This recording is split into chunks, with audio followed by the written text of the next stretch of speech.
Bismillah, velhamdülillah, ve salatu ve selamu ala Resulillah, amma ba'd. Assalamu alaikum ve rahmetullahi ve berekatuh. Muhterem qarindoshlar, Doktor Abdulaziz rahmetullahning Kifayat va ulum majmuasi 1-tomini o'qib, 200 bet 30 savolga kelgan davomlashtiramiz. Tamaki cheksa tahorat sunamdi.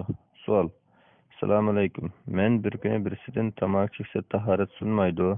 Ig'zini chayqab o'tib namoz o'qisa bo'laverdi deb anglagan. Mush to'g'risida aniq bir javob bersangiz, Alloh rahmat qilsin. Javob: Va alaykum assalom va rahmatullohi va barakatuh. Barliq hamdu sano Janobi Allohga bo'lsin. Shunaqla payg'ambarimizga, oil tavobatlarga va uningga toki qiyomatgacha ergashganlarga durud salomlar bo'lsin. Ma'lumki, tamaki umum islom ko'rsatmalari bilan haromlik isbotlangan ziyonli chekimlikdir. Hozir barliq olimlar o'tirida tamaki chekishning haromligida ixtilof yo'q. Demak, uni cheksa gunoh bo'ladi, harom ishni qilgan bo'ladi. O'zining tan salomatligiga ziyon urush bilan cheklanib qolmay, atrofdagilarning bo'libmi oil tavobatning sop havodan bahram bo'lishiga to'sqinlik qilib, salomatligiga ziyon urush jihatdan tamakini keltirib chiqaradigan ziyon ig'ir bo'lg'achqa, tamaki chekishning gunohi shu darajada ig'irlashadi. Tamakiga sarf qilgan pulning hisobini qiyomat kuni Allohning huzurida bermay chora yo'q. Shunga tashlayolmayman deb sil qaramay, qat'iy irodani tashlashga, tavba qilishga oldirash lozim. Tamakini tashlaganlarning ko'pligi tashlash mumkinligini bildirdi. Biroq bu tashlayolmasa, kun sayin azaytib bir qancha bosqichni tashlash ancha tez emas. Tahorat masalasiga kelsak, tahorati bor kishi tamaki chekib bo'lib, yangi tahorat olmasdan ilgari tahorati bilan namoz o'qisa, tahorat bilan namoz o'qigan bo'ladi. Ya'ni tamaki cheksa tahorat sunmaydi. Albatta, tahorat sunmagani bilan ustiga tahorat ilayotgan afzal. Bu talash qabul qilmaydigan masala. Hech bo'lmasa, boshqa musulmonlarga puroq bilan azob bermaslik uchun og'zini chayqab o'tish lozim. Bo'libmi masjidlarga kirganda azob bermaslik uchun og'zini chayqab o'tish lozim. Demak, tahorati bor turib tamaki chekkandan keyin qayta tahorat etilishning hukmi afzal. Qayta tahorat olmay og'zini chayqab o'tib yoki tamaki purqini yo'qotib namoz o'qisa, namoz tahorat bilan ado topgan bo'ladi. Namoz farzi bo'yidan savoq bo'ladi. Og'zini chayqab o'tmay tamaki purq bilan masjidga kirsa, jamoatga azor bersa, namozi durust, lekin azor berganlik jihatdan gunohkor bo'ladi. Ba'zilar harom ishni qilsa tahorat sunadi, tamaki chekish harom, undaqda tamaki chekish bilan tahorat sunadi deb turib oladi. Shunga biz tahoratning nimalarni sundirdiganiga qarab boqaylik. Tahoratni nimalarning sundirdiganiga qarab boqaylik. Tahoratni sundiradigan ishlar dinimizda aniq, Qur'on va hadis buni aniq bayon qilgan. Payg'ambar sallallohu alayhi vasallam dinni to'liq yetkazish vazifasini eng mukammal ado qilgan. Tahoratni sundiradigan ishlarni odatda ibtidoiy savoat kitoblardami buni tahorat bobida aniq bir-birlab sanab qo'ydi. Masalan, tahorat qilish, yel chiqish, yuvinilib yoki yetib uxlashdan, yoki sarong'likdan, yoki hushidan ketish sababidan, yoki mastlik sababidan aql ishlamas holatga kelish, tug'ish yeyish, meyitni yuvish, qay qilish, sakran tutish, namozda qoqoqlab kulish qatorliqlar. Bularning ba'zilari barliq olimlar tarafidan ittifoq, yana ba'zilari tahoratni sundiradiganligida ixtilof bor. Demak, tamaki cheksa tahorat sunmaydi degan qarashning dalili tamaki chekishning tahorat sundiradigan ishlar qatoridan emasligidir. Balki ba'zilar tamaki yaqin davrlarda paydo bo'lgan narsa deb tursa, payg'ambar sallallohu alayhi vasallam davrida bo'lmagan bir narsaning hukmi qandoqmi Qur'on hadisda belgilansin deyishi mumkin. Biz deymizki, Qur'on va hadis toki qiyomatga qadar bo'ladigan ishlarning hammaning hukmini bayon qilib o'tgandir. Chunki islom dini oxirgi din. Payg'ambar sallallohu alayhi vasallam toki qiyomatgacha butun insoniyatga avatilgan oxirgi payg'ambardir. Payg'ambar sallallohu alayhi vasallam davrida tamaki bo'lmagani bilan boshqa harom ishlar bor edi. Boshqalarning haqqini harom yeyoladigan ishlar bor edi. Navoda harom ishdan birini qilish yoki harom bir narsani iste'mol qilish bilan tahorat sunadigan bo'lsa edi, buni albatta shu chog'da bayon qilib ketkizgan bo'ladi. Olimlarimiz buni kitoblarda tahorat sunadigan ishlar qatoriga kirgizgan bo'ladi. Tahoratning nimalar sundirganligini Alloh va uning rasuli belgilaydi. Biz xohlagancha belgilay olmaymiz. Harom ishlarni qilish bilan tahorat sunadiganligini din belgilagan ekan, undaqda uning bilan tahorat sunmaydi. Misol olaylik, tahorati bor kishi bir nomahram ayolning chechiga yoki bilkiga qarasa tahorat sunib ketamdi, sunmaydi. Nomahram ayol qarash harom ishqi, yana o'g'irlik qilish harom, lekin tahoratni sundirmaydi. Yana shirk naqshlarni anglash harom, lekin tahoratni sundirmaydi. Bir musulmonni sat bilan tilash harom, lekin tahoratni sundirmaydi. G'aybat qilish harom, lekin tahoratni sundirmaydi. Biresinin beline aram yağılsa taharet sunmaydı. Başkalarının tatılgan joyuna namaz okusa namaz durus buldu. Tatılgalık aram buludu. Bir nersinin aramlıkı başka gep, onun taharetini sındırışı başka gep. Bu ikisinin oturda bağlışı yok. Şuna bir nersinin aramlıkı bilen onun taharetini sındırışını ayırış gerek. Demek dinimizde taharetini sındırdalık belirlengen işlerden başka işlerinin taharetini sındırdalıkka delil bulmalık için biz özümüzün aklı boyunca tahlil kılıp onun taharetini sındırdagan nesle katarı kirgiz olsak günahkar bulamaz. Şuna biz bularını ve bunun okşan ibadet işlerini fakatla Allah tarafından belirlengen tevfiki işler dep atayımız. Bununla dikkat kılınmagan takdirde kişiler özlüküdün nurgun işlerini taharetini kılalıdı. Mesela tırnak alsa tarasını da, saç şürüs tarasını da, balayımız tarasını da, emceksiniz çıkış tarasını da, tamar çekiş tarasını da, kafir bilen kolayıp görüş tarasını da, yalmaç ayalı karış tarasını da, iştin tutsa yakın meynetmesini tarasını da, kart oyunuz tarasını da, xiyana koyuş tarasını da, yakısınarmış diyendek. Lekin günah işlerden birini sadır kılan kişi taharet elipseri özellikle talaş tartış yok. Çünkü taharet alsa yuyulgan azalardan günahlar saqıp düşüp gidiyor. Yuyulup gidiyor. Digen mezmunda seyyedistir var. Ebu Hureyre radıyallahu anh'ın rivayet kılındaki Peygamber sallallahu aleyhi ve sellem mındak degen. Mümin bolsa taharet elip yüzünü yulganda iki yüzü bilen qarab kılan günahın emmesi yüzünün su bilen yagi suunun ağıqtamsından çıkıp gidiyor. İki kolunu yulganda iki kolu bilen sadır bolan günahın emmesi su bilen yagi suunun ağıqtamsından çıkıp gidiyor. İki putunu yulganda onun bilen yaman iştirepki menes arkalık ötküzülgen günahlarının emmesi su bilen yagi suunun ağıqtamsından çıkıp gidiyor. Şundak kılıp o kişi taharetini elip bolğuça hem günahlardan pakiz bolup gidiyor. Sahih Müslim 244. hadis. Abdullah ibn Sunabihi radıyallahu anhu rivayet kılındaki Peygamber sallallahu aleyhi ve sellem mındak degen. Mümin bende taharet eliş için ağzını çayıqqanda ig'iz günahları onundan çıkıp gidiyor. Bunun soğalganda bunun sebep günahlar ondan çıkıp gidiyor. Yüzünü yulganda yüzünün günahları yaki kirpiklerinin astiki günahları çıkılmaya çıkıp gidiyor. İki kolunu yulganda kol arkalık sadır kılan günahlar takip tırnaklarının tegelki günahlara çıkılmaya çıkıp gidiyor. Beşik mesele kılganda başarılı sadır kılan günahlar başını tatip taki iki kol kıldaki günahlara çıkılmaya çıkıp gidiyor. İki putunu yulganda putunun günahları iki putunu başlap taki tırnak astılarındaki günahlara çıkılmaya çıkıp gidiyor. Andın okugan namazı ve mesulun baskan kademler için derecesini aşırdığan nepleme katardı buludu.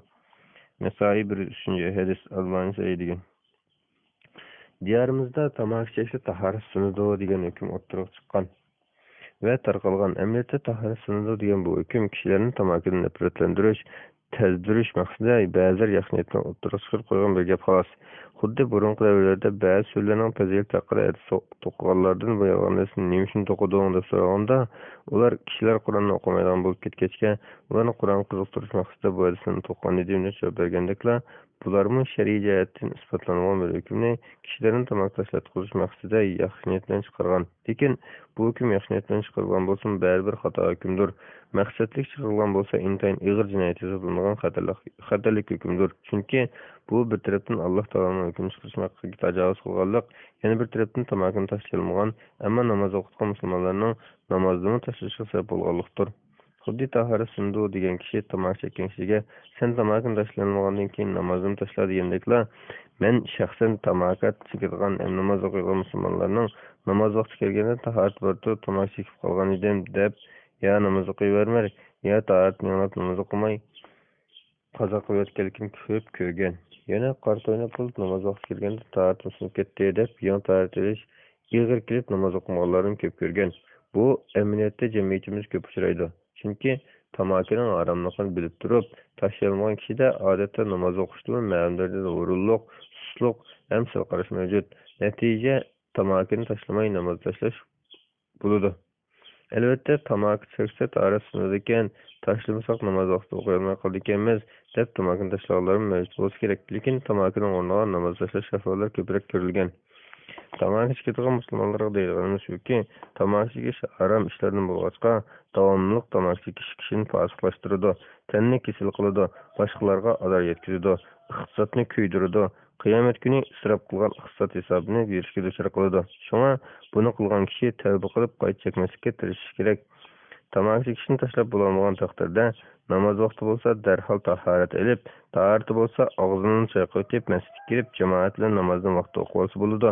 Tahoratining ustiga tahorat ilib esa texim afzal. Tövəndə hazırki zaman alimlərdən mərhum Şeyx Abdullah ibn Baz və Abdullah ibn Sulaymon Əlmani qatarlıq alimlərinin və yana Saudi Arabistan Lejna daim fətva orqanının tamakinin taharatını tutulmayarlığı haqqında vergan fətvalarını birlə qısırıb qoydum. Hazırki zaman alimlərdən mərhum Şeyx Abdullah ibn Baz fətvası tamak çekiş taharatını sundurmaydı. Lekin o haram sesq narsa bo'lib, uni tashlash vacib. Ammo bir kishi uni cheksiz namoz o'qisa, namoz bekor bo'lib ketmaydi. Taharatini sunib ketmaydi. Chunki u o'simliklarning bir turi, u faqat ziyonli bo'lganligi jihatdan harom qilingandir. Saudi Arabiston Lejna daim fatvo organining fatvasi. Savol: turli tomoqlarni sotgan kishiga shariat hukmi qandoq? Men tomoq chekiman. Muazzinning azon to'g'rilgan anglaganda masjidga kiraman. Bunday ahvolda men qayta tahorat qilishim kerakmi yoki og'zimni chayqasam bo'lamdi? Men tomoqning ko'p ko'zliklarni keltirib chiqarganligini bilaman. Javobi: baliq hamdu sana Alloh xosdir. Tomoqning ziyonli bo'lganligi jihatdan setish harom. Uning zarari ko'pdir. Sotgan kishi fosiq hisoblanadi. Tamak chekish bilan tahoratni qayta ilish kerak bo'lmaydi. Lekin og'iz ko'z quloqni bir narsadan yo'qotib o'tish kerak. Shundaqla Alloh taologa bu qilmishdan tavba qilish kerak. Hozir zamon olimlaridan Saudi Arabiston katta olimlar hay'ati a'zosi Sheyx Abdullah ibn Sulaymon Almani fatvasi. Savol: tamak va chilim chekish tahorat sundiramdi? Javobi: tamak chekish tahoratni sundirmaydi. Hozir zamon tanilgan fiqhshunos olim doktor Vahb Zoilning fatvasi. Savol: yo'ldoshim tamakini bek ko'p chekadi. U orqali tamak chekkanda tahorat bilish kerakmi? Javobi: tamak chekish yomon ko'rilgan ish. Zarari isbotlansa harom bo'ladi. Lekin har qanday ahvolda tahoratni sundirmaydi. Tamak chekishdan uni cheksa tahoratni yangilash talab qilinmaydi. Vallohu a'lam. Fatvolar majmuasi 206-bet 31-savol. Junub holatda bola emitishning va boshqalarga qarashning hukmi. Savol: assalomu alaykum. Jumadan keyin yuyinmasdan bolasini emitsa bo'lamdi? Junub holatda boshqalarning yuziga qarashgan bo'lmaydi degan gap to'g'rimi? Javob: va alaykum assalom va rahmatullohi va barakatuh. Barliq hamdu sana Janobi Allohga bo'lsin. Shundaqla payg'ambarimizga, oila tavolatlarga va uningga taki qiyomatgacha ergashganlarga dur salomlar bo'lsin. Jumadan keyin g'usl qilmay turib bola emitsa, bola tomoq tayyorlasa, yegizsa, shundaqla junub holatda bolaning va boshqalarning yuziga qarasa bo'laveradi. Abu Hurayra radhiyallohu anhu rivoyat qilib bundoq degan: junub bo'lgan holatimda Rasululloh sallallohu alayhi vasallam uchrab qolib, qo'limni tutib meni o'zi bilan birga eltib bir joyga kelganda o'ltirdi. Men sug'urib chiqib uyimga kelib g'usl qilib kelsam, Rasululloh o'ltiribdi. Rasululloh "Nega ketding Abu Hurayra?" dedi. Men Rasulullohga ahvolni aytsam, Rasululloh "Subhanalloh, Abu Hurayra, mo'min degan nejis bo'lmaydi" dedi. Sahihayn, Buxoriy 285-hadis, Muslim 371-hadis. Qatada rivoyat qildiki, Anas ibn Malik radhiyallohu anhu ularga mundoq so'zlab bergan: Payg'ambar sallallohu alayhi vasallam bir kechada hamma ayollarni aylanib chiqatdi. U kunlarda Rasulullohning 9 ayoli bor edi. Sahih Buxoriy 284-hadis. Muslim rivoyatda Payg'ambar sallallohu alayhi vasallam hamma ayollarni bir g'usldan aylanib chiqatdi deb kelgan. Sahih Muslim 309-hadis. Hatta junub odam tahorat qilmay turib qon oldirsa, tirnoqlarni olsa, chishin shursa durust degan. Sahih Buxoriy junub odamning bozorga va boshqa joylarga chiqib yuraverdi to'g'risida degan bab. Uning ustiga shariatimizda bola emitish uchun junublikdan pok bo'lishni shart qilgan biror ko'rsatma yo'q. Agar unda holatda bola emitish bo'lmaydigan bo'lsa, har oilada duch kelgan bunday bir ishga qarta albatta cheklim kelgan bo'ladi. Albatta junub holatda bola emitmoqchi bo'lgan ayol ko'ksini yuyitib emitsa texim yaxshi. Bola yig'lab qolsa kichik tahorat elitib yoki g'usl qilib o'tib ondan emitsa texi yaxshi. Buning afzalligida mustahabga gap yo'q. Lekin unda qilmay turib emitsa gunoh yoki boshqa ish bo'lmaydi. Junub holatda uxlashdan burun g'usl qilishning mustahabligini tuvanda keltirsak ko'rsatdi. Abu Salama rivoyat qilib deydi-ki, men Oysha radhiyallohu anhadan Rasululloh sallallohu alayhi vasallam junub holatda uxlamdi deb so'rasam, u kichik tahorat elitib uxlaydi dedi. Sahih Buxoriy 286-hadis. Ibn Umar radhiyallohu anhu rivoyat qildiki, Umar ibn Xattob Rasululloh sallallohu alayhi vasallamdan birimiz junub holat uxlus bo'lamdi deb so'radi. Rasululloh kichik tahorat elitib junub holat uxlus bo'ladi dedi. Sahih Buxoriy 287-hadis. Abdullah ibn Umar radhiyallohu anhu rivoyat qilib bundoq degan: mening kechalari ihtilom bo'lib qolganligim haqida dadam Umar ibn Xattob Rasululloh sallallohu alayhi vasallamdan yo'l yo'riq so'raganda, menga avirtonni yuyib tahorat elitib ondan uxla degan. Sahih Buxoriy 290-hadis. İmam Navaviy mundaq deydi. Bu vaqtda kelgan hadislardan chiqqan mazmun shuki, junub kishi uxlasa, yeb ichsa, g'usl qilishdan burun jimo qilsa bo'ladi. Bu barliq olimlar o'rtasida birdek ittifoq bo'lgan masala. Yana olimlar junub kishining badani bilan tarining pokizligiga birdek ittifoq. Bu hadislarda yana yuqorqi ishlarni qilmoqchi bo'lgan kishining kichik tarat elitishi va avratini yuvishning mustahabligi chiqadi. Shariy Sahih Muslim 3-tom 217-bet. Junub, hayzdar va nifoslarning badani nejismi? İmam Navaviy yana bundoq degan. İmomlarimiz shundoqla boshqa olimlar junub, hayzdar va nifoslarning badan a'zolari va tarlari nejis emas, poktur. Buningda olimlarning o'rtada ko'z qarash o'xshamoqligi yo'qdir. Al-Majmu 2-tom 170-bet. Agar ularning badani nejis bo'lgan bo'lsa, xamir yug'urish, tomoq etish, choy damlash, boshqalar bilan ko'rishish, bola emitish, ayol bir karavot yetish, suv ichish qatorliq ishlar cheklangan bo'ladi. Amniyatda islom ko'rsatmasida bunday cheklim yo'q. Yana junub holatda boshqalarga qarash, boshqalar bilan paranglashish, boshqalar bilan ko'rishish, qon oldirish, chash tirnoq ilish, bolalarni emitish yoki tomoq yegirish yoki junub kishiga qarash qatorliq ishlar joizdir. Avomin nas e'tiqod qilgandek junub holatda boshqalar bilan ko'rishsa, junub kishi qarab so'z falokat bo'ladi yoki obat kuchaydi yoki nas bo'ladi deganda qarashlarning islomda asosi yo'q. Bular faqat Yahudilarning ixtiloflagan qarash bo'lishi kerak. Chunki Yahudiylar hayzdor ayolni nejis deb qaraydi. Junub kishi g'usl qilishni kechiktirish bo'lamdi. Kecha yoki kunduz har qanday vaqtda jimo yoki ihtilomning orqalida darhol g'usl qilish vojib bo'lmaydi. Faqatla hadislarda kelgandek tomoq yemoqchi yoki ichmoqchi yoki uxlamoqchi yoki qayta jimo qilmoqchi bo'lsa, badandagi shaltoqni tozalab kichik tarat elitishni mustahab bo'ladi, vojib emas. Ammo namoz vaqti bo'lib qolsa yoki namoz vaqti chiqib ketishi ehtimoli bo'lsa, darhol g'usl qilib namoz o'qish vojib bo'ladi. Umuman boshqa bir aldirashchilik yoki sabab bo'lmasa, g'usl qilishga oldirish afzal. Chunki har vaqt tahorat bilan turish yaxshidir. Tahorat bilan tursa, kishi o'lib ketsa-mu, junublik holda o'lib ketmaydi. Rahmat berishlarimi qochmaydi. Keyin g'usl qilay deb kechirgan bo'lsa, boshqa jiddiy bir ishlar bo'lib qo'yib, g'usl qilolmay qolish, namoz o'qiy olmay qolish ahvollar ko'riladi. G'usl qilmay turib qayta jimo qilishga bo'ladi. Bunday ahvolda avratni yuvib kichik tarat elitishi mustahab. Payg'ambar sollallohu alayhi vasallam bunday degan: "Biringlar ayol bilan qayta munosabat o'tkazmoqchi bo'lsa, kichik tarat elvatsin." Sahih Muslim 308-hadis. Junub holatda bir narsa yeb ichishga bo'ladi. Hazrat Oysha radhiyallohu anha bunday degan: Payg'ambar sollallohu alayhi vasallam junub holatda yeb ichmoqchi bo'lsa, ikki qo'lini yuvib, unda yeb ichadi. Musnad Ahmad 247-758-hadis. Bu hadisni junub kishi yeb ichmoqchi bo'lsa, qo'lini va og'zini chayqatadi deb qaraganlar dalil qilgan. Katta tabiiy Said ibn Musayyib bunday degan: junub kishi bir narsa yemoqchi bo'lsa, ikki qo'lini yuvib, og'zini chayqatib yeydi. Mujohid va Imom Zuhriylarmi ikki qo'lini yuvib yeydi deb qaragan. Imom Ahmadmi shunday qaragan va chunki tahorat oldi degan hadislar uxlamoqchi bo'lgan kishi haqida kelgan degan. Musannafi Abdurrazzaq 1081-1083-numar, Al-Mughni 1-164-bet, Naylul Awtar 1-273-bet. Boshqa olimlar namozga tahorat olgandek tahorat elib, undan yeb ichdi deb qaragan. Chunki Payg'ambar sollallohu alayhi vasallam junub holatda yeb ichmoqchi yoki uxlamoqchi bo'lsa, odatdagidek tahorat oladi. Sahih Muslim 305-hadis. Yana Payg'ambar sollallohu alayhi vasallam junub kishi yeb ichmoqchi bo'lsa yoki uxlamoqchi bo'lsa, tahorat elitib shuna qilishga ruxsat qildi. Sunani Abi Davud 225-hadis. Albani ojiz deb baholagan.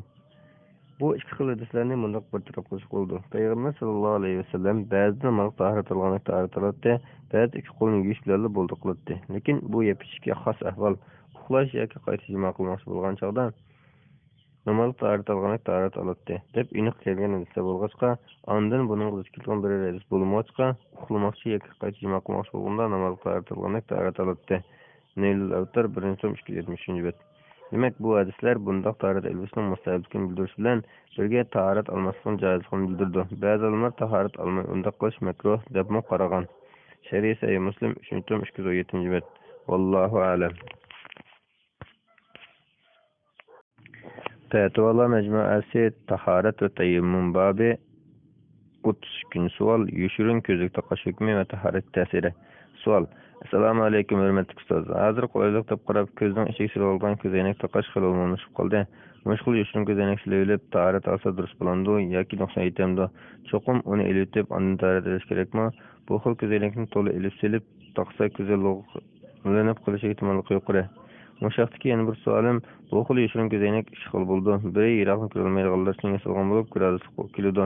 Yana bir xili faqat ziynat uchun yasalgan bo'lib, har xil ranglik bo'ladi. Ko'zning rangini o'zgartirib chiroyli bo'ldi degan maqsadda ziynat sifatida taqashdan shariatga hukm qandoq? Bu Allohning yaratishiga shukr qilmoqlik bilan qandoq? Alloh rahmat qilsin. Javob: Va alaykum assalom va rahmatullohi va barakatuh. Barliq hamdu sano Janobi Allohga bo'lsin. Shundaqla payg'ambarimizga, oila tovatlariga va uningga toki qiyomatgacha ergashganlarga durust salomlar bo'lsin. Oldi bilan bu turli yoshirin ko'zoynaklarning hukmi ustida to'xtalaylik. Bu yangi masala bo'lg'achqa qadimgilar vaqt to'xtalmagan. Hozir zamon olimlar izlangan. Bu turli ko'zoynaklarning rangsizlarini tibbiy maqsadda taqish durust. Bunda ham ittifoq. Ammo zinnatlanish maqsad taqash masalasida ko'z qarash o'xshash emas. Bir qism olimlar buni bir narsa tufayli harom deb qaragan. Bu sabablar ichida Allohning rizqini o'zgartirish orqali shaytonning deb uslaynash, to'y qilmoqchi bo'lganlarni aldash, ko'zga ziyonli bo'lishi degandek sabablar bor. Masalan, Saudiya Arabiston Lejnaimi 17-133 fatvo. Yana bir qism olimlar to'y qilmoqchi bo'lganlarni aldash yoki yetarlarga yasinish yoki ko'zga ziyon bo'lmagan ahvolda taqash joiz deb qaragan bo'lib, buni Allohning rizqini o'zgartirish doirasiga kirmaydi. Bu xuddi lav va mangizni bo'yab kirim qilgan o'xshash deb qaragan. Tibbiy jihatdan ilib aytganda, ko'z muhtoj bo'lmaydigan aynakni ko'zga taqib olsa, ko'z ziyonga uchraydi ekan. Bo'libmi uzun muddat ishlasa ziyonga uchrashi to'g'ri gap.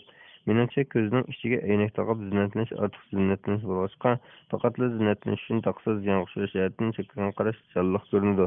Bo'libmi bu turdagi ko'zoynakdagi ranglar ko'zga ziyonli ekanligi, ba'zi shirkatlar bu turli ko'zoynakning sifatsiz soxtalarini yasaydiganligi bir haqiqat. Shunga buni ishlatmagan tuzuk. Endi buni taqqanlarning olgan tarixga kelsak, bu turli ko'zoynaklar bilan tahorat olsa tahorat bo'laverdi. Chunki ko'zning ichi tahorat olganda yuvish kerak bo'lgan joylar qatoriga kirmaydi.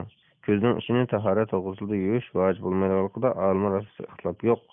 Imom Shofiy rahmatullohi alayhi mundoq degan: tahoratda yuvish vojib bo'lgani yuzning ichki tarafi emas, tashqi tarafi ekanligida, kishining ko'zning yuvishining yoki ichini chayqashning kerak emasligida birasining qarashda bo'lganligini bilmayman. Al-Um 1-tom 24-bet. Demak, ko'z ichiga suv kirgizib yuvish tahoratning sharti emas, hatto mustahab ish emas. Balki texi olimlar ko'zning ichini yuvishni makruh deb qaragan. Chunki buni payg'ambar sollallohu alayhi vasallam qilmagan. Ham bunday qilish ziyonli. Al-Mughni 1-tom 76-bet. Ko'z ichidagi oq chapoq suyuqlikmi nejis emas bo'lg'achqa uni yuvish kerak emas. Vallohu a'lam. Fatvolar majmuasi tahorat va tayammum bobi 30-savol. Yel chiqsa istinjosiz tahorat ilish. Savol: Assalomu alaykum.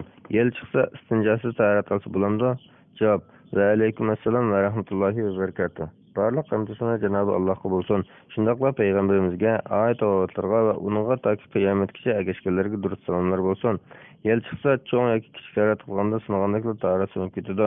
Abdullah ibn Zayd al-Mazini radhiyallohu anhu rivoyat qilib bunday degan: payg'ambar sallallohu alayhi vasallamga namoz o'qitib yel chiqib ketgandek tuyuldigan odamning ahvolini aytib, u kishi namoz to'xtatamdi deb so'raganda Rasululloh yo'q, ovoz anglaganga yo'q turgan qadar degan. Istinja degan fuqarolarning istilohida oldi orqa ikki tahorat yo'ldagi maynatlik qoldiqni chalma yoki suv bilan yo'qotib o'tishdan iborat. Umdatul Qori 2-tom 287-bet. Bu sababdan istinja degan cho'ng yoki kichik tahorat sindirganda kerak bo'ladi. Faqatla yel chiqsa bo'lgan najosat bo'lgandan keyin istinja qilish kerak emas. Bu barliq olimlarning birdek qarashi. Balki texi Hanafi mazhabda agar cho'ng yoki kichik tahorat chiqmagan ahvolda yeldan istinja qilish bid'at deb qaralgan. Bu ularning nazarida haromlikni ko'rsatadi. Al-Ixtiyor 1-tom 39-bet. Unda qo'lishi Rasululloh sallallohu alayhi vasallamning sunnati yeldan istinja qilish kelmagan. Buning asosan yel chiqib ketsa tahorat sunib ketadi. Qayt tahorat olmoqchi bo'lsa istinja qilmaydi, yuz qo'llarini yuvib, og'iz burnini chayqab, beshiq mashiq qilib tahorat ilasi, ya'ni dastur qilsa bo'ladi. Imom Ibn Qudama bunday deydi: uxlagan yoki yel chiqib ketgan kishiga istinja qilish kerak emas. Buningda biror olimning boshqa ko'z qarashi borligini bilmaymiz. Imom Ahmad rahmatullohi alayhi bunday degan: Allohning kitobida yoki payg'ambar alayhissalomning sunnatida yeldan istinja qilish yo'q, faqatla istinjosiz tahorat etish kerak. Al-Mughni 1-tom 100-bet. Imom Malikmi yeldan istinja qilmaydi. Agar cho'ng yoki kichik tahorat qilsa, shu maynat narsa chiqqan joyning o'zini yuvasin. Kichik tahorat qilgan bo'lsa, suyni ko'ra ig'zini, cho'ng tahorat qilgan bo'lsa, shu o'rnida degan. Al-Mawdu Al-Mudawwana 1-tom 8-bet. İmam Nevevi mundaq degan: "Barliq olimlar yeldan, uyqudan, ayollarni tutishdan va zakatni tutishdan istinjo kerak emasligiga birdek ittifoq. Shialarning ba'zilaridan istinjo vojib bo'ldi deganlikka kelgan bo'lsa-mu, Shialarning qarshiligi hisob qilinmaydi. Shayx Nasr Intihob degan kitobida yuqoriqilardan birarsi uchun istinjo qilish qolsa bid'atdir degan. Jurjani yeldan istinjo qilish makruh bo'ladi degan. Al-Majmu 2-tom 116-bet. Vacib deb qaragan Şialar Zeydiye bulup ular yeldan istinjo qilishni vacib deb qaragan. Al-Bahruz Zakhar 2-tom 52-bet. Yeldan istinjo qilmasin bo'ladi deyishning dalili faqat Qur'on yoki hadislar bir narsani vacib deb belgilaydi. İstinjo qilishni vacib deb qaragan biror oyat yoki hadis yo'q. Uyqudan qo'rqqan kishi uyqu asnosida yel qo'yib berishdan xoli bo'lmaydigan turuqliq Alloh taolo taorat oyatida uni istinjo qilish buyurgan. Ya ayyuhallazina amanu إذا قمتم إلى الصلاة فاغسلوا وجوهكم وأيديكم إلى المرافق وامسحوا برؤوسكم وأرجلكم إلى الكعبين. Namaz o'qirmoqchi bo'lsanglar, yuzinglarni, qo'linglarni joynikinglarga suyinglar, peshonlarga masih qilib, putinglarni o'shqinglarga suyinglar. Maida surasi 6-oyat. Uning ustiga yelning purqi sesiq bo'lgani bilan uning nejis moddasi yo'q. Agar uningdan istinjo qilish kerak bo'lgan bo'lsa, u tekkan ishtinni yuvish kerak bo'lgan bo'ladi.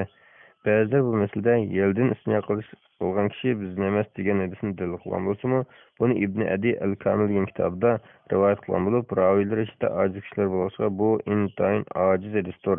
Al-Kamil 435-bet. Irvaul Ghalil 186-bet. Agar yel chiqqan joy quruq bo'lsa, istinjo qilish ketmaydiganligida makruh yoki bid'atligida olimlar yuqori bayon qilgandek ittifoq. Ammo nam bo'lgan taqdirda ba'zilar yel chiqqan joy nam bo'lsa-mu, istinjo qilish yoki vojib yo mustahab emas degan. Esa yana ba'zilar yel chiqqan joy nam bo'lsa, istinjo qilish makruh bo'lmaydi degan. Bu nam bo'lgan ahvolda istinjo qilish bo'lganligini ko'rsatadi. Yuqoriqilarga binoan amaliy turmushimizda yel chiqqan joy xil nam yoki o'l bo'lsa, istinjo qilish bo'ladi. Chunki namlik bir oz nijosat moddasining borligiga dalolat qiladi. Buni har kishi o'z avvaliga qarab mo'ljalasi bo'ladi. Bularning ichi surib ketish ahvoli ko'rilganda, yel bilan birga bir narsa silsa istinjo qiladigan tuzuk. Ba'zi kishilar namoz vaqti bo'lmagan chog'da cho'ng yoki kichik tarat qilib istinjo qiladi. Keyincha namoz vaqti kelganda namoz tarat almosh bo'lganda qaytadan istinjo qilish lozim deb o'ylab qilib, qayta istinjo qilib yutadi. Aslida bunday qilish kerak emas. Chunki cho'ng yoki kichik tarat chiqqan o'rinni pokizlab istinjo qilayotgandan keyin tarat chiqqan o'rin pokiz bo'lgan bo'ldi. Bunday ahvolda qayta cho'ng yoki kichik tarat qilmasa, u yer maynat bo'lib ketmaydi. Natijada tahorat almosh bo'lsa, qayta istinjo qilishi kerak bo'lmaydi. Vallohu a'lam. Fatvalar majmuasi tahorat va tayammum babi 34-savol. Ihtilop qo'ygan kiyimda namoz o'qish. Savol: Assalomu alaykum. Bizning bu yerda insonlar pistlarni agashtirib ma'noda. Bu pistlarni haydashakmi, ba'zi yo'l bo'yida bekatlarda mashina saqlash va boshqalar bilan mashg'ul bo'lganda kelib ishtonning puchqatlarini yig'ib qo'ydi ekan. Shunday ahvolda ishtonni 7 qatim yuvib, 8 qatimda so'pilab yondiq yoki odat kuyish bilan poklanadi. Shunday ahvolda ba'zi itni va egisini tillab qo'yman. Bu qilmishim gunohga yetamdi. Javob: Va alaykum assalom va rahmatullohi va barakatuh. Barliq hamd sana Janob Allohga bo'lsin. Shundaqla payg'ambarimizga, oila to'g'rilarga va uningga toki qiyomatgacha ergashganlarga durust salomlar bo'lsin. Itning sho'lgi yoqqan yoki ihtilop qo'ygan kiyim maynat bo'lib ketgan bo'lg'achqa, ko'pchilik olimlarning nazarida kiyimning maynat bo'lgan yerini 7 qatim yuvish kerak. Shundaqla itning burnidagi suyuqlik yoki suydagi yoki po'qi yo'q qolgan ahvolda 7 qatim yuvib tozalash kerak. Abu Hurayra radhiyallohu anhu rivoyat qildiki, Rasululloh sallallohu alayhi vasallam bunday degan: Qachonlarga it chepilib qo'ysa, uni 7 qatim yuvinglar. Sahih Buxoriy 172-hadis, Muslim 279-hadis. Yana ba'zi rivoyatlarda dastlabki bir qatim to'pi bilan, yana bir rivoyatlarda 7-qatim to'pi bilan, yana ba'zi rivoyatlarda 8-qatim to'pi bilan deb har xil kelgan. Sahih Muslim 279-280-hadislar. 7 qatim yurganda bir qatimi yoki yana bir qashda 8 qatimi to'pa yoki to'pining o'rnida turgan so'pga o'xshash narsa bilan yuyildi. Olimlarning yana bir qarashida ich sho'lgini boshqa nijosatlarga o'xshash 3 qatim yuvasi bo'ladi. Imom Malik, Davud Zahiri qatorliq bir qism olimlarning nazarida ich sho'lgi yo'qib qolsa kiyim maynat bo'lib ketmaydi. Uni maynatga emas, yuvitish ibodat deb qarab, yuvitish mustahab. Al-Majmu 2-tom 523-bet. Elbette köpçülük almanın karşı delil cihetten xeyli güçlük. Onun üstüge iç şölgeyi adette ıstığalarının sağlık intan güçlük maddeni ösüge alıdı. Şuna meynetki yoki mikroblik tarafi ig'ir bo'lsa kerak. Agar yuvish imkoniyati bo'lmay yoki boshqa pokiz kiyim almashtirish imkoniyati bo'lmay namoz vaqti chiqib ketgan bo'lsa, meynat kiyim bilan namoz o'qish bo'ladi. Ba'zi olimlarning qarashida keyin pokiz kiyim topganda namozni qayta o'qitadi. Ba'zilarning qarashida qayta o'qimasa bo'ladi. Agar tozalay oladigan yoki boshqa pokiz kiyim almashtira oladigan turuqliq shu meynat kiyim bilan namoz o'qigan bo'lsa, namoz botil bo'lib, pokiz kiyim bilan cho'qim qayta o'qish lozim. Namoz o'qiyotgan odamning putini ichkalab qo'ysa, ko'pchilik olimlarning nazarida namoz bekor bo'lib keladi. Bunday ahvolda namozni to'xtatib, pokizlatib, ondan qayta boshlash lozim. Agar burnini yoki bedanini tekizmay yiroqdan purab qo'ysa, yoki bedanini tekkan taqdirda quruq bo'lg'achqa namlik yo'qmagan bo'lsa, kiyim yoki bedanga shulga yoki manqiz yo'qmagandan keyin kiyimni yuvish kerak bo'lmaydi. Tillig'ingiz gunohga yotsimi, musulmonlarning adab-axloqda boshqalarga yaxshi ta'sir qoldirish jihatda yaxshi bo'lmaydi. Vallohu a'lam. Fatvalar Mecmuasi Taharat ve Tayammum babi 35. savol. Qon chiqish bilan tahoratlanish. Savol. Assalomu alaykum. Pichoq kesitish yoki bir narsa kirib ketish yoki jarohatlarni siqish orqali qon chiqsa tahoratlanamdi? Javob. Va alaykum assalom va rahmatullohi va barakatuh. Barliq hamd sana Cenab-ı Allah'a bo'lsin. Shundoqla payg'ambarimizga, oil tavobatlarga va uningga toki qiyomatgacha erishganlarga durust salomlar bo'lsin. Qon va boshqa narsalar badandan chiqib oqsa, ondan tahorat sundiradi. Oqmasa sundirmaydi. İmam Zufar rahmatullohi alayh odatki nijosat chiqgan joylarga o'xshitib qon chiqsa oqmasimi tahorat sundir deb qaragan. Ozg'ina qon chiqsa tahorat sundir degan qarash Mujohiddan rivoyat qilingandir. Oqqan qonning tahorat sundirdiganligi Imom Abu Hanifa, Abu Yusuf, Muhammad, Ahmad ibn Hanbal va Ishaq ibn Rahoviy qatorliq olimlarning qarashidir. El-Mecmu 263. bet. Ular bu delillarga tayangandir. Hisham as-Urvada rivoyat qildiki, Ayşe radhiyallohu anha mundaq degan: Abu Ubayshning qizi Fatima Rasululloh sallallohu alayhi vasallamning o'yiniga kelib, "Ya Rasululloh, men ezgillardan kiyinmi qon to'xtamaydigan, davomli pok bo'lmaydigan ayolman, namozni tark etamdim" dedi. Rasululloh: "Yo'q, u bo'lsa tumurdan chiqib turgan qon, hayz emas. Odatimiz bo'yicha hayz kelganda namozni tark eting. U kunlar o'tib ketganda o'zingizning qonni yutib, g'usl qilib namoz o'qing" dedi.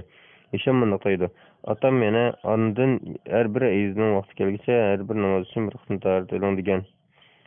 Sayyin Buxoriy 228 hadis, Muslim 333 hadis. Bu hadisdagi ondan har bir hayzning vaqti kelguncha har namoz uchun bir qism tahorat eling degan ibora Urvaning so'zi bo'lmasdan Rasululloh sallallohu alayhi vasallamning so'zi ekanligi muayyanlashidir. Imom Tirmiziy shuni sayyi degandir. Sunan-i Tirmiziy 125 hadis. Bu hadisni Hanefi mazhab olimlari bunday dalil qilgan. Bu hadis tahoratning sunishiga qonning tomirdan chiqishini sabab qilib ko'rsatgan. Badandan chiqqan qonlar bo'lar ekan, u tomirdan chiqmay qolmaydi. Chunki tomirlar badandagi qon oqadigan joylardir. Umdatul Qari 3-tom 144-bet. Hazrati Ayşe radhiyallohu anhadan rivoyat qilindiki, Rasululloh sallallohu alayhi vasallam bunday degan: Namozida qayqilgan yoki burni qonab ketgan yoki yondirgan yoki mazi chiqqan kishi qaytib berib tahorat olib kelib, gap so'z qilmasdan namozni kelgan yerida almashtirib o'qisin. Sunan Ibn Majah 1221 hadis. Imom Ahmad va Bayhaqi bu hadis mursal deb bog'lagan. Albani ajiz deb bog'lagan. İmam Zeylai ve İmam Muhafiz İbn Hacer dedi.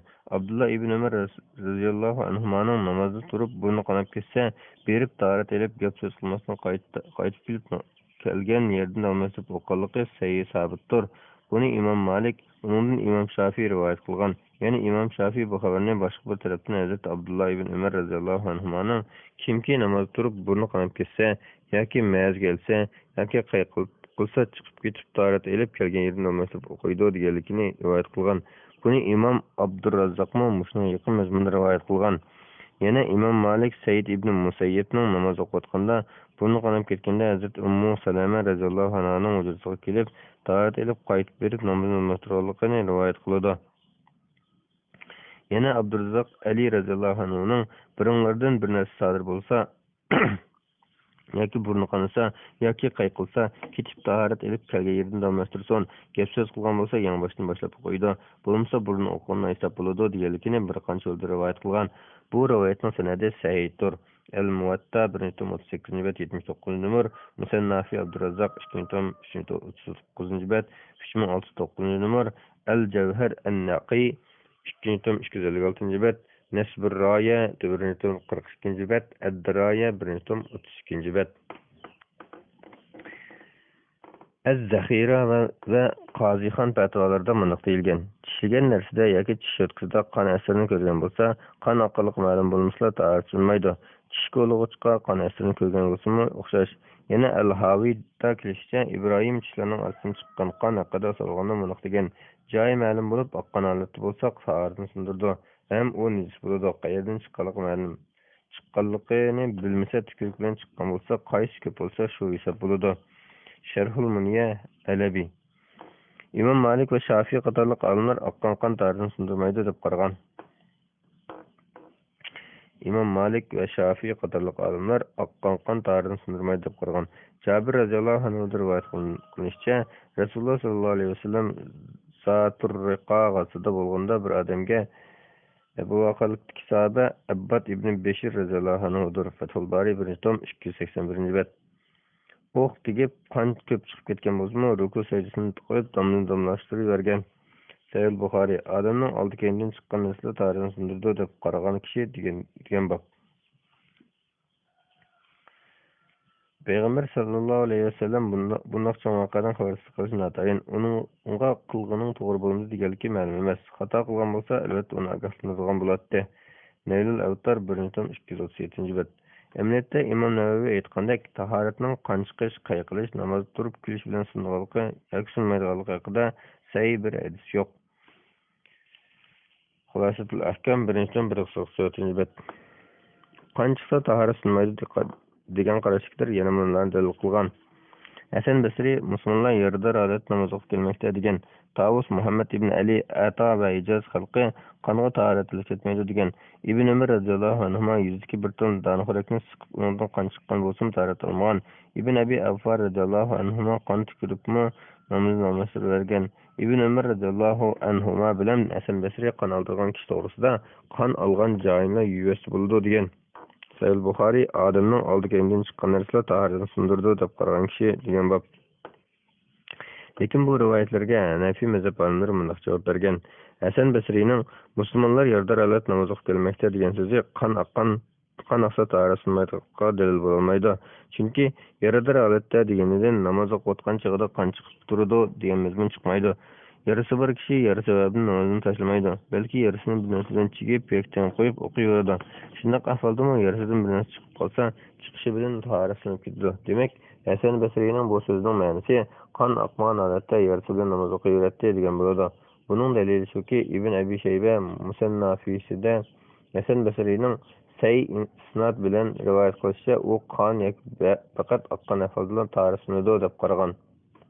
Musannafi İbn Abi Şeybe 1-tom 127 bet 1959 numar. Bu Hanefi imamlarının karşıda del özü bulup, karşı karışıklarga Hanefi mezheplerinin farklıdır. Tavus ve başkalarından kelgen rivayet kan yakıp dursun tahorat sunmaydı deganini bildirmeydi. Shundoq bo'lgan taqdirdami, buni dalil qilib ko'rsatganlar tabiining shakisi hujjat deb qaramaydi. Imom Abu Hanifa rahmatullohi alayhi hujjat deb qaramaydi. Imom Abu Hanifadan naql qilinishicha, u tabiinlarmi bizga o'xshash kishilardir. Ya'ni biz ularning itoati bo'yicha amal qilishimiz kerak emas, balki bizmi ularga o'xshash itoat qilamiz degan. Ibn Umar radhiyallohu anhuning yuzidagi bir til danaxo'rakni siqib, undan qon chiqqan bo'lsa, tahorat olmagan degan rivoyat bo'lsa, bu Hanefi mazhablarining dalilidir. Chunki ular kitoblarda siqib chiqarilgan qon bilan tahorat qilmaydi. Tahorat chiqarilgan qon bilan bo'ladi, chiqqan qon bilan bo'ladi deb mo'yalashtirgan. Ibn Abi Avfa radhiyallohu anhu qon tükürüp namozini davomlashtirgan degan rivoyat kelsak, buningda qon chiqsa tahorat qilmaydiganligi dalil yo'q. Chunki tish oraliqdan chiqqan qon tükürük bilan aralashgan ahvolda qaysi ko'p bo'lsa shu hisoblanadi. Bu rivoyatda raviy qaysini to'xtalmagan. Ibn Umar radhiyallohu anhu bilan Hasan Basri qon oldirgan kishi to'g'risida qon olgan joyini yuvasi bo'ldi degan. Bu rivoyatmi Hanafiy mazhab qarshi taqashmaydi. Chunki sahabalardan Ibn Abbas, Ali, Abdullah ibn Amr radhiyallohu anhum qatorliqlar qon oldirgan kishi yuyinishi lozim deb qaragandir. Aisha radhiyallohu anhami buni Rasululloh sallallohu alayhi vasallamdan yaxshi sanatlar bilan rivoyat qilgandir. Yana tehi qon oldirgandagi qon chiqqan qon emas, chiqarilgan qon bo'lsa, bu Hanafiy qarashga taqashmaydi. Umdatul Qari 1-tom 51-52. Demek, delil kılıngan hadisler acizlikten yoki sahih bo'lsin dalolat ehtimolli bo'lgan jihatdan olimlar sahobalarning ishrakati va boshqa nijosatlarning badandan chiqishi qiyos qilgan. İmam Ebu Hanife qatorliq olimlar oldari ikki yo'ldan boshqa butun badandan chiqqan har qanday narsa tahorat sindirdi desa, İmam Shafi'i qatorliq olimlar ikki yo'ldan boshqa yerdan chiqqan har qanday narsa tahorat sindirmaydi deb qaragan. İmam Malik chiqargan o'rinni chiqqan narsani yoqqanda chiqishini ko'rsatgan. Bidayatul Mujtahid 1-tom 37-bet. Bu masalada dalillarni selishtirgan bo'lsak, qon oqsa tahorat sindirdi degan qarash dalil jihatdan kuchliroq bo'lib qolmasdan ehtiyot jihatdan oldi o'rinda turadi. Vallohu a'lam.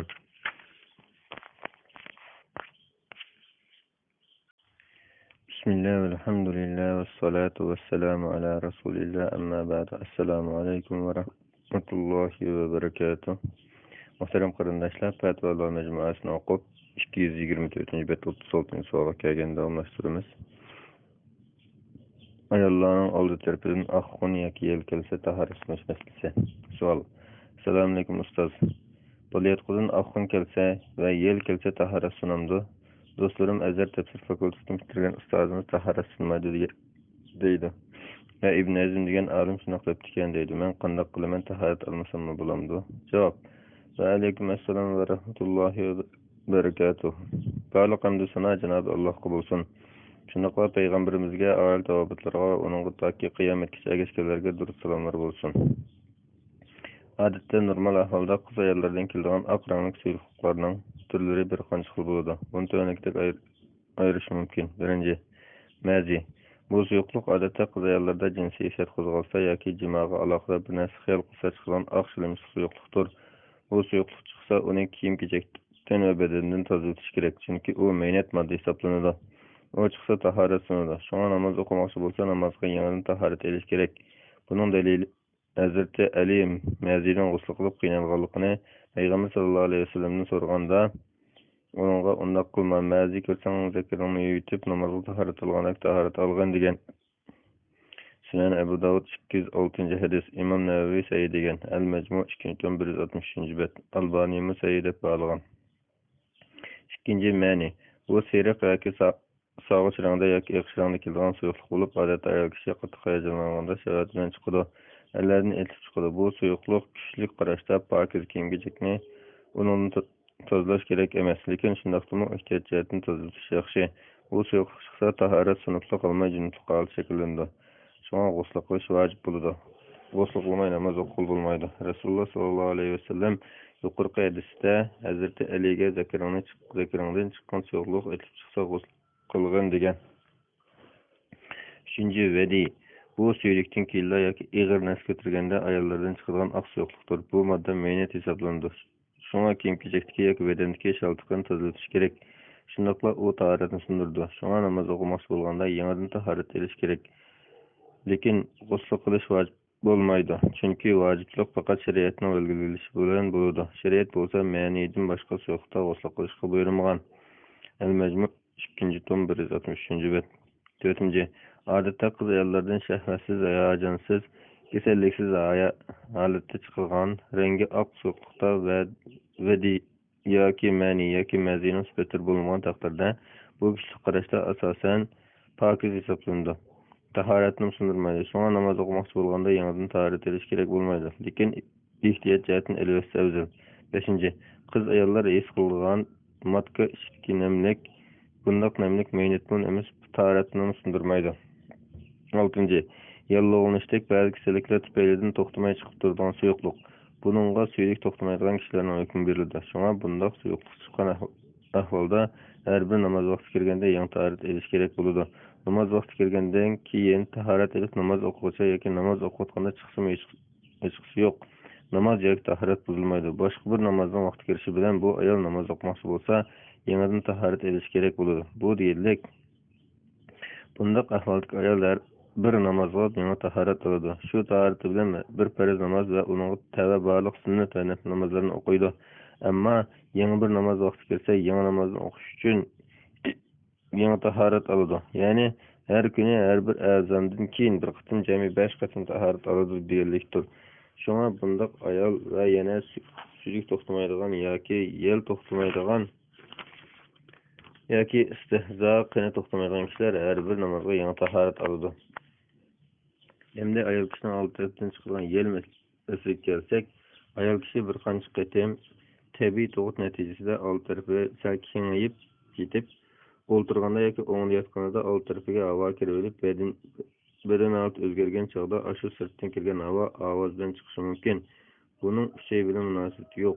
Hanafiy, Maliki shundoqla bir qism Hanbali mazhab olimlari nazarida bu yil odatga kelib chiqadigan najosat bir joydan chiqmagan bo'lg'achqa, bu kikirga o'xshaydi, tahoratni sundirmaydi.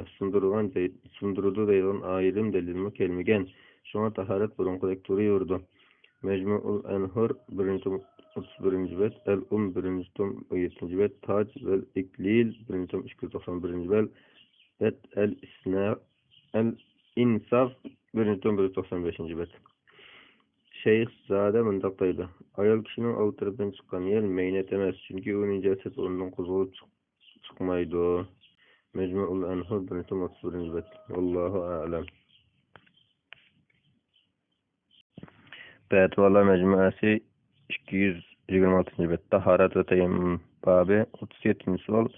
Junub holati turdan diniy material ko'rish. Sual. Assalomu alaykum. Junub holati turdan diniy material ko'rish durustmi? Javob. Va alaykum assalom va rahmatullohi va barakatuh. Parlaq hamdu sana Janobi Allohga bo'lsin. Shundaqla payg'ambarimizga, oila tavobatlarga va uning toki qiyomatgacha ergashganlarga durust salomlar bo'lsin. Junub peyzir kishilarning hadis, tafsir, fiqh, tavhid ve didaktik kitaplarını kitaptan yoki turdan o'qisa bo'ladi. Diniy maqol yozsin bo'ladi. Agar orasida bir ikki oyat uchrab qolsa, o'qib etsin bo'ladi. Oyatlarni tili bilan emas, ichida o'qib ketsa, ham yaxshi. Umuman junublikdan yuyinib pakalat o'qigan afzal. Allohu a'lam.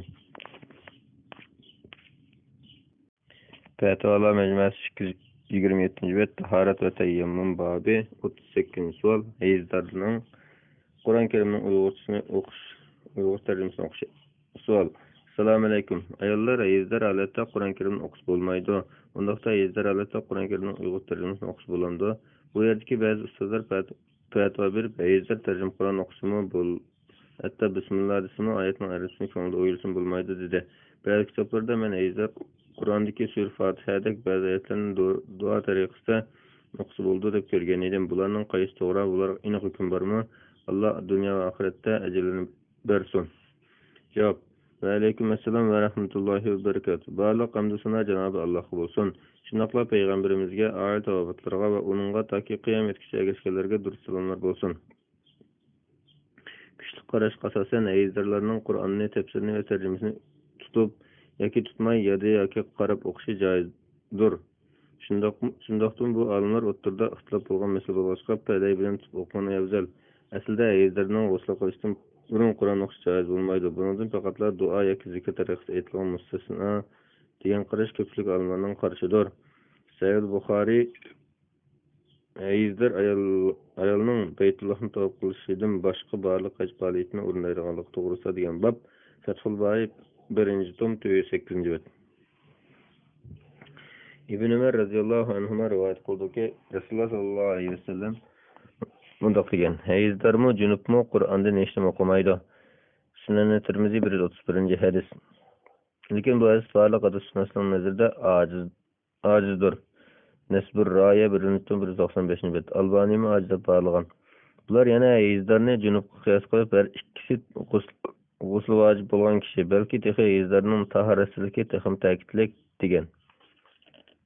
Ular dalil qilib ko'rsatgan hadislarning ko'pinchisi sahih isbotlanmagan yoki sahih deb qaralgan taqdirda ta'vil qilg'ili bo'lgan hadislar bo'lg'achqa, Imom Malik va Buxoriy qatorliq ba'zi olimlar Hazrat Ibn Abbos radhiyallohu anhuning Junub kishi Qur'on o'qish mayli deb qaraydiganligini, Ibrohimning hayzdor biror oyat o'qisa hech gap yo'q deganligini, yana payg'ambar sallallohu alayhi vasallam har qanday holda Allohni zikr qiladi degan hadisni asos qilib, zikr degan Qur'on o'qish bilan bo'ladi, shunga junub va hayzdorlar Qur'on o'qish bo'ladi deb qaragan.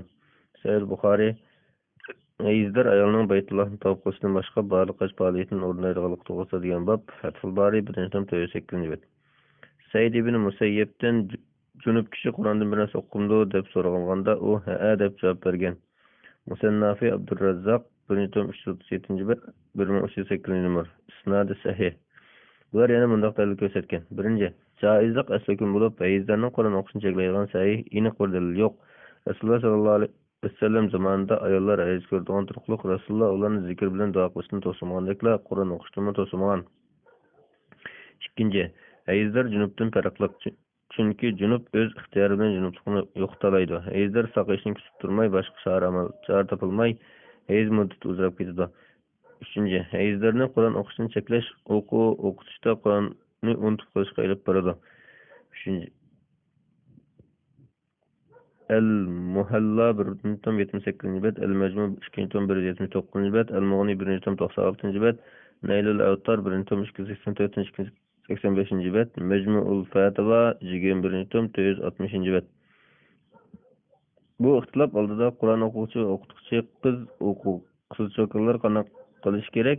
Ular har oyda bir hafta yoki undan ko'p Qur'on o'qiy olmay yoki o'qitolmay yaralg'anlarni unutib ketib qoldi. Albatta Imom Buxoriy va Imom Malik qatorliq olimlarning qarashi bo'yicha o'qisa bo'ladi. Ko'pchilik olimlarning qarashiga kelsak, ulardan ba'zilari o'qituvchi odat ko'rganda bir so'zni o'qitadi degan. Imom Tahoviy yarim oyatda o'qiydi degan. Yarim oyat o'qisa bo'ladi degan qarash Imom Abu Hanifa rahmatullohi alayhi dan rivoyat qilingan. Yana ba'zilar bir qisqa oyat bo'lsa mayli degan. Raddul Muhtar 1-172-173 Al-Muhalla 1-78 Al-Majmu 2-179 Al-Mughni 1-96 Menimcha bugungi kunda Qur'on Karimni yodlash va o'qitish ishlarining o'zini qilmasligini ko'rsatib, hayzdor xonim-qizlarga o'qish va yodlash doirasida ruxsat qilish kerak. Bu yuqori saviyalarga asoslanadi. Shundaqla islom rivoyiga zid kelmaydi. Imom Malik rahmatullohi alayhi hayzdor Qur'on o'qish bo'ldi deb ruxsat qilgan. Bu Imom Ahmad rahmatullohi alayhidan kelgan bir qarashdir. Texi Imom Ibn Taymiya rahmatullohi alayhi ayol kishi Qur'onni unutib qo'yish xavfi bo'lsa, hayzdor bo'lsin Qur'onni tashmay o'qish vojib bo'ladi deb qaragan. Al-Ixtiyorat al-Fiqhiyya 1-27 hayzdor Qur'onni dili bilan o'qisa albatta bo'ladi. Zikr yoki duo niyatida Fatihani yoki duo mazmunidagi oyatlarni o'qish Hanafi va boshqa mazhablarga to'g'ri hisoblangan qarashda makruh bo'lmaydi. Zikr qilsa tasbih, tahlil va dur taysin makruh bo'lmaydi. Buning dalili ijmo bilan sahih hadislardir. Al-Majmu 2-181 va Fathul Qadir 1-168 Junub, hayzdor va nifaslarning Qur'onni tutishning joiz bo'lmaydiganligida 4 mazhab orasida ixtilof bo'lmasa-mu, bir qism ma'lumot tutsa bo'ladi deb qaragan. Ko'pchilik bu oyatni dalil qilgan. Innahu laqur'anun karim fi kitabin maknun la yamassuhu illa al-mutahharun. Shubhasizki u ulug' Qur'ondir, saqlangan kitobdir. Uni faqat pok bo'lganlar tutadi. Voqea surasi 70-79 oyatlar. Ular oyatdagi kitob degan so'zni Qur'onda tafsir qilgan. Yana Qur'onni faqat pok kishilar tutadi degan hadisni Al-Muwatta 469. Yana Qur'onni faqat pok oltinda tutgan degan hadisni Hakim Mustadrakda rivoyat qilib isnod sahih degan 6051 hadis. Tabarani Al-Majmu'ul Kabir da rivoyat qilgan 3135 hadis dalil qilgan. Lekin ularning dalillari e'tiroz uchragan. Oyatga qarata berilgan e'tiroz shuki, oyatga kitobdan maqsad lavhul mahfuzdir, pok bo'lganlardan maqsad farishtalardir. Yoki kitobdan Qur'on maqsad qilinsa, pok bo'lganlardan maqsad shirkdan pok bo'lganlardir. Chunki mushriklar najisdir.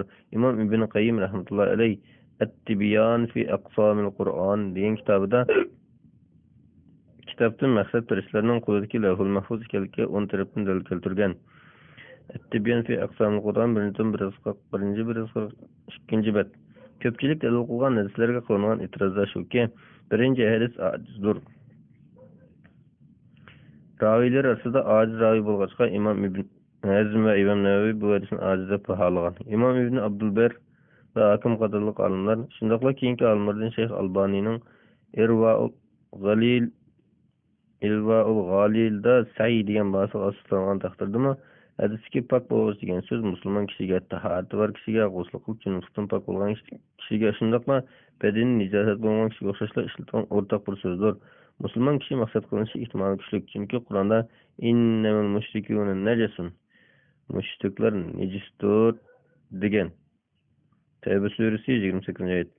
Undaqda hadisning ma'nosi mundaq bo'ladi. Qur'onni faqatla musulmon kishilar tutadi.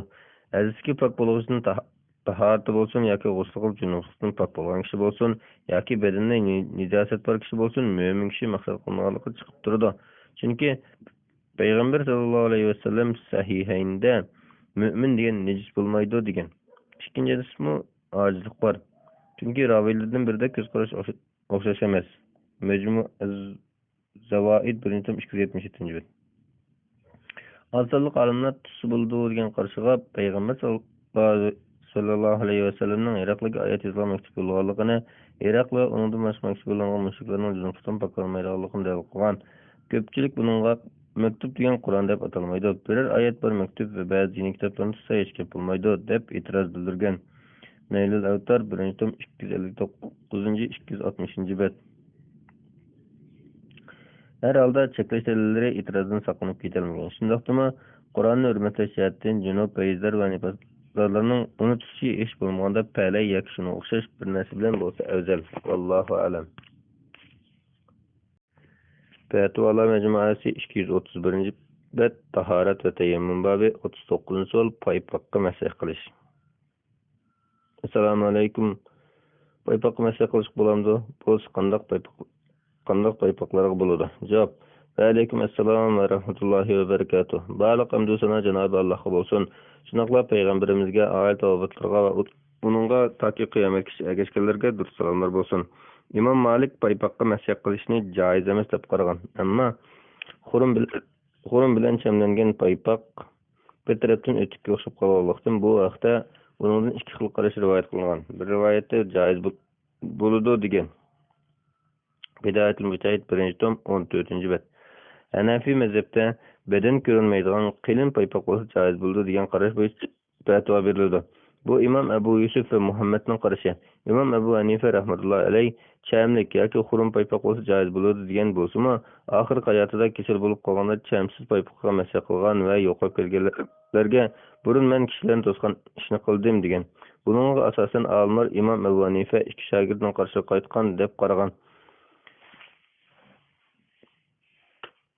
Tebyinul Aqaiq 1. tom 52. bet ve Şerhul Muniye Halebi. İmam Şafii, İmam Ahmet qatorliq bir qism olimlar paypaq məsəh qilish jaiz bo'lishi uchun uningda yo'l yurgizilgan darajada qilin bo'lishini shart qilgan. El-Mecmu 1. tom 564. bet, El-Mughni 1. tom 181. bet.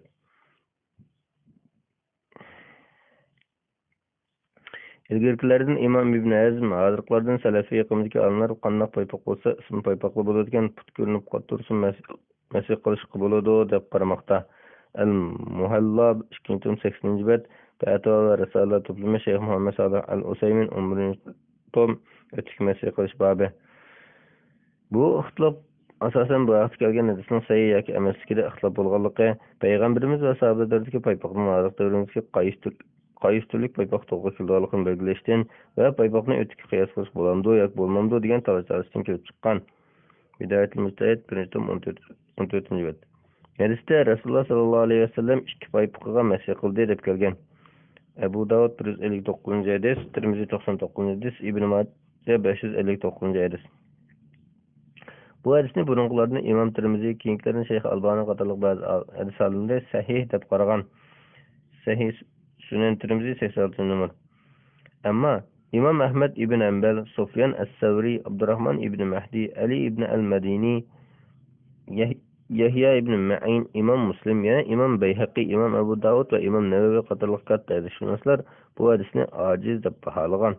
İmam Nevevi dedi: Yuqorqi katta hadishunoslarning biri yolg'iz holatda aciz deb baholagan bo'lsa, uning bahsi İmam Tirmizining Hasan hadis degan bahsini oldin o'rinib turadi. Buning hadis sahasilar ittifoq. Sahih degan taqdirdimi uningdagi paypoq so'zidan chamlik yoki yo'l yurgil bo'lgan qilin paypoq ko'rsatildi deyishga bo'ladi. Imom Malikmi shundoq ma'no berganlik rivoyat qilingan. Yana Hazrat Ali, Abdullah ibn Mas'ud, Bara ibn Azib, Anas ibn Malik, Abu Umama qatorliq ko'plagan sahobalarning paypoqlari masih qilganligi ma'lum. Al-Majmu 1566 bet, Nasbur Raya 184 bet, Ad-Diraya 182 bet, Nailul Avtar 226 bet. Hozirgi paypoqlarimizga kelsak, albatta sahobalar zamonidagi yo'ng yoki xurum paypoqlar hozirgi zamonimizga qilinroq paypoqlarga to'g'ri keladi. Put ko'rinib turadigan yoziq naylon yoki ipak nibis paypoqlarga to'g'ri kelmaydi. Shunga undaq paypoqlarga boshqa uzr bo'lmasa masih qilish bo'lmaydi. Paypoq qilinroq bo'lsa qish kunlarida yoki safarsizda havoning suvning sovuqligidan haqiqiy qiynalib qolgan bo'lsa, uningga masih qilsa bo'ladi. Bo'lmasa normal sharoitda joiz bo'lmaydi. Chunki Alloh taolo Qur'on Karimdagi tahorat oyatida va arjulakum ilal ka'bayn putunlarni o'shqichi yuyinglar deb buyurgan. Maida surasi 6-oyat. Payg'ambar sallallohu alayhi vasallam tahorat qilishni o'rgatgan hadislarda putini o'shqichi yuyib ko'rsatgan. O'zi tahorat olgandan putini yuvgan. Sahoba kiramlarning normal sharoitda putini yuvgan. Hatto safar ustida putini chala yuvgan yoki yuvmay putu masih qilganlarni Rasululloh sallallohu alayhi vasallam 2-3 qatim arqisi yuyilmagan putlarga do'zax azobining voy deb takrorlab ogohlantirgan. Sahih Buxoriy 60-hadis, Muslim 240-hadis. Yana putini yuyib tahorat ilib ko'rsatgandan keyin kimki buni ortiq kam qilsa yomon qilgan ham zulm qilgan bo'ladi degan. Sunan Abu Dawud 135-hadis. Navaviy Sahih degan. Sharhi Sahih Muslim 329-hadis. Albani Hasan deb bog'lagan. Undaq bo'layotgan yuyishning vojibligi asli hukm. Masih qilish bo'lsa qiyinchilik tufaylidan berilgan ruxsatdir. Ruxsat degan qiyinlik ahvollar qator bo'lgan kengchilik. Shunga normal ahvolda bo'libmi yozning issiq kunlarida suv kengri yerlarda ruxsatga esilishga bo'lmaydi. Havo issiq chog'larda boshqa uzrsi bo'lmasa, butun yumay paypoqqa masih qilsa joiz bo'lmaydi. Chunki aslidagi hukm yuyish, uningdan faqatla sovuq havo, kasallik yoki safar deganda qiynag'uchi sabablar topilganlar, uning badali bo'lgan masihga yetkilamiz. Balki texi issiq kunlarda butun yumay sisiq burutish boshqalarga azor berish jihatdan makruh bo'lishi kerak. Allohu a'lam. Fatvalar majmuasi tahorat va tayammum bobi 40. Savol: hojatxonada mustahab qilish. Savol: Assalomu alaykum. Hojatxonada mustahab qilsa bo'lamdi? Men turadigan o'rinda tuzuk bir mustahab qilib o'rin yo'q edi. Shunga doim hojatxona qilardim. Yaqinda bir aylam menga hojatxonada mustahab qilsa bo'lmaydiganligini, payg'ambarimizning bu vaqtda aniq hadisi borligini deydi. Lekin men munosabat filmlarini ko'rib bu to'g'risida hadis borligini hech ko'rmadim. Shunga ustozlar bu vaqtda aniq qurul ko'rsatgan bo'lsa, mustahab qilish tahorat qilib qog'oz yoki chalmada surtib tozalagandan keyin suv bilan yuvishni ko'rsatdi. Yuvishning hukmi ismi o'xshash mustahabdir. Kona xoli joylarda tahorat qilgan o'rinda suv ishlatish munosib emasdi. Ba'zida bu suv ishlasa nijosat ustiga tushib tashlangan edi. Shunga suv ishlashga ayrim mustahabxonalar yasalgan. Javob: Va alaykum assalom va rahmatullohi va barakatuh. Barliq hamd sana Janob Allohga bo'lsin. Shundoqla payg'ambarimizga, oil tavbatlarga va uningga toki qiyomatgacha ergashganlarga salomlar bo'lsin. Islom dini pokizlikqa, insonni izzatlaydigan har qanday go'zal ko'rinishga ahamiyat beradi. Bu sababdan namozning to'g'ri bo'lishi uchun badan, kiyim va o'rinning pokiz bo'lishini shart qilgan. Bilishimcha, dinimizda hojat qilgan o'rinni mustahab qilsa bo'lmaydi deydigan alohida bir ko'rsatma yo'q. Lekin nijosat yo'q, nijosat chechirmaydigan joyda mustahab qilish, tahorat ilish pokizlik jihatdan afzal. Burunqa attimizda tahorat sindirish ayrim yerda, mustahab qilish ayrim yerda bo'ladi. Hozirgi turmushimizda bo'libmi shahar uylarda tahorat sindirish, suv bilan mustahab qilish har ikkisi ko'pincha bir joyda, hatto bir o'ltirishda qilindi. Kiyimga nijosat tashlab ketishdan saqlansalar cheklimi yo'q, mayli bo'laverdi. Tahorat ilishda Allohning ismini atash vojib yoki mustahab bo'lganligi uchun mumkin bo'lsa nijosat yo'q ayrim joyda tahorat ilish, bo'lmasa nijosatni ixtiyotib nijosat qolmagan ahvolda tahorat ilish kerak. Shundoqmi nijosat bo'lgan joyda tahorat olgan taqdirda tahorat to'g'ri bo'laverdi. Vallohu a'lam. Fatvolar majmuasi 1-tom 5-bob namoz va masjid. 41-savol. Takbirni taqib tushirish sunnatmi? Savol. Assalomu alaykum ustoz. Takbirni taqib tushirish sunnatmi va yoki taqib tushirish bilan jup tushirish o'xshashmi? Javob. Va alaykum assalom va rahmatullohi va barakatuh. Barliq hamd sano Janob Allohga bo'lsin. Shundoqla payg'ambarimizga, oila tavobitlariga va uningga toki qiyomatgacha ergashganlarga dur salomlar bo'lsin. Takbirning hukmi to'g'ri qarashga asosan ta'kidlangan sunnat bo'lib, takbirni taqib tushirishmi, jup tushirishmi o'xshash sunnatdir. Chunki har ikki xil takbir tushirish usuli sahih hadislar bilan Rasululloh sollallohu alayhi vasallamdan kelgandir. Hanafiy mazhab olimlari takbirni jup tushirishni tillagan bo'lib, takbirni jup tushirganimizda 17 jumla bo'ladi. Ya'ni Allohu akbar, Allohu akbar, Allohu akbar, Allohu akbar, ashhadu an la ilaha illalloh, ashhadu an la ilaha illalloh, ashhadu anna Muhammadan rasululloh, ashhadu anna Muhammadan rasululloh, hayya alas salah, hayya alas salah, hayya alal falah, hayya alal falah, qad qamatis salah, qad qamatis salah, Allohu akbar, Allohu akbar, la ilaha illalloh. Bu usul Abu Mahzura radhiyallohu anhu rivoyat qilgan hadis kelgan bo'lib, u hadisda Abu Mahzura radhiyallohu anhu Rasululloh sallallohu alayhi vasallam mana takbirni 17 jumla o'rgatgan degan. Sunan Abi Dawud 502 hadis, Tirmiziy 192 hadis, Nasoiy 632 hadis, Tirmiziy Hasan sahih deb baholagan, Albaniy sahih deb baholagan.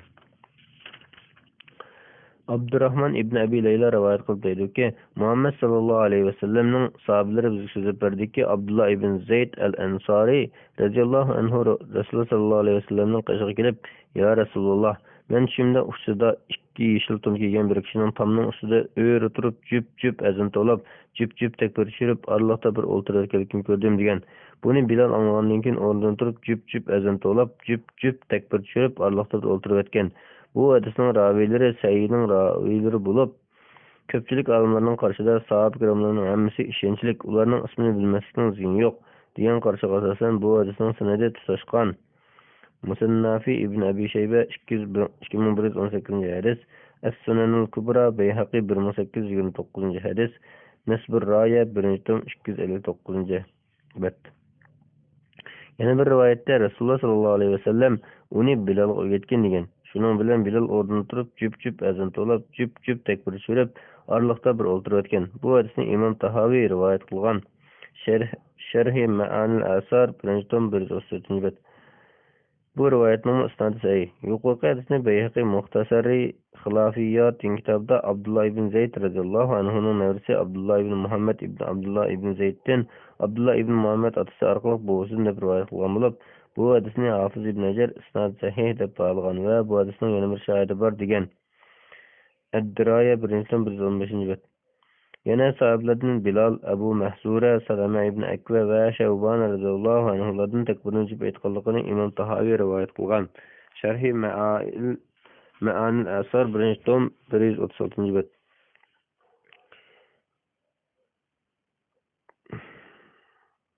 Ko'pchilik olimlar takbirni taqshirishni tanlagan bo'lib, takbirni taqshirganimizda 11 jumla bo'ladi. Ya'ni Allohu akbar, ashhadu an la ilaha illalloh, ashhadu anna Muhammadar rasululloh, hayya alas salah, hayya alal falah, qad qamatis salah, qad qamatis salah, Allohu akbar, la ilaha illalloh. Bunda qad qamatis salah degan jumladan boshqa jumla takrorlanmaydi. Bu usul Abdullah ibn Zayd radhiyallohu anhu rivoyat qilgan hadis kelgan. Musnad Ahmad 16525 hadis, Sunan Abi Dawud 199 hadis. Ibn Huzayma bu hadisni sahih degan. Imom Tirmiziy Ilal Kabir degan kitobida mundoq degan. Men Muhammad ibn Ismoil Imom Buxoriydan bu hadis to'g'risida so'rasam, u mening nazarimda sahih dedi. Nasbur Roya 1-tom 209 bet. Albaniy bu hadisni sahih deb baholagan. Abu Qulaba Anas rivoyat qildiki, Ibn Malik radhiyallohu anhu mundoq degan. Bilal azonni jib takbirni taqaytishga buyurildi. Sahih Buxoriy 603 hadis, Muslim 378 hadis. Yana bir rivoyatda Anas radhiyallohu anhu mundoq degan. Bilal azonni jib takbirning qad qamati salatidan boshqa o'zlarini taqaytishga buyurilgan. Sahih Buxoriy 605 hadis, Muslim 378 hadis. Demak, yuqorqi har ikki usul Rasululloh sallallohu alayhi vasallamdan sahih yo'l bilan kelgandir. Buning asosan diyorimizga jib o'qish usulini sahihlikdan to'g'ri usul bo'lg'achqa, diyorimizga Hanafiy mazhab tilg'am bo'yicha amal qilib kelayotgan bu to'g'ri usulni atay o'zgartib, jidal majroga, avmo o'ttirga qalbiga sabab bo'lgan o'rni yo'q. Jidalga sabab bo'lmaydigan ahvolda taq yoki jup qaysi bir usulda takbir aytsa sunnatga muvofiq ish qilgan bo'ladi. Vallohu a'lam. Fatvolar majmuasi 242 bet namoz va masjid bobi 42 savol kofirlarning masjidga kirgizsa bo'lamdi? Savol: Assalomu alaykum ustoz. Bizdan biraylarni kofirlar masjidga kirib bo'lamdi deb so'rabdi. Bir xo'jda ular g'usl qilmoqqa albatta kirib bo'lmaydi, lekin din tashviq qilish uchun akirsa bo'ladi debdi. Men Allohning mushriklar nejis, ular haram masjidga yaqinlashmasin degan oyati bor. Bu oyat keskin hukm bilan keldi. Shunga kirish bo'lmaydi desam, u Shi'an tarafdagi masjidlarda dinimizni mashlab tashviq qilish, dinimizning go'zal tarafini ularga ko'rsatib, ularning ko'nglini islomga ma'lum qilish uchun ularni masjidga kiradigan ish bor deydi. Mushning hukm qanday bo'ladi? Alloh sizdan rozi bo'lsin. Javob: Va alaykum assalom va rahmatullohi va barakatuh. Barliq hamd sanolar Janob Allohga bo'lsin. Shundaqla payg'ambarimizga, oil tavbatlarga va uningga toki qiyomatgacha ergashganlarga durust salomlar bo'lsin. Siz dalil qilib ko'rsatgan Alloh taoloning innamal mushrikuna najasun fala yaqrabul masjidal haroma ba'da amihim haza. Mushriklar nejislardir. Shunga ular masjid haramga mushu yildan keyin yaqin yo'lmasin. Tevbe suresi 28. ayet. Degan ayeti masjidi haramga xosdir. Olimlar kofirning masjidga kirishning hukmida har xil qarashlar bo'lgan. Ba'zi olimlar kofirlar barliq masjidlarga kirsa bo'ladi, masjid haramga o'xshash deb qaragan. Yana ba'zilar kofirlar musulmonlarning o'zi bilan masjidlarga kirsa bo'ladi, faqatla masjid haram va haramdagi barliq masjidlarga kirmaydi deb qaragan. Yana ba'zilar kofirlar har qanday masjidga kirsa bo'lmaydi deb qaragan. Yana ba'zilar kofirlar masjidga kirgizilmaydi, faqatla ishlash zarurati bo'lganda kirsa bo'ladi deb qaragan. Yuqorqi qarashlarning har birining o'z oldiga dalillari bor bo'lib, bularni bir-birlab tahlil qilsak gap uzrab qoladi. Dalil jihatdan kuchli bo'lgani musulmonlarning manfaatiga chetishlik biror ehtiyoj bo'lib qolsa yoki kirishi islom tashviqoti uchun bo'lsa, kofirlar masjid haramdan boshqa barliq masjidlarga musulmonlarning ijozati bilan kirsa bo'ladi. Bu ko'pchilik olimlarning qarashidir. Bu qarashning ba'zilarini misol olaylik. Abu Hurayra radhiyallohu anhu rivoyat qildiki, Rasululloh sallallohu alayhi vasallam Najd tarafga otliq qo'shin aytgan edi. Ular Bani Hanifa qabilasidan Sumama ibn Usal ismli birodarni tutib kelib, uni masjidning to'riga bog'lab qo'ydi. Rasululloh sallallohu alayhi vasallam chiqib, "Ey Sumama, qandoq talabing bor?" dedi. Sumama: "Menda yaxshi taklif bor, ey Muhammad. Agar meni o'ltirsang, qon qisosi vojib bo'lgan odamni o'ltirgan bo'lasan. Agar afu qilaversang, rahmat eshitishni bildigan biriga inom qilgan bo'lasan. Agar pul mol xohlasang, xolig'ini talab qil" dedi. U shunda qo'yib qo'yildi. Ertasi bo'ldi. Rasululloh: "Ey Sumama, qanday talabing bor?" dedi. Sumama: "Sana aytganimdek, agar afu qilaversang, rahmat eshitishni bildigan biriga inom qilgan bo'lsan" dedi. Rasululloh uni yana shunday qo'yib qo'ydi. Ondan Rasululloh: "Ey Sumama, qanday talabing bor?" dedi. Sumama: "Sana aytganimdek talab bor" dedi. Rasululloh Sumamani yeshitinglar dedi. Shuning bilan u darhol masjidga yaqin bir xo'ramzorlik berib g'usl qildi. Onda masjidga kirib guvohlik beramanki, bir Allohdan boshqa iloh yo'q. Muhammad Allohning elchisi. Ey Muhammad, Alloh bilan qasamki, zamin ustida mana sizdan sening chiroylaringdan bek o'ch ko'radigan chiroy yo'q edi. Endilikda bo'lsa sening chiroylari menga eng suyimli chiroy bo'lib qoldi. Allah bilan qasamki, zamin ustida menga sizdan sizlarning dinlaridan bek o'ch ko'radigan din yo'q edi. Endilikda bo'lsa sizlarning dinlari menga eng suyimli din bo'lib qoldi. Allah bilan qasamki, zamin ustida menga sizdan sizlarning yurtlardan bek o'ch ko'radigan yurt yo'q edi. Endilikda bo'lsa sizlarning yurtlari menga eng suyimli yurt bo'lib qoldi. Lashkarlarim umr qilay deb menga tutib olgan edi. Sizlar nima deylar deb iymon etgan edi. Rasululloh uning xush bishorat bilib uni umr qilish buyurdi. U umr qilib Makka kelganda bir so'ngdan haq dindan botil dinga chiqdingmi deb so'radi. U yo'q, men Allohning rasuli Muhammad sallallohu alayhi vasallam bilan musulmon bo'ldim. Alloh bilan qasamki, endi bundan keyin Rasululloh sallallohu alayhi vasallam ijozat qilmoqcha, Yamamadin sizlarga bir tal bug'doy dinimi kelmaydi dedi. Sahih Buxoriy 372 hadis, Muslim 1764 hadis. Osman ibn Abil As radhiyallohu anhudan rivoyat qildiki, Saqif qabilasining umiki Rasululloh sallallohu alayhi vasallamning huzuriga kelganda, masjid turish ularning dillarini eritish uchun ularni masjidga tushirgan. Sunan Abu Dawud 3026 hadis, bu hadis ojiz. Nasbur rivoyat 4259 bet. Albaniy ojiz deb baholagan. Ularni masjidga tushirish ular musulmonlarning ahvolini, xushularni, namozga yig'ilishlarini va Parvardigori qilgan ibodatlarni ko'rish orqali ularning dillarini bakroq eritish uchun ularni masjidga tushirgan. Avnul Ma'bud 8-tom 185 bet. Muhammad as-Jubayr ibn Mutim radhiyallohu anhu bunday deganligi rivoyat qilinadi. Men Muhammad Muhammed atsı Cübeyr ibn Mut'im radıyallahu anhudan mundaq deganligini rivoyat qiladi. Men musulmon bo'lishdan burun Badr asrlari haqida so'zlash uchun Makkadan Madinaga kelganimda Rasululloh sallallohu alayhi vasallamning sham namozida tur suratini o'qitgan anglab أم خلقوا من غير شيء أم هم الخالقون أم خلقوا السماوات والأرض بل لا يوقنون أم عندهم خزائن ربك أم هم المسيطرون yoki ular hech nimasiz yaratıldimi yoki ular o'zlari yaratquchilarmikan yoki osmonlarni va zaminni ular yaratibdimi yo'q ular keskin ishonmaydi yoki ularning yonida Rabbingning xazinalari bormikan yoki ular egillovchilarmikan Tur surasi 35, 36, 37 oyatlar degan oyat kelganda yurakim qipidan chiqib ketay deb qolgan edi.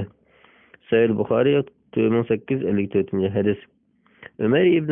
Umayr ibn Vahb Rasululloh sallallohu alayhi vasallamni o'ldirish uchun kiyimining ichiga shamshirni yushirib, asirlarni ilib ketmoqchi bo'lgan qiyofatga kelganda Rasululloh sallallohu alayhi vasallam uni masjidga kirgizgan. Oxirida Umayr ibn Vahb shahodat aytib musulmon bo'lgan. Sirati ibn Hisham 3-tom 213-214 bet. Abu Sufyan Rasul radhiyallohu anhu mushrik vaqtida sulh tuzish uchun Madinaga borganda Rasululloh sallallohu alayhi vasallamning masjidiga kirgan. Sirat ibn Hisham 5-tom 51 bet. Najran xristianlari umikka kelganda Rasululloh sallallohu alayhi vasallamning masjidiga kirgan. Bu chog'da Rasululloh sallallohu alayhi vasallam asr namoz o'qiyotgan vaqti edi. Sirat ibn Hisham 4-tom 414 bet. Sharik ibn Abdullah ibn Abu Namr rivoyat qildiki, u Anas ibn Malik radhiyallohu anhuning mundoq deganligini anglagan. Biz Rasululloh sallallohu alayhi vasallam bilan masjidda o'tirdik. Tuguminigan bir odam masjidga kirib keldi. U tugisini cho'ktirib, putini bog'lab qo'ygandan keyin bizdan qaysinglar Muhammad bo'lsalar deb so'radi. Rasululloh sallallohu alayhi vasallam oramizda asiq yo'linib turadi. Biz uningga yo'linib turgan oq pishmoq odam shu dedik. U odam Rasululloh sallallohu alayhi vasallamga: "Ey Abdul Muttolibning o'g'li" dedi. Rasululloh sallallohu alayhi vasallam uningga so'zini anglatman dedi. U men senden qo'pollik bilan masala so'rayman, achchig'ing kelmasin dedi. Rasululloh sallallohu alayhi vasallam xohlaganini so'rab bergan dedi. U odam: "Sening va sendan ilgirlarning Parvardigori bilan sendan so'raymanki, Alloh seni butun insonlar payg'ambar qilib yuboribdimi?" Rasululloh sallallohu alayhi vasallam albatta shundoq dedi. U yana: "Sendan Alloh bilan so'raymanki, Alloh sen orqali bizni bir kechkunizda 5 vaqt namoz o'qishga buyurdimi?" dedi. Rasululloh albatta shundoq dedi.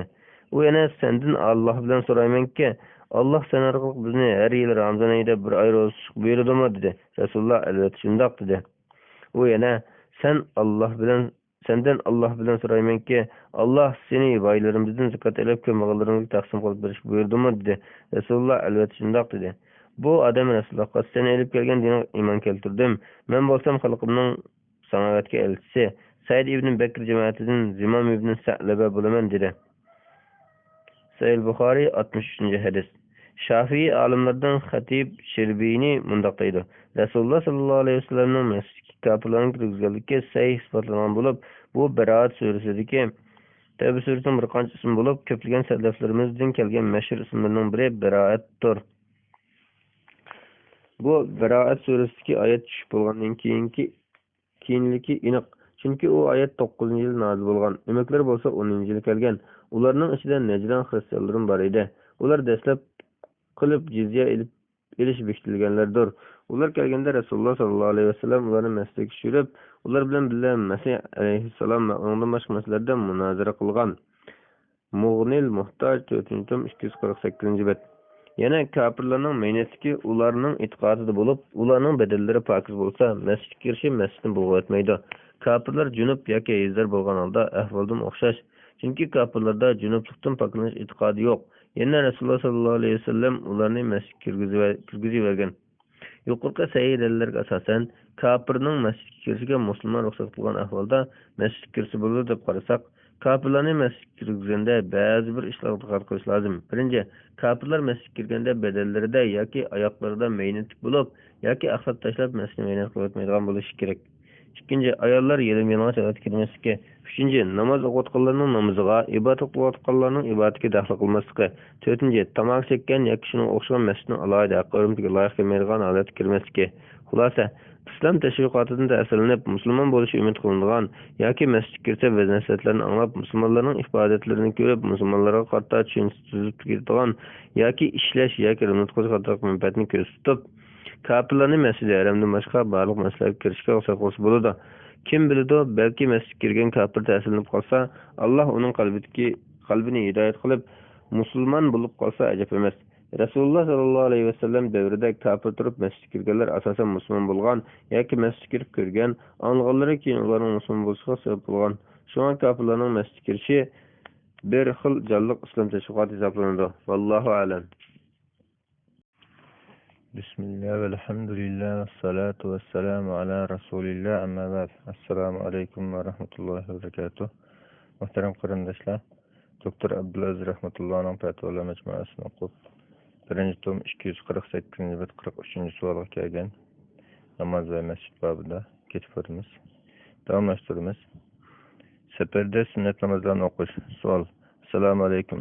Yaqinqi yillardan buyon diyorimizda namozni qasr qilish shariatga to'shadigan safarga chiqqan musofir sunnat namozlarini o'qimaydi. Chunki Alloh musofirga osonchilik qilib berish uchun farz namozni qasr qilib o'qishga buyurgan. Shunga sunnat namozlarini o'qishning hojati yo'q deydigan. Safar jarayonida vaqt keng tashlab bo'lsa-mu, sunnat o'qimaydigan ahvol ko'payib ketdi. O'qiymizmi yoki o'qimaymizmi? Mushaqdagi to'g'ri fatvolarni bayon qilib bergan bo'lsalar. Yana bir savol. Namozni qasr qilib o'qganda sunnatmi qasr qilinadi yoki farzlar qasr qilinadi? Javob. Va alaykum assalom va rahmatullohi va barakatuh. Barliq hamd sana Janob Alloh bo'lsin. Shundaqla payg'ambarimizga, oila tavobatlarga va uningga ta'sir qiyomatgacha ergashganlarga durust salomlar bo'lsin.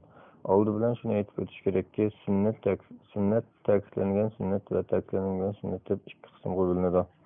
Sunnatning bu har ikki qismi nafl namoz qatoriga kiradi. Chunki nafl degan so'z ortiq deganlik bo'ladi. Nafl namozlar farz namozdan ortiqcha farzdagi nuqsonni to'lqash uchun va yana texim ortiq savob berish uchun farzdan ortiqcha o'qiladigan namozdir. Demak, har qanday sunnat namoz nafl namoz hisoblanadi, lekin har qanday nafl namoz sunnat hisoblanmaydi. Demak, har qanday sunnat namoz nafl namoz hisoblanadi, lekin har qanday nafl namoz sunnat hisoblanmaydi. Balki ba'zilar sunnat, ba'zilar mutlaq nafl namoz bo'ladi. Masalan, namoz o'qish makruh bo'lmagan vaqtlarda xohlagancha o'qiladigan muayyan vaqt talab qilinmagan namoz nafl namozdir. Sunnat namoz emasdir. Aksincha muayyan vaqt talab qilinmagan kechki tahajjud namozi, chashka vaqtida o'qiladigan chashka namozi sunnat namozdir. Raddul Muxtor 2-tom 3-bet. Mutlaq nafl namoz deganimiz odatda namoz o'qish cheklanmaydigan chog'larda savob berish uchun xohlagancha o'qilgan namozdir. Sabablik sunnat namoz deganimiz tahorat olgandan keyin, masjidga kirgandan keyin kun tutilganda o'qiladigan namozlardek biror sabab tufayli o'qiladigan namozlardir. Farz namozdan oldi keyinda o'qiladigan sunnat namozlar bo'lsa, 5 vaqt farz namozlarning har birining oldi keyinda o'qiladigan 12 rakat namoz bo'lib, qomdob farzdan burun 2 rakat, peshin farzdan burun 4 rakat, peshin farzdan keyin 2 rakat, shamdan keyin 2 rakat, xuftandan keyin 2 rakat. Bu sunnat namozlarning fazilati haqida nurg'un hadislar kelgan. Masalan, Ummu Habiba radhiyallohu anha rivoyat qilib deydi-ki, men Rasululloh sallallohu alayhi vasallamning bundoq deyilgan anglagan. Kimki bir kecha kunduzda 12 rakat nafl namoz o'qisa, buning sababidan Alloh uningga jannatdan bir uy bino qilib beradi. Sahih Muslim 728-hadis. Janob Alloh safar ustida 4 rakat farz namozlarni qasr qilib 2 rakat o'qishga ruxsat qilgandir. Buningda barliq olimlar ittifoq, ammo safar ustida sunnat namozlarini o'qishda olimlar ixtiloflashgan. Birinchi, ko'pchilik olimlarning qarashida safar ustida sunnat va boshqa nafl namozlarni o'qish mustahab. Bu ko'p sahoba va tobiinlarning shundoqla ko'pchilik olimlarning qarashidir. Ikkinchi, Hanbali mazhab olimlari musofir kishi bomdodning 2 rakat sunnati bilan vitrni qo'ldan bermay o'qiydi. Qolgan farz namozlarning oldi keyinda davomli o'qiladigan sunnat namozlarini o'qishda ixtiyorligi bor. Xolisi o'qiydi deb qaraydi. Imom Ahmad rahmatullohi alayhi farz namozlarning oldi keyinidagi o'qilgan sunnat namozlarini safarda o'qish masalasi haqida so'ralganda, safarda nafl namoz o'qisa hech gap bo'lmas deb umid qilaman deb javob bergan. Al-Mughni 2-tom 68-bet. Demak, bu qarashma sunnat namozlarini o'qisa bo'ladi deb qaraydi. Ko'pchilik bilan farqi, ko'pchilik mustahab desa, bu qarash kishining ixtiyoriga qo'yib qo'ygan joiz yoki odatdagidek ta'kidlangan ish, kishining ahvoliga qarab ba'zi mustahab bo'lishi mumkin deb qaraydi. Imom Ibn Taymiya bu qarashni bunday izohlagan: farz namozlarning oldi keyindagi sunnat namozlarini o'qishmi, olimlar har ikki ish joiz bo'ladi deb ittifoq qilgan ishlar bobidandir. Chunki uni xohlagan kishi qiladi, xohlaganlar qilmaydi. Bu barliq imomlarning ittifoqi bilan shundaqdir. O'qish yoki o'qimaslik her ikkisi joiz bo'lgan namoz bo'lsa, ba'zida inson uning ehtiyoji bo'lg'achqa uni afzal bo'lishi mumkin. O'qish afzal bo'lishi mumkin. Ba'zida nafldan afzal bir ish bilan shug'ullangan ahvolda uni o'qimasligi afzal bo'lishi mumkin. Majmuul Fatva 22 tom 279 bet. Demek, to'rt mazhab imomlari shundoqla asosan ko'pchilik olimlar sunnat namozini safarda o'qisa bo'lganligida ittifoq. 3. Hozirgi zamonda Saudiya Arabistonidagi bir qism olimlar bomdodning 2 rakat sunnatidan vitrdan boshqa 5 vaqt namozining oldi keyinda o'qilgan sunnat namozlar safar usul o'qilmaydi deb qaragan. Shayx bin Baz rahmatullohi alayh Tuhfatul Ikhwan 71 bet, Kitabat Da'va 222 bet, Shayx Salih Al-Fawzan Al-Muntaqa 374 bet, 10 numaralı fatva. Bu İbn Ömer radıyallahu anh'ın qarşıdır. Bunlar seferde vitr namazı, keşik teheccüd namazı, yine barlıq mutlaq nafil namazlar, yine birer sebeple okulan, mesela taharet kılgandan keyin okulan namaz, şaşka namazı, gün yak ay tutuluşa namaza qadarlıq sünnet namazlar okuludu. Yine tilavet secde kılsa tahiyyetul mescid okusu buludu deb qaraydı. İmam Nevevi mundaqdaydı. Bizning Şafii mezhep imamlarımız meyli 5 vaqt namaz, farz namazdan arkada davamlı okulduğan sünnet namazlar bolsun, meyli başka nafil namazlar bolsun, umumen seferisinde nafil namazlarını okuş müstehab deb qaraydı. Bu bizning mezhebimiz. Şundaqla Al-Qasim ibn Muhammed, Urva ibn Zubayr, Abu Bakr ibn Abdurrahman, Malik ve köpçülük alimlerinin qarşıdır. Tirmizi sahabelerden bir grupa Ahmet, İshaq ve ahli ilimlerin köpçülükü müşqaraşlı bolgan deb, yine bir türkü alimler farz namazlarının altı keyinde okulduğan sünnet namazlar seferde okulmaydı deb qaragan degan. Bu İbn Ömer radıyallahu anh'ın sahihayni kelgan qarashdir. El-Mecmu 348 bet. Delil cihettin köpçülük alimlerinin sefer usulü sünnet ve başka namazlarını okuş müzehab degan qarash kuchli bo'lib, bu qarashning ko'p delilleri var. Mesela birinci, Salih rivayet qilib bundaqdaydi. Abdullah ibn Ömer radıyallahu anhuma seferde kechilik namazini ulug'uning ustida o'qiyverdi. Qayoq ko'zlanib qo'ysak parvo qilmaydi. Ibn Ömer radıyallahu anhuma bundaqdaydi. Rasululloh sallallohu alayhi vasallam ulug' qayoqqa qarab maqsa, shu yoqqa qarab ulug'uning ustida va vitr namozini o'qiydi. Lekin farz namozini o'qimaydi. Sayyin Lafsi Buxoriyning 1098 hadis, Muslim 700 hadis. Bu hadis Rasululloh sallallohu alayhi vasallamning safarisida nafildan vitr o'qishni ko'rsatdi. Vitrma ko'pchilik olimlarida sunnatdir. 2.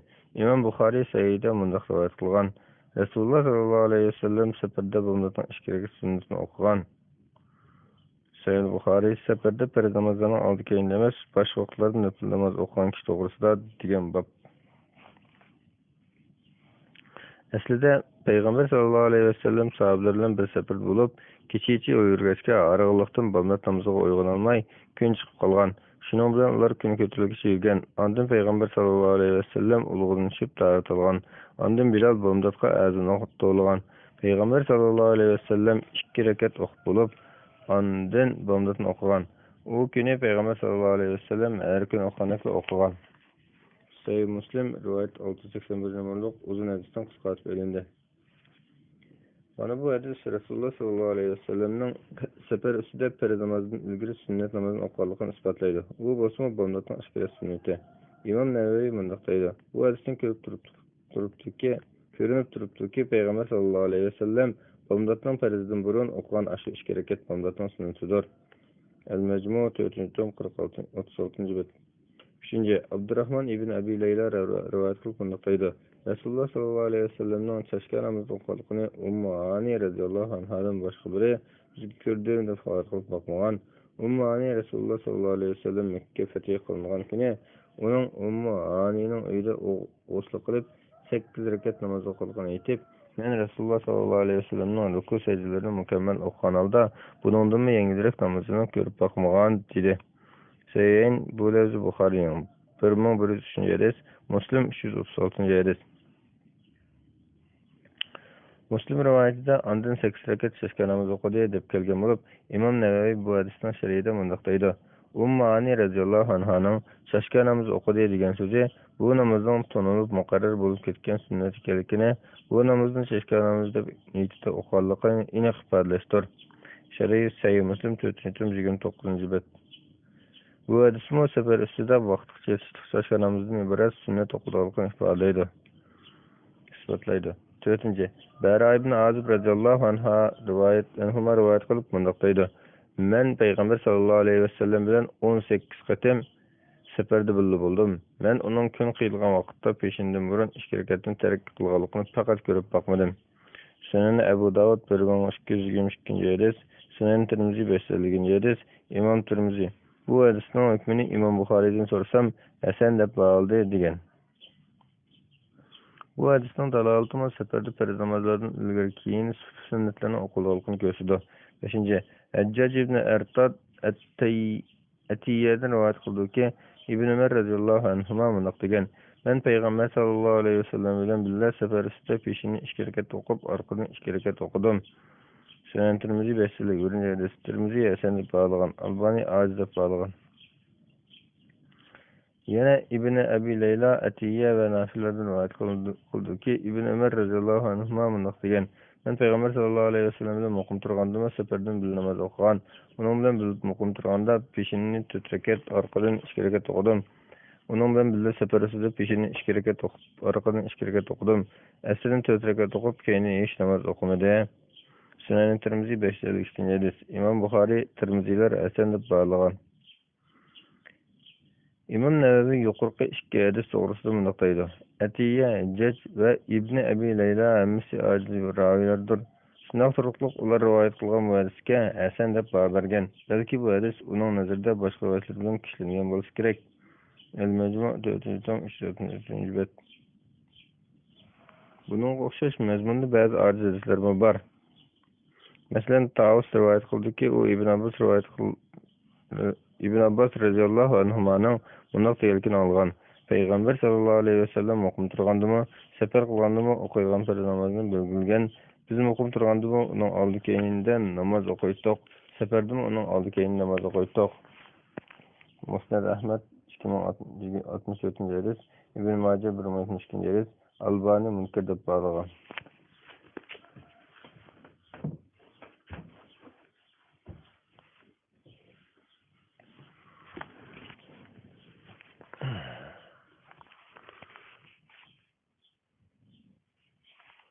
Bu hadisning Imom Tahoviy qilgan rivoyatida mundoq kelgan. Ibn Abbas radhiyallohu anhuma mundoq degan: Payg'ambar sallallohu alayhi vasallam muqim turgan holatda farz namozni 4 rakat, safarda 2 rakat belgilagan.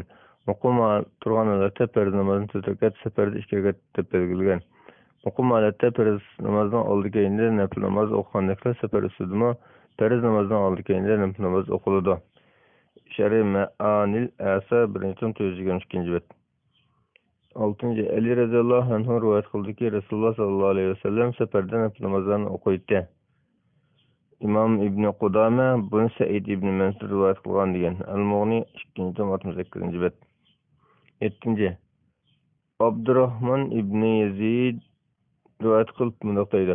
Abdullah ibn Mas'ud radhiyallohu anhu aytib qolganda, men uning xizmatida bo'lgan edim.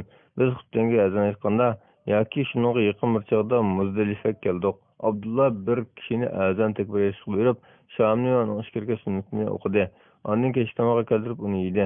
Ondan bir kishini azon takbir etishga buyurib, xutbani ishkirga to'xtashga buyurdi.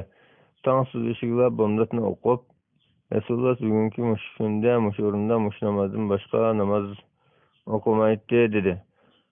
Abdullah yana mundoq dedi: Kishilar Muzdalifaga kelgandan keyin o'qiladigan shom namozi, tong suzishga o'qilgan bomdat namozi o'z vaqtida o'zgartirilgan 2 namoz. Men Rasululloh sallallohu alayhi vasallamning shundoq qilganini ko'rgan.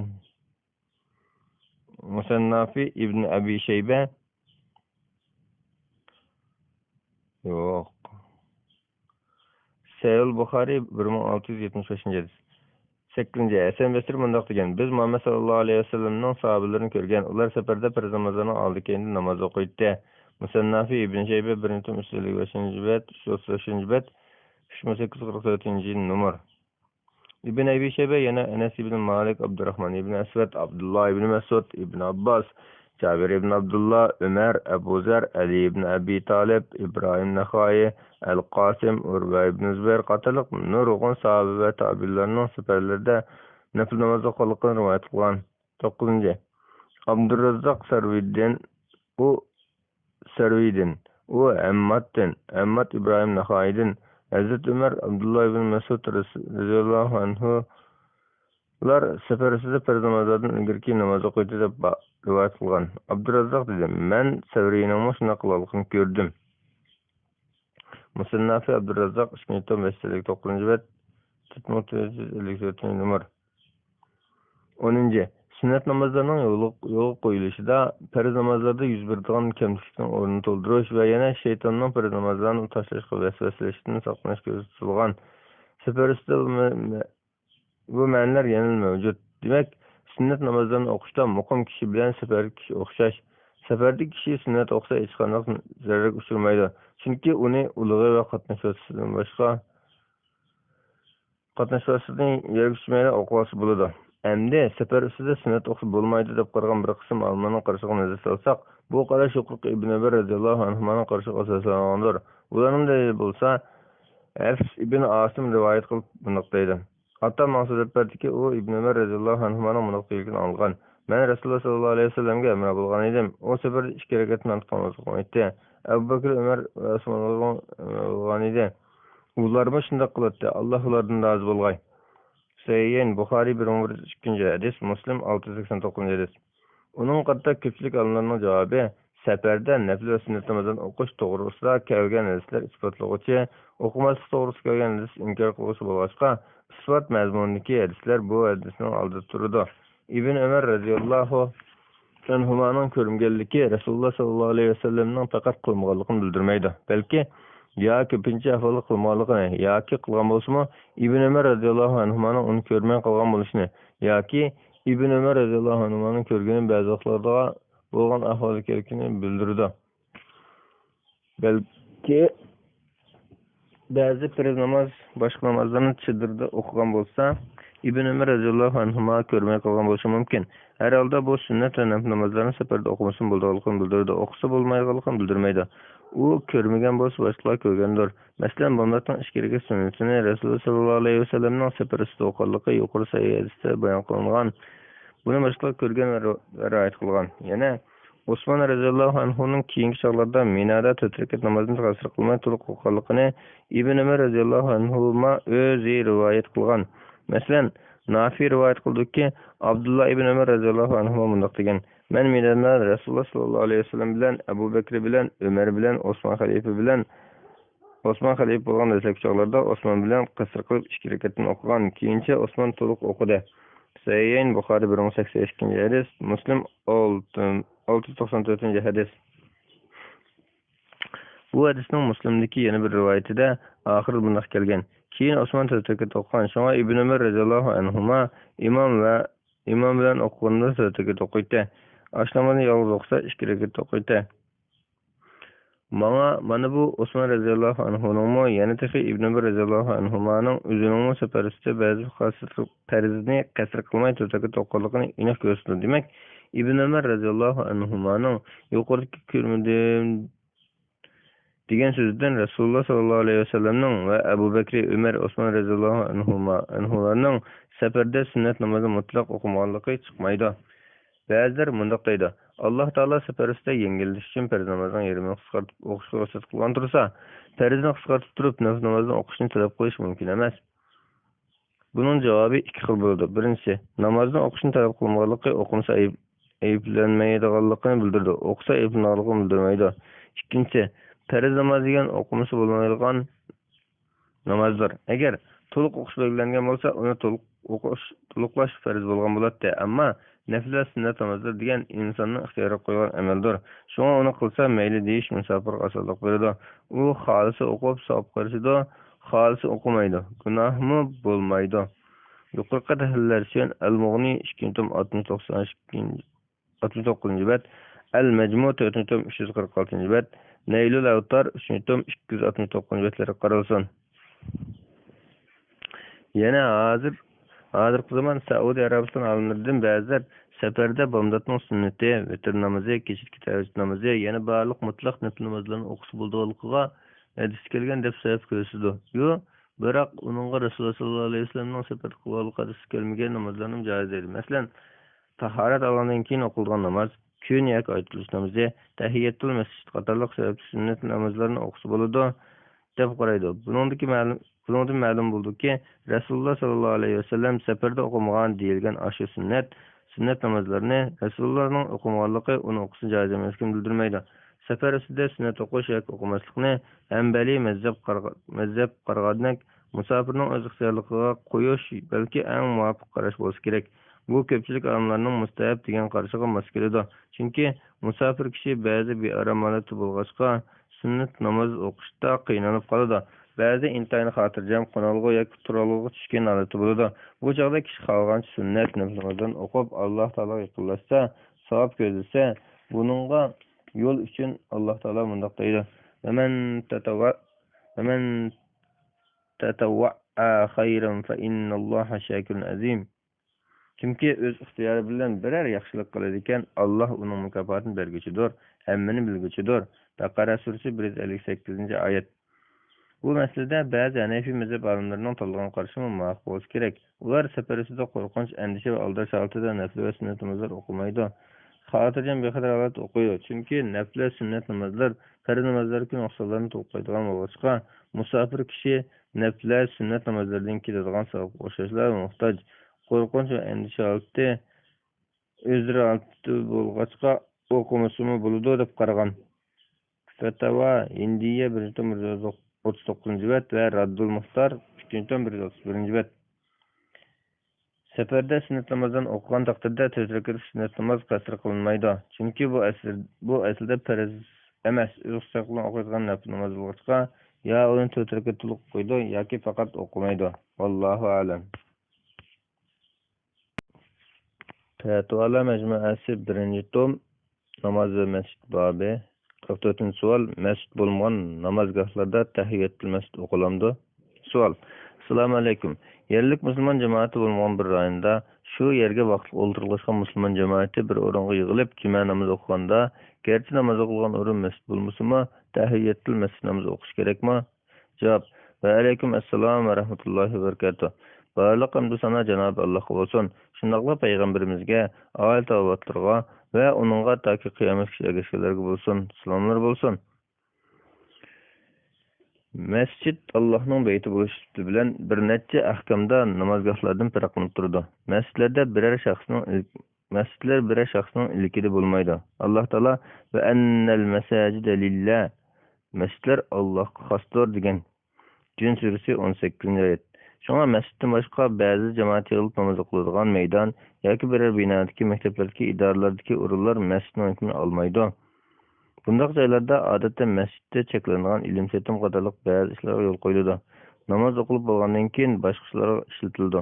Odatda musulmonlar oz bo'lgan ba'zi joylarda shu yerga vaqtli o'ltirib qo'shgan musulmon jamoati biror uy yoki do'kon yoki shunga o'xshagan joylarni tayyorlab yoki kofirlardan vaqt ijara olib, buningda Eid yoki juma, hatto 5 vaqt namozdan jamoat bo'lib o'qiydigan ahvollar bor. Bu o'rinlar faqatla tegidan setilinib, Alloh uchun vaqf qilinganlar ondan masjid hukmini oladi. Masjid hukmini olmagandan keyin bundaq joylarda namoz o'qishga kirgan chog'da tahiyyatul masjid namozi o'qilmaydi. Chunki bu joylar masjid hukmida emas. Rasululloh sollallohu alayhi vasallam masjidga kirgan kishini 2 rakat namoz o'qishga buyurgan. Abu Qatada radhiyallohu anhu rivoyat qildiki, Rasululloh sollallohu alayhi vasallam mundaq degan: "Qaysi biringlar masjidga kirsa, o'ltirishdan ilgari 2 rakat namoz o'qisin." Sayyin Buxoriy 444-hadis, Muslim 714-hadis. Lekin Rasululloh sollallohu alayhi vasallam Eid namoz o'qiladigan Eidgohga chiqqanda tahiyyatul masjid namozi o'qimagan. Ibn Abbas radhiyallohu anhu rivoyat qildiki, Rasululloh sollallohu alayhi vasallam Bilal bilan ro'za Eid namoziga chiqib 2 rakat Eid namozi o'qidi. Eid namozini oldi keyinda namoz o'qimadi. Sayyin Buxoriy 989-hadis, Muslim 887-hadis. Yuqorqi dalillar masjiddan boshqa namozgohlarda tahiyyatul masjid namozi o'qilmaydiganligini ko'rsatdi. Imom Shavkani mundoq deydi: namoz o'qiladigan tuzanlik masjid emas, shunga uningga tahiyyatul masjid namozi o'qish yo'q. Naylul Avtar 3-tom 86-bet.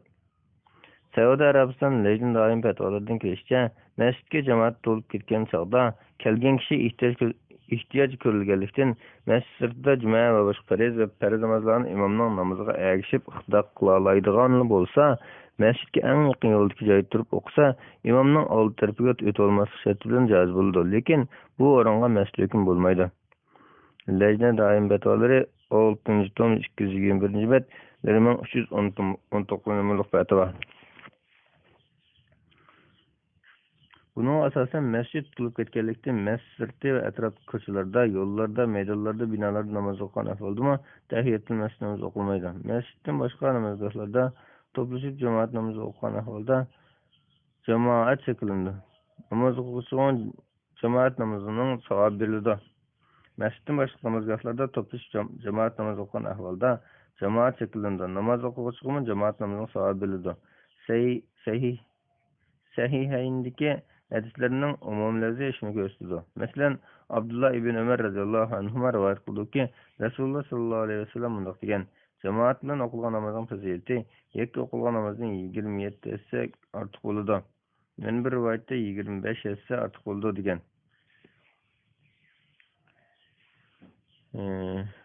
Cemaat bilan o'qilgan namozning fazilati yakka o'qilgan namozning 27 esse ortiq bo'ladi. Sayyin Buxoriy 645 hadis, Muslim 650 hadis. Yana bir rivoyatda 25 esse ortiq bo'ldi degan. Sayyin Buxoriy 646 hadis, Muslim 649 hadis. Vallahu a'lam. Bismillah velhamdülillah ve salatu ve selamu ala Resulillah amma ba'd. Assalamu alaikum ve rahmetullahi ve berekatuh.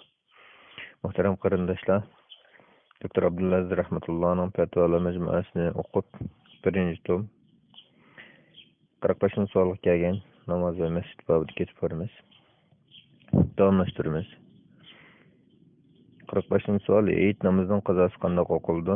Savol: Assalomu alaykum. Eid namoziga ulgurilmaganlik sababidan Eid namozini o'qiy olmagan bo'lsa, qazosini qanday o'qiydi? Javob: Va alaykum assalom va rahmatullohi va barakatuh. Barliq hamd sana Cenab-ı Allah'a bo'lsin. Shundoqla payg'ambarimizga, oila tavobatlariga va uningga toki qiyomatgacha ergashganlarga salomlar bo'lsin. Eid namozining hukmi olimlardan kelgan bir qarashda sunnat muakkada, bir qarashda vojib, bir qarashda farz kifoya. Lekin vojib degan qarash dalil jihatdan kuchli. Fathul Qadir 2-tom 71-bet, Al-Majmu 5-tom 1-4-bet, Al-Mughni 2-tom 1-bet.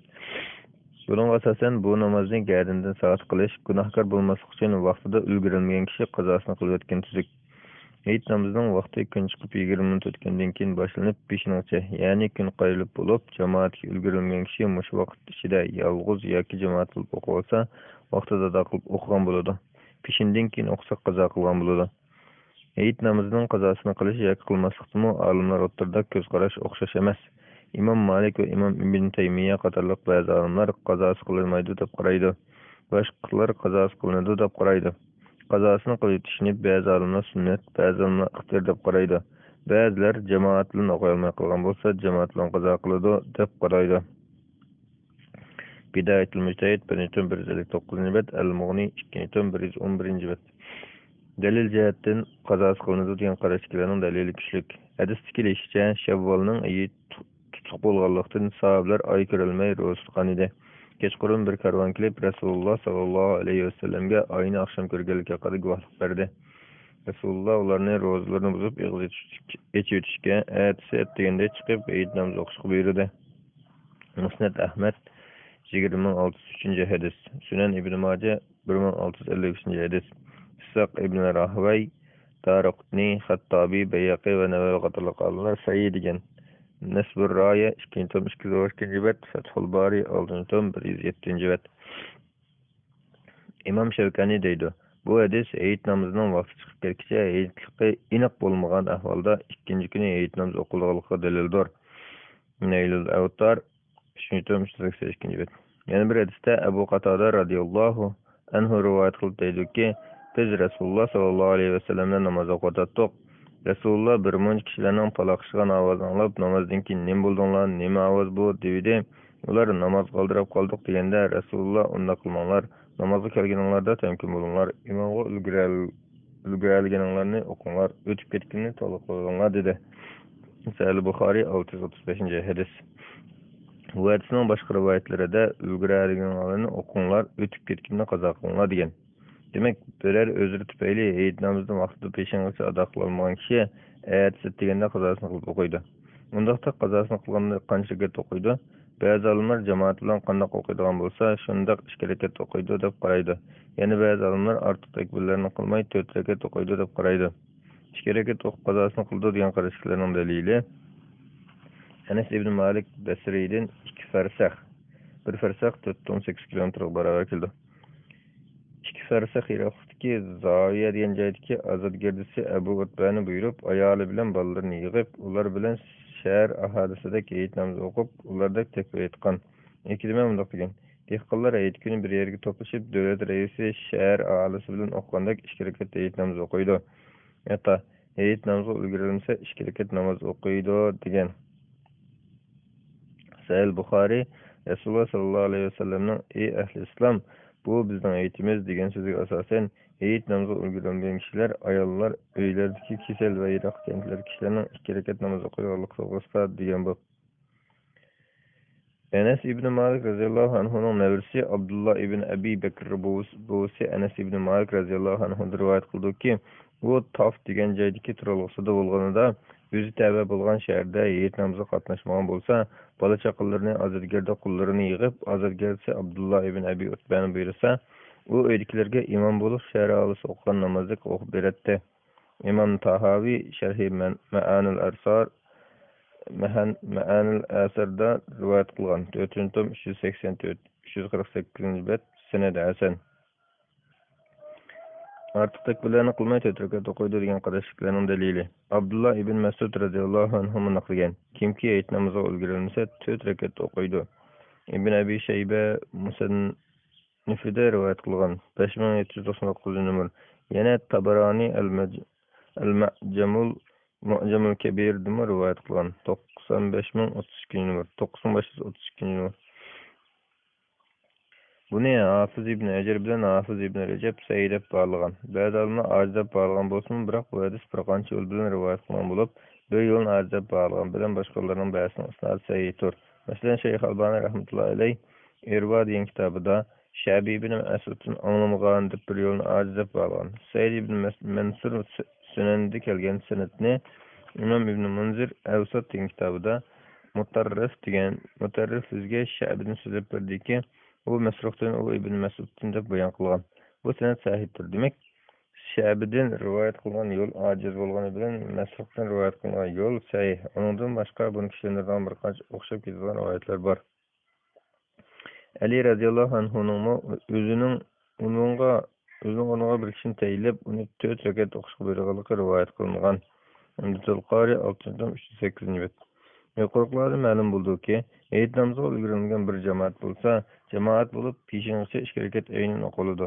Peshingacha o'qimagan ahvolda Eidning 2-chi kuni atiganda qazo qilib o'qilsa bo'ladi. Yolg'iz bir kishi bo'lsin bo'ladi. Yolg'iz o'qganda 4 rakat yoki 2 rakat qilib qazo o'qisimi bo'laverdi. Buningda sahoba kiramlardan kelgan rivoyatlar bo'lg'achqa kengchilik bor. Allohu a'lam. Fatvalar Majmuasi 264-bet 46-savol. Yolg'iz namoz o'qiganda unlik o'qiladigan farz namozni ichida o'qisin bo'lamdi? Savol. Assalomu alaykum. Erlar yolg'iz namoz o'qiganda unlik o'qiladigan farz namozlarni sunnat namozga o'xshash ichida o'qisin bo'lamdi? Javob. Va alaykum assalom va rahmatullohi va barakatuh. Barliq hamd sana Janob Allohga bo'lsin. Shundaqla payg'ambarimizga, oila tavobatlarga va uningga toki qiyomatgacha ergashganlarga durud salomlar bo'lsin. Hatta rivoyat qildiki, u Abu Hurayra radhiyallohu anhuning mundoq deganligini anglagan. Hamma namozlarda Qur'on o'qish farzdir. Rasululloh sallallohu alayhi vasallam bizga ullik o'qib bergan namozda biz sizlarga ullik o'qib berdik. Ichida o'qib berganlarni biz sizlarga ichimizda o'qib berdik. Agar namozingda Qur'onning anısını Fatiha suresini demoqchi. Fatiha suresini o'qisang namozing durust bo'ladi, lekin uningga ziyoda qilsang texmi afzal. Sahih Buxoriy 772-hadis, Muslim 396-hadis. Bunun asasen üllük okuldan namazların üllük, işi de okulan namazların işi de okuş sünnet. Üllük okuldan farz namazlar, bamdatның iş kereket perzi, şam bilen xutinin aldığın iş kereketi, cüme namazı kadarlıklardır. İmkaniyetinin birişçe namazın cemaatli mescid okuş, bolmaganda öýde başka mağlar bilen birlik cemaat bilen okuş evzel. Yalğız namaz okuyan ahvalda, üllük okudan farz namazlarını işi de okusa namazı durus buludu. Çünkü köpçülük alimlarının nazarında bu sünnetini terk kılganlık bulup, namazdan ya farzi ya vacipten terk kılganlık emas. İmam Nevevi mundaqtaydı. Sünnet bamdatның iş kereket berdi. Şam bilen xutbany aldığın iş kereketi. Cüme namazı kadarlıklarda üllük okuş, peşin eser Şamның 3-nji reketi, xutbanyň ahyrky iş kereketi de işi okuştur. Bu barlyk alimlarning birdek icmasy bilen, yani bunu ispatlayan nurun sayıslar bilen muayyenleşkendir. Bu imam bolgan kişinin hükmüdür. Amma yalğız namaz okuyan kişi kelsek, bizning Şafiilerning ve köpçülük alimlarının nazarında onun üllük okuşu sünnet boludu. El-Mecmu 344. bet. Hanefi mezhep karşıda yalğız namaz okuyan kişinin üllük okugunu bilen işi de okugan baraber. İmam Kasani mundaq bayan kılıdı. Eğer yalğız alet okugan bolsa, işi de okuyduğun namaz bolsa işi de okuydu. Sebelikte üllük okup kalsa secde sebebi kelmeydi. Kasten üllük okup kalsa yaxşı kılmagan buludu. Üllük okuyduğun namaz bolsa özünün ihtiyarı. Halisi üllük okuydu, halisi işi de okuydu. İmam Kerhi halisi öz anlıqlık derdi okuydu dep rivayet kılgan. Başka barlyk rivayetlerde tefsili bunda bayan kılgan. O 3 ihtiyarlık oturda birini tanlasy boldu. Halisa başka anlıqlık okuydu. Halisa öz anlıqlık derdi üllük okuydu. Halisa mehbi okuydu. Bedai us Sanai 161. betten kısaltıp verildi. Lekin Hanefi mezhepte qaysi evzel deyse yalğız namaz okuyan kişiye azan ve tekbir etiş evzel bolgandek cemaatke okşap namaz okuş cihetini üllük okuş evzel. Beda Ös-Sanai 161. bet. Hanbali mezhepdeki isap bolan karışma Hanefi mezhep karşı okşaş. İmam İbn Qudama mundaq bayan kıldı. İmamның bamdatki iş kereket perzi, Şam bilen xutbanyň aldığın iş kereketi üllük okuşy, ondan başgysy işi mehbi okuşy sünnetdir. Çünkü Resulullah sallallahu aleyhi ve sellem şundaq kıldı. İmamdan başgaның üllük okuşy sünnet bolmaydy. Çünkü o başgalarga anlaşılmasız kılmaydy. Eger yalğız okuyan kişi üllük okup kalsa hiç gep bolmaydy. Çünkü o okuşta başgalardan tartışıp kılmaydy. Cemaatke ülgüremey kılgan kişi ülgürelmegen neketlerini toglap okandymy şundaq.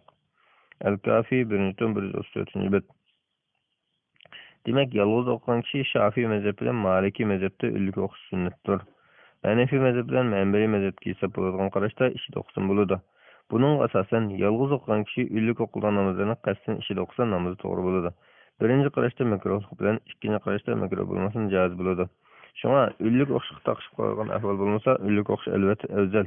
İhtiyat kıldıgan birer sebep bolsa, yoki belgiler işi okusa, tehim huşu asıl bolduğan bolsa, işi okusa boludu. Resulullah sallallahu aleyhi ve sellem işi okuyan namazlarda bazı birer ayetini üllük okup koyatdy. Demek, işçiden yoki üllük okuş bilen namazı tasir etmeydi. Ayal kişi mehrem tuqqanlary yoki ayal başka ayallar bar yerde namaz okuganda üllük qiraat bilen okulduğan namazlarını üllük okuş sünnet. Bu ahvalda özü ve qeşlikler anlayan avazda qiraat kılıp okuydu. Eğer yat er kişi avazını anlaydigan bolsa, işçide yoki erler anlamaydigan derde pes avazda okuydu. Üllük okusa bolmaydı. Bazı alimler ayollar her qandaq ahvalda üllük okumaydı dep qaraydı. Vallahu alem. Fatwalar Mecmuasi 267. bet 47. sual. Namaz okuvatqanda müşk aldıdan ötse namazga ta'sir etemdi? Sual. Assalamu alaykum ustaz. Namazga turgan vaqtlarda köpünçe müşk aldığımızda ötüp qaladı. Bazı çağlarda ötüşini çeklersek bazı amal yok. Hem bazılardımı bizlerdimi bunun sal qarış bar. Şunun üçün bu meselesinde tepsili bir to'xtalib o'tgan bo'lsangiz. Cevap. Ve aleyküm esselam ve rahmetullahi ve berekatuh. Barlık hamdü sana Cenab-ı Allah olsun. Şundaqla peygamberimizge, aile tavbatlarga ve onunla taki kıyamet kişi egeşkelerge dürüst salınlar bolsun. Namaz okumakçı bolgan kişi aldıdan birer näse ötüp bolmaslyk üçin aldıga daldy bolgandek meselen tam törek ýa-ki bir orundak somka ýa-ki bir tıltaýakka okşaş bir näse koyup goýuşy sünnetdir. Nafi Abdullah ibn Ömer radıyallahu anhumadan rivayet kıldıki Resulullah sallallahu aleyhi ve sellem aldıga kalta neyzi tiklep berilse şunun qarap namaz okuydu. Sahih Buhari 98. hadis. Namaz okutgan kişinin aldıda daldy bolgan bir näse bar bolsa, daldynyň arkadan neme ötse namazga ta'sir etmeydi. Ebu Juhayfe radıyallahu anhu'nun oğlu Evin rivayet kılıp mundaq deydi. Men atamның mındaq deganligini anglagan. Rasululloh sallallohu alayhi vasallam Betha degan joyda aldiga nayni tiklab qo'yib, nayizning o'tiribdan ayollar, eshaklar o'tib turganida peshin 2 rakat, asrni 2 rakat o'qidi. Sahih Buxoriy 495-hadis. Yana jamoat bo'lib namoz o'qiganda saf oraliqdan odam yoki boshqa bir narsa o'simi namoz ta'sir yetkazmaydi. Ubaydullah ibn Abdullah rivoyat qildiki, Ibn Abbos radhiyallohu anhu mundaq degan: "Men bir eshakka minib minada Rasululloh sallallohu alayhi vasallam oldida tam to'saq yo'q holda jamoat bilan namoz o'qiyotgan joyga keldim. Bu men balog'at ketay deb qolgan chog'larim edi. Men ba'zi saf oldidan o'tib, eshikimni o'tlashib qo'yib kirdim. Bunun qarta hech kim menga bir narsa demedi." Sahih Buxoriy 861-hadis. İmamның yoki yolg'iz namoz o'qigan kishining oldida dalda bo'lmagan ahvolda oldidan mushuk, qo'y, to'shqani to'xtatib qo'ysa namoz buzmaydi. Chunki bular o'z namoz buzildi deyilganiga dalil yo'q. Lekin bu turli hayvonlar namoz oldida o'tsa namozni buzmagani bilan savobni kamaytirishi mumkin. Shunga mumkin qadar o'tkazmaslikka tirish lozim. Rasululloh sallallohu alayhi vasallam tamni dalda qilib namoz o'qiyotganda bir o'g'loq kelib oldida o'tmoqchi bo'lganda uni o'tkazmaslik uchun tirishib, hatto badani tamga chopishib qolay degan. O'g'loq bo'lsa orqaga o'tib ketgan. Sunan Abu Dawud 78-hadis. Albani Hasan sahih deb baholagan. Shunaqla er kishining o'tishimi namozni buzatmaydi, lekin savobni kamaytiradi. Shunga kuchning yetishicha er kishining o'tishini turish lozim. Namoz o'qigan odamning oldidan o'tishimi durust emas, chunki Rasululloh sallallohu alayhi vasallam buni cheklagan. Umar ibn Ubaydullah azadgarsi Abu Nazr Busr ibn Saiddan rivoyat qilib mundaq deydi: Said ibn Xolid radhiyallohu anhu uni Abu Juhaym radhiyallohu anhudan namoz o'qishning oldida o'tgan kishi to'g'risida Rasululloh sallallohu alayhi vasallamdan qanday hadis anglaganligini so'rash uchun aytdi. Abu Juhaym Rasululloh sallallohu alayhi vasallam agar namoz o'qishning oldidan o'tkichi o'ziga qanday gunoh bo'lganligini bilsa edi, uning uchun namoz o'qishning oldida o'tgandan ko'ra 40 saqlagan yaxshiroq bo'ladi degan dedi. Abu Nazr dedi: "Bu sir 40 kun yoki 40 oy yoki 40 yil dedimi bilmayman." Sahih Buxoriy 510-hadis. Ammo ayol kishi o'tsa namoz buzilgan yoki buzmaydiganligida olimlarning ko'z qarashlari o'xshash emas. Ba'zilar buzdi deydi, ba'zilar buzmaydi deydi. Hadisda ayol kishi qora it, eshak namozni buzdi deb kelgan. Masruq rivoyat qildiki, Oysha radhiyallohu anhaning oldida namozni buzgan eslatgan kishilar namozni it, eshak, ayol kishi buzdi deyishdi. Oysha radhiyallohu anha: "Sizlar bizning itlarga o'xshash qilyapsizlar. Men karvatda Rasululloh sallallohu alayhi vasallam bilan qiblaning orqasida yotsam, Rasululloh namoz o'qiyverdi. Ishim chiqib qolsa, qo'p Rasululloh yuzini qilishni yoqtirmay, asta so'lib chiqib ketdim" dedi. Sahih Buxoriy 511-hadis. Ba'zi olimlar oldida yetish bilan mengib o'tishni ayirib, oldida yotsa buzmaydi, o'zi buzdi degan. Yana ba'zilar yot ayol bilan o'z ayolini ayirgan. Allohu alam. Dalda bo'lmagan ahvolda ayollardan faqatla qora it bilan eshak namozning oldida o'tsa, namozni buzib qo'ydi. Hadisda qora it shayton deb kelgan. Sahih Muslim 510-hadis. Namoz o'qish bilan to'soqning oraliqining qanchalik bo'lishi kerakligi to'g'risida Sa'id ibn Sa'id radhiyallohu anhu mundaq degan: Rasululloh sallallohu alayhi vasallamning namoz o'qigan joyi bilan masjidning qiblatining oraliqi bir qo'y o'tib ketgudek oraliq edi. Sahih Buxoriy 496-hadis. Dalda bo'lmagan ahvolda o'tgan o'rin bilan namoz o'qishning oraliqi yiroq bo'lsa ta'sir yetkazmaydi. Yaqin bo'lsa ondan ta'sir yetkazadi. Olimlar 3 kezdan to'g'ri oraliq bo'lsa ta'sir yetkazadi deb qaraydi. 3 kez 1,5 metrga yaqin keladi. Nafi rivoyat qildiki, Abdullah ibn Umar radhiyallohu anhu Ka'baga kirsa, oldiga minib, o'zi bilan tamning oraliqi 3 kez qilganda, Bilal uningga Rasululloh sallallohu alayhi vasallam mushu yerda namoz o'qib ko'rsatib bergan o'rinni nishonlab namoz o'qiydi va birimiz Ka'baning ichida xohlagan joyda o'qish kerak yo'q deydi. Sahih Buxoriy 506-hadis. Olimlar bu hadisdan to'soq bilan namoz o'qishning oldida o'tgan kishining oraliqi 3 kez yiroq bo'lsa ta'sir yetkazmaydiganlikka dalil chiqargan. Vallohu alam. Fatvolar majmuasi 270-bet 48-savol. Vitr namozi bilan boshqa nafil namozlarni jamoat bilan o'qish. Savol. Assalomu alaykum. Vitr namozi bilan boshqa nafil namozlarni jamoat bilan o'qishsa bo'lamdi? Javob. Va alaykum assalom va rahmatullohi va barakatuh. Barliq hamd sanolar Janob Allohga bo'lsin. Shunaqla payg'ambarimizga, oil tavobatlarga va uningga toki qiyomatgacha ergashganlarga durust salomlar bo'lsin. Rasululloh sallallohu alayhi vasallam kechida ba'zi jamoat bilan nafil namoz o'qigan. Kurayb rivoyat qildiki, Ibn Abbos radhiyallohu anhu uning bunday so'zlab bergan: "Men ammam Maymunaning uyida qo'nib qoldim. Men yostiqning to'g'risiga beshimni qilib yotdim. Rasululloh sallallohu alayhi vasallam bilan Amman başlarını yastıqning o'zini qo'yib yatdi. Yerim kech bo'ldi. Rasululloh sallallohu alayhi vasallam uyg'onib o'ltirib, yuzini silab, uyqusini yechib, Alimning so'zining oxirida o'rnayib o'qidi. Ondan o'rnidan turib, issiqlik ko'ntilining kamil tahorat ilib namoz o'qirdi. Men Rasululloh qilgan ishlarni qilib, uning so'l tarafida turdim. Rasululloh o'ng qo'lini beshimga qo'yib, qo'lini o'ng quloqimdan tortib, o'zining o'ng tarafiga ekilib qo'ydi. Ondan 2 rakat, undan keyin yana 2 rakat, undan keyin yana 2 rakat, undan keyin yana 2 rakat, undan keyin yana 2 rakat, undan keyin yana 2 rakat namoz o'qib, oxirida vitr o'qib yotdi. Muazzin kelganda turib 2 rakat namoz o'qib, ondan chiqib bomdod namozini o'qidi. Sahih Buxoriy 992 hadis. Abu Vail rivoyat qiladi-ki, Abdullah ibn Mas'ud radhiyallohu anhu, men Rasululloh sallallohu alayhi vasallam bilan birga namoz o'qigandim. Rasululloh qiyomda turavergan edi. Men bularga yomon bir ishni qilishni o'ylab qoldim degan edi. Biz nima qilishni o'ylab qoldilar desak, u Rasululloh sallallohu alayhi vasallamni o'rtog'an tashlab qo'yib o'ltirolay deb o'ylab qoldim dedi. Sahih Buxoriy 1135 hadis, Muslim 773 hadis. Yana Uzayfa radhiyallohu anhu Rasululloh sallallohu alayhi vasallam bilan birga kecha namoz jamoat bo'lib namoz o'qigan.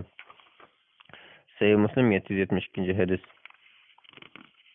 Salman radhiyallohu anhu Abu Darda radhiyallohu anhu yo'qlab borganda kechida birga namoz o'qigan. Abu Juhayfa radhiyallohu anhu o'g'li avval rivoyat qildiki, uning otasi bunday degan: Rasululloh sallallohu alayhi vasallam Salman bilan Abu Dardani qirnash qilib qo'ygan edi. Salman Abu Dardan yo'qlab kelib, Abu Dardaning ayoli Ummu Dardaning kiyinishida o'zini tashlatganligini ko'rib, "Nima bu turqingiz?" degan edi. Ummu Darda: "Qarindoshingiz Abu Dardaning dunyoga oshi yo'q" dedi. Ondan Abu Darda kelib Salmanga taomlasildi. Salman Abu Dardaga: "Sen mi yegin?" degan edi. Abu Darda: "Men ro'za tutib olgan, sen yegin" dedi. Salman: "Men yemigicha sen yemigicha men yemayman" degan edi. Abu Darda yedi. Kechining avvalida Abu Darda turmoqchi bo'lganda Salman uxla dedi. Abu Darda uxladi. Sen sal turib Abu Darda yana turmoqchi bo'ldi. Salman uxla dedi. Kechining oxiri bo'lganda Salman endi tur dedi. Ikkisi namoz o'qib bo'lganda Salman unga: "Rabbingmi senda haqqi bor, nafsingmi senda haqqi bor, ahlingmi senda haqqi bor. Şuna her bir haq egisiga o'z haqqini berishing kerak" dedi.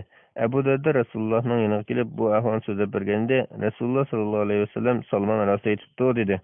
Sahih Buxoriy 1968 hadis. Rasululloh sallallohu alayhi vasallam ba'zi kunduzdan nafl namozini jamoat bilan o'qigan. Mahmud ibn Rabi al-Ansari radhiyallohu anhu rivoyat qildiki, Itban ibn Malik Ansariylardan Badr g'azotida qatnashgan Rasululloh sallallohu alayhi vasallamning sahobalaridan edi.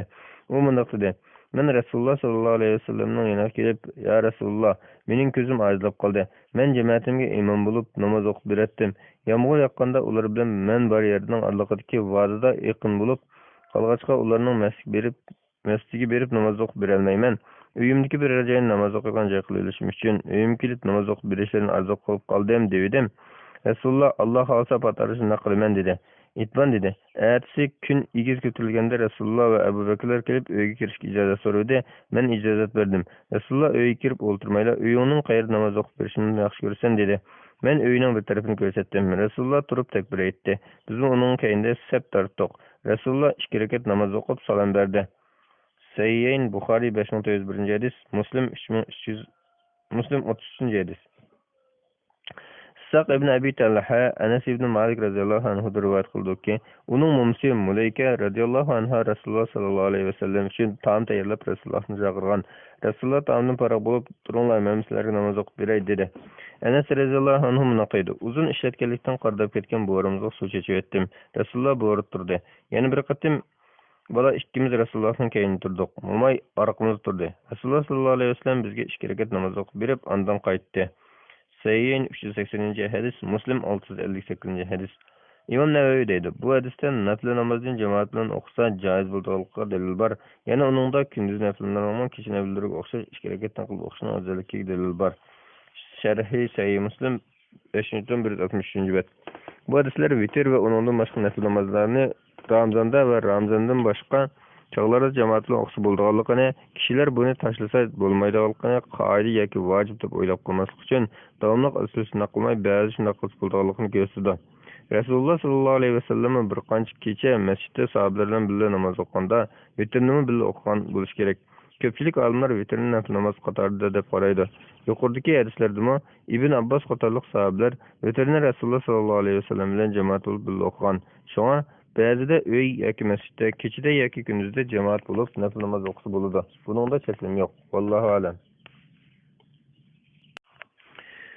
Fatvolar majmuasi 274-bet 49-savol. Taravih namozi qancha rakat o'qiladi? Savol. Assalomu alaykum. Taravih namozi qancha rakat o'qiladi? Ba'zida 8 rakat, ba'zida 20 rakat o'qiymiz deyotgan. Javob. Va alaykum assalom va rahmatullohi va barakatuh. Barliq hamd sanolar Janob Allohga bo'lsin. Shundaqla payg'ambarimizga, oila tavobatlarga va uningga toki qiyomatgacha ergashganlarga durust salomlar bo'lsin. Ibn Umar radhiyallohu anhu rivoyat qildiki, bir kishi Rasululloh sallallohu alayhi vasallamdan kechilik namoz to'g'riliq so'ravdi. Rasululloh kechilik namoz 2 rakatdan o'qiladi. Agar biringlar bomdodning o'tib ketishidan qo'rqsa, oxirida 1 rakat o'qiydi. Shuning bilan o'qigan namozlari taq oxirlashgan bo'ladi dedi. Sayyin Buxoriy 990-hadis, Muslim 749-hadis. Qasim Abdullah ibn Umar radhiyallohu anhudan rivoyat qildiki, Rasululloh sallallohu alayhi vasallam mundoq degan: kechining namozi 2 rakatdan bo'ladi. Agar sen namozni oxirlashtirmoqchi bo'lsang, 1 rakat o'qigan. U o'qigan namozlaringni taq qilib beradi. Qasim mundoq deydi: biz aqlimiz kelgandan buyon kishilarning vitrni 3 rakat o'qiganligini ko'rgan. Vitrni 1 rakat o'qisimi, 3 rakat o'qisimi har ikkilisi kamchilik bor. Men uning qaysini qilsa hech gap bo'lmas deb o'ylayman. Sahih Buxoriy 993-hadis. Hafiz Iroqiy Rasululloh sallallohu alayhi vasallamning 2 rakatdan o'qiladi degan so'zni mundoq izohlagan. Buningdan maqsad qilingani sonini bekitmasdan har 2 rakatda bir salom berishdir. Shunga buning orqadan tong etib qilishni ansirasang degan.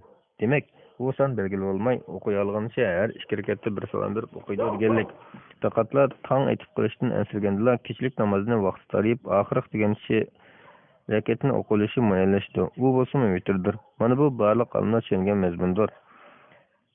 Tarhut Tasrib 372-bet. Şeyh Muhammed Salih Al-Usaymin mundoq deydi: Rasululloh sallallohu alayhi vasallam ma'lum son bekitib bermagan. Halbuki uning ahvoli son belgilashni qazo qiladi. Chunki so'roqchi kishilik namozini sonini subtini bilmaydi. Rasululloh sallallohu alayhi vasallam subtini belgilab, son to'g'risida gap qilmagandan keyin sonda kengchilik borligi ma'lum bo'ldi. Majmuul Fatva 14-26-bet. Yuqori hadisni rivoyat qilgan Abdullah ibn Umar radhiyallohu anhu qatorliq sahobalarmi ana shunday tushungan. Bir kishi uningdan vitr to'g'risida so'rganida u mundoq javob bergan: men xuftan o'qib bo'lganimdan keyin 2 rakatdan xohlagan namoz o'qiyman. Uxlamoqchi bo'lganimda 1 rakat o'qisam, o'qiganlarimni taqlib beradi. Kechasi qo'pib namoz o'qimoqchi bo'lsam, burun o'qigan vitr namozimni 1 rakat o'qib juplab o'tib, ondan 2 rakatdan xohlagan namoz o'qiyman. To'xtamoqchi bo'lganimda 1 rakat o'qisam, o'qiganlarimni taqlib beradi. Chunki Rasululloh sallallohu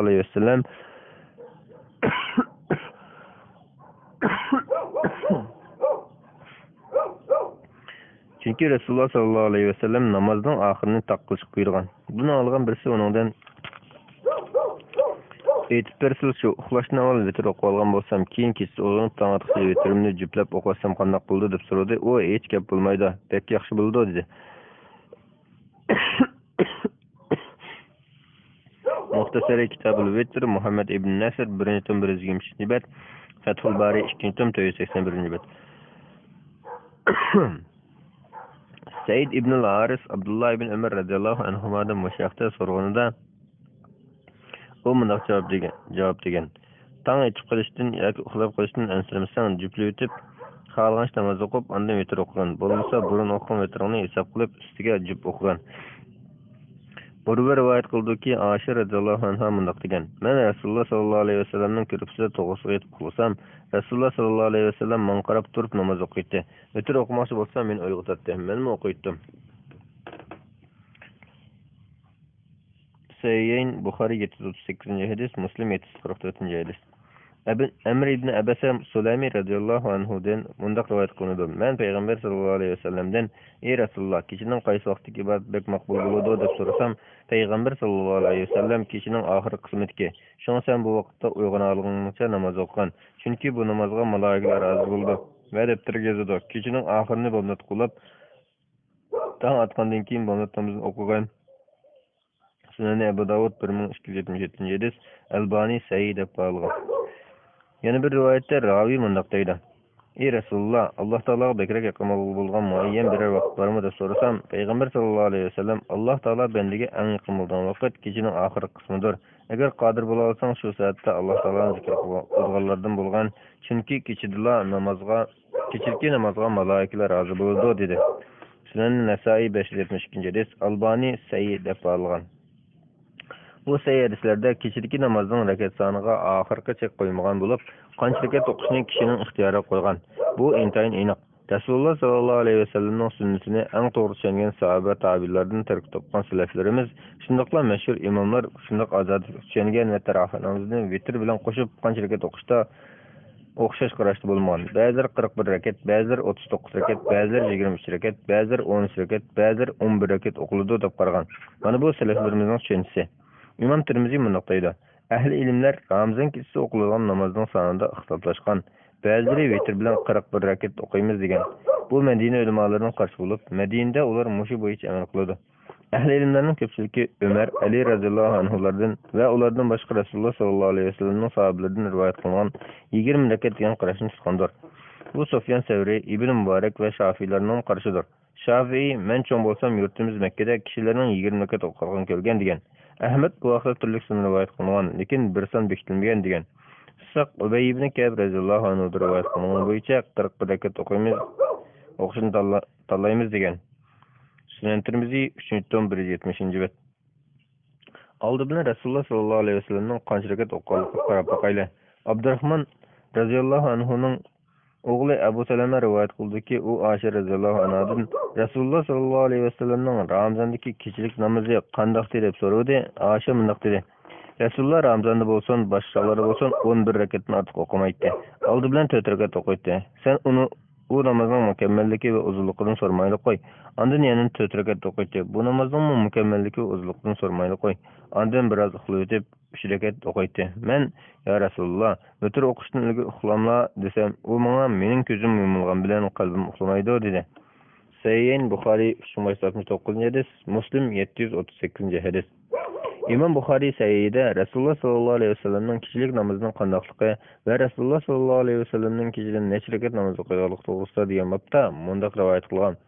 Abu Hamza rivoyat qildiki, Ibn Abbos radhiyallohu anhu mundaq degan: Rasululloh sallallohu alayhi vasallamning kishilik namozi 13 rakat edi. Sahih Buxoriy 1138 hadis, Muslim 468 hadis. Mesruk rivoyat qilib mundaq deydi: Men Oysha radhiyallohu anhadan Rasululloh sallallohu alayhi vasallamning kishilik namozi to'g'riliq so'rasam, u bomdodning 2 rakat sunnatidan boshqa yerda 9 va 11 rakat o'qiydi dedi. Sahih Buxoriy 1139 hadis. Qasim ibn Muhammad rivoyat qildiki, Oysha radhiyallohu anha mundaq degan: Rasululloh sallallohu alayhi vasallam kechida 13 rakat o'qiydi. Buning ichida vitr bilan bomdodning 2 rakat sunnati bor. Sahih Buxoriy 1140 hadis, Muslim 438 hadis. İmam Buxoriy yana mundaq rivoyat qiladi. Abdullah ibn Abbos radhiyallohu anhuning azadgarisi Kurayb rivoyat qildiki, Ibn Abbos radhiyallohu anhu mundaq degan: Men Rasululloh sallallohu alayhi vasallamning ayoli Ammam Maymunaning uyida qo'nib qoldim. Men beshimni yostiqning to'g'risida qilib yotdim. Rasululloh sallallohu alayhi vasallam bilan oilasi beshini yostiqning o'zini qilib yotdi. Rasululloh sallallohu alayhi vasallam uxladi. Yerim kecha yoki undan sal burun yoki keyin bo'ldi. Rasululloh uyg'onib o'ltirib yuzini silib o'tib, Ali Imron surasining oxiridan 10 oyat o'qidi. Ondan o'rnidan turib, esoqlik ko'ntulimdagi suvdan kamil tahorat olib namoz o'qirdi. Men o'rnimdan turib Rasululloh qilgan ishlarni qilib, uning so'l tarafida turdim. Rasululloh o'ng qo'lini beshim qo'yib, ondan o'ng qo'lini ulab tortib, o'zining o'ng tarafiga egilib qo'ydi. Ondan 2 rakat, undan keyin yana 2 rakat, undan keyin yana 2 rakat, undan keyin yana 2 rakat, undan keyin yana 2 rakat, undan keyin yana 2 rakat namoz o'qib, oxirida vitr o'qib yotdi. Muazzin kelganda yengil 2 rakat namoz o'qib, ondan chiqib bomdodni o'qidi. Sahih Buxoriy 183 hadis, Muslim 763 hadis. Urva rivoyat qildiki, Oysha radhiyallohu anha mundaq degan: Rasululloh sallallohu alayhi vasallam kechida 13 rakat o'qiydi. Ondan bomdodning azini anglaganda yengil 2 rakat o'qiydi. Sayyin Buxoriy 1170 hadis, Muslim 736 hadis. Zayd ibn Xolid al-Juhani radhiyallohu anhu rivoyat qilib deydiki, men bu kecha Rasululloh sallallohu alayhi vasallam namoziga qarab chiqaman deb kuzatdim. Qarasam yengil 2 rakat o'qidi. Ondan rosa uzun 2 rakat o'qidi. Ondan 2 rakat o'qidi. Bu 2 rakat ilgari 2 rakatdan qisqaroq. Ondan 2 rakat o'qidi. Bu 2 rakat ilgari 2 rakatdan qisqaroq. Ondan 2 rakat o'qidi. Bu 2 rakat ilgari 2 rakatdan qisqaroq. Ondan 2 rakat o'qidi. Bu 2 rakat ilgari 2 rakatdan qisqaroq. Ondan taq rakat o'qidi. Shularning hammasi 13 rakat. Sahih Muslim 765 hadis. Yuqoriqlarda ma'lum bo'ldiki, Rasululloh sallallohu alayhi vasallam kechilik namozni 11 rakatdan oshirib 13 rakatni o'qigan. Bu hech qanday ehtimolligi yo'q aniqishdir. Endi Hazrat Umar bilan Ali radhiyallohu anhularning zamonida qancha rakat o'qiganligiga qarab boqayli. Sahib ibn Yazid radhiyallohu anhu rivoyat qildiki, Umar ibn Xattob radhiyallohu anhu Ramazonda jamoatni Ubay ibn Ka'b bilan Tamim ad-Dari ikkalining imomligida 21 rakat o'qish to'plagan. Ular 100 oyatdan o'qib tamattuga yaqin qaytishdi. Musannafi Abdurrazzaq 4-tom 260-bet 7730-numar. Buni rivoyat qilgan Imom Abdurrazzaqning ama bo'lib qolishi bilan estish qobiliyati haqida gap qilganlar xatolashishlardir. Chunki bu rivoyat uning kitobiga kelgan. Barliq hadislar uning kitobida rivoyat qilganlarning ama bo'lib qolishi bilan ta'sir uchirmaydiganligiga ittifoq. Imom Ahmad uningdan ama bo'lib qolgandan keyin anglagan bo'lsa ajiz kitoblardagi sahih degan. Fathul Mughis 3-tom 376-bet. Ba'zi rivoyatlarda 23 rakat deb kelgan bo'lib, bu vitrning oz ko'pligiga bog'liq. Bu rivoyatlar sahih isnod bilan kelgandir. Yana bir rivoyatda Sa'ib ibn Yazid radhiyallohu anhu mundoq degan: Umar ibn Xattob radhiyallohu anhu zamonida jamoat Ramazonda kechasi 20 rakat namoz o'qiydi. Ular Qur'ondan 100 oyatlar surlarni o'qiydi. Al-Jadiyat 1-tom 331-bet 2887-numar sanadi sahih.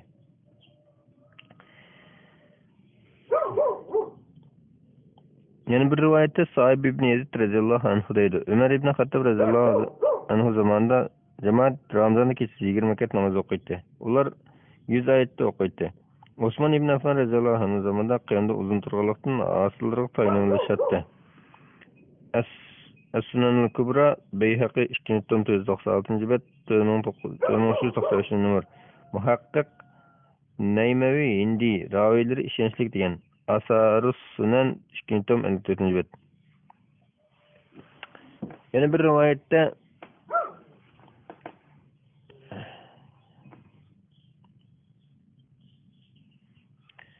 yuqorqi rivoyat 20 rakat o'qishning Hazrat Osmon radhiyallohu anhu zamonida davomlashganligini ko'rsatdi.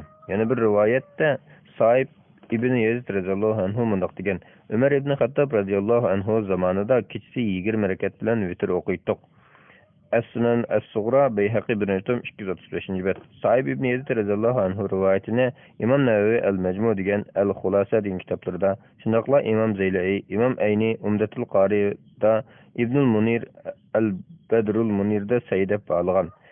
Nasbur Rayev 2-tom 154-bet. Shayx Albani 11 rakatni yolg'iz rivoyat qilgan Muhammad ibn Yusuf rivoyatiga asoslanib turib, 20 rakat degan rivoyatni shaz deb turib olgan. Albuki 20 rakat rivoyatni boshqa yana Yazid ibn Abdullah ibn Hasifa, Al-Haris ibn Abdurrahman ibn Abi Zubab qatorliq ikki ishonchli raviymi Sa'ibdan o'xshash rivoyat qilgan. Shayx Albanining bu qilg'ini boshqa ikki ishonchli raviy o'xshash rivoyat qilganini shaz deb, yolg'iz rivoyat qilganini shaz emas deyishdan iborat bo'lib, bu hadis ilmi qoidasiga xilofdir. Chunki qoidada ishonchli raviy yolg'iz rivoyat qilgani shaz bo'ladi. Ishonchli raviylar bilan o'xshash rivoyat qilgani shaz bo'lmaydi. Muhammad ibn Yusuf 11 rakatni yolg'iz rivoyat qilib, 20 rakatni boshqa raviylar bilan o'xshash rivoyat qilgan.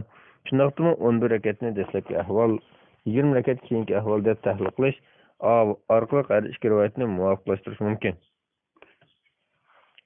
Ali radhiyallohu anhu bir kishini Ramazonda jamoatga imom bo'lib 20 rakat o'qishga buyurgan. Ya'ni Shutayr ibn Shakal Hazrati Ali radhiyallohu anhuning shogirdlaridan bo'lib, u Ramazonda 20 rakat bilan vitr o'qigan.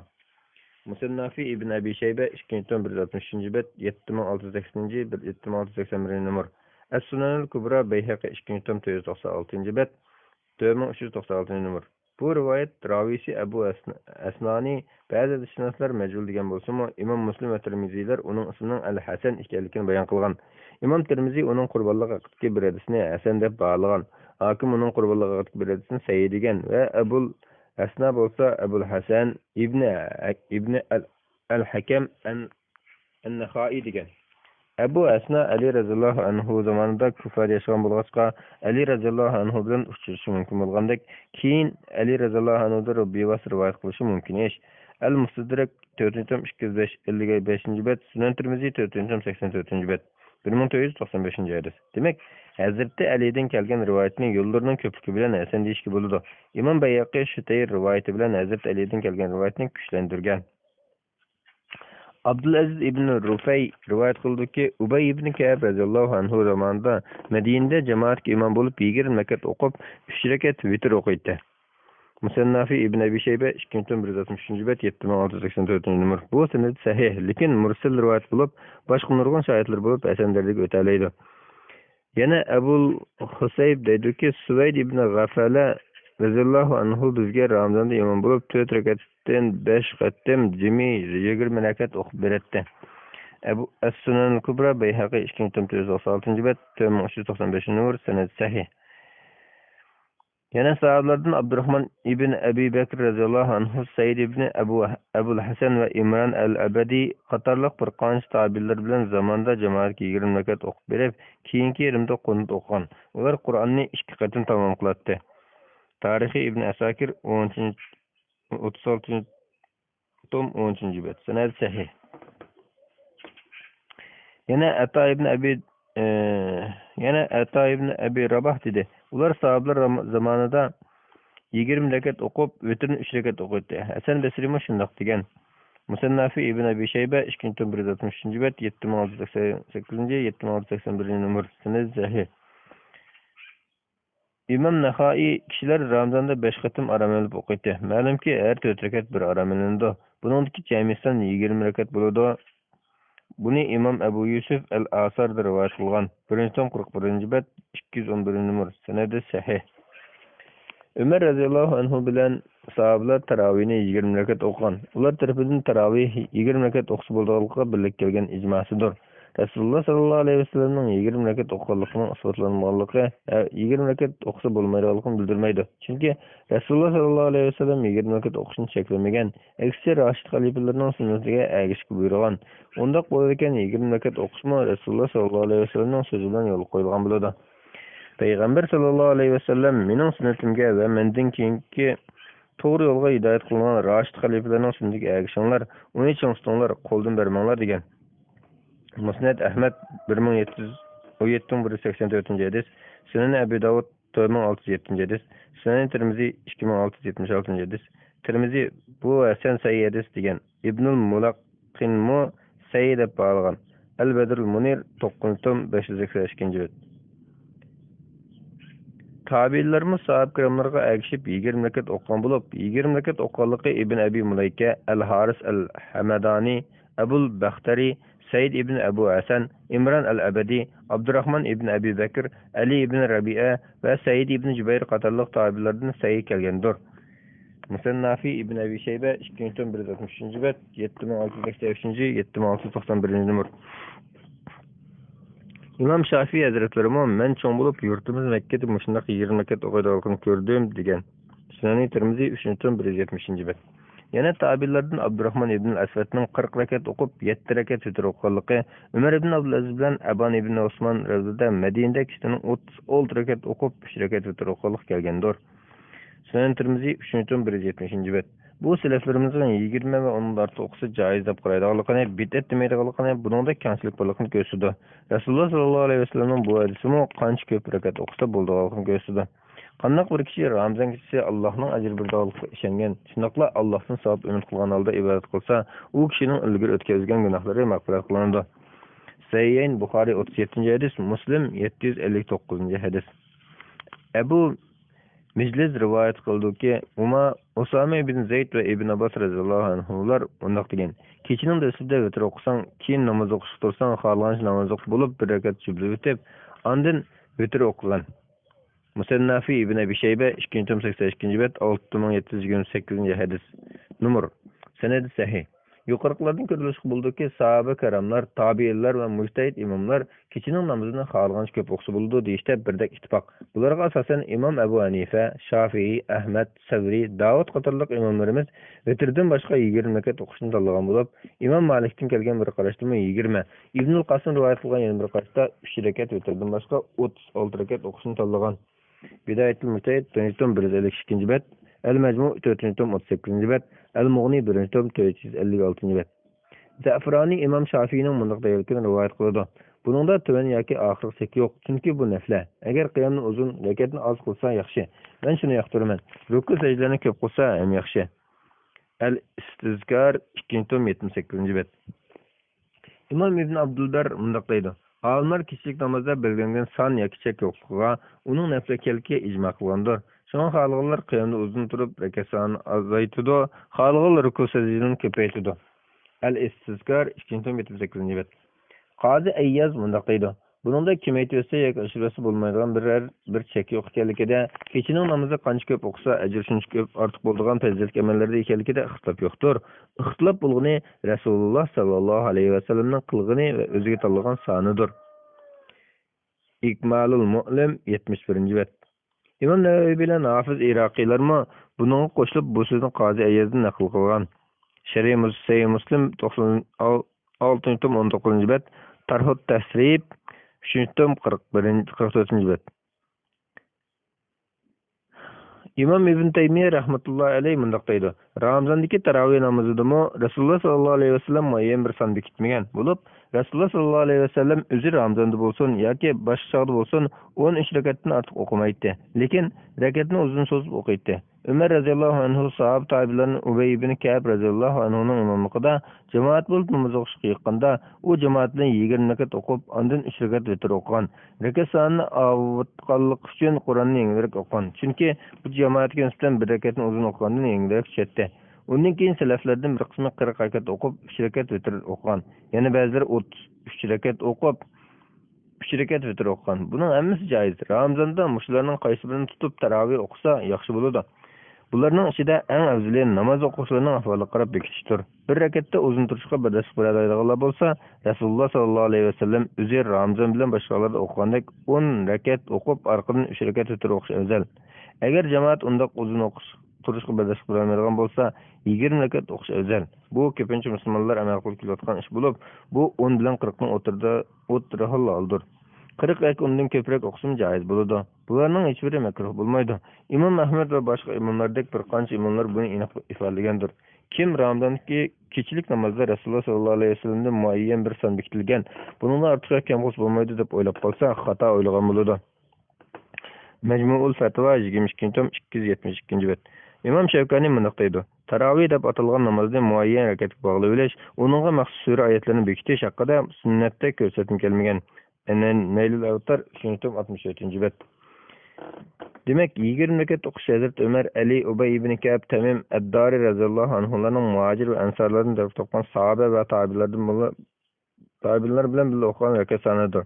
Ilgirki sahoba va tabi'lar shundaqla mujtahid imomlar 8 rakatdan ortiq o'qishning joizligiga ijmo qilgan bo'lib, 8 rakatdan ortiq o'qishni bid'atga chiqargan davrimizdagi ba'zi salafning yo'lini tutmagan musulmonlar ijmosiga qarshi chiqqan kengashni taraytib o'tgan bo'ladi. Bunun asasen bir rakatta uzun turib o'qsa, Rasululloh sallallohu alayhi vasallam o'qigandek vitr bilan 11 rakat yoki 13 rakat o'qsa yaxshi. Uzun turishga birlashib qo'yilmasa, sonini avtib 20 rakat qisqaroq o'qsa bo'ladi. Buningda kamchilik bor. Har bir kishi o'zining g'ayrati, toqatiga qarab o'qsa bo'ladi. Diyorimizga masjidlarimizda, boshqa ko'plagan islom diyorlarida o'qigandek odatda 20 rakat o'qiladi. Har bir rakatga bir betdan o'qib, 20 rakatda bir para, 30 kunda Qur'on boshini oxir rakatini tamom bo'lgan bo'ladi. Bu intayin muvofiq normal miqdor. Bu o'qish yengil kelganlar uyda texmi ko'p o'qib olsa, ig'ir kelganlar bir qism o'qib qaytib oramasi bo'ladi. Lekin o'zaro talash-tarish qilmaslik lozim. Vallohu alam. Bismillah velhamdülillah ve salatu ve selamu ala Resulillah amma ba'd. Assalamu alaykum ve rahmetullahi ve berekatuh. Muhterem qarindoshlar, Doktor Abdulaziz rahmetullahning Fatvalar Majmuasi 1-tomni o'qib 286 bet 50 savolga kelgan. Davomlashtiramiz. Jamoat namoziga ulgurolmagan kishining sajda sahvisi qilishi. Savol. Assalomu alaykum ustoz. Agarda biz imomga iqtido qilgan namozning mayli 2-rakatda yoki 3-4-rakatda ulgurdik deylik, İmam salam berip namazdan chiqqandan keyin o'zimiz kam qismini to'liqlaymiz. Ashu biz to'liqqan qismida biror vajibat unutish qatorliq savallik sajdasi kerak bo'lgan xatolik o'tkazgan bo'lsak, ashu o'zimiz to'liqqan qismining oxirida ayrim savallik sajdasi qilmizmi yoki imomga ixto qilgandan keyin o'qigan namozimiz durust bo'laveramdi? Alloh ilmingizni ziyoda qilsin. Javob: Va alaykum assalom va rahmatullohi va barakatuh. Barliq hamd sana Janobi Allohga bo'lsin. Shundaqla payg'ambarimizga, oila tavobatlarga va uningga toki qiyomatgacha ergashganlarga durust salomlar bo'lsin. Jamoat namoziga to'liq ulgurgan kishi namozda sajda qilishini kerak qilgan biror savallik o'tkazib qolsa, imomga ergashish namozini tamomlaydi. Imomdan ayrim sajda qilmaydi. İmam Navaviy rahmatullohi alayhi bundoq degan: agar imomning orqada turib savallik o'tkazgan bo'lsa, imom uning savallikini ko'tardi. Ularning hech biri sajda qilmaydi. Bu Shafiy mazhab imomlarining sirda qarashidir. Shayx Abu Hamid dedi. Makhuldan boshqa barliq olimlar shundoq degan. Al-Majmu 4-144. Abu Hurayra radhiyallohu anhu rivoyat qildiki, Rasululloh sallallohu alayhi vasallam bundoq degan: imom degan boshqalarning ergashishi uchun belgilangan. Shunga uningga muxolifatchilik qilmanglar. Imom ruku' beringlar. Imom sami Allohu liman hamida desa, Rabbana lakal hamd denglar. Sajda qilsa sajda qilinglar. Imom o'ltirib namoz o'qisa, hammanglar o'ltirib o'qinglar. Namozda saflarni do'stlanglar, chunki safni do'stlash namozning kamolidandir. Sahih Buxoriy 722-hadis, Muslim 414-hadis. İmamga ixto qilgan ahvolda savallik sababidan sajda qilsa, imom muxolifatchilik qilgan bo'ladi.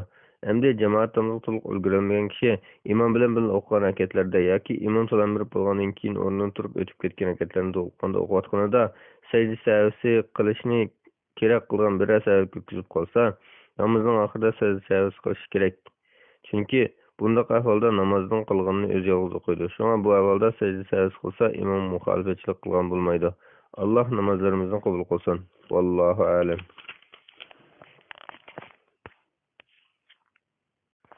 Fetvalar Mecmuası 288. bab 51. sual. Cuma günüde ihtiyati pişin okuşun hükmü. Sual. Esselamu aleyküm ve rahmetullahi ve berekatuh. Diyarımızda cuma günü cuma namazını okuyandan başka cuma namazının şart taşmaydı degan qarash bilan ihtiyati pişin degan nom bilan cemaatlar yakka holda pişin namazını okuydu. Balkim bu sizga ma'lum bo'lsa kerak. Juma namozini o'qishning qanday sharti bor? Ehtiyoti pishin namozini o'qishning hukmi nima? Va alaykum assalom va rahmatullohi va barakatuh. Barliq hamd sana Janob Allohga bo'lsin. Shundaqla payg'ambarimizga, oila tavobatlarga va uningga toki qiyomatgacha ergashganlarga durust salomlar bo'lsin. Alloh taolaning: "Ya ayyuhallazina amanu iza nudiya lis-salati min yawmil jum'ati fas'au ila zikrillah wa zarul bay' zalikum khayrul lakum in kuntum ta'lamun." Ey iman etqanlar, cuma kuni cuma namoziga azo etilgan aman Allohni yod etishga mininglar, ilm setimni qo'yib turinglar, agar bilsanglar, bu sizlar uchun yaxshidir. degan so'zga asosan juma namozi farz bo'lgan bo'lib, bu namoz peshin namozining badalidir. Agar juma namozi joyida ado qilinsa, peshin o'qilmaydi. Ado qilinmasa yoki to'g'ri ravishda ado qilinsa, peshin namozi o'qish vojib bo'ladi. Rasululloh sallallohu alayhi vasallam juma namozini ma'lum ahvolda, ma'lum suratda o'qigan. Masalan, islom davlatini qurganda o'qigan. Jamoat bilan o'qigan, vaqt kirgandan keyin o'qigan, oldida xutba qilib o'qigan. Buningdan olimlar juma namozining shartlarini kelib chiqqan. Bu shartlarning ba'zisi, masalan, vaqt, xutba o'qish degandek shartlar jumaning to'g'ri bo'lish shartlaridir. Bu shartlarning ba'zisi olimlar ittifoq, ba'zisi ko'z qarash o'xshash emas.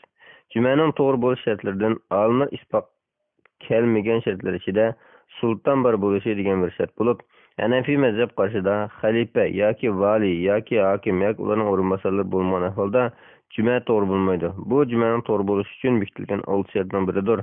Bu 6 shart shahar yoki odam o'tirishgan yeza, kenit bo'lish, jamoat bo'lish, xutba so'zlash, sulton, vaqt va ommaning kirishiga ijozat qilingan o'rin. Fathul Qadir 2-tom 50-bet. Imom Kasani bunday deydi: Endi sultonga kelsak, bu bizning qarshimizda juma ado qilishning sharti bo'lib, sulton o'zi yoki uning o'rinbosari kelmagan ahvolda juma o'qish joiz bo'lmaydi. Bada'ius Sanai 1-tom 261-bet. Imom Ibn Munzir bu shart ustida olimlarning qarashlarini bayon qilib bunday deydi: Jumani o'qiydigan kishi sulton yoki uning amri bo'yicha o'qiydigan o'rinbosarlar ekanligi sunnat bo'lib ketgan ishdir. Olimlar juma vaqti bo'lib qolib, ular bilan birga biror vali bo'lmagan ahvolda qandoq bo'lganligida ixtiloflashgan. Bir türkümü undaq ahvalda 4 rakat peşin okuydu degan. Bu Avzaining qarshi bo'lib, Hanafi mazhabdagilarmi shundoq degan. Sulaymon ibn Yasar jumani faqatla shariatda belgilangan ig'ir jazolarni ijro qilgan hokim o'qiydi degan. Hasan Basri 4 ish sulton qilgan ishdir. Shariatda belgilangan ig'ir jazolarni ijro qilish, juma o'qib berish, zakat yig'ish. Ravi 4-chi sinf qilgan. Habib ibn Abi Sabit juma degan amr bilan xutba bilan bo'ladi degan. Yana bir turkum olimlar jamoatdan bir imom bo'lib o'qiyversa bo'ladi. Ularning jumasi to'g'rida bo'laverdi deb qaragan. Bu Imom Malik, Shafiy, Ahmad, Issoq va Abu Savr qatorliqlarning qarishidir. Al-Awsat 4-113-bet 82-bab. Bir kent aholisiga amir hozir bo'lmay yoki yo'q bo'lib qo'yib namoz vaqti kirib qolsa, ular juma namozini amirsiz o'qiyversa qanday qiladiganlik to'g'risida degan bo'pti. Yuqoridan ma'lum bo'ladiki, juma namozi xalifa yoki musulmon vali boshlig'ida o'qiladi. Sunnat ish shu. Buningda hamma ittifoq, lekin bu jumaning shartimi emasmi? Imom Abu Hanifa qatorliq bir turkum olimlar shart deb qarab, qolganlar shart emas deb qaragan. Diyorimizda ehtiyoti peshin o'qish dal shu bir shart topilmaydi deb jumaning to'g'ri bo'lganligida ko'ngli xotirjam bo'lmoqchiqa, ehtiyot jihatdan jumadan keyin peshin o'qish ahvoli mavjud. Hanafi mazhab qarashidagi olimlarning yakillab chiqqaniga qaraganda bunda ahvolda ehtiyoti peshin o'qish mustahab, vojib emas. Yana Hanafi olimlar deydiki, xalifa yoki musulmon vali yoki ular ijozat berganlar yo'q bo'lib qolib, musulmonlar jamoati o'zidan birini tanlab juma o'qisa, zurriyat jihatdan joiz bo'ladi. G'oshiyati Taxtaviy ala Maraqil Falah 1-tom 328-bet. Hanafi mazhab olimlarininki yuqorqi shartni qilishga dalili shuki, payg'ambar sallallohu alayhi vasallam va uning 4 rashid xalifasi davrida juma namozi shundoq o'qiladi.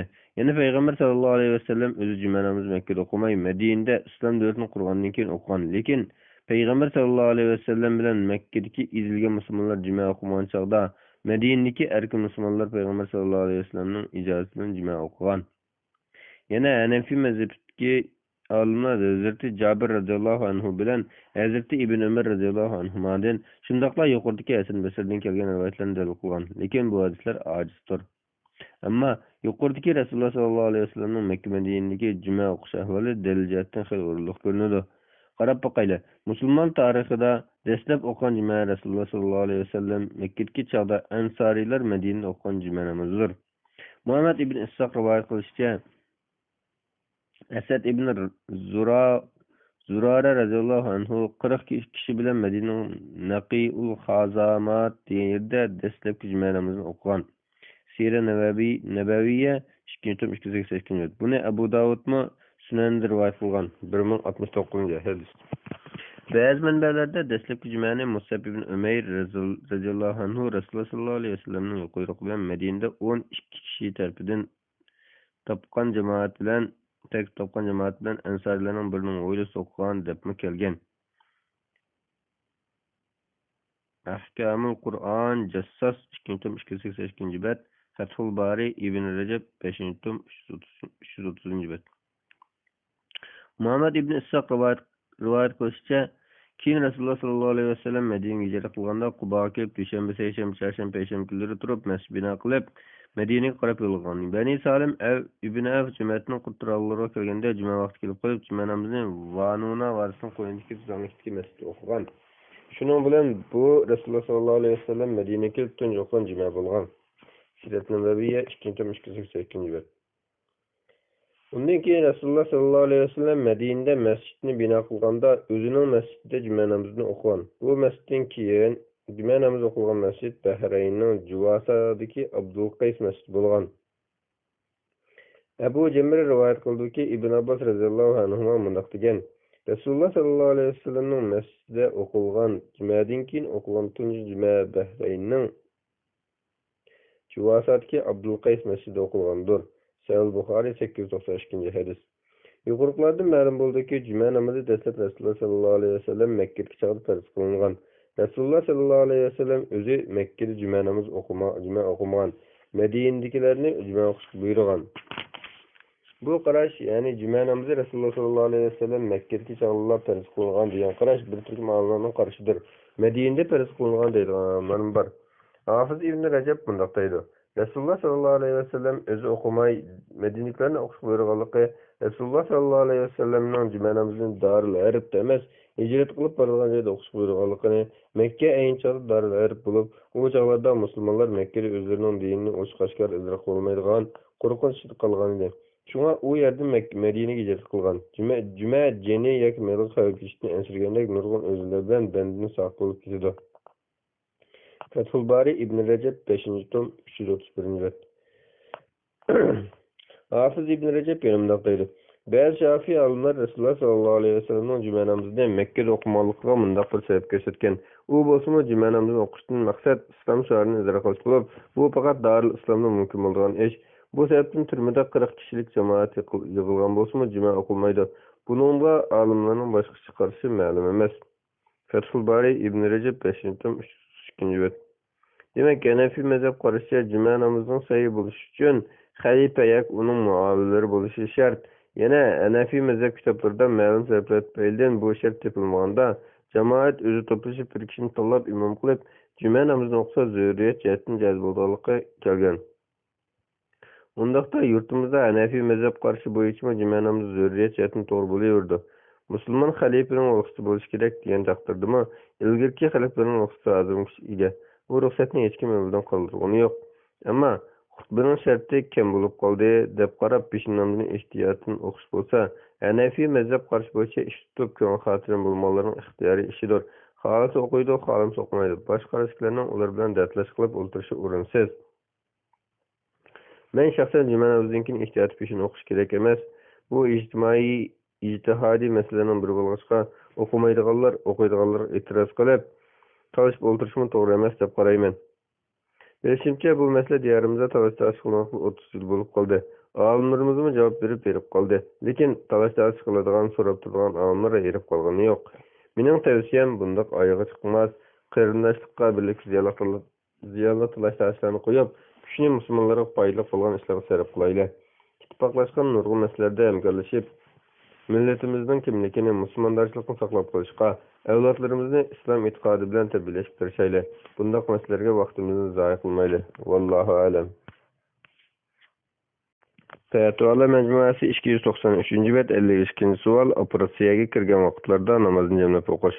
Savol: Assalomu alaykum. Men bir doktor. Operatsiyaga kirgan vaqtlarda namozni jamlab o'qishga bo'lamdi? Javob: Va alaykum assalom va rahmatullohi va barakatuh. Barliq hamdu sana Cenab-ı Allah olsun. Şunaqla Peygamberimizge, aile sahabatlarga ve onunla taki kıyametkice geçkenlerge dürüst salamlar olsun. Aslında namaz degen vakti belirlengen per ibadettir. Özür bulungan ahvalda namazın vaktini geçirip oqış olmaydı. Operatsiyaga kirish oldida munolarga diqqat qilish lozim. Birinchi, mumkin bo'lsa operatsiya vaqtini namozga taqashmagan chog'larga to'g'rilash. Ikkinchi, namoz o'tib olguncha boshqa o'tirlar o'rnida turib turadigan bo'lsa, o'rnida qo'yib namozga qo'yish. Üçüncü, yuqorqi ahvolda namoz o'qiyotgan bo'lsa, bemor xatarlik ahvolda qolsa, namozni buzib bemorga qaraydi. Keyin onda namozni qayta o'qib oladi.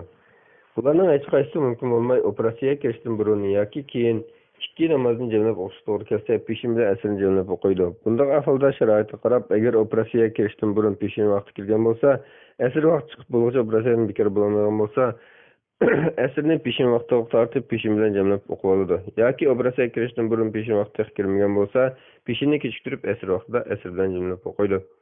Sham bilan xuftanim shunday qildi. Ya shamni xuftan vaqtiga suradi, ya xuftanni sham vaqtiga suradi.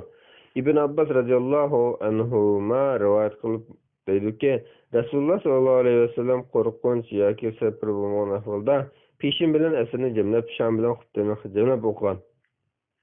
Sahih Muslim 75. hadis. Yana bir rivayette İbn Abbas radıyallahu anhuma rivayet qilib deydi. Rasululloh sallallohu alayhi vasallam qo'rqinch yoki safar bo'lgan ahvolda peshin bilan asrni Madinada jamlab o'qigan. İbn Abbas radıyallahu anhumadan nima uchun shunday qilgan deb so'raganda, u ummatidan hech bir kishi rejda qolmasin deb shunday qilgan degan. Yana bir rivoyatda qo'rqinch yoki yomg'ir bo'lgan ahvolda deb kelgan. Sahih Muslim 75. hadis. Ammo bomdod namozini boshqa namoz bilan jamlab o'qish bo'lmaydi. Kechiktirishga operatsiyaga kirishi o'zsiz bo'lib qolsa, o'zsiz tutgandan keyin qazo qilib qo'ydi. Yana asrni sham bilan jamlab o'qish bo'lmaydi. Astagfirullah. Əsrni şamdan cəmləb oxuşuq bolmaydı. Sünnetlerini taşlamay oxuşuq tırışış, zikir dualarını köp oxuturuş, istikbar eytiş, Kur'an tilavet kılışını koldan vermeslikten bazı bir kusurlarımızın toluqlatışıga paydası buludu. Allah hamimizden din mustakim kılsın. Wallahu alem. Bismillah ve elhamdülillah ve salatu ve selamu ala Resulillah amma ba'd. Esselamu aleyküm ve rahmetullahi ve berekatuhu. Muhterem kardeşler. Dr. Abdülaziz rahmetullah'ın Fetvalar Mecmuasını okup 1. tom 295. bet 53. sualga kelgan davom mas'ulimiz o'qishni. Sünnet namazının qazosini qilishning hukmi. Savol. Assalomu alaykum ustoz. Ba'zilar sünnet namazini nafl namoz deb qaraydi. To'g'ri. Undaqda sunnatni o'qish o'qimaslik musulmonning ixtiyorligi bo'lamdi. Sünnet namazının qazosini qilamdi. Cevap. Ve aleyküm assalam ve rahmetullahi ve berekatuh. Ba'liq hamd sana Cenab-ı Allah'a olsun. Şunaqla peygamberimizge, aile tavabatlarga ve onunğa taki kıyametgacha ergashganlarga durud salomlar bo'lsin. Talha ibn Ubaydullah radhiyallohu anhu rivoyat qildiki, bir kishi Rasululloh sallallohu alayhi vasallam kelib, Rasulullohdan islom to'g'riliq so'radi. Rasululloh bir kecha kunduzda 5 vaqt namozni ado qilsan dedi.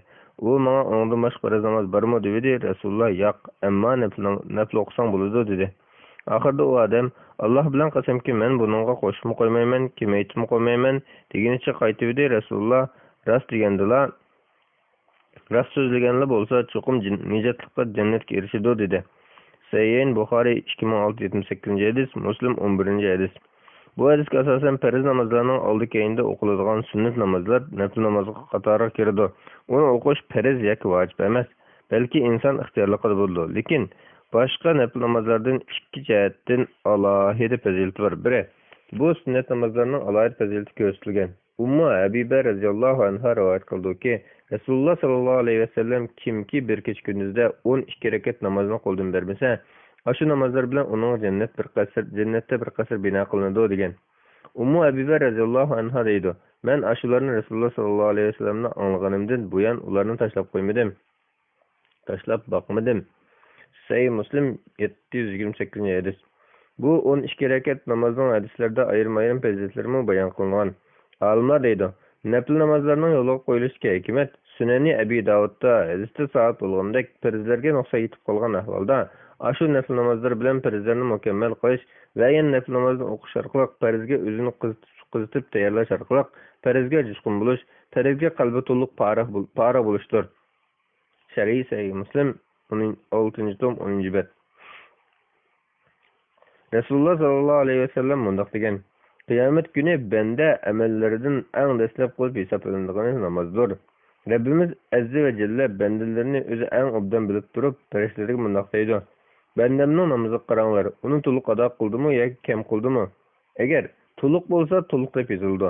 Ozroq kam qilib qo'ygan bo'lsa, qarab boqinglar. Bandamning o'zi ixtiyori bilan o'qigan nafl namozlari bormikan deydi. Nafl namozlari bo'lsa, bandamning farz namozini o'z ixtiyori bilan o'qigan nafl namozlaridan to'liqlaytinglar deydi. Ondan boshqa barliq farz amallarmi shu bo'yicha qilinadi." Sunan Abi Davud 864-bet 864-hadis. Albani Sahihda bağlagan. Qaysi birimiz acizligimiz, kusurlarımız bilan farzlarni vaqtida to'liq ado qilib bo'laymiz. Shunga bu turli taat ibodatlardan bosh tortmaslik bizning holimizga munosib. Yana biri bu namozlarni Rasululloh sallallohu alayhi vasallam asosan tashlamay o'qib kelgan bo'lg'achqa, bu namozlarni o'qish orqali Rasululloh sallallohu alayhi vasallamning sunnatiga ergashishni, sunnatini tutib minishni, Rasululloh sallallohu alayhi vasallamni ulgu qilishni ish qo'shirg'ili bo'ladi. Payg'ambar sallallohu alayhi vasallam mening sunnatimga va mendan keyingi to'g'ri yo'lda hidoyat qilingan Rashid xalifalarning sunnatiga ergashinglar, uni ching tutinglar, qo'ldan bermanglar degan. Musnad Ahmad 7184-hadis. Sunan Abi Davud 4607-hadis, Sunan Tirmizi 26676-hadis. Tirmizi bu Hasan Sahih hadis degan. İbnul Mulaqqin mu Sahih deb bağlagan. Al-Badrul Munir 9. tom 582. bet. Allah Taala mundaq degan. Estağfirullah. Qul in kuntum tuhibbunallaha fattabi'uni yuhibbukumullahu ve yaghfir lakum zunubakum. Aytqinki, agar sizlar Allohni suyadigan bo'lsanglar, menga ergashinglarki, Alloh sizlarni so'ygay, gunohlaringlarni mag'firat qilib o'tgay. Ali Imron surasi 31-bet, 31-oyat. Endi shu sunnat namozini vaqti chiqib ketgandan keyin qazosini qilish masalasida bo'lsa, olimlar o'rtasida ko'z qarash o'xshash emas. Bir qism olimlar bomdodning sunnatidan boshqa sunnat namozlarini vaqti chiqib ketgandan keyin qazo qilmaydi deb qaragan. Yana bir qism olimlar qazosini qilish mustahab deb qaragan. Imom Navoiy mundaq degan: bizning mazhabimizdagi to'g'ri qarash farz namozlarning oldi keyingi sunnat namozlarining qazosini qilish mustahabligidir. Hanafi mazhabdan Muhammad va yana Muzani, Imom Ahmad bir rivoyat shunda qaragan. Imom Abu Hanifa bilan Abu Yusufdan kelgan ikki rivoyatning mashhurroqida qazo qilinmaydi. Al-Majmu 4-tom 45. Sunnatning qazosini qilishning mustahabligi dalil jihatdan kuchlidir.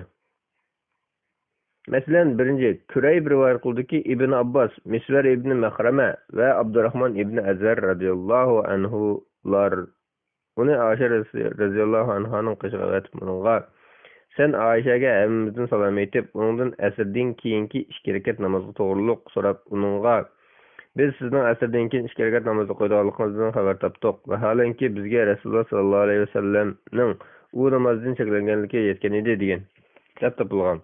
Ibn Abbas radhiyallohu anhuma mundaq degan: Umar ibn Xattob bilan ikkimiz kishilarni u namozdan cheklab turatdik. Kurayb mundaq deydi: men Aisha radhiyallohu anhaning yoniga kirib, ular topshirgan sizlarni unga aytsam, u sen bu to'g'riliq Ummu Salamadan so'ragan dedi. Men ularning yoniga chiqib, Aisha radhiyallohu anhaning sizdan xabar qilsam, ular meni Aishaga aytgan sizlar bilan Ummu Salama radhiyallohu anhaning yoniga aytgan edi. Ummu Salama radhiyallohu anha mundaq dedi: men Rasululloh sallallohu alayhi vasallamning u namozini cheklaganligini anglagan edim. Keyin men o'zining asrini o'qib bo'lib, mening yonimga kirib 2 rakat namoz o'qishini ko'rdim. Bu chog'da mening yonimda ansarlardan bo'lgan Bani Haram jamoatining ayollari bor edi. Men bir qizga siz berib Rasulullohning yonida turib, unga Ummu Salama sizga: "Ya Rasululloh, men sizlarning bu 2 rakat namozini cheklaganliklarini anglagan edim. Endi bu namozni o'qganlarini ko'ryapman-ku" deydi dang. Agar Rasululloh qo'li bilan ishorat qilsa, keyinini chekinib turing dedim. Qizchaq shunday dedi, Rasululloh qo'li bilan ishorat qildi. Qiz keyin chekinib turdi. Rasululloh namozni tugatib Ummu Salamaga qaratib: "Ey Abu Umayyaning qizi, siz asrdan keyingi hozirgi men o'qigan 2 rakat namoz to'g'risida so'radingiz. Masala shuki, Abdul Qays qabilasidan ba'zi kishilar o'z qavmi tarafidan islomni qabul qilib kelib, meni peshindan keyingi 2 rakatdan mahrum qilib qo'ygan edi. Siz ko'rgan bu namoz peshindan keyingi 2 rakat" dedi. Sayyin Buxoriy 370 hadis, Muslim 834 hadis. Ikkinchi, Abu Hurayra radhiyallohu anhu rivoyat qildiki, Rasululloh sallallohu alayhi vasallam mundaq degan: kimki bomdodning 2 rakat sunnatini o'qigan bo'lsa, kun chiqqandan keyin o'qisin. Sunan Tirmiziy 423 hadis, Hakim Sahih deb bo'lgan. Zabimi buni to'g'ri topgan, Albaniymi Sahih degan. Uchinchi, qiyos jihatdan eshitsak, Rasululloh sallallohu alayhi vasallam sahobalar bilan safarda uxlab qolib, bomdod namozini qazo qilganda 2 rakat sunnatini o'qigan bo'lg'achqa, boshqa farz namozlarning sunnatini bomdodnikiga qiyos qilsak bo'ladi. Demak, kuchli qarashda mayli farz bilan birga qazo qilgan bo'lsin, mayli yolg'iz o'zini qazo qilish bo'lsin, sunnat namozlarining qazosini qilish mustahabdir. Vallohu a'lam. Fatvolar majmuasi 299-bet 54-savol. Ayollarning namozlarini illik o'qish to'g'risida. Savol: Assalomu alaykum. Hurmatli ustoz, ayollar jahri namozda nomahram yo'q joyda qiroatni jahra qilishi kerakmi? Javob: Va alaykum assalom va rahmatullohi va barakatuh. Barliq hamd sana Janobi Allohga bo'lsin. Shundaqla payg'ambarimizga, oila obatlarga va uningga toki qiyomatgacha ergashganlarga durud salomlar bo'lsin. Ayol kishi yolg'iz namoz o'qiganda yoki boshqa ayollarga imom bo'lganda yoki mahram tuqqanlari yoki boshqa ayollar bor yerda namoz o'qiganda farz yoki nafl bo'lsin, illik qiroat bilan o'qiladigan namozlarni illik ovoz o'qish sunnat. Bu ahvolda o'zi va qishlikilar anglaydigan ovozda qiroat qilib o'qiydi. Agar yot er kishi ovozni anglaydigan bo'lsa, ichida yoki erlar anglamaydigan darajada past ovoz o'qiydi. Illik o'qisa bo'lmaydi. Ba'zi olimlar ayollar har qanday ahvolda illik o'qimaydi deb qaraydi. Vallohu a'lam. Fatvolar majmuasi 300-bet 55-savol. O'shqini oshirib ishdan kelganlar namozda ishdan turib olamdi? Savol: Assalomu alaykum ustoz. Ko'p qism olimlar takabburlik bo'linsa, ishdanni o'shqdan oshirib kelsa durust bo'lganligiga fatvo bergan. Endi namoz o'qiganda ishdan turib olay desam, payg'ambar alayhissalomning men 7 a'zo bilan sajda qilishga va kiyim-kechakni turmaslikka va buyurildim Muslim rivoyati degan hadisni ko'rib qoldim. Agar ishdan turmay shu peti o'tay desam, Alloh taolo o'shqini oshirib ishdan kelib namoz o'qigan odamning namozini qabul qilmaydi degan hadisni ko'rib zodi qanday qilishni bilolmadim. Alloh taolo ilmlarini ziyoda qilsin. Javob: Va alaykum assalom va rahmatullohi va barakatuh. Barliq hamd sanolar Janobi Allohga bo'lsin. Shunaqla payg'ambarimizga, oila tavobatlarga va uningga toki qiyomatgacha ergashganlarga durust salomlar bo'lsin. Izarga ishdan qatorliq kiyimlar qiyos qilindi. Izar bel ostiga ihromlikda kiyib oladigan bir parcha raq bo'lib, ishdan emas. O'shqini oshirib izar kiyish hukmi to'g'risida siz bayon qilgandek ikki xil qarash bor. Namozning ichida yoki sirtida bo'lsin, takabburlik bo'lmagandan keyin harom bo'lmaydi degan qarash kuchli bo'lib, bu qarash bo'yicha ish qilgan bo'lsangiz, namoz o'qiganda kiyimlarni turilish bo'lmaydi. Chunki siz bayon qilgan sahih hadis bo'yicha kiyimlarni sajda qiladi. Buning asosan ishdan turmay shu pet o'qiyversangiz bo'ladi.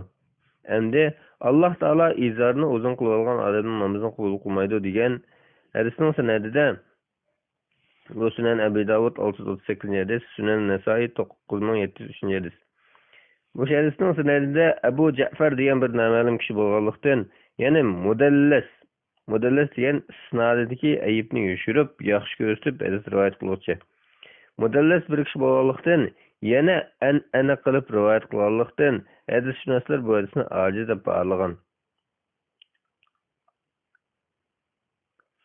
İmam Munziri dedi. Bunun senedinde Abu Ja'far degan Medinlik bir kishi bo'lib, u noma'lumdir. Avnul Ma'bud 241 bet Albaniy ojiz deb baholangan.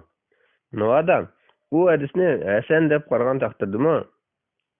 U hadis izarni takabburlikdan o'shqini oshirib olgan holatda namoz o'qigan kishiga qarta deyilgan desak bo'ldi. Ya'ni Rasululloh sallallohu alayhi vasallam ashunday holat namoz o'qigan odamni ko'rgan chog'da uningga tahorat bilan namozni qaytarishni taklif shundoq degan. Chunki namoz degan xushu holati bo'lg'achqa takabburlik qilib, kiyimini o'shqdan oshirib olish buningga zid keladi. Fayzul Qadir 275 bet. Vallohu a'lam. Fatvolar majmuasi 301 bet 56 savol. Tashahhuddagi ko'rsatkich barmoq ishoratining shakli. Savol: Assalomu alaykum ustoz. Tashahhudda o'tirganda ko'rsatkich barmoq bilan ishorat qilishning eng to'g'ri shaklini bayon qilib bergan bo'lsangiz, buningda tövəndəki shakllardan qaysi eng afzal? Birinchi, tashahhuddagi Allohdan boshqa iloh yo'qdir degan yer kelganda bosh barmoqni chiqarib orqaga tushirib olish. Ikkinchi, tashahhudda ishorat qilib durud duolarga kelganda tushirib olish. Uchinchi, tashahhudda durud duolarda boshdan oxir toki salom bergicha ishorat qilib turish. To'rtinchi, chiqarish bilan tang midirlatish. Beshinchi, yoki yuqoriqilardan boshqa ishorat qilmay qo'lni yutuning ustida qo'yib o'tirish. Javob: Va alaykum assalom va rahmatullohi va barakatuh. Barliq hamd sanolar Janobi Allohga bo'lsin. Shunaqla payg'ambarimizga, oila tavobatlarga va uningga toki qiyomatgacha ergashganlarga durust salomlar bo'lsin. Namozda tashahhudda o'tirganda barmoq bilan ishorat qilishning sunnat ekanligida, ishoratning ko'rsatkich barmoq bilan bo'lganligida 4 mazhab imomlari birdek ittifoq. Bu ishorat 2 rakatdan keyin tashahhuddimi, 4 rakatdan keyin oxirgi tashahhuddan bo'ldi. Lekin hadislarda bir qancha xil ishorat qilish usuli rivoyat qilingan bo'lg'achqa, olimlar qaysi to'g'ri yoki qaysi afzal degan masalada ixtiloflashgan. Hanafiy mazhab imomlaridan kelgan to'g'ri qarashda, tashahhudda o'tirganda alqonni yo'tining ustiga qo'yib, ko'rsatkich barmoqdan boshqa barmoqlarni yig'ib oladi. Imom Muhammad mundaq degan: Chimchilik bilan nomsiz barmoq tugib, o'rta barmoq bilan bosh barmoqni chambar shaklida qiladi. Ko'rsatkich barmoqni ko'tarib ishorat qiladi. Bu qarash Imom Abu Hanifaning, Imom Abu Yusufning qarashidir. Yana Hanafiy mazhabida keyingi olimlar, ba'zi olimlar ishorat qilmaydi deb qaragan bo'lib, bu aqliy va naqliy dalillarga xilofdir.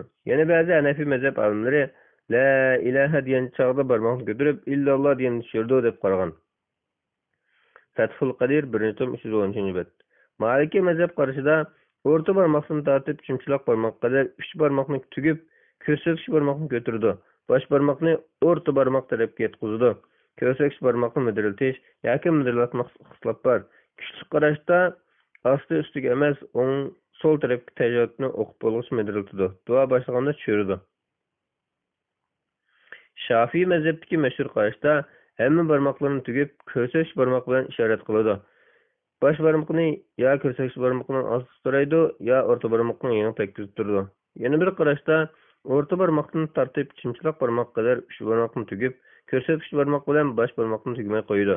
Uchinchi qarashda chimchiloq bilan nomsiz barmoqni tugib, o'rta barmoq bilan bosh barmoqni chambar shaklida qildi. Ko'rsatkich barmoqni ko'tarib ishorat qiladi. Bu uch qarashning hammasida ko'rsatkich barmoqni la ilaha deganni ko'tarib, illalloh deganni tushirdi. Barmoqni medirlatish yoki medirlatmaslikda qarash o'xshash emas. Al-Majmu 2-tom 316-317 bet. Hanbali mazhabda chimchiloq bilan nomsiz barmoqni tugib, o'rta barmoq bilan bosh barmoqni chambar shaklida qildi. Ko'rsatkich barmoqni ko'tarib ishorat qiladi. Ko'rsatkich barmoqni har qatim Allohni zikr qilganini ko'tarib ishorat qildi. Uni uyan buyan yoki ispas medirlatib yurmaydi. Ya'ni Imom Ahmaddan boshqa qarashlarim kelgan. Al-Mughni 1-tom 314 bet. Nima uchun buncha ko'z qarash o'xshamaslik kelib chiqqan deganda, hadislarda Rasululloh sollallohu alayhi vasallamning ish izlaridan isbotlangani ko'rsatkich barmoq bilan ishorat qilishdan iborat. Uningdan boshqa tafsilotlarda hadislar o'xshash emas. Ba'zi hadislarni sahih deb baholashdimi, olimlarning qarshi o'xshash emas. Imom Abu Hanifa rahmatulloh alayhi bilan ikki shogirdi tutgan chimchiloq bilan nomsiz barmoqni tugib, o'rta barmoq bilan bosh barmoqni chambar shaklida qildi, ko'rsatkich barmoqni ko'tarib ishorat qildi degan qarash hadisga uyg'un keladi. Ammo Hanafi mazhabidagi keyingi ba'zi olimlarning ishorat qilmaydi yoki la ilaha illalloh degan chog'i barmoqni ko'tarib, illalloh deganni tushirdi degan qarashmi hadisga mos kelmaydi. Maliki mazhab qarashidagi medirlatish haqida kelgan bir hadis bo'lib, bu hadisni ba'zi olimlar ojiz desa, ba'zi olimlar sahih deb qaragan. Sahih degan qarashni olsa medirlatsa bo'ladi, ojiz degan qarash bo'yicha ish qilsa medirlatmaydi. Şafii mezhebining ko'rsatkich barmoqni la ilaha deganda ko'tarib, illalloh degan tushirdi degan qarashig'imiz sayyidisdan dalil yo'q. Hanbali mezhebining ko'rsatkich barmoqni har qatim Allohning zikr qilganini ko'tarib ishorat qildi degan qarashig'a sayyidisdan dalil yo'q. Sayyidislarda ko'rsatkich barmoq bilan ishorat qilish kelgan. Masalan, Abdullah ibn Zubayr radhiyallohu anhuma Rasululloh sallallohu alayhi vasallam barmoq bilan ishorat qilgan deb rivoyat qilgan. Sahih Muslim 579-hadis. Yana bir rivoyatda Rasululloh sallallohu alayhi vasallam barmoq bilan ishorat qilib, bosh barmoqni o'rta barmoqqa qo'ygan deb rivoyat qilgan. Sahih Muslim 579-hadis. Ibn Umar radhiyallohu anhuma rivoyatida bosh barmoqning keyingi barmoqini ko'tarib, uning bilan ishorat qilgan deb kelgan. Sahih Muslim 580-hadis. Yana bir rivoyatda 53 shaklda tugib ko'rsatkich barmoqi bilan ishorat qilgan deb kelgan. Sahih Muslim 580-hadis. 53 shakli chimchiloq bilan uning yaniki ikki barmoqni tugib, ko'rsatkich barmoqni ko'tarib, bosh barmoqni ko'rsatkich barmoqni tekkizadi. Bu arablar hisoblashda ishlatib kelgan bir usul bo'lib, bosh barmoqning ko'rsatkich barmoqni tekkizib 50 ni, boshqa uch barmoqni tugish orqali shuni ifodalaydi. Tuhfatul Ahvazi 2-tom 158-bet, Avnul Ma'bud 3-tom 167-bet. Yana bir rivoyatda barmoqlarning hammini tugib, bosh barmoqidan keyingi barmoq bilan ishorat qilgan deb kelgan. Sahih Muslim 580-hadis. Imom Abu Hanifa rahmatulloh alayhining shogirdi Imom Muhammad ibn Hasan Shaybani rahmatulloh alayhi Imom Malikdan Al-Muwatta kitobini rivoyat qilib, yuqorqi hadisni rivoyat qilgandan keyin mundaq degan: Biz Rasululloh sallallohu alayhi vasallamning qilganini tusimiz.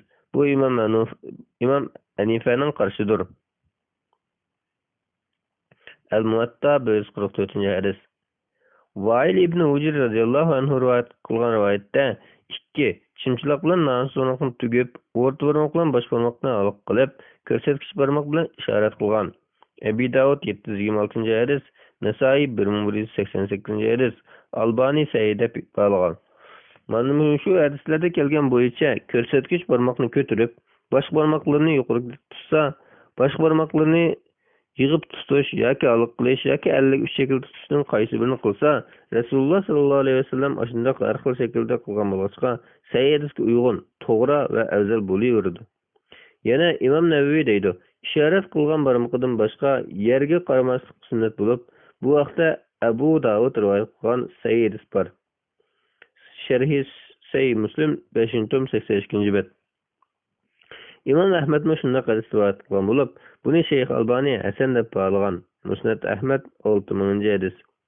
Ammo ishoratni salom bergich davomlashtirdi yoki tashahhuddan keyin to'xtamdi, barmoq uchini qiblaga qaratamdi yoki sal o'ng yoki so'lga udillamdi, barmoqni tik tutamdi yoki sal egib tutamdi, midirlasa o'ng so'lga midirlatamdi yoki ostigimi tizimidirlatamdi yoki ostimi. Bularning hammasi ehtimolliq, hammasi sukut qilingan ahvollar. Shunga shariat tafsili bayon qilmay sukut qilgan bundaq ishlarni bek tujufilab ketmay ozoda qo'yib berish lozim. Vallohu alam.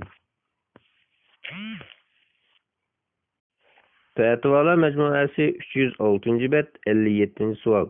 Namozda yanfini sayrab ketsa iti o'tish. Savol: Assalomu alaykum. Agar masjidga kirganda yanfini taqvatishni unutib namozga turgan bo'lsa, sayrab ketsa taqvasi yaxshimi yoki ashunda qo'yaver, to'g'rimi? Javob: Va alaykum assalom va rahmatullohi va barakatuh. Barliq hamd sana Janob Allohga bo'lsin. Shundoqla payg'ambarimizga, oil tavobatlarga va uningga toki qiyomatgacha erishganlarga durud salomlar bo'lsin. Masjidga kirishdan burun yanfulni yoki ovozni taqvatish kerak. Chunki unda bo'lmaganda o'zining va boshqalarning namoziga ta'sir yetkazadi. Navoda yanfulni taqvatishni unutib qolib, masjidga kirib namozga turgan bo'lsa, namozni sayrab ketsa darhol taqvatishi vojib. Qo'yaversa gunohkor bo'ladi. Taqvatganda telefon qilg'uchining ismi yoki nomeri qarab yurmay taqvatishi lozim. Olimlarning qarashida odatda namozda joyida bo'lishi uchun zo'ri bo'lgan ba'zi bir ish-harakatlarni qilsa, namozga ta'sir etmaydi. Aksicha, namozga ta'sir etgan yanfini ovozini taqvatmay turgan taqdirda o'zining va boshqalarning namozxonlarining diqqatini buzadi. Namozning joyida bo'lishiga munosabatli ozg'in harakatning namozga ta'sir etmaydiganligi Rasululloh sollallohu alayhi vasallam hadislarida kelgan. Masalan, Rasululloh sollallohu alayhi vasallam bir qatim jamoat bilan namoz o'qiyotganda Rasulullohning kashida maynatik borligini Jibril xabar qilganda Rasululloh namoz turibla kashini silib etgan. Musnad Ahmad 11895 hadis, Abi Davud 650 hadis, Albani Sayyidab Balal. Aisha radhiyallohu anha rivoyat qilib mundoq degan: Men Rasululloh sollallohu alayhi vasallamning oldi tarafida o'qilganda, ikki putim Rasulullohning qibla tarafiga to'g'ri kelib qoladi. Rasululloh sajda qilganda meni no'qib qo'yadi. Men putlarimni yig'latdim. Sajdadan qo'pqanda putlarimni sunatdim. U kunlarda uylarda chiroq yo'q edi. Sahih Buxoriy 382 hadis. Ibn Abbos radhiyallohu anhu rivoyat qilib mundoq degan: Men hammom Maymunaning uyida qo'nib qolgan edim. U kishi Rasululloh sollallohu alayhi vasallam Maymunaning uyida ekan. Rasululloh kechib turib tahorat qilib namoz o'qirdi. Men uning so'l tarafida tursam, u meni tutib o'ng tarafiga turg'izib qo'ydi. Ondan 13 rakat namoz o'qidi. Sahih Buxoriy 698 hadis. Yanfulni taqvatishmi namozning joyida bo'lishi uchun qildigan ozg'in ish-harakat iborat. Vallohu alam. Fatvalar majmuasi 1-tom 307 bet 58 savol. Xutba so'zlanayotganda tahiyyatul masjid o'qish hukmi. Savol: Assalomu alaykum. Xotib minbarga chiqqanda namoz va gap harom degan qarash bor ekan. Men yana Rasululloh sollallohu alayhi vasallam xutba o'qiyotganda bir sahabini 2 rakat namoz o'qish buyurgan hadis bor ekan. Buning hukmi nima? Halol ko'rmay javob bersizlar. Rahmat. Javob: Va alaykum assalom va rahmatullohi va barakatuh. Barliq hamd sana Janob Allohga bo'lsin. Shundoqla payg'ambarimizga, oil tavobatlarga va uningga toki qiyomatgacha erishganlarga durud salomlar bo'lsin. Abu Qatada as-Salami radhiyallohu anhu rivoyat qildiki, Rasululloh sollallohu alayhi vasallam bunday degan: Qaysi biringlar masjidga kirsa, o'ltirishdan ilgari 2 rakat namoz o'qisin. Sahih Buxoriy 347 hadis, Muslim 714 hadis. Barliq olimlarning nazarida masjidga kirganda 2 rakat tahiyyatul masjid namoz o'qishi sunnatdir. Shundoqla jumadan burun masjidda o'ltirganlar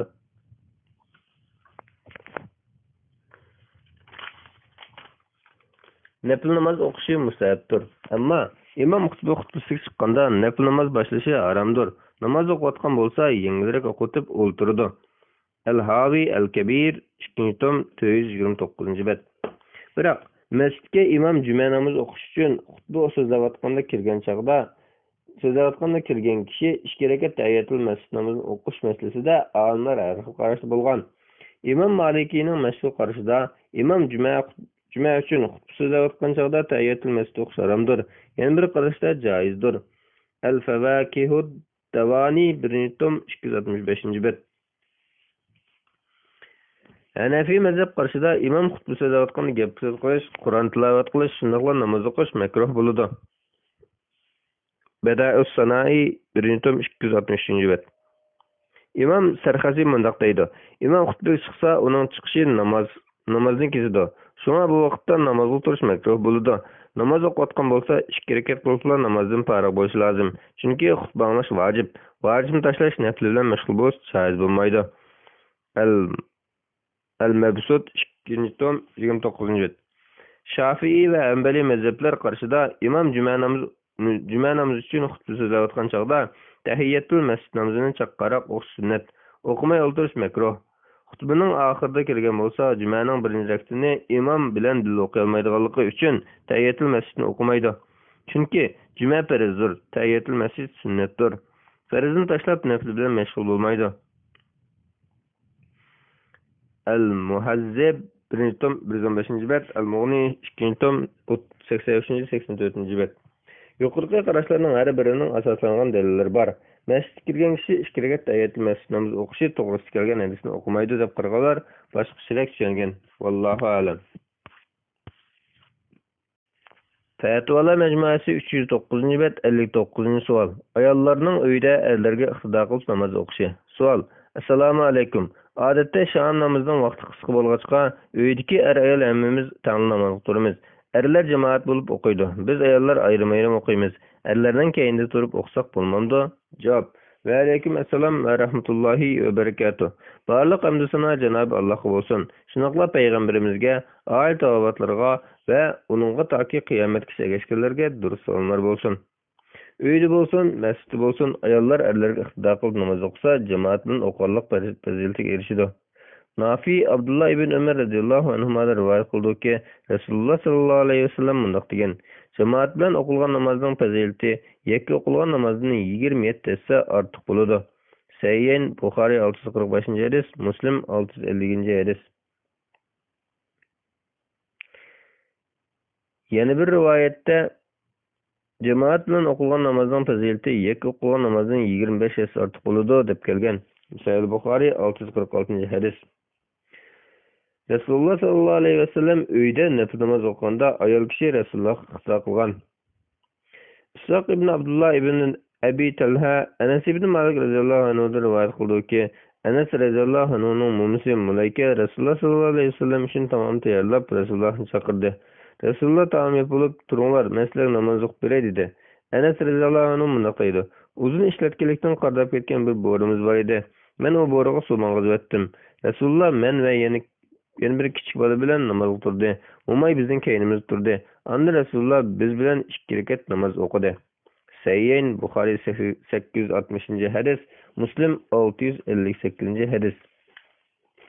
Şuna erler öğüt namaz o'qigan ahvolda ayollar erlarga iqtido qilib bu fazilatni qo'ldan bermesi yaxshi. Vallohu a'lam. Fatvolar majmuasi 310-bet 60-savol. Vitrdan keyin tahajjud o'qish. Savol: Assalomu alaykum. Tahajjud namozini o'qish uchun cho'qim vitr namozini tahajjud namozidan keyin o'qishim kerakmi yoki vitrni xutba bilan o'qib, tahajjud namozini ayrim o'qsam bo'lamdi? Cevap: Ve aleyküm esselam ve rahmetullahi ve berekatuh. Barliq hamd sana Janob Allohga bo'lsin. Shunaqla payg'ambarimizga, oil da'vatlarga va uningga toki qiyomatgacha ergashganlarga durust salomlar bo'lsin. Vitr namozini oxir namoz qilib o'qish sunnatdir. Abdullah ibn Umar radhiyallohu anhu rivoyat qildiki, Rasululloh sallallohu alayhi vasallam mundaq degan: "Kechirgi namozinglarning oxirini taq qilinglar." Sayyin Buxoriy 998-hadis, Muslim 751-hadis. Endi vitr o'qib bo'lgandan keyin yana nafl namoz o'qmoqchi bo'lsa, o'qisa bo'ladi. Undan keyin vitrni qayta o'qimasa bo'ladi. Bu ko'pchilik olimlar tanlagan kuchli qarashdir. Al-Majmu' 4-tom 20-bet, Bidayatul Mujtahid 1-tom 148-bet, Al-Mughni 1-tom 453-bet. Endi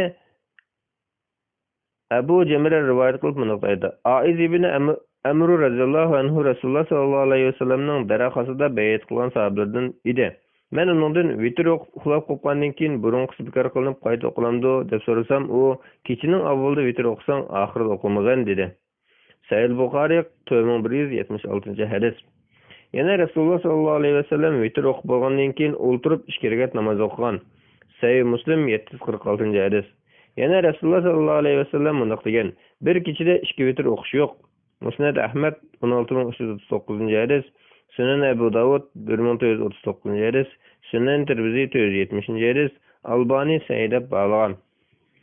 Bunundan görülüşü buldu ki, bununda kemçilik var. Mümkün kadar vitir namazını ahir namazı kılışqa tiriş gerek. Andın bazı ahvalda vitirden ki nafil okup kalsa, vitirden qaytılması mı buludu. Vallahu alem.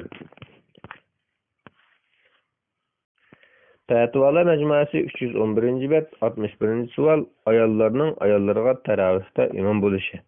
Sual. Esselamu aleyküm hürmetli ustaz.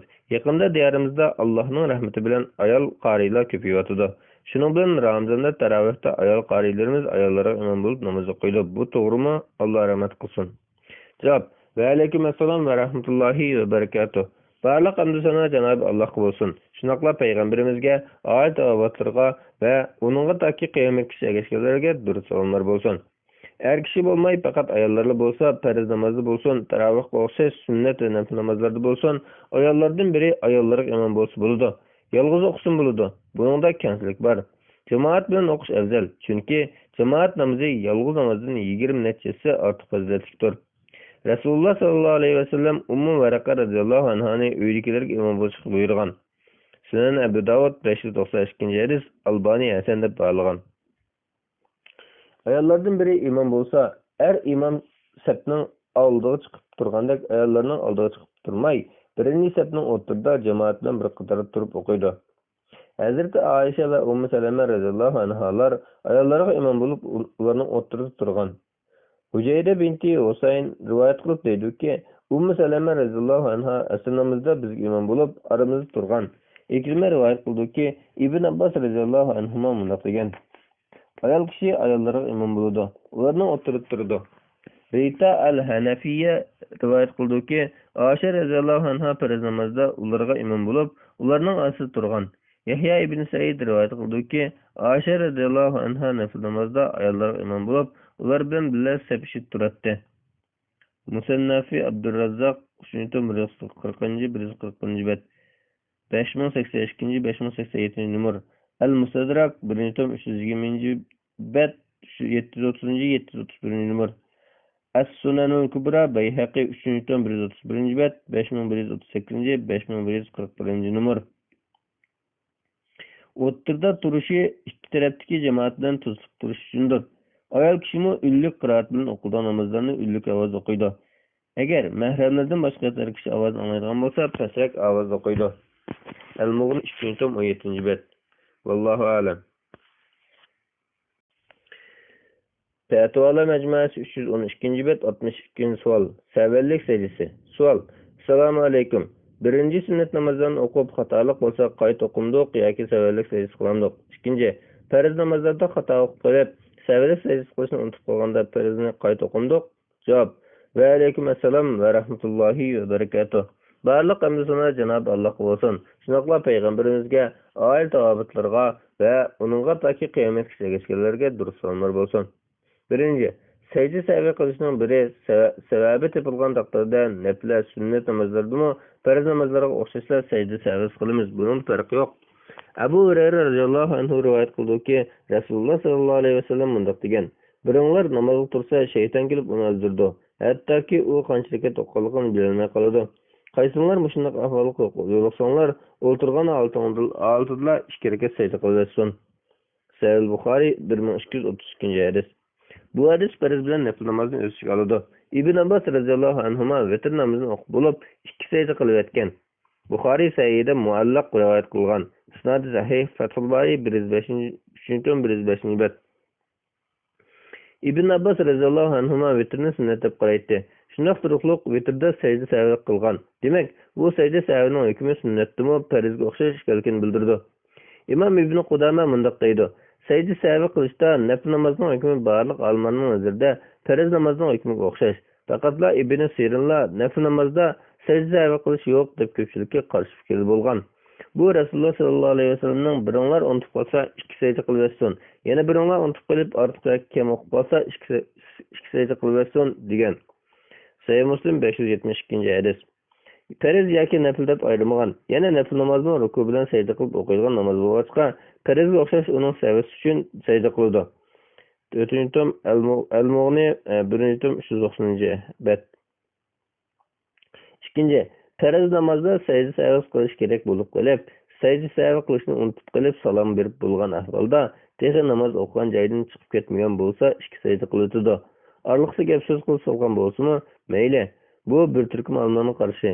Imom Abu Hanifa rahmatullohi alayhi arliqda gap so'z qilib solgan bo'lsa, secde sahwi qilmaydi deb qaragan. Imom Ibn Qudama mundaq deydi: secde sahwi qilishni unutib qilib, vaqt uzrab secde sahwi qilmagan taqdirda namoz bekor bo'lib ketmaydi. Bu İmam Şafii ve Ebu Hanife qatorliq olimlarning qarashidir. İmam Ahmed'in bir rivayette mescidden chiqib ketgan bo'lsa namozini qayta o'qiydi degan.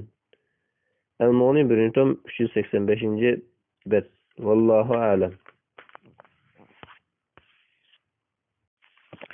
Bismillah ve elhamdülillah ve salatu ve selamu ala Resulillah amma ba'd. Assalamu alaikum ve rahmetullahi ve berekatuh. Muhterem qarindoshlar, Doktor Abdulaziz rahmatullohning fatvolar majmuasini o'qib, 1-nji tom 314-nji bet 63-nji savolga kelgan. O'qishni davomlashtiramiz.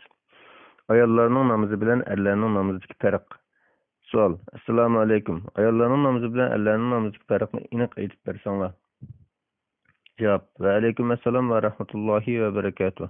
Barliq hamdu sana Cenab-ı Allah'a olsun. Şundaqla Peygamberimizge, aile tavavatlarga ve onunğa taki kıyametki sevgeçkelerge durut salamlar bolsun.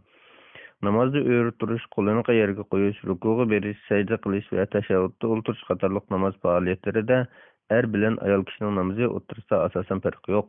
Malik İbni el-Huvayris radiyallahu anhu rivayet kıldı ki Resulullah sallallahu aleyhi ve sellem bizge mundaq degen: "Menin qanaq namaz okuwanlygymny körgen bolsaňlar şundaq kılаңlar." Sahih Buhari 6008-nji hadis. Bu buyrukni alimlar er bilen ayolga okşaş qartılgan degen. Emdi ayollarning beden ahvali başkalarning diqqatini ta'sis jihatdan erlerge okşamaydigan bolgaçqa, yat er kishi yo'q chog'da kishiga okşaş okuydu. Yat er kishi bar joyda, masalan jami, masjid, bog'cha, ommaviy sorun yoki uy qatorliq yat erlar bar joylarda namoz o'qiganida mumkin qadar jismining ba'zi joylari alohida ko'zga chiliqib qolmaydigan, boshqalarning diqqatini tortmaydigan shaklda o'qishi lozim. Bu İslam şeriatının fitneden saqlanish, ayollarni asrash ve müminler cemiyetinin pak tutishdan ibarat umumi maqsad nishonlariga, umumi qoidalarga uyg'undir. Bu vaqtda ba'zi hadislar rivoyat qilingan bo'lsa-mu, farq bor deydigan bu hadislar ojiz bo'lg'achqa farqni isbotlashda putirab turolmaydi. Biroq sahoba va tabiinlardan ayollarning o'ltirish va sajda qilish faoliyatlarida erga o'xshash o'ltirishi haqidami, erga o'xshamaydigan holat o'ltirish haqidami rivoyatlar kelgan. Mesela farqlandirilgan rivoyatlardan tövendikiler var. Yazid ibn Abi Habib rivayet kıldı ki Resulullah sallallahu aleyhi ve sellem namaz oqyatgan iki ayolning yenidan o'tib ularga mundaq degan: "Sajda qilganinglarda bedenning bir qismini yerga chapanglar, chunki ayol buningda er kishilik emas." As-Sunanul Kubra Bayhaqi 2-nji tom 223-nji bet 3016-njy numar. Bu hadis mursal bolup Abu Davud uni Al-Marasil da rivayet kılgan. 1-nji tom 117-nji 18-nji bet 87-nji numar. Vail ibn Hujr radiyallahu anhu rivayet kıldı ki Resulullah sallallahu aleyhi ve sellem onun mundaq degan: "Ey Vail, namaz o'qiganingda iki qo'lingni iki qulqingning udulida qilgan. Ayol kishi iki qo'lini iki ko'ksining udulida qiladi." Tabarani Mu'jamul Kebir 22-nji tom 19-nji bet 28-nji numar. Aysami dedi: "Bu hadisni Tabarani uzun bir hadisde Maymuna bint Hujr riwayatlik ammasi Yahya bint Abdul Jabbardan rivayet kılgan. Men o ayolni bilelmedim. Başka ravaylar işençilik. Mecmu'uz Zavaid 2-nji tom 103-nji bet. Ali radiyallahu anhu mundaq degan: "Ayol kishi sajda qilganda ikki yo'tisini chaplasun." As-Sunanul Kubra Bayhaqi 2-nji tom 222-nji bet 3014-nji numar. Ali radiyallahu anhu yana mundaq degan: "Ayol kishi sajda qilganda tugilib olsun, ikki yo'tisini quruqqa chaplasun." Musannafi Abdurrazzaq 2-nji tom 138-nji bet 5072-nji numar. İbn Abbas radiyallahu anhumadan ayol kişinin namoz haqqı so'ralganda u bedenini yig'ib tugiludi degan. Musannafi Ibn Abi Shayba 1-nji tom 142-nji bet 2778-nji hadis. Numar. Tabiinlardan İbrahim Naxai mundaq degan: "Ayol kishi sag'risi ko'tarilib qolmaslik uchun sajda qilganda quruqni ichi yo'tisiga chaplashgan er kishidek ikki qo'ltiqni kelib turmaslikka buyurilgan." As-Sunanul Kubra Bayhaqi 2-nji tom 222-nji bet, Musannafi Abdurrazzaq ikkinchi tom 138 bet 5071 numar. Ata ayol kishi namozda ikki qo'lini qanday ko'tardi deb so'ralganda ikki ko'ksining udulida degan. Hammad Efsi binti Seyrin qatorliqlardan shundoq rivoyat kelgan. Musannafi Ibn Abi Shayba 1-16 bet 2971-2975 numar. Abdurrahman ibn Qasim rivoyat qildiki, Aisha radhiyallohu anha namozda ikki yo'tusini bir-biriga chaplab, ikki putining ustida o'ltiradi. Ba'zi chaz quribmi o'ltiradi. Said ibn Mansur rivoyat qilgan. Ibn Umar radhiyallohu anhuma ayollarning ikki rakat va to'rt rakatdan keyin o'ltirishda chaz qilib o'tirishga buyurdi. Muxtasari ixtilofil ulama 1-tom 212 bet. Nafi rivoyat qildiki, Ibn Umar radhiyallohu anhumaning ayollari chaz qilib o'ltirib namoz o'qiydi. Fathul Bari Ibn Rajab 7-tom 299 bet. Yana bir tarafdan rivoyat qilindiki, Umar radhiyallohu anhuning ayoli Safiya bint Abi Ubayd radhiyallohu anha namozda chaz qilib o'ltiradi. Musannaf Abdurrazzaq 2-tom 138 bet 574 numar. Ummu Darda radhiyallohu anha namozda er kishining o'ltirishdek o'ltiradi. U olim ayol edi. Sahih Buxoriy tashahhudda o'ltirishning usuli to'g'risida degan bab. Buni Karmani mundoq rivoyat qilgan. Ummu Darda radhiyallohu anha namozda er kishining o'ltirishidek o'ltiradi. Faqatla sal sol tarafga moyil bo'ladi. U olim ayol edi. Fathul Bari Ibn Rajab 7-tom 299 bet. Tabiinlardan Xolid ibn Lajlaj mundoq degan. Ayollar namozda o'ltirganda erlarga o'xshash pallikida o'ltirmay, chazi qurib o'tirishga buyuriladi. Bu ayolning biror yeri ko'ziga chayqib ko'rinib qolishdan saqlanish uchundir. Fathul Bari Ibn Rajab 7-tom 299 bet. Peshqadam mujtahid imomlardan Imom Shafiy rahmatullohi alayh mundoq deydi. Namoz faoliyatlarida ayol kishi bilan er kishining o'tirishida farq yo'q. Faqatla a'zolarini bir-biriga yig'ib turishi, sajda qilganda qo'risqini ikki yo'tusga chaplab, o'zini eng yaxshi yo'gab turishi mustahab. Rukudimi va boshqa barliq namoz faoliyatlaridami shunday tariqada qilishini yaxshi ko'raman. Yana qilinroq ko'ylak kiyishi, badani ma'lum bo'lib qolmaslik uchun kiyimni badaniga chaplab olmay turishi, ruku va sajdaga borganda kiyimini badaniga yopishtirib olmay turishi, ovozni past tutishi. Agar namozda tanbih beradigan biror ahvol yuz berib qolsa, ovoz bilan emas, chavak chilish orqali berish mustahabdir. Chunki Rasululloh sallallohu alayhi vasallam tasbih aytish erlar uchun, chavak chilish ayollar uchundir degan. Muxtasar Muzani 1-16 bet. Yuqoriqilarning hammasi yot erlar ko'rib turadigan joyda namoz o'qigan ahvolda shundoq bo'lishi kerak. Ammo yot erlar yo'q joy bo'lsa, fitna bo'lmaganligi uchun erga o'xshash o'qiydi deyish mumkin. Bular namozning asosiy arkan vajibatlarga farq bo'lmasdan, kayfiyat va shakl jihatdagi farqlardir. Sajdaga borganda, o'ltirganda ayollarning tabiatiga qarab ozroq farq bo'lishi yuqorqi sayyidasining umumiga zid kelmaydi. Shunga ayollarning tabiati sababidan ayol kishi bilan er kishining namoz o'qish usulida yana ba'zi farqlar bor. Masalan, birinchi, ayol kishi er kishiga imom bo'la olmaydi.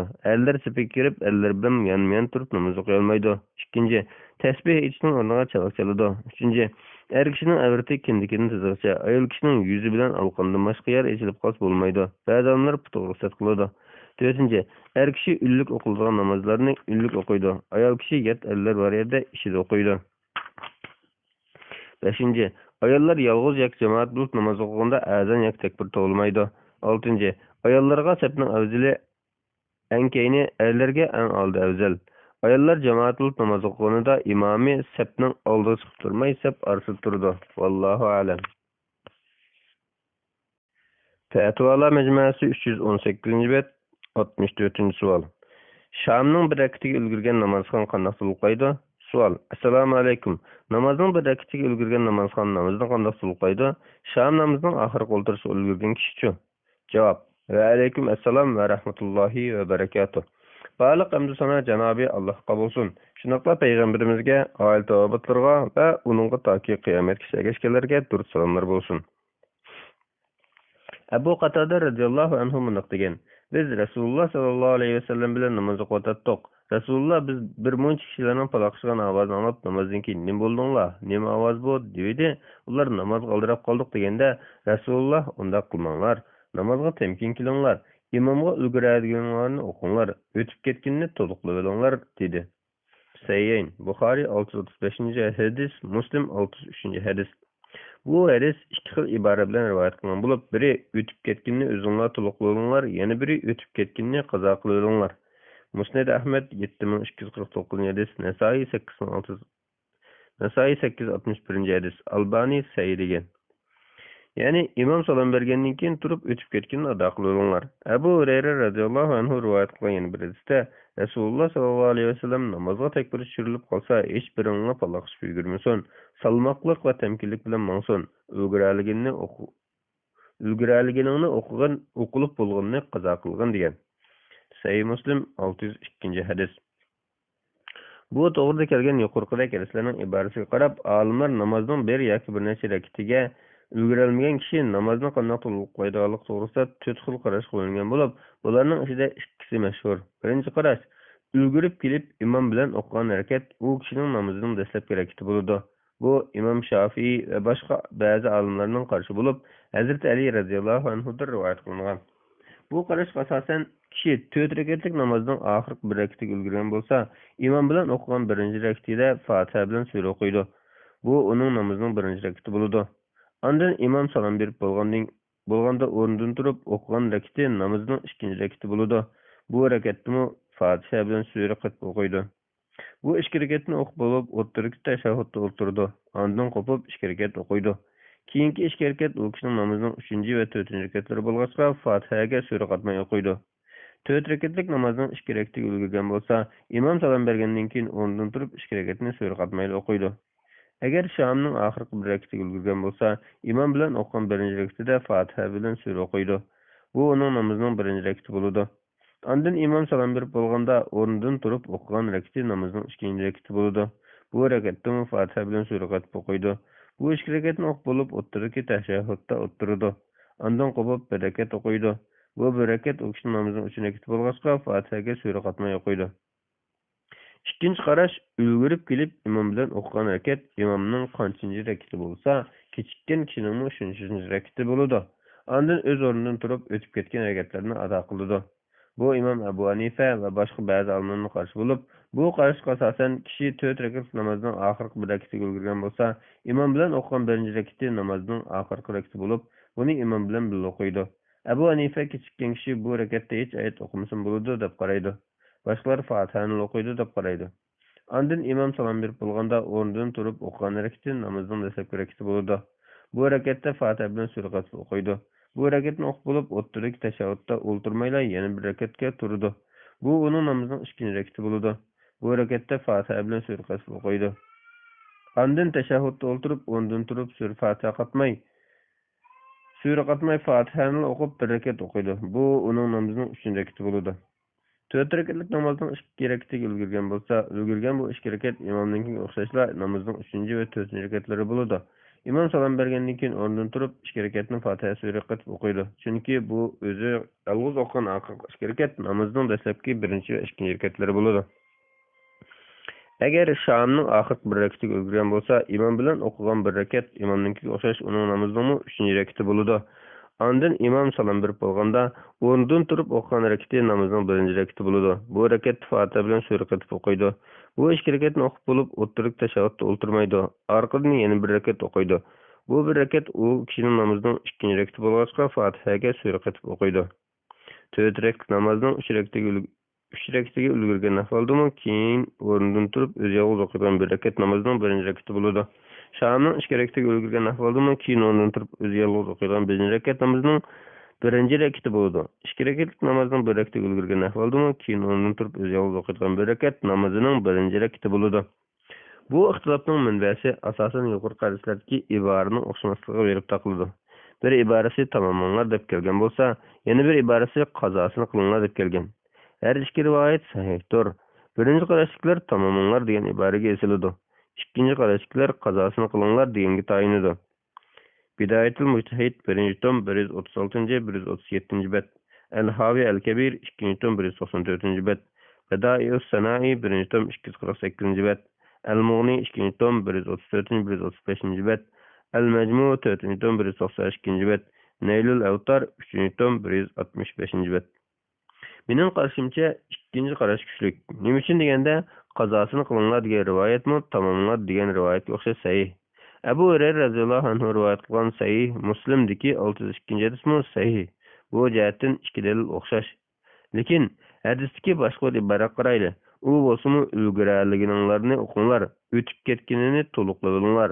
Yana bir rivoyatda ulguraliginini o'qigan, sen kelishdan burun o'qilib bo'lganini qazo qilgan degan iboralar bo'lib, kechikkan kishining qo'lidan ketgani, ulguralmagani, o'tib ketgani dal o'qilib bo'lgan rakatlardir. Undaq bo'ladi ekan, namozning bosh tarafidagi rakatlar qo'ldan ketgan bo'ladi. Imom bilan o'qigani oxirgi rakatlar bo'ladi.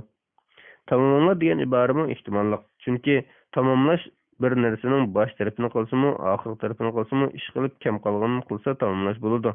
Undaq bo'ladi ekan, hadisdagi tamomlashni o'tib ketgan dastlabki rakatlarni ado qilish orqali tamomlar degan bo'ladi deb tushunsak bo'ladi. Buni texim kuchlantiradigan shuki, Mughira ibn Shu'ba radhiyallohu anhu bunday rivoyat qilgan. Biz Rasululloh sallallohu alayhi vasallam bilan bomdod o'qiyotgan bir jamoatga ulgurdik. Ularga Abdurrahmon ibn Avf imom bo'layotgan ekan. Ular bir rakat o'qib bo'libdi ekan. Men uningga Rasulullohning kelganligini o'qitib qo'ymoqchi bo'lib mansam, Rasululloh meni to'sdi. Shuning bilan biz uning bilan bir rakat o'qib, bizdan burun o'qib bo'lgan bir rakatni ado qildik. Musnad Ahmad 18189 hadis, Sayyid ibn Huzayma 1064 hadis, Albani raviylar ishonchlik degan. Imom ibn Kasir mundaq degan.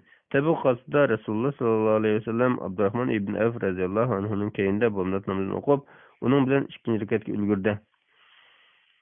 Al-Bidaya va Nihoya 5-22. Uning ustiga bu qarash sahobalardan Ibn Mas'ud va Ibn Umar radhiyallohu anhulardan rivoyat qilingan. Namozning oxirgi tashahhudiga ulgurgan kishi agar boshqa jamoat bo'lsa, imomga iqtido qilmay boshqa jamoat bilan birga boshdan o'qiydi. Agar boshqa jamoat bo'lmagan holda imom iqtido qilib, imom salom bergandan keyin o'rnidan turib namozni o'zi o'qiydi. Bu orqali jamoat fazilatiga erishadi. Vallohu a'lam. Fatvalar majmuasi 322-bet 65-savol. Erlarning qo'liga palak kiyilib namoz o'qishi. Savol: Assalomu alaykum. Erlar qo'liga palak kiyilib namoz o'qisa durust bo'lamdi? Javob: Va alaykum assalom va rahmatullohi va barakatuh. Barliq hamd sanolar Janobi Allohga bo'lsin. Shunaqla payg'ambarimizga, oila tavobatlarga va uningga toki qiyomatgacha ergashganlarga durust salomlar bo'lsin. Erlarmi, ayollarmi palak kiygan holda namoz o'qisa, 4 muzatning qarashdan namoz durust bo'laveradi. Chunki qo'l yerga bevosita tegishi, o'chiq turishi ya shart ya vojib emas. Imom Ibn Qudama mundaq degan: Namozxonning musha a'zolaridan birining yerga bevosita tegishi vojib bo'lmaydi. Qozi dedi: Sallasning bir uchiga yoki kiyimning yeng'iga yoki peshiga sajda qilsa namoz sahih bo'ladi. Bu Malik bilan Abu Hanifa qarashidir.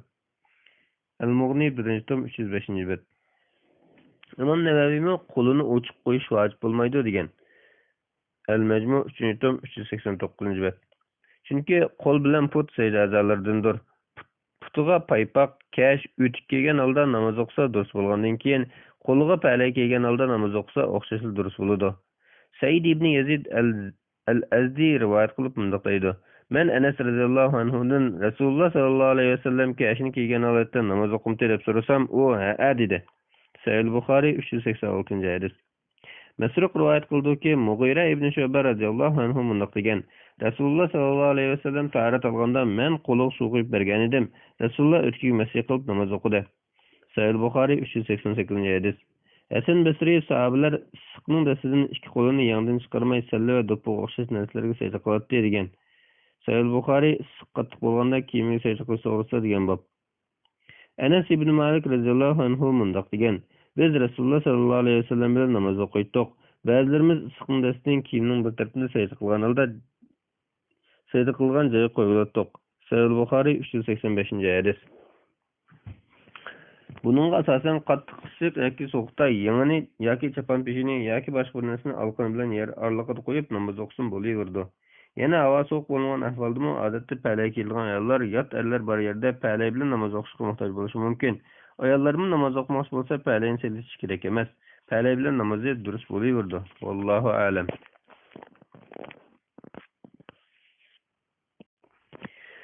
Fatvalar majmuasi 324-bet 66-savol. Hijobliq ayollarning ommaviy so'rinlarda yuzini yuvib namoz o'qishi. Savol: Assalomu alaykum. Hijobliq ayol ommaviy so'rinda yuzini yechib etmay namoz o'qish bo'lamdi? Javob: Va alaykum assalom va rahmatullohi va barakatuh. Barliq hamd sanolar Janobi Allohga bo'lsin. Shunaqla payg'ambarimizga, oila tavobatlarga va uningga toki qiyomatgacha ergashganlarga durust salomlar bo'lsin. Alloh taolo mundaq degan: Innas solata kanat alal mu'minina kitaban mawquta. Haqiqatan namoz mo'minlarning ustidagi vaqti belgilangan farzdir. Nisa surasi 103-oyat. Jabir ibn Abdullah radhiyallohu anhu rivoyat qildiki, Rasululloh sallallohu alayhi vasallam mundaq degan: Zaminning amiri menga sajdagoh va poklovuz qilib berildi. Shunga ummatimdan har qanday odam qayerda namozning vaqti kelsa, shu yerda o'qiyversin. Sahih Buxoriy 438-hadis. Bularga asosan atrofda yot erlar bo'lgan bog'cha, maydon, bozor qatorliq ommaviy so'rinlarda namoz o'qiydigan, masjidga yoki uyga berib bo'lg'cha namoz vaqti chiqib ketadigan, yoki namozning dastlabki vaqti chiqib ketadigan, yoki ansirganlikdan narsa keraklarni qo'yib namozga ketilmaydigan ahvolda ayol kishi to'liq ijobga rioya qilgan holdan yolg'iz yoki jamoat bilan namozni vaqtida ado qilaverdi. Ammo ruku va sajda shundoqla o'ltirishda a'zolarni yig'ib bir-biriga chaplab tutadi. To'liq ijob deganimiz bir qarashda yuz bilan alqonni yo'gashni o'z ichiga oladi. Yana bir qarashda yuz bilan alqonni o'z ichiga olmaydi. Bu jihatdan yuzi ochiq yuradigan ayol bo'lsa, yuzi bilan alqonni ochiq, yo'gab yuradigan ayol bo'lsa, yuzi bilan alqonni yo'gab o'qisa bo'laveradi. Olimlar deydi: ehtiyoj bo'lmasa ayol kishining yuzini yo'gab namoz o'qishi makruh bo'ladi. Ibn Dulbar barliq olimlar ayol kishining namozda ihromli holatida yuzini ochadiganligiga birdek ijmo qilgan degan. Yana texi yuzini yo'gash namoz o'qishning peshonasi bilan yerga tegishiga to'sqinlik bo'ladi. Er kishi og'zini yo'gib olganning o'rnida bo'ladi. Rasululloh sallallohu alayhi vasallam er kishining og'zini yo'gilishidan to'sqan. Agar yot er bor bo'lgandek biror ehtiyoj bo'lib qolsa, makruhlik bo'lmaydi. Agar yuzidan boshqa yerlarni yo'gib, uzun ko'ylak bilan ro'molda namoz o'qigan bo'lsa, namozi joyida ado bo'lgan bo'ladi. Chunki u ayol kishi vojib bo'lgan yerni yo'ggan. Imom Ahmad olimlar ko'ylak bilan ro'molga ittifoq kelgandir. Uningdan ortiq bo'lsa, texim afzal ham texim to'liq yo'gaydi degan. Al-Mughni 1-tom 350-bet, Kashshaful Qina 1-tom 268-bet. Yana bir tarafdan bog'cha, maydon, bozor qatorliq ommaviy so'rinlarda namoz o'qish, islomni tashviq qilish, din faoliyatlarini jakarlash, boshqalarga ulgu bo'lish, Allohga ibodat qilishda boshqalardan tortinib qolmaslik tarbiyaviy yo'li cho'ng, foydasi ko'p, jonliq da'vatdir. Vallohu a'lam. Fatvalar majmuasi 325-bet. Namoz va masjid bobi 67-savol. Sajdada va tashahhuddan keyin uyg'urcha duo qilish. Savol: Assalomu alaykum. Sajdada va tashahhuddan keyin uyg'urcha duo qilsak bo'lamdi? Javob: Va alaykum assalom va rahmatullohi va barakatuh. Barliq hamd sana Janobi Allohga bo'lsin. Shundoqla payg'ambarimizga, oila tavovatlarga va uningga toki qiyomatgacha ergashganlarga durud salomlar bo'lsin. Mening qanaatimcha, uyg'ur duo qilishda namozning ishi bilan sirti, farz bilan vojib va nafl namozlarning o'rtasida farq bo'lmasligi kerak. Chunki ajam, arab emaslarning o'z tilida Allohga duo qilishini cheklaydigan dalil yo'q. Cheklaydigan dalil bo'lmayotgan aslidagi holida joiz bo'lib turaverdi. Har kim namoz durust bo'lgudek miqdorda oyat va at-tahiyyatu shundoqla namozdagi ba'zi takbir qatorliq zikrlarni o'rganmoqchi bo'ladi. Ammo duo bo'lsa, bu banda xohlagancha iyisini tilaydigan, doirasi keng ish bo'lg'achqa sajdada va tashahhuddan keyin o'z til bilan tilasa bo'ladi. Shunga olimlar duoni arabcha qilishni o'rganish kerak demaydi. Banda namozda turganida Rabbi bilan munojat qilayotgan holatda bo'ladi. Duo qilish ba'zi o'z xoliqidan ko'ngilga arzu-armon istaklarini tilashdan iborat bo'lg'achqa, qaysi tilda bo'lsa mayli bo'ladi. Alloh taolo Qur'on Karimda mundaq degan: "Va qala rabbukum ud'uni astajib lakum." Rabbinglar dedi, mendan tilanglar ijobat qilaman. G'ofir surasi 60-oyat. Yana mundaq degan: "Va iza sa'alaka ibadi anni fa inni qaribun ujibu da'vatad da'i iza da'an."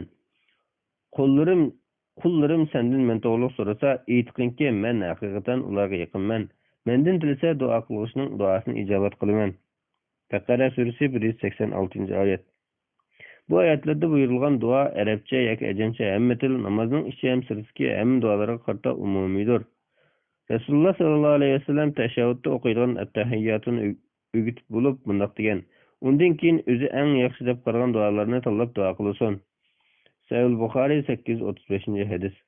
Ya'ni dunyoligi yoki oxiratlik uchun o'zi eng yoqtirgan duolarni qilsin. Albatta, eng yoqtirgan tilaklarni har kishi arab tilida qila olmaydi. Imom Ibn Azm mundaq deb aniq ma'lumlashtirgan: g'ayri arab tilidagi kishilar namozida o'z tili bilan duo qilsa bo'ladi, lekin o'z tilida Qur'on o'qisa bo'lmaydi. Al-Muhalla 4-9-bet. Demak, namozda oyatni uyg'urcha o'qisa bo'lmaydi, duoni uyg'urcha qilsa bo'ladi. Shayxul Islom Ibn Taymiyya mundaq deydi: duo degan arabcha yoki g'ayri tilda joiz tilini ravon arabcha qilib ruslayman demasimi, Alloh taolo duo qilishning murod maqsadini biladi. Chunki Alloh turli tilda turli hojatlarni ifodalagan ovozlarning ma'nolarini biladi. Majmuul Fatva 22 tom 489-bet. Hanafi mazhab olimlari namozda duo qilganda oyatlarga o'xshab ketadigan Qur'on va hadislarda kelgan duolarni qilsa bo'ladi. Odatda kishilarning gap so'zlardek duolarni qilsa bo'lmaydi deb qarab, Sahih Muslimda kelgan bizning bu nomimizda kishilarning gap so'zlari qilinsa bo'lmaydi. U faqat tasbih, takbir va Qur'on tilovatidan iborat degan hadisni asos qiladi. Sahih Muslim 537-hadis. Al-Mabsut 1-tom 198-bet. Tabyinul Haqaiq 1-tom 124-bet. Lekin bu hadisda kelgan kishilarning gap so'zlaridan maqsad odatda kishilar bir-biriga xitob qilib deydigan gap so'zlardir. Allohga xitob qilgan duo bu hadis doirasiga kirmaydi. Chunki bu hadis namozda turib shukrigan bir sahobaga yarhamukalloh degan sahobaga aytilgan. Demak, farz bo'lsin yoki nafl bo'lsin, namoz va namozning sirtida banda Parvardigorga duo qilsa, duoning boshqa shartlari tepilsa, Alloh taolo uni ijobat qiladi yoki savobini saqlab qo'yadi yoki bir baloni ketkazadi. Biz mushu qarashni tutmasak, arabcha bilmaydigan yoki arabcha joyida talaffuz qilinmaydigan qarindoshlarimizni xohlagan istaklarini namoz tilashdan iborat eng muhim bir ibodatni to'sib qo'ygan bo'lamiz. Vallohu alam. Fatvolar majmuasi 328-bet 68-savol. Ayollar chashni turmaklab namoz o'qisa bo'lmamdi? Savol. Assalomu alaykum. Ayollar chashni turmaklab namoz o'qisa bo'lmamdi? Odatda chash turmaklash cheklanganmi? Boshning orqa tarafini turmaklash. Javob. Va alaykum assalom va rahmatullohi va barakatuh. Barliq hamd sanolar Janobi Allohga bo'lsin. Shundoqla payg'ambarimizga, oila tavobatlariga va uningga toki qiyomatgacha ergashganlarga durust salomlar bo'lsin. Ayollar namoz o'qiganda chachlarini yuvib turishi lozim. Chunki chach avrat. Shunga namoz o'qiganda chachini bog'lab yoki chigib yoki fo'mlab turmaklab namoz o'qisa bo'ladi. Tavus Abdullah ibn Abbas radhiyallohu anhudan rivoyat qildiki, Rasululloh sallallohu alayhi vasallam bundoq degan: "Men 7 a'zo bilan sajda qilishga buyurildim. Peshona deb buni ishorat qildi." Bu qistirm jumla bo'lib, buningda maqsad peshona bilan burunning bir a'zo ekanligini bayon qilishdir.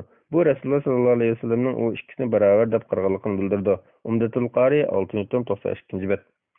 2 qo'l, 2 tiz, 2 putning barmoqlari, yana kiyimlarimizni, chachlarimizni yig'ib olmaslikka buyurildi. Sahih Buxoriy 8-hadis, Muslim 490-hadis. Buning asosan erlarga nisbatan namoz o'qigan chog'da kiyim-kechak yoki chachning sanglab turgan qismini yig'ilish bo'lmaydi. Chunki chach bilan kiyimmi sajda qiladi.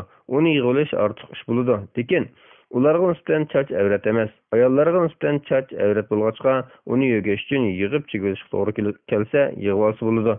Yig'ilish kerak bo'lmay kiyim ishida sanglab qolgan bo'lsa, yig'ib olmay qo'yvasi bo'ladi. Ammo kiyimni yig'ib olsa bo'lmaydi. Hamda namoz sirtida ayollar chachlarini uy ichida putlashmasligi chaqqan bo'lib ishlarni qilish uchun boshning usti yoki osti yoki yerning turmaklab olsa, yig'ib olsa, chigib olsa yoki fo'mlab olsa bo'ladi. Sirtda zinnatlanish uchun undaq qilsa bo'lmaydi. Chunki hadisda undaq qiladigan ayollar boshlari tugining lo'kisidek deb jannatning purqini purya olmaydiganlar qatorida bayon qilingan. Vallohu alam. Fatvolar majmuasi namoz va masjid bobi 329-bet 69-bob. Homildirlikdan saqlanish uzuk soldirsa namoz durust bo'lmamdi? Savol. Assalomu alaykum. Jamiyatimizda ayol kishi homildirlikdan saqlanish uzuk soldirsa namoz durust bo'lmaydi degan qarashlar paydo bo'lib qopti. Buning asosi bormi? Javob. Va alaykum assalom va rahmatullohi va barakatuh. Barliq hamd sanolar Janobi Allohga bo'lsin. Shundoqla payg'ambarimizga, oila tavobatlariga va uningga toki qiyomatgacha ergashganlarga durust salomlar bo'lsin. Uzuk soldirgan taqdirda uzuk soldirganlik jihatdan namozga ta'siri yo'q. Faqatla uzuk hayizni egizpes qilib qolsa, shu tarafdan namozga ta'sir bo'lib qolishi mumkin. Odatda uzuk hayiz mezgili silindi. Solgandan keyin hayiz odatdagidek normal muddatda kelib, uzilmay eng uzun bo'lganda 14 kungacha davomlashsa, chatoq yo'q. Hammasi hayiz hisoblanib, bu jarayonda namoz o'qimaydi. Lekin ba'zi qon bir uzilib, yana bir kelib qoladi. Bundaq ahvolda ayollar hayiz qoni bilan odatdagi tomir qonni ayriy olishi mumkin. Hayiz qoni kelsa, toki to'xtag'icha namoz durust bo'lmaydi. Tumurdan kelgan ahvolda ayolning odatiga qaraymiz. 6 yoki 7 kun odat ko'radigan bo'lsa, shu kunlardan keyin kelgani tumur qoni bo'lsa, shu 6 yoki 7 kundan keyin har bir namoz vaqtida yangi bir tahorat olib namoz o'qiydi. Vallohu alam. Fatvolar majmuasi 6-bob zakat va sadaqa. 70-savol. Bolamning to'lam puliga zakat kelamdi? Sual. Assalamu alaykum. Bir qatımlıq qatnaşarsa men ağır yaralandım. Oğlum ölüp ketdi. Men hazır davalanyapman. Belki meyip olup qilishi mumkin. Yaqında oğlumga berilgan to'lam pul turlik da'vo orqali aran amillashdi. Sizlardan so'raydiganim bolamning to'lam puliga zakat kelamdi? Kelsa qanday hisoblaymiz? Javob. Va alaykum assalom va rahmatullohi va barakatuh. Barliq hamd sana Janob Allohga bo'lsin. Shunaqla payg'ambarimizga, oila tavobatlarga va uningga taki qiyomatgacha ergashganlarga durud salomlar bo'lsin. Oldi bilan o'g'lingizga kelgan diyet, jon to'limi. Meyitning mol-mulki qatorida mirosxo'rlar o'rtasida shar'iy taqsim qilindi. Alloh taolo bunday degan: "Va ma kana lil mu'minin an yaqtula mu'minan illa khata'a, va man qatala mu'minan khata'an fatahriru raqabatin mu'minatin wadiyatun muslimatun ila ahlihi." Bir mü'minni səvərlikdən başqa ahvalda öldürüşü doğru emas. Kimki birər mü'minni səvərlik bilan öldürüb qoydu ekan, bir mü'min qulni azad qilishi bilan billa uning varislariga diyet to'lash kerak. Diyet Nisa surasi 92-oyatning bir qismi. Abu da Zahhak ibn Sufyan radhiyallohu anhu rivoyat qilib deydi-ki, Rasululloh sallallohu alayhi vasallam menga Ashyam az-Zibabining ayoliga erining diyetidan miros berishini topilib maktub yozgan. Abu Davud 2927-hadis, Tirmizi 1415-hadis. Tirmizi Hasan Sa'id degan. Buni Said ibn Musayyib Hazrat Umardan rivoyat qilgan bo'lib, sanadi Said ibn Musayyibga qadar sahih. Said ibn Musayyib Hazrat Umardan bu hadisni anglamagan deyilgan. Nasbur Raya 4-302 bet, Ad-Diraya 2-269 bet, Albani Said'a bağlagan. Yana Amr ibn Şuayb atsı boğusudan rivayet kıldı ki Resulullah sallallahu aleyhi ve sellem diyet öldürülgüçünün mirasxo'rlar arasida yaqinlikqa qarab taqsim qilingan miraslar deb hukm qilgan. Musnad Ahmad 7091-hadis, Sunan Abu Davud 4564-hadis, Sunan Nasa'i 7004-hadis, Albani Hasan deb bağlagan. Yuqorqilarga asosan olimlar o'ldirilguchiga kelgan diyet boshqa mol-mulkka o'xshash miros qilingan moldir deb muayyanlashtirilgan. Al-Mughni 6-262-hadis, Naylul Awtar 6-196-hadis. İmam Mavridi mundoq degan: diyet nasab va sabab jihatdan mirosxo'r bo'lgan er yoki ayol barliq mirosxo'rlar o'rtasida mol-mulkka o'xshash miros olinadi. Bu barliq olimlar o'rtasida ittifoq kelgan masaladir. Al-Hawi Al-Kabir 12-99-bet. Bunun asasen övgüsünün qarzları tölemden ada qılındı. Ondan vesiyeti bolsa orunlandı. Ondan qalğını mirasxo'rlar o'rtasida shar'iy taqsim qilindi. Har bir mirasxo'r o'z nasibasini olgandan keyin, bu nasibiga 1 yil o'tgandan keyin qo'lidagi boshqa hisobot bilan qo'shib 2,5% miqdorda zakat ayirdi. Vallohu a'lam. Fatvolar majmuasi 334-bet 71-sual. Zakat pulini diniy asarlarni nashr qilish qiltish. Sual. Assalomu alaykum. Biz Uyg'urlarning ahvoli boshqa musulmonlarning ahvoliga o'xshamaydi. Diniy asarlarni pulsiz taqdim organlar yo'q. Zakat pulga diniy asarlarni nashr qilsak bo'lamdi? Javob. Va alaykum assalom va rahmatullohi va barakatuh. Barliq hamd sana Janob Allohga bo'lsin. Shunaqla payg'ambarimizga, avval tavbatlarga va uningga taki qiyomatgacha erishganlarga durud salomlar bo'lsin. Zakat sarf qilingan o'rinlar 8 bo'lib, buni Alloh taolo Qur'on Karimda aniq qilib belgilatgan. إنما الصدقات للفقراء والمساكين والعاملين عليها والمؤلفة قلوبهم وفي الرقاب والغارمين وفي سبيل الله وابن السبيل فريضة من الله والله عليم حكيم. Zakat faqat faqirlarga, miskinlarga, uni yig'ilgan xodimlarga, dinlarini islomga moyil qilish ko'z tutilganlarga, qullarni ozod qilishga, qarzdorlarga, Allohning yo'liga va ibn sabillarga beriladi. Bu Allohning belgilamasidir. Alloh bandalarining manfaati uchun obdan bilguchidir, hikmat bilan ish qiluvchidir. Tavba surasi 60-oyat. Bu 8 o'rinning biri Allohning yo'li bo'lib, qadimkilardan ba'zi fuqarolar va ba'zi hozirgi zamondagi xalq ko'p olimlar buni keng ma'noni tushunib, buning ichiga islom tashviqoti uchun kerak bo'lgan ishlarning hammasi kiradi deb qaragan. Aslida bu masala qadimdan tortib fuqarolar tomonidan tadqiq qilingan bo'lib, davrimizdagi islom tashviqoti doirasidagi alohida ehtiyoj bu masalani xuddi yangi ijtihod talab qilgan yangi masala qatori qilib qo'ygan. Masalan, hozirgi zamon tanilgan olimlardan Imom Qardaviy, marhum Shayx bin Baz, marhum Shayx Muhammad ibn Ibrohim al-Shayx, Şeyh İbn Cibrin qatarlıq alimlar zakatni umum islom tashviqot sohalariga ishlatishni joiz deb qaragan. Fiqh zakat 2.701-714 bet, Al-Fatwa Ash-Shari'iyya İbn Cibrin 270-273 betler ve yana hukuk alimlarining fatvolari qaralsin. İslam Dünyası İttifaqıga tava İslam Fiqh Akademiyasi bu masalani muzokiralashgandan keyin ko'pchilik a'zolarining ma'qullığı bilan mundaq muayyanlashtirgan. Allah Taolaga da'vat qilish va uning yordam bo'lgan ishlar oyati karimdagi Allohning yo'li darsga kiradi. İslam Fiqh Akademiyasining bu qarshi ba'zi sahaba tabi'larning, ba'zi mazhab fuqahalarining, shundoqla ko'plagan hozir zamon olimlarining tanlashidir. İslam Fiqh Akademiyasining 1905 yıl 4-27 kuni ve 1905 yıl 5-8 yıllar aralıkında Mekke Mükerreme'de açılan 8. katımlık yığın denildi.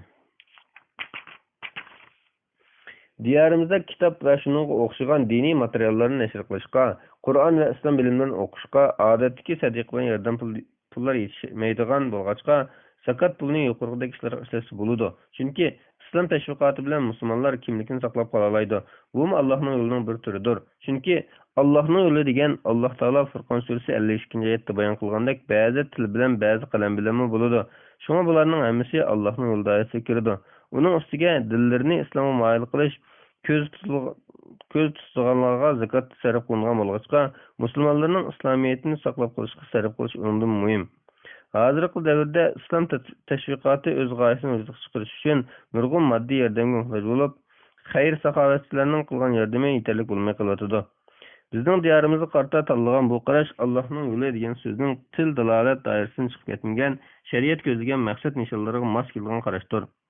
Sadiq ihson vaqfa va shunga o'xshagan nurg'ulg'an ma'lumlik islom tashviqoti uchun eshitish turadigan joylarda zakatni mundaq ishlarga ishlatish bo'lmaydi deb qaragan taqdirdami, musulmonlar oz sonliqni egallaydigan, ojiz musulmondorchilikni saqlab qolishga tirishayotgan, aslida siyosiy xavfga duch kelayotgan dunyodagi nurg'ulg'an joylarda zakat pulini islom tashviqotiga ishlatish, islomiyatni qo'llash, Allohning so'zini ustun qilish, islom chirig'ining o'chib qolmasligi uchun zarur bo'lmoqda. Vallohu a'lam. Fatvolar majmuasi 337 bet 72 savol.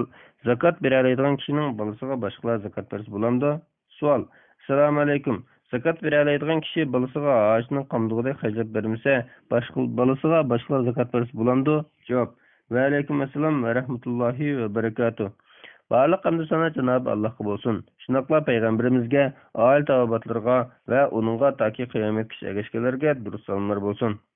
Zakat sarf qilingan 8 o'rinni Alloh taolo Qur'onda mundaq bayon qilgan.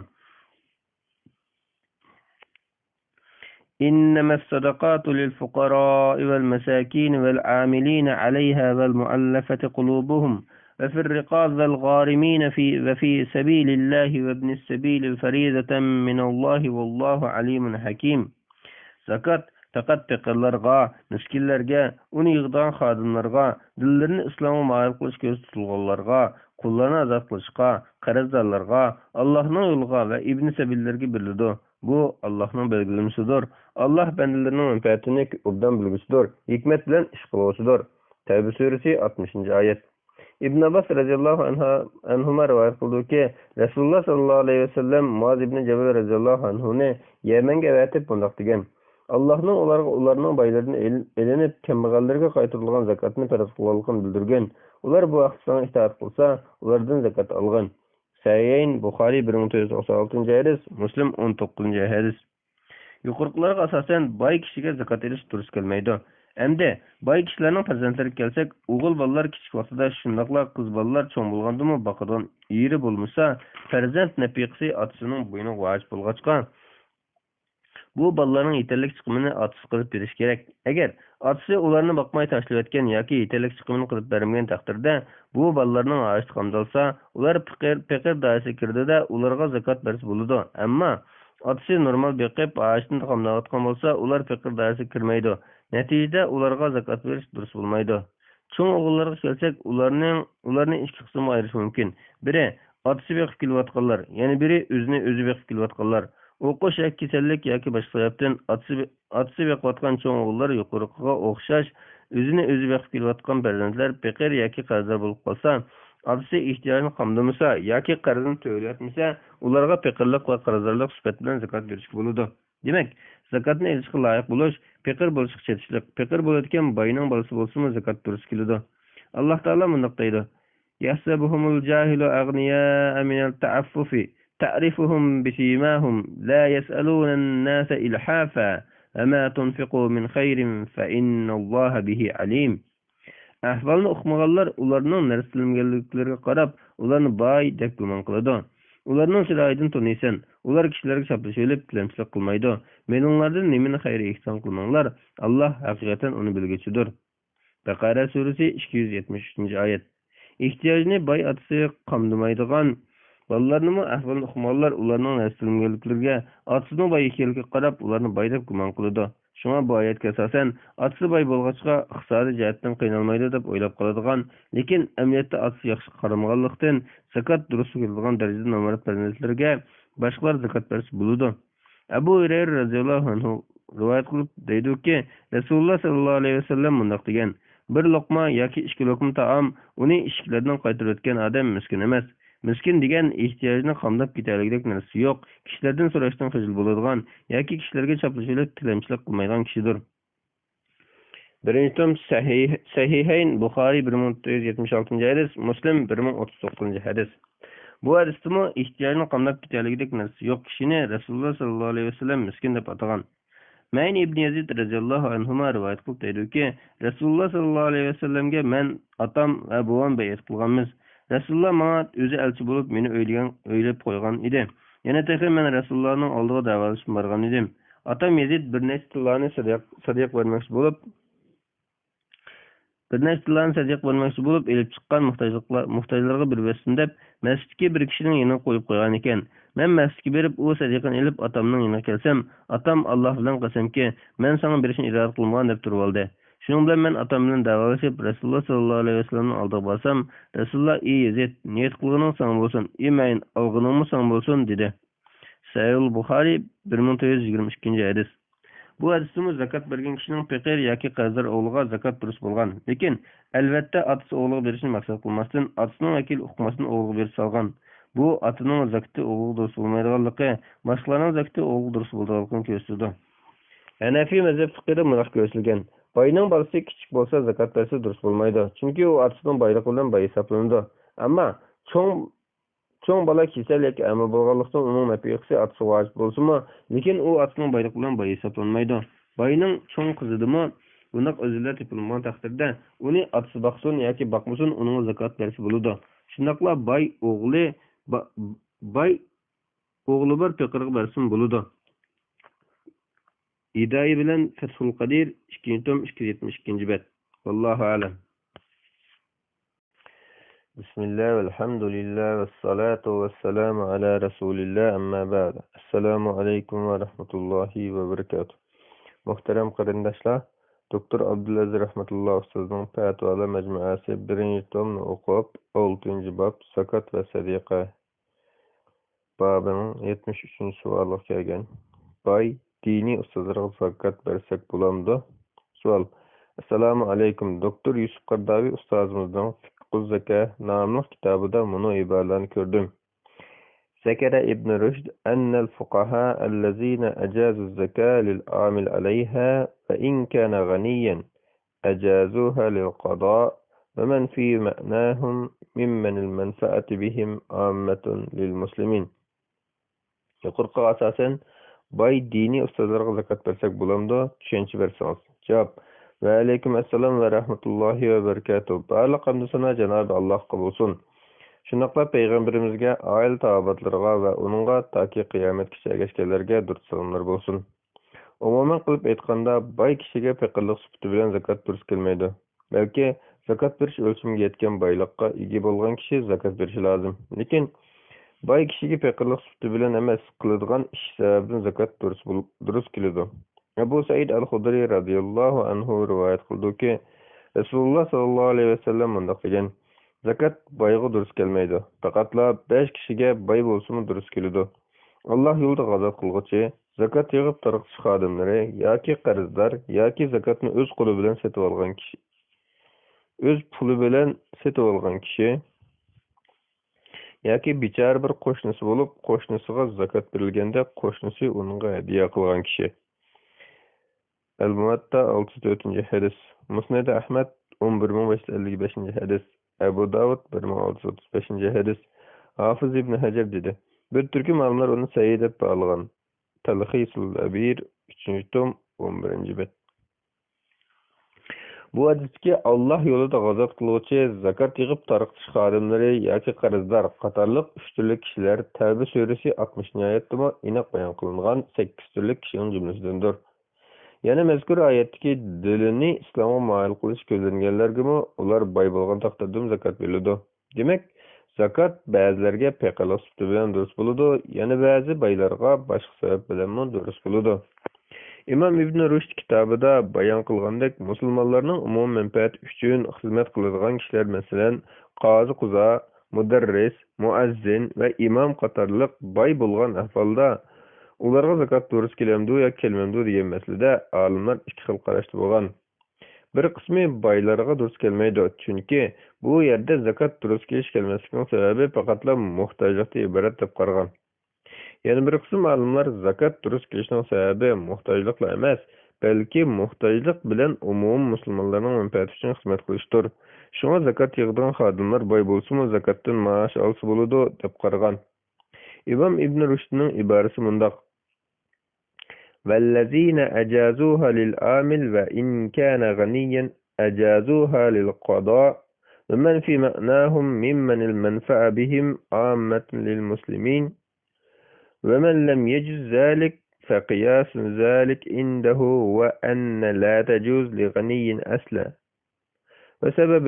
وسبب اختلافهم وعلى العلة في إيجاب الصدقة للأصناف المذكورين والحاجة فقط أو الحاجة والمنفعة عامة، فمن اعتبر ذلك بأهل الحاجة المنصوص عليهم في الآية قال الحاجة، ومن قال الحاجة والمنفعة عامة توجب أخذ الصدقة اعتبر المنفعة للعامل ولا حاجة بسائر الأصناف المنصوص عليهم. بداية المجتهد 383. İmam Sanani mundaq bayon qilgan: musulmonlarning umumiy manfaat uchun xizmat qiladigan qozilik, muftilik va mudarrislikka o'xshash kishilarmi boy bo'lgan taqdirda g'azot qiluvchi o'xshash deb qaraladi. Abu Ubayd musulmonlarning umumiy manfaat uchun xizmat qiladiganlarni zakat to'plash xizmatini qiladiganlar qatoriga kirgizgan. Buxoriy buningga hokimlar bilan zakatchi xodim xizmatchilarining maosh to'g'risida deb bob qo'yib, ishorat qilib, musulmonlarning xalifasi musulmonlarning umumiy manfaati uchun qozilik, muftilik va mudarrislikka o'xshash xizmatlarni qiladigan kishilarga beradigan maoshni ko'rsatgan. Demak, bundaq kishilar boy bo'lsa-mu musulmonlarning umumiy manfaati uchun xizmat qilib turgan muddatgacha xizmati sababidan zakat olsa bo'ladi. Subhanalloh 1-tom 145-bet. Qozi Shurayh qozilik xizmatiga Baytul Moldan ish haqqi oladi. Oysha radhiyallohu anha yetimga qaraydigan kishi qilgan xizmatga qarab yetimning malida muvofiq bo'ladi degan.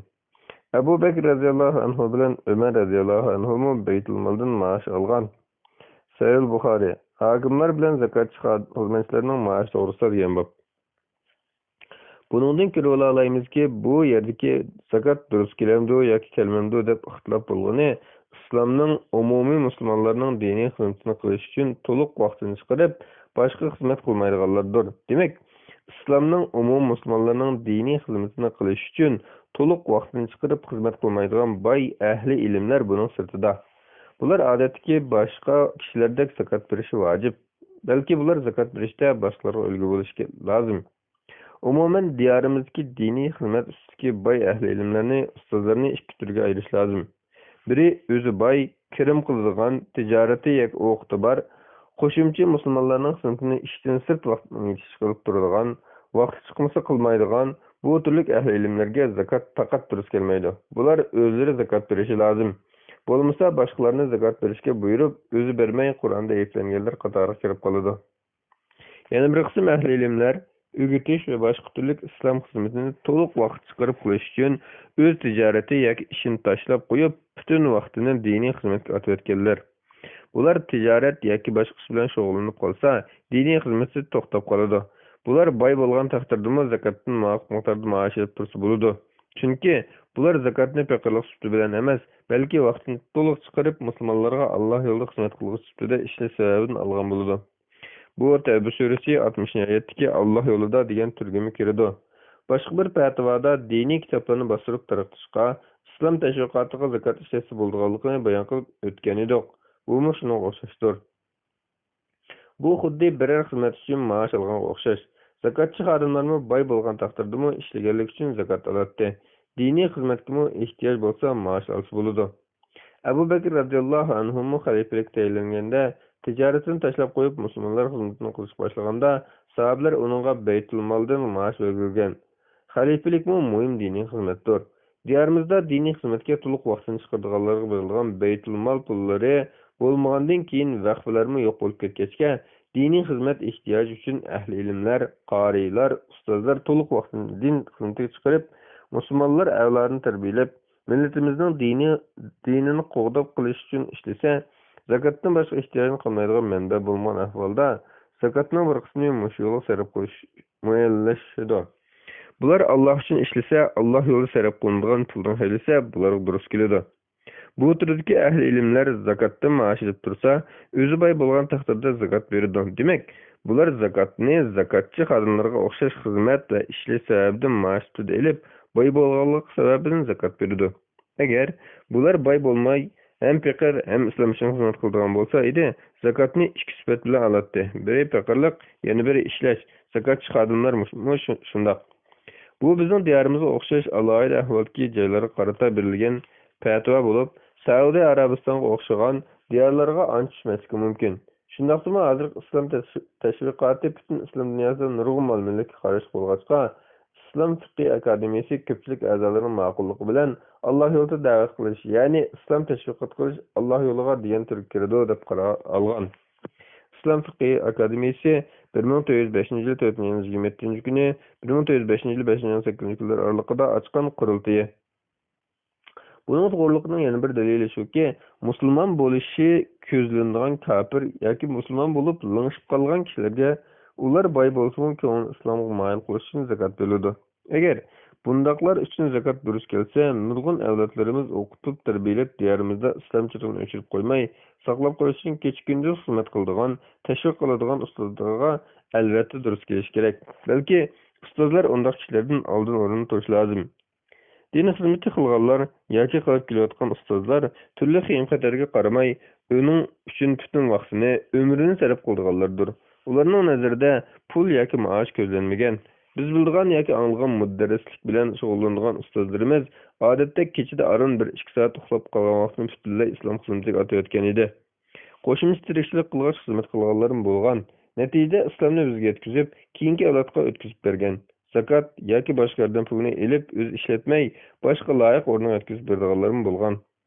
Endi hozirgi avlodni navbatda musulmonlar duch kelayotgan turli xirslar oldida musulmonlarchilikni saqlab, kimligini yo'qotmay, islomiyatni keyingi avlodga loyiq ravishda yetkazishi lozim. Buning uchun zakot bo'lmasa, ixtiyor yordamlar yetarli emas. Qandaqli bo'lmasin, zakot oladigan kishi o'zining ahvolini o'zi obdan biladi. Zakotga loyiq bo'lsa elib, loyiq bo'lmasa olmaslik kerak. Alloh taolo ahli ilmlarimizdan, ustozlarimizdan rozi bo'lsin. Ularni xayrli xizmatlarga muvaffaq qilsin. Vallohu a'lam. Fatvolar majmuasi 1-tom 6-bob zakot va sadaqa. 74-savol yuk mashinalarining zakoti. 345-bet. Savol: Assalomu alaykum. Bizning 5 cho'ng yuk mashinamiz bor. Kishilarning yukini to'shib turmush kechiramiz. Bu mashinamizning topgan puliga zakot aylaymizmi? Yoki topgan puli va mashinaga zakot aylaymizmi? Ba'zan ustozlar topgan pulga aylaysizlar desa, ba'zan ustozlarimiz ikkilisiga aylaysizlar deydi. Shunga biz qanday ayirsak shariatga uyg'un bo'ladi? Ayirish uslubini tushuntirib qo'ysangiz. Javob: Va alaykum assalom va rahmatullohi va barakatuh. Barliq hamd sana Janob Allohga bo'lsin. Shundaqla payg'ambarimizga, oila avlodlariga va uningga toki qiyomatgacha erishganlarga durust salomlar bo'lsin. Yük to'shiqqa ishlatiladigan mashinalarning diriga zakot kelmaydi. Chunki bu ishlatiladigan saymonga o'xshash narsalar yük to'shib topgan pul qo'lingizdagi boshqa hisob bilan zakot keladigan o'lchamga esa topgan pulga 2.5% miqdorda zakot keladi. Zakot keladigan o'lcham 85 gram oltin qimmatidir. Qo'shimcha izohat. Aslida olimlar ijara beriladigan uy, do'kon, kiraga solinadigan mashina va boshqa qatnash vositalari, shunaqla ishlab chiqarish zavodlari, turli uskunalar qatorliq narsalarning kamini kirimdan foydalangan narsalar deb ayirib, turga ayiradi. Bularning zakatini qanday ayirish masalasida bir qism olimlar shu narsalarning qimmati baholanib, butun qimmatiga kirimi bilan qo'shib 2.15% miqdorda zakat beradi deb qaragan. Ko'pchilik olimlar shu narsalarning qimmatiga zakat kelmaydi, topgan puliga kirgan kirimiga zakat keladi deb qaraydi. Biz yuqorida shu qarashni tanladik. Dunyo zakat shar'iy hayiti shu qarashni tutgandir. Dünya zakat şeriatı 1997-yili Kuvaytda açılgan hozirgi zamon zakat masalalari 7-qurultay qarorlari va fatvolari. Kirimga zakat keladi deb bekitgandan keyin qancha % miqdorda zakat keladi degan masaladami olimlarning qarashlari o'xshash emas. Ko'pchilik olimlar tijorat qiladigan tovar mol bilan pullarga o'xshash kirimga 2.15% miqdorda zakat beradi deb qaragan. Hozirgi zaman olimlaridan bir qismi u narsalarni tirilg'i zaman qiyos qilib, kirimdan 10% yoki 5% zakat ayiradi deb qaragan. Imom Qardoviy hazratlari mushu keyingi qarashni tarjih qilgan. Bu haqda atrofli ma'lumot uchun Fiqh zakat 1-tom 498-514 betlarga qaralsin. Bu qarashqa asosan barliq chiqimlarni chiqarib o'tgandan keyingi qolgan sap kirimdan 10% miqdorda zakat ayriladi. Agar chiqimlarni chiqarib o'tmagan ahvolda 5% miqdorda zakat ayriladi. Lekin chiqarib o'tilgan chiqimlarga o'lcham bekitilmasa, zakat joyida ado bo'lmay qoladi. Bulardan ba'zilar har qatim kirim qilganda emas, yil oxirida bir qatim biroqla zakat bersa bo'ladi deb qaraydi. Xohlaganlar bu qarashni tutsin bo'ladi.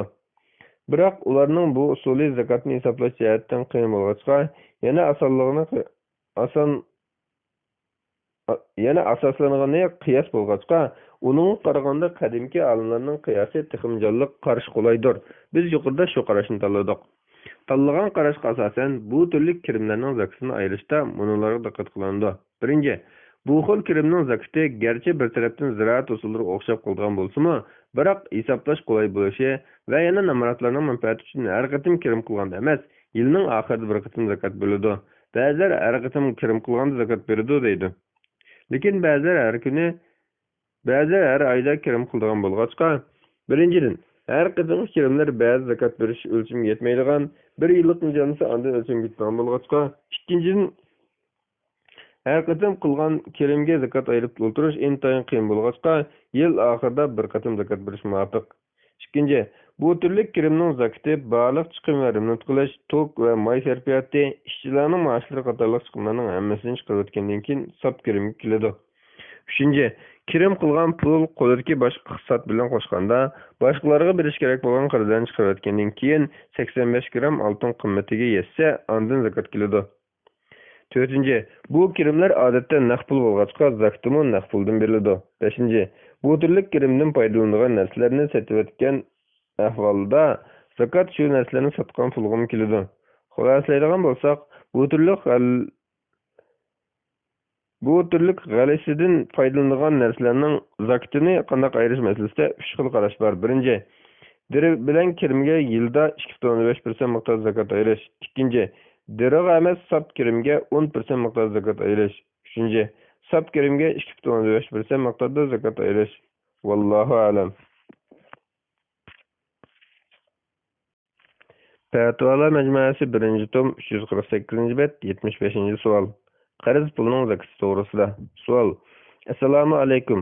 Ota-ona va o'z farzandiga, ya'ni qiz bilan kuy o'g'ilga uy setilish uchun azdan bir necha qatim bo'lib oldirmay qaytarish uchun ma'lum miqdor qarz berib turgan. Bu ota-ona bu pulning zakatini qanday ayiradi? Javob. Va alaykum assalom va rahmatullohi va barakatuh. Barliq hamd sana Janob Allohga bo'lsin. Shundoqla payg'ambarimizga, oila tavobatlariga va uningga toki qiyomatgacha ergashganlarga durud salomlar bo'lsin. Qarz bergan pulning zakatini qarz berguchi beradi. Chunki bu qarz berguchining mol-mulkidir, qarz olguchi bermaydi. Chunki bu qarz olguchining mol-mulki emas. Islom qurultayida va Islom fiqh akademiyasi 1985-yildagi Jiddiy shahrda ochgan 2-qurultayda qarorida mundaq kelgan. Birinchi, agar qarz olguchi qaytarib beradigan bo'lsa, qarz pulining zakati har yili qarz berguchi keladi. Ikkinchi, Eğer qarız algıçı qarızını qaytırıp beremeydigan yoki qaytırıp bermey söylep turuldigan bolsa, qarzını qaytırıp algan günden tartip 1 yıl ötkende qarız bergüçi qarzının 1 yıllık zakatını beredi. Bununla binaen ata-ananız her yıl Ramazanda zakat berip kelayotgan bolsa, zakat ayırıydigan çağda öz qo'lidagi iqtisodga sizga berib turgan bütün qarzini qo'shib, hammaga 2,5% miqdorda zakat ayırıydi. Sizga berib turgan qarz sizning qo'lingizda qancha yil turgan bo'lishidan qat'iy nazar qarz pulga zakat beraverdi. Ba'zi olimlar qaytirib ololmaydigan qarzlarni qaytirib olganda bir qancha yil o'tib ketgan bo'lsa-mu, qo'liga olgan shu 1 yilga zakat beradi deb qaraydi. Lekin sizning ahvolingizda siz qarzni bermay turgandan keyin qarz pulni yoki qaytirgan qadar qancha yil o'tsa, ota-onangiz shu qarzning zakatini xuddi qo'lidagi pulga o'xshash berib turadi. Vallohu a'lam. Bismillah velhamdülillah ve salatu ve selamu ala Resulillah amma ba'd. Esselamu aleyküm ve rahmetullahi ve berekatuhu. Muhterem kardeşler, biz Doktor Abdülaziz Rahmetullah Ustaz'ın Fatiha'lı Mecmuası 1. tomunu okup 6. bab zakat ve sadaka babı ketip algan 76. soruga kelgan to'xtalmastirimiz. Zimin satqan pulga keladigan zakat miqdori. Zimin satqan pulga keladigan zakat miqdori. Savol: Assalomu alaykum. Men yaqinda terg'u zimin satqan edim. Ziminimni olgan odam musulmon. U odam mendan olgan ziminga qurilish qilmoqchi ekan. So'ramoqchi bo'lgan savolim: birinchi, shariatda zimin so'risining hukmi qandoq? Ikkinchi, zimin satqan pulga o'chir kelamdi yoki zakatmi? Ya'ni 10dan birini ayrimdim yoki 40dan birini? Uchinchi, terg'u zimin bilan o'ltiroq uy setishning o'rtasida zakat farqi bormi? Cevap: Ve aleyküm esselam ve rahmetullahi ve berekatuh. Barlık hamdü sana Cenab-ı Allah'a bulsun. Şunaqla Peygamberimizge, aile tavabatlarına ve onunla taki kıyamet kişileşkelerine dürüst salına bulsun. Birinci, şeriyette zimin sorusu mubah. Allah Teala ilim setimini alal, cezanını haram kılgan. Bunun da barlık alma ittifak. İkinci, zimin satkan pulga 40'dan bir zakat keledi. Öşür kelmeydi. Zimin satkan pulni qo'lingizdagi boshqa hisob qetib 2,15% miqdorda zakat aylaysiz. Üçüncü, terg'u zimin bilan o'ltiroq uy setish o'ttirida zakat jihatdan farqi yo'q. Vallohu a'lam. Fatiha'lı Mecmuası 1. tom 6. bab zakat ve sadaka 349. bet 77. sual. Qarz elib setib olgan mashinada topgan pulning zakati. Sual: Assalomu alaykum. Men bankadan qarz elib cho'ng tipdagi yuk mashina setib olgan edim. Bu mashinada topgan pulga zakat ayıraymanmi? Cevap: Ve aleyküm esselam ve rahmetullahi ve berekatuh. Barlık hamdü sana Cenab-ı Allah'a bulsun. Şundaqla Peygamberimizge, aile tavabatlarına ve onunla taki kıyametçi egeşkelerge dürüst salamlar bulsun. Aldı bilen eskertip koyduğunum, bankadan üstünü qarz eliş cezanı buludu. Bunun tövbe qilish hem bu muameleni en kısa vaqtda üzüş lazım. Bu mashina bilan kira qilib topgan pul qo'lingizdagi boshqa hisob va oladigan qarzlarni qo'shib, bankaga va boshqalarga beradigan qarzlarni chiqarib o'tib, zakat berish o'lchamiga yetsa, ondan 2,15% miqdorda zakat berasiz. Zakat keladigan o'lcham 85 gram oltin qiymatidir. Vallohu a'lam. Fatiha'lı Mecmuası 1. tom 350. bet 78. sual. Mashina setib olish uchun yiqqan pulning zakati. Sual: Assalomu alaykum. Mening bir birodarim 2-3 yildan beri tirishib 34 ming so'm jo'lgan ekan. Uning Urumchida shaxsiy uyi bo'lmag'achqa ijara uyda o'tiradi. U birodarim deydiki, Ramazon kelsa bu pulga zakat kelar ekan. Ammo Ramazongacha mashina olishga yo'l kelib qolsa, mashina olib oilasini qamdashni o'ylabdi. Shunga bu mashina olgan pulga bu yil zakat kelamdi. Hamda bu mashinaga har yil zakat to'lash kerakmi yoki mushu mashina orqali topgan pulga zakat to'lash kerakmi? Javob: Ve aleyküm esselam ve rahmetullahi ve berekatuh. Barlık hamdü sana Cenab-ı Allah'a bulsun. Şundaqla Peygamberimizge, aile tavabatlarına ve onunla taki kıyamet kişileşkelerine dürüst salamlar bulsun. Mashina setib olish, uy setib olish, uy selish, to'y qilish, hajga berish va uningdan boshqa ishlar uchun yiqqan pul zakat berish o'lchamiga yetib 1 yil o'tsa, uningga 2,15% miqdorda zakat berish vojib bo'ladi. Chunki bu pulda zakat keladigan pulning shartlari hamma to'liq bo'lgan bo'ladi. Shundaqla zakat degan fiqrlarning haqqi ham pulning tozaligidir. Zakat keladigan o'lcham 85 gram oltin qiymatidir. Buning asosan bu pul qo'lida 1 yil turgan ahvolda yuqoridagi miqdorda zakat berish kerak. Bir yıl toşqıça bu pulga kiraga işletilgan mashina elbetse, mashinaning puliga emas, kira qilib topgan pulga zakat keladi. Mashinadan kirim qilgan pul qo'ldagi boshqa hisob bilan zakat berish o'lchimiga yetsa, ondan uningga 2,5% miqdorda zakat berish vojib bo'ladi. Yetmasa bermaydi. Vallohu a'lam. Fatvalar Mecmuası 1. tom 351. bet 79. sual. Kiler yili berdigan zakatını bu yil berib o'tish. Sual. Assalomu alaykum. Kiler yili berdigan zakatını bu yil bersak bo'lamdi? Javob. Va alaykum assalom va rahmatullohi va barakatuh. Barliq hamdu sana Cenab-ı Allah bo'lsin. Shundaqla payg'ambarimizga, oila tavobatlarga va uningga taki qiyomatgacha ergashganlarga durust salomlar bo'lsin. Ma'lumki, ulag'larning, pullarning va savdo tovarlarining zakati bir yil o'tish bilan vojib bo'ladi.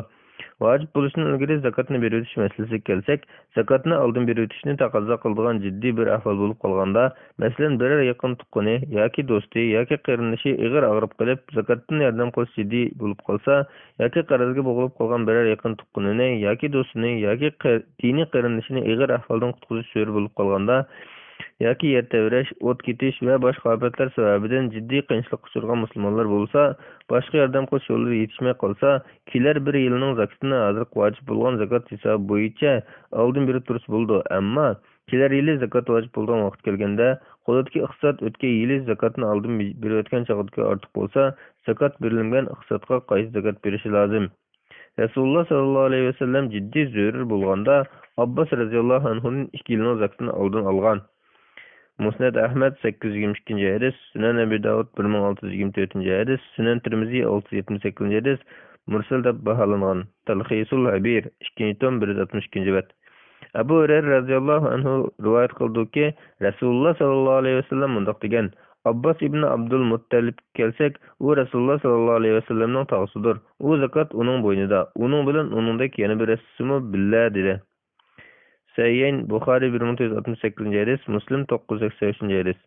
İmam İbn Taymiye rahmetullah aleyhi mundaq deydi: Zakat berish vojib bo'lgan kishi kelar yillarning zakatini oldin berib o'tish masalasiga kelsak, İmam Abu Hanifa, Shafi'i va İmam Ahmad qatorliq ko'pchilik olimlarning nazarida joizdir. Shunga uloqlarning, pullarning va savdo tovarlarining zakatini iqtisodiy zakat berish o'lchimiga yetgan ahvolda oldin berib o'tsa bo'ladi. Mecmuul Fatva 25. bet 25. tom 86. bet. Vallahu alam. Fatvalar Mecmuası 352. bet 80. sual. Hüddigalga yerinin aşırısı. Sual. Assalamu alaykum. Men yilliqini 6000 so'mdan chililliq yeri öddig algan edim. Öşürüsünü ayırganda maslahatın bütün öşürüsünü men ayırımdım. Yoki 6000 so'mninkini yer egisi ayırımdı. Cevap. Ve aleyküm esselam ve rahmetullahi ve berekatuh. Barliq hamdu sana Cenab-ı Allah bo'lsin. Shundaqla payg'ambarimizga, oila tavobatlarga va uningga taki qiyomatgacha ergashganlarga durust salomlar bo'lsin. Yerni öddiga yoki ijaraga olgan kishi yerdan yoki bog'dan olgan usulning o'shirishini o'zi ayiradi. Chunki usulni o'zi olgan. Lekin sug'urishda suv chiqim bo'lsa, ondan birini emas, 20 dan birini ayiradi. Salim Atas Abdullah ibn Ömer radhiyallohu anhudan rivoyat qildiki, Rasululloh sallallohu alayhi vasallam mundaq degan: Osmondan, buloqlardan sug'urilgan yoki sug'urmasimi o'z yiltizi bilan suv ichadigan ziroatlarga ondan biri o'chirildi. Suv akib sug'urilgan ziroatlarga ondan birining yarmi 5% keldi. Sahih Buxoriy 1483. hadis. İcaraga yoki o'ddiga verguvchi qo'lga kirgan ijara yoki o'ddi kirimining pulini qo'ldagi iqtisodga qo'shib, zakat berish o'lchimiga yetsa 40 dan birini beradi. Zakat keladigan o'lcham 85 gram oltin qiymatidir. Vallohu alam. Fatvalar Mecmuası 1. tom 353. bet 81. sual. Oldin to'lab o'tgan ijara pulining zakati. Sual. Assalomu alaykum. Bir savdogar yangidan silingan do'kondan birini ijara algan. 3 yillik ijara pulini 150 ming so'm to'ladi. Bu pulning zakatini kim beradi? Javob. Va alaykum assalom va rahmatullohi va barakatuh. Barliq hamdu sana Cenab-ı Allah bo'lsin. Shundaqla payg'ambarimizga, oila tavobatlarga va uningga taki qiyomatgacha ergashganlarga durust salomlar bo'lsin. Mazkur do'kon ijarasi uchun oldin bergan bu pulning zakatini do'konni ijaraga olg'uchi bermaydi. Chunki bu pul do'kon egasining mulki bo'lib ketgan bo'ladi. Undaq bo'lgandan keyin bu pulning zakatini do'kon egasi berishi vojib. Ijaraga berguvchi qo'lga kirgan ijara kirimining pulini qo'ldagi iqtisod qo'shib, zakat berish o'lchimiga yetsa 40 dan birini zakat beradi. Zakat kildiğin ölçem 85 gram altın kıymetidir. Vallahu alem.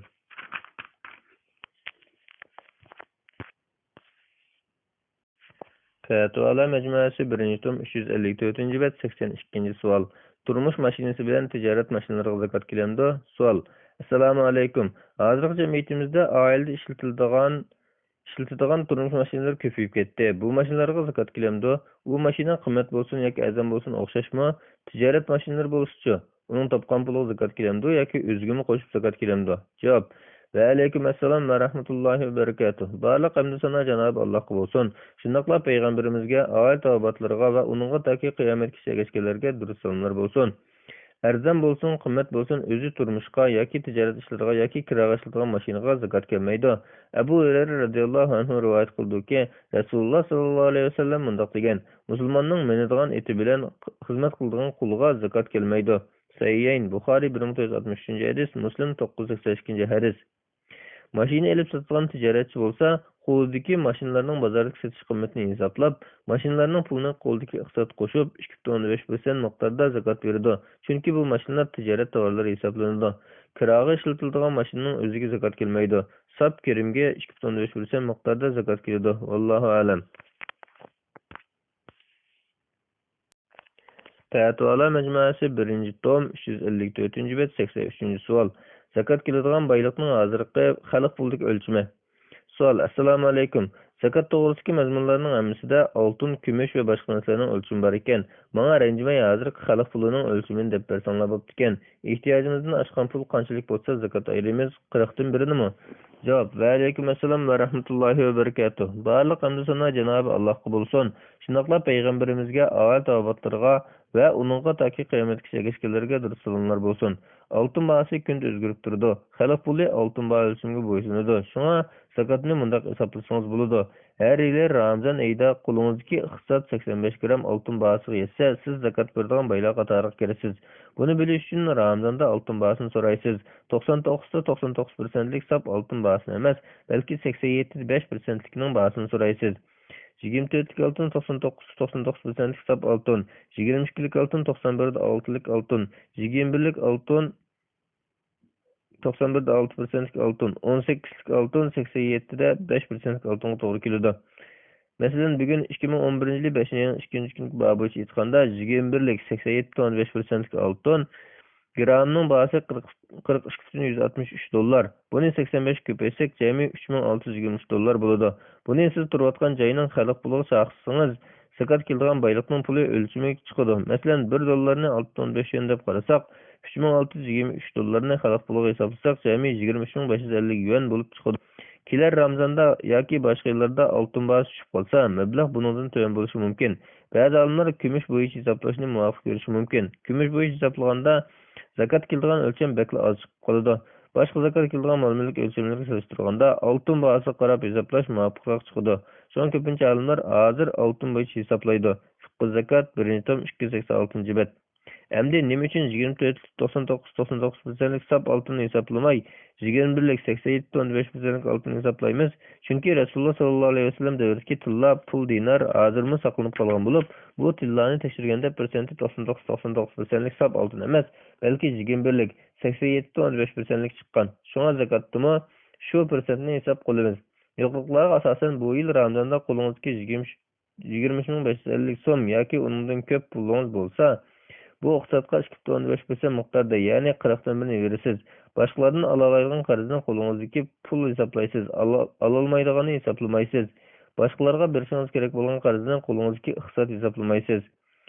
Zakat hijriya oy bo'yicha farz qilingan bo'lg'achqa, agar zakatni Ramazonda yoki hijriya oylarining birida bersangiz, shu bo'yicha 2.5% miqdorda berasiz. Ammo hijriya oyda berish qulay bo'lmay qolsa, milodiy oy bo'yicha bersangiz, masalan, har yili 1-oyning 1-kuni degandek, bu chaqda 2.571% bo'yicha berasiz. Agar zakatni milodiy oy bo'yicha 2.5% miqdorda bersangiz, har yili 11 kunning zakatini, 33 yilda 1 yilning zakatini yeb ketgan bo'lasiz. Allohu alam. Fetvala Mecmuası 1. tom 356. bet 84. sual. Nazirga ishlatmoqchi bo'lgan pulni sadaqa qilish. Savol.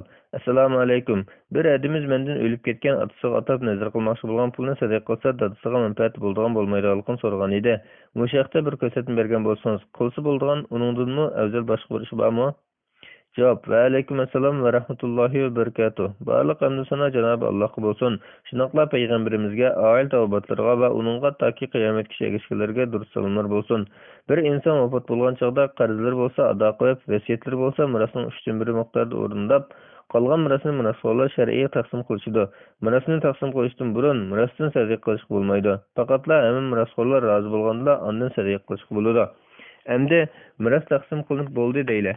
Her bir mirosxo'r meyit uchun o'z yenidan chiqarib sadaqa qilsa, bu sadaqaning savobi meyitga yetadi.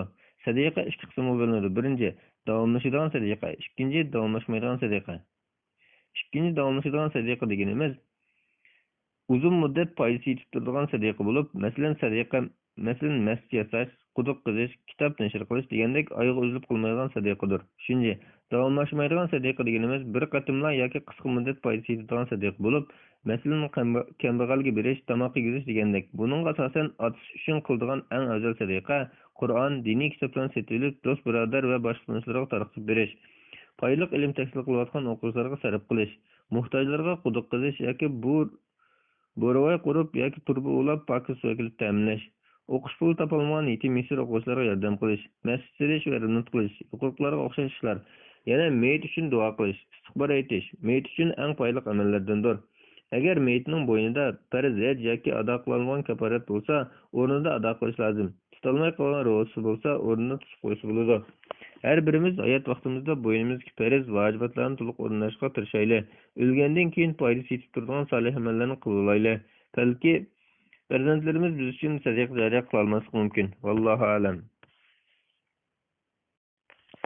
Fatvalar Mecmuasi 1-tom 358-bet 85-savol. Ayollarning oltin zib-zinatlarga zakot berish. Savol. Assalomu alaykum. Ayollarning oltin zib-zinatlariga zakot kelamdi? Javob. Va alaykum assalom va rahmatullohi va barakatuh. Barliq hamd sana Janobi Allohga bo'lsin. Shunaqla payg'ambarimizga, oil tavbatlarga va uningga toki qiyomatgacha erishganlarga durust salomlar bo'lsin. Olimlar ayollarning oltin zib-zinat buyumlari zakot berish o'lchamiga yetsa zakot kelamdi yoki kelmamdi deb bir qancha ko'z qarashlarda bo'lgan. Imom Abu Hanifa rahmatullohi alayh ayollarning oltin zib-zinat buyumlari zakot berish boylik o'lchamiga 85 gram oltinga yetsa, 1 yil vaqt o'tgandan keyin zakot berish vojib bo'ladi deb qaraydi. Hidoya va Fathul Qadir 2-tom 216-217 betlar, Badaiyus Sanani 2-tom 17 bet. Bu qarash yana Hazrat Aisha, Umar, o'g'li Abdullah ibn Mas'ud, Abdullah ibn Abbas va Abdullah ibn Amr ibn As radhiyallohu anhularning qarashidir. Shunaqla Hazrat Said ibn Musayyab, Said ibn Jubayr, Ata, Mujahid, Az-Zuhri, As-Savri, Umar ibn Abdul Aziz va Imam Avza'i, Imam ibn Azm qatorliq bu turkum tabi'in va mujtahidlardan rivoyat qilingandir.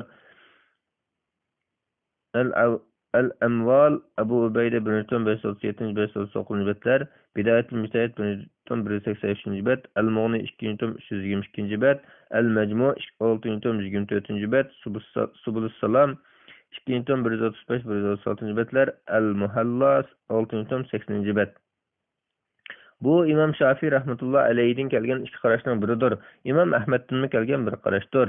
Al-Um 2-tom 41 bet, Al-Majmu' 6-tom 24 bet, Al-Mughni 2-tom 322 bet. Bu olimlarning asoslangan dalillari oyat va hadislardagi oltinda zakotning farzligiga kelgan dalillarning umumligidir. Yana zib-zinatga xos kelgan ba'zi hadislardir. Umum kelgan dalillarda masalan vallazina yakmizuna az-zahaba wal-fidda wa la yunfiqunaha fi sabilillahi fabashshirhum bi'azabin alim. يوم يحمى عليها في نار جهنم فتكوى بها جباههم وجنوبهم وظهورهم هذا ما كنزتم لأنفسكم فذوقوا ما كنتم تكنزون. Oltin gümüş yığıp uni Allohning yo'lida sarf qilmaydiganlarga alamlik azob bilan bishorat bergan. U kunda u boyliqlar jahannamning o'tida qizitilib, uning bilan ularning peshonalari, yonlari va dumbillari dog'lanadi. Ularga bu sizlarning o'zinglar uchun yiqqaninglarning vabolini tetinglar deyiladi. Tavba surasi 34-35 oyatlar. Abu Said al-Khudri radhiyallohu anhu mundaq deb rivoyat qilgan. Rasululloh sallallohu alayhi vasallam mundaq degan: 5 uqiya. 5 uqiyadan tuvan kumushga zakot yo'q. 5 tugidan az molga zakot yo'q. 5 vasaqqa yetmagan usulda o'shir zakot yo'q. Buningki 1 uqiya 40 dirham tengiga to'g'ri keladi. 1 tanga hozir qolshanda 2.975 gramga teng keladi. Demak, 5 uqiya 200 tengiga, ya'ni 595 gramga barobar keldi.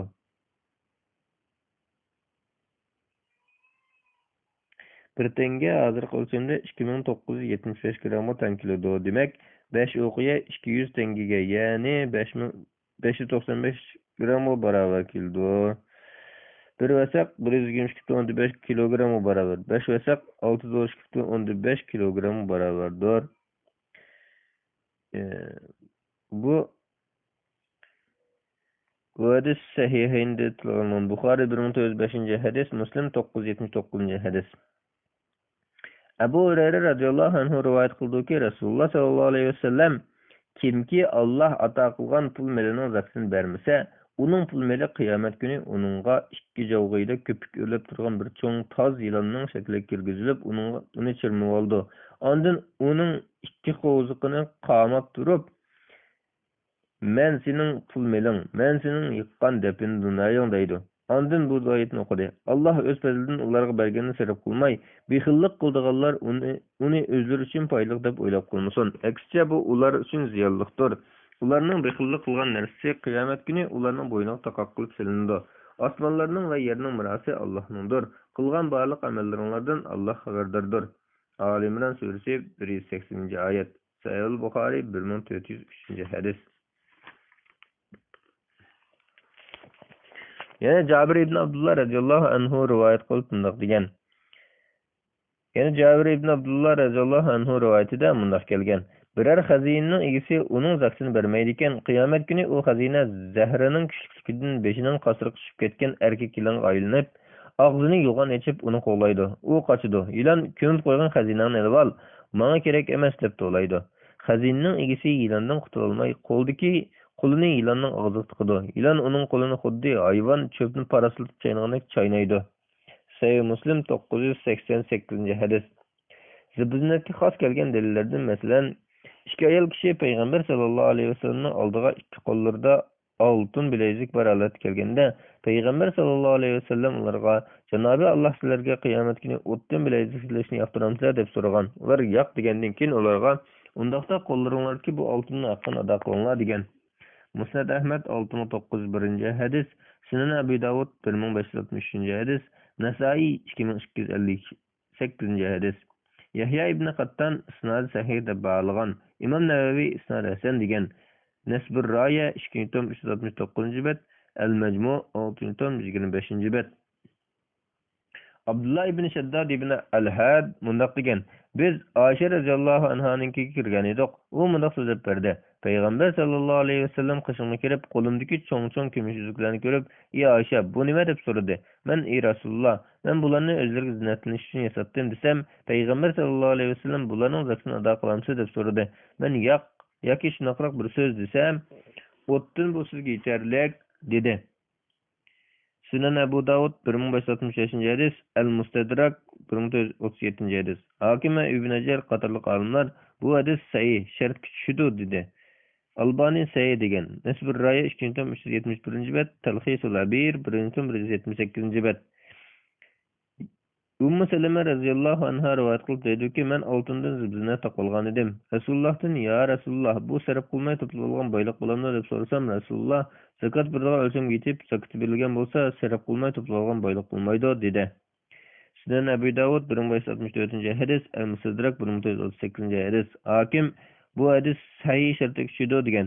Yahya ibn Al-Qattan bilan Molla Ali qorilar sahih degan. Imom Navaviy isnad hasan degan. Nasbur Raya 2.371-bet, Al-Majmu' 6.26-bet, Narqad 4.277-bet.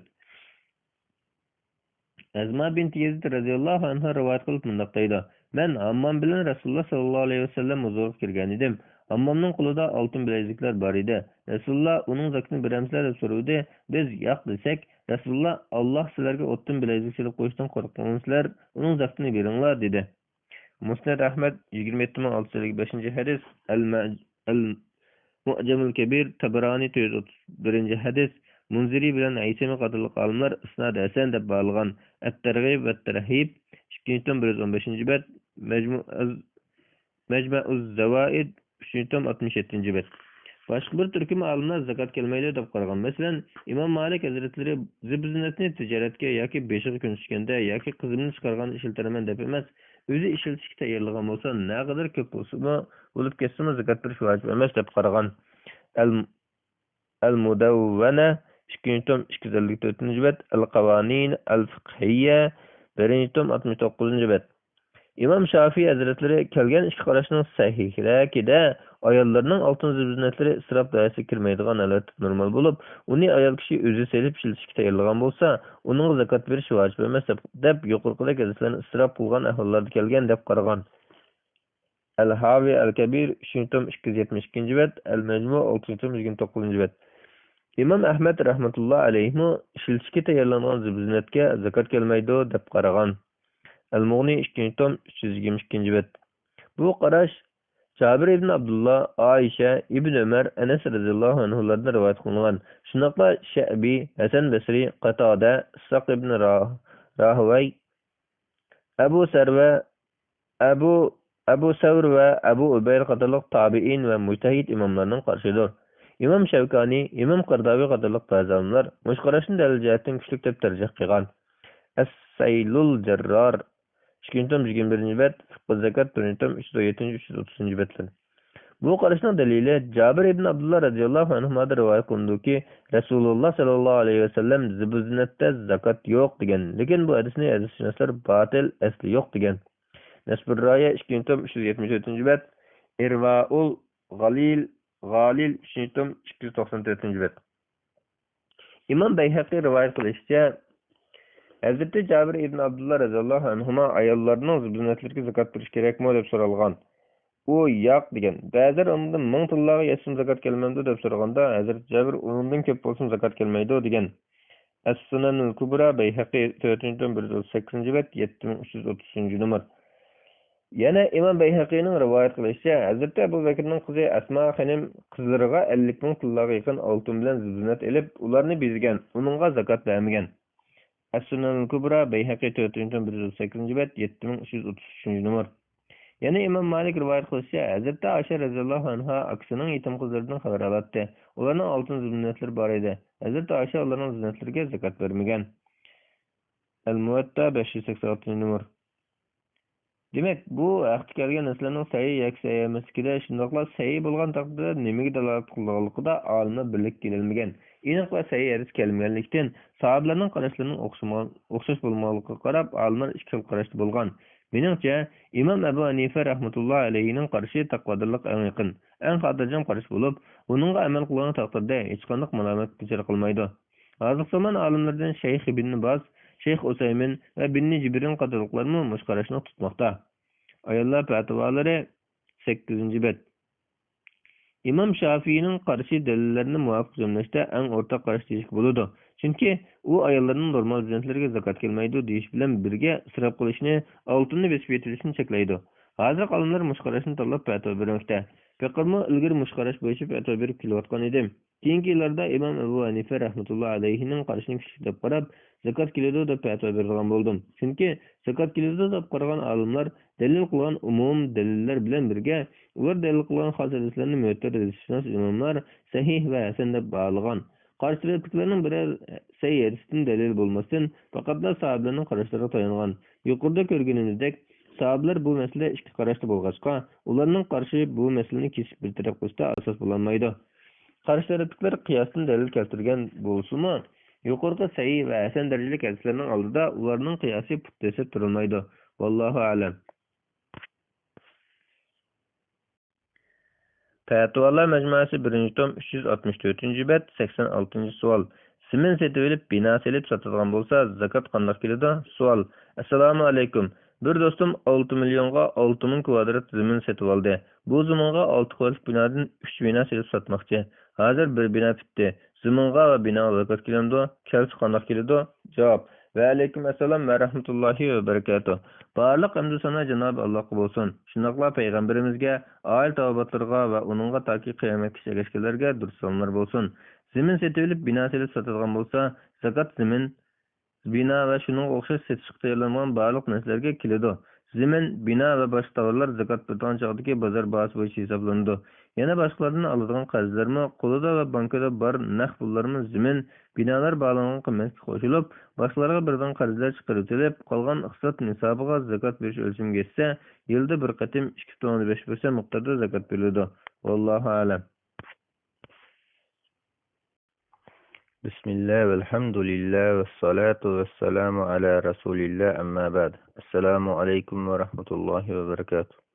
Muhterem qarindoshlar, Doktor Abdulaziz rahmetullah ustazniki Fatvalar majmuasi 1-chi tomini o'qib, 7-chi bob Roza va Ramzon bobiga kelgan. Bugun shu bobni o'qiymiz inshaalloh. 87-chi savol.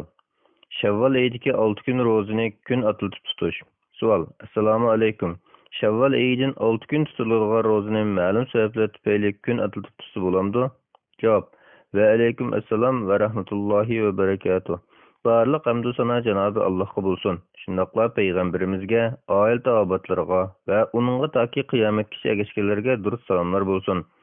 Shavvol oyida 6 kun ro'za tutishning fazilati intayin kattadir.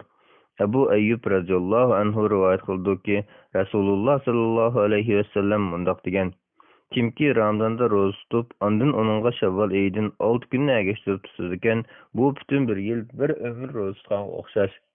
Sahih Muslim 1164-hadis. Bundoq bo'lishda har bir yaxshi amalning mukofoti 10 hissa bo'lg'achqa, Ramazon oyida ro'za tutish 10 oy ro'za tutgan bilan barobar. Shavvol oyida 6 kun ro'za tutish 60 kun, ya'ni 2 oy ro'za tutgan bilan barobar. Bularni jamlasak 12 oy bo'ladi.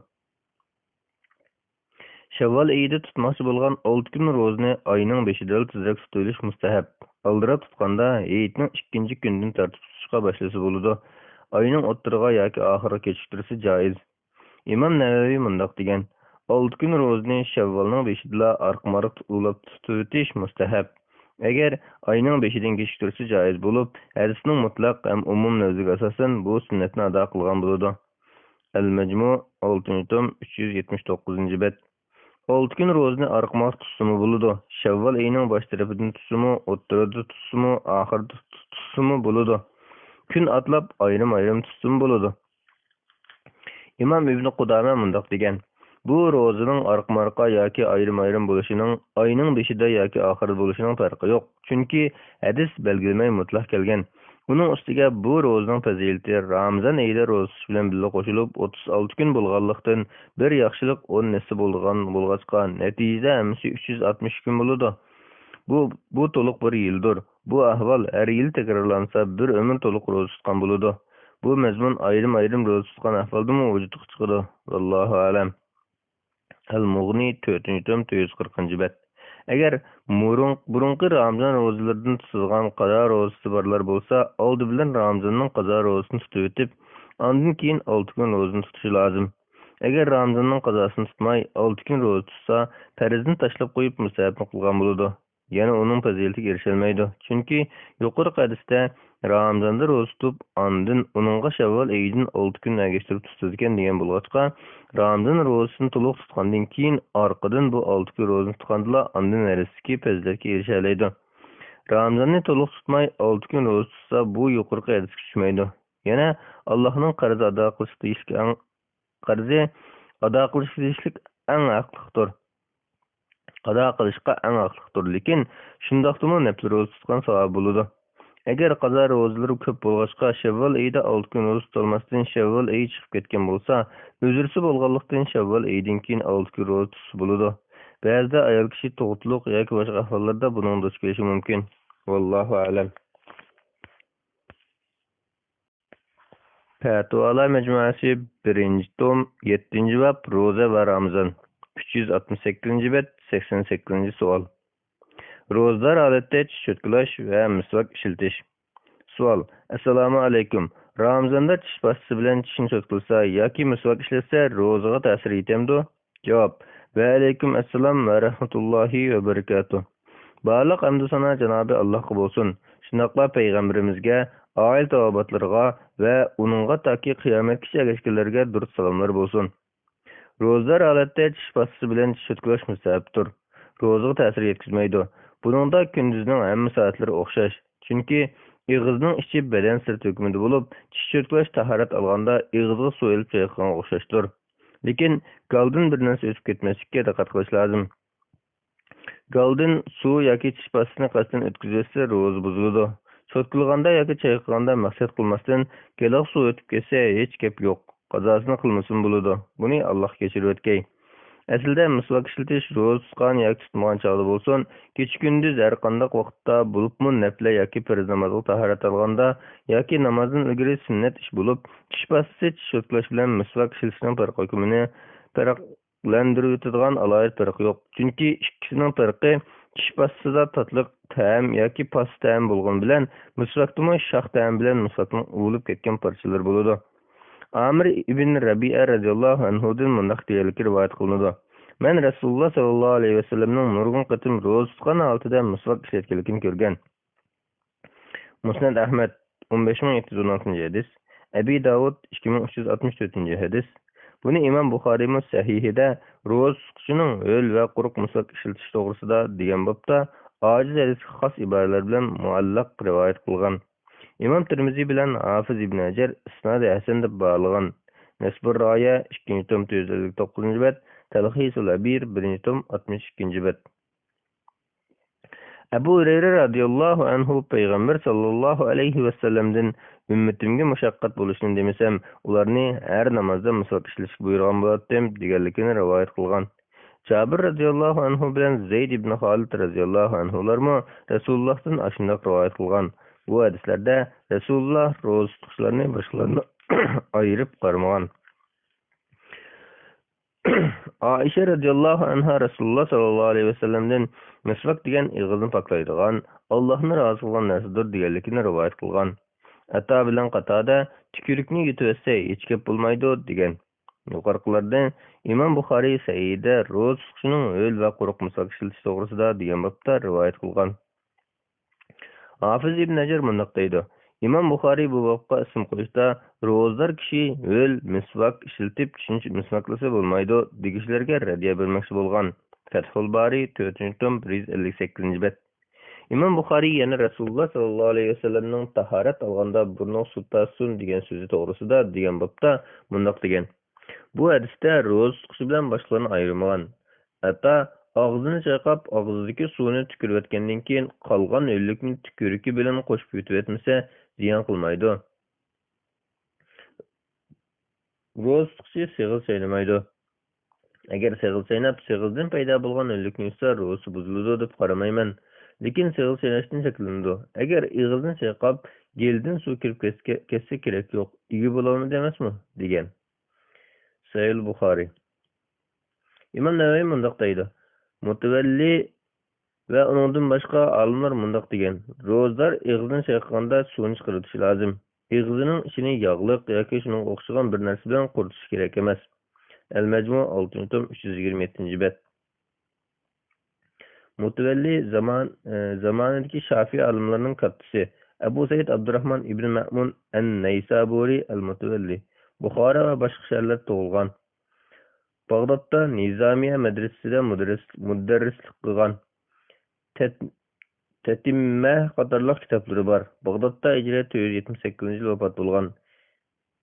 Siyari A'lamin Nubala 19 tom 187 bet. Buning asosan tish cho'lkalab bo'lgandan keyin ig'izni chayqayotgandan keyin ig'izni qilgan namlikni tüküriki bilan birga qetib yutib qolsa hech gap bo'lmaydi. Alloh a'lam. Fatvolar majmuasi 1. tom 7. bab ro'za va Ramazon. 371 bet 89 savol ro'zador holatda salqinlab yuyinish to'g'risida. Savol: Assalomu alaykum. Ro'zador yuyinsa ro'za sunamdi?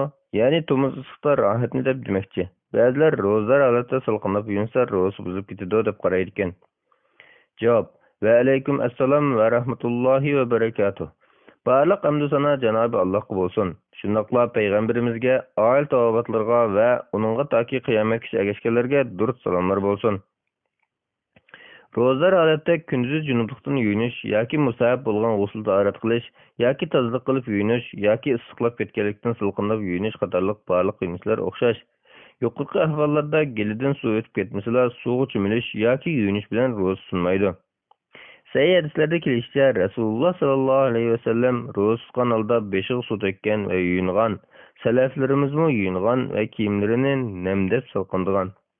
Aisha radhiyallohu anha rivoyat qilib bundoq degan: Rasululloh sallallohu alayhi vasallam Ramazonda ihtilom bo'lganlikdan emas, balki jimadan tongga ulab g'usl qilib ro'za tutaveradi. Sahih Buxoriy 1930-hadis, Muslim 1109-hadis. Sahabalardan biri rivoyat qildiki, men Rasululloh sallallohu alayhi vasallamni arj degan joyda issiqda ro'za holatda ussizlikdan yoki issiqdan beshiq suv quyayotgan holatda ko'rgan. Abu Davud 2365-hadis. İmam Navaviy mundaq degan: Bu hadis sahih bo'lib, buni Malik al-Muvattada, Ahmad ibn Hanbal Musnadda, Abu Davud bilan Nasoiy sunanlarida rivoyat qilgan. Al-Majmu 6-tom 361-bet.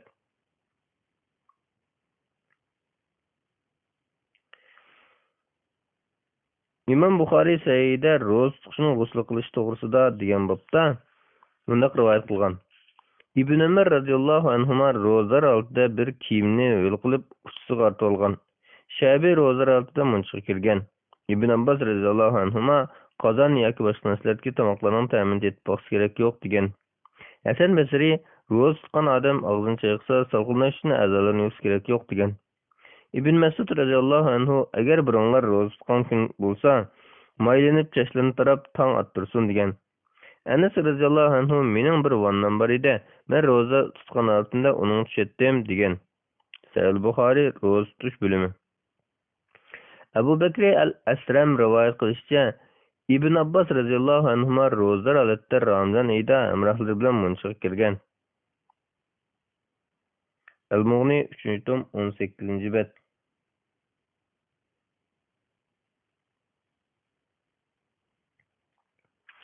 Ibn Sirin ro'zalar holatda kiyimini yo'l qilib, yuziga yepilishni mayli deb qaraydi. Osman ibn Abil As Arafat kuni tushdan keyin badaniga suv quyib rahatlanadi. Abdurrahman ibn Asad ro'zalar holatda ikki putini suvga silgan. Bularni Ibn Abi Shayba Musannafida rivoyat qilgan. 2-tom 292-bet, 9214, 9218-numar.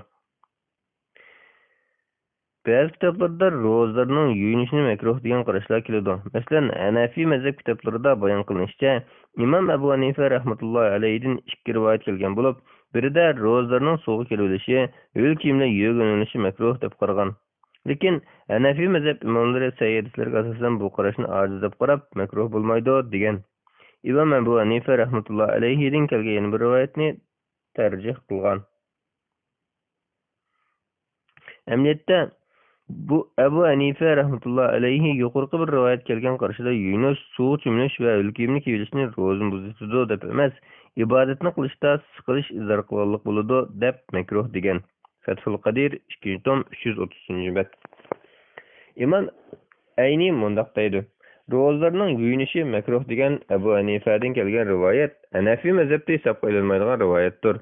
Mazhabdagi tanlangan qarash makruh bo'lmaydi degan qarash bo'lib, buni Hasan Abu Hanifadan rivoyat qilgandir. Buni Al-Waqiat muallifi tanbih bergan. Yana Ravzi bilan Javamiul Fiqh degan kitoblarda issiqdan yuyinish, kiyimini o'ldash va beshiq suv qo'yish makruh bo'lmaydi deb kelgan. Umdatul Qari 11-tom 11-bet. İmam İbn Abidin mundaq deydi: Yuyinish makruh bo'lmaydi degan qarash bo'yicha fatvo berildi. Chunki Rasululloh sallallohu alayhi vasallam ro'zalar holatda ussizlikdan yoki issiqdan beshiq suv qo'ygan. Buni Abu Davud rivoyat qilgan. Ibn Umar radhiyallohu anhu ro'zalar oldida kiyimini yo'l qilib yurgan bo'ladi. Yana bunday ishlarni qilishda ibodatga yordam va tabiiy siqilishdan qutulish bo'ladi. Abu Hanifa rahmatullohi alayhi yuqorqi bir rivoyatda kelgan qarashida buni ibodatni qilishda siqilish izhor qilganlik bo'ladi deb makruh degan. Raddul Muxtar 2-tom 419-bet. Demek Hanefi mezhep karışıdımı yuyunish rozunu sundurmaydı. Mekruhum bolmaydı. Başka mezheplerdimi mekruh dep qaragan alimlar tuymay qilib gelidan suv ötüp ketsin son dep ihtiyatdan mekruh degan. Xulos shuki, ro'zar holatda yuyinish yoki suv ichish yoki suv ichish orqali ro'za sunmaydi. Salqindash rahatni uchun qilgan bo'lsin shundoq. Bu islomning kengchiligi. Rasululloh sallallohu alayhi vasallamning qilgan ishi, sahoba va tabi'lardan nurg'un zotlarning qilganidir. Abu Hurayra radhiyallohu anhu rivoyat qildiki, Rasululloh sallallohu alayhi vasallam mundoq degan: Haqiqatan islom dini qulaylikdir. Qandaq bir odam diniy amallarni oshirib qo'yishga kuchaydi ekan, u odam cho'qim mag'lub bo'ladi. Shunga o'ttiral bo'linglar va shunga yuzlaninglar. Az bo'lsa-mu davomlashgan amaldan umid kutinglar.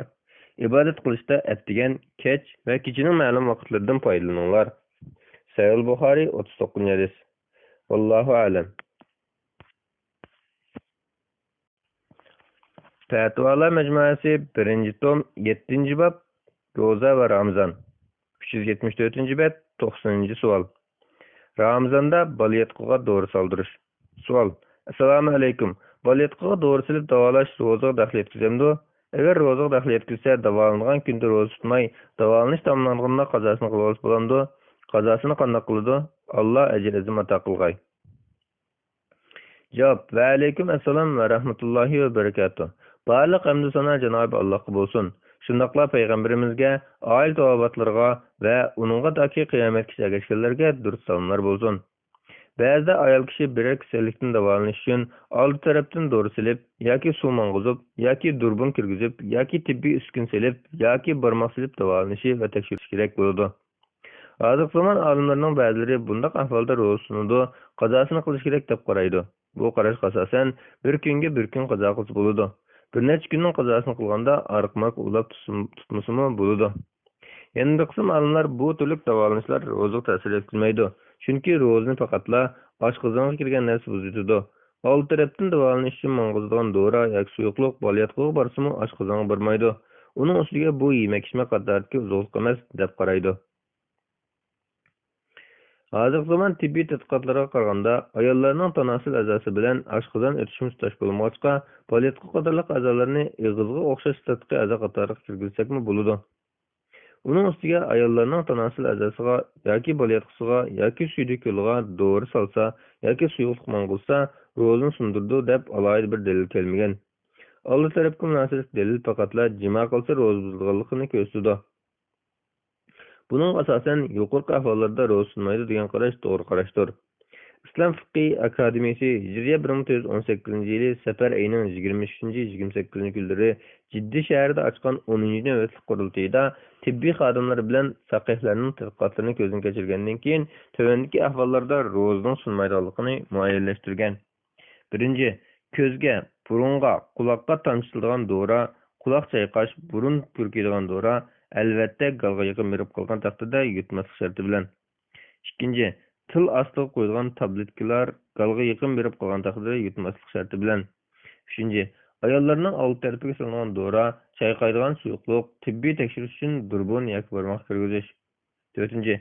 Durbun yoki uzuk qatorliqlarni baliyatqiga kirgizish. Er yoki ayolning suydik yo'liga kiradigan turba yoki durbun yoki rasmga tortish uchun soyitadigan rang yoki dora yoki do'lsaq suydik holatlarini yuvish suyuqligi. 6. Tishini qazish, iziq tishini qumiritish, tishlarni tozalash, misvak yoki tish cho'tkisi ishlatish albatta galga yaqin berib qolgan taqdirda yutmaslik sharti bilan. 7. G'arg'ar qilish, og'zini chayqash, ig'izga purkaydigan dora albatta galga yaqin berib qolgan taqdirda yutmaslik sharti bilan. 8. Kassiga yoki muskulga yoki terasiga uradigan ukullar, uzuqliq xarakterdagi suyuqlik yoki ukullar buning sirtida. 9. Kislorod, oksigen. 10. Bemorlik mas qilish uchun ishlatilgan gazlar, suyuqlik urmagan taqdirda. 11.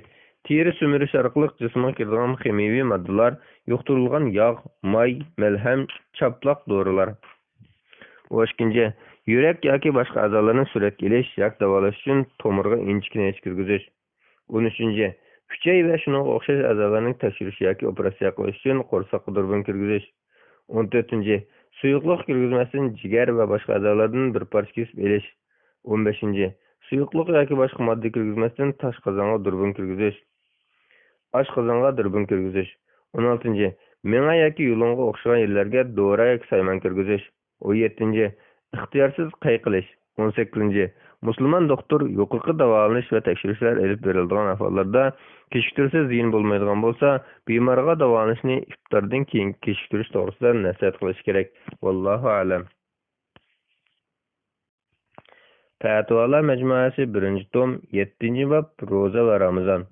376-bet 91-savol. G'arbiy Yevropada so'rliq va iftor vaqti. Savol. Assalomu alaykum.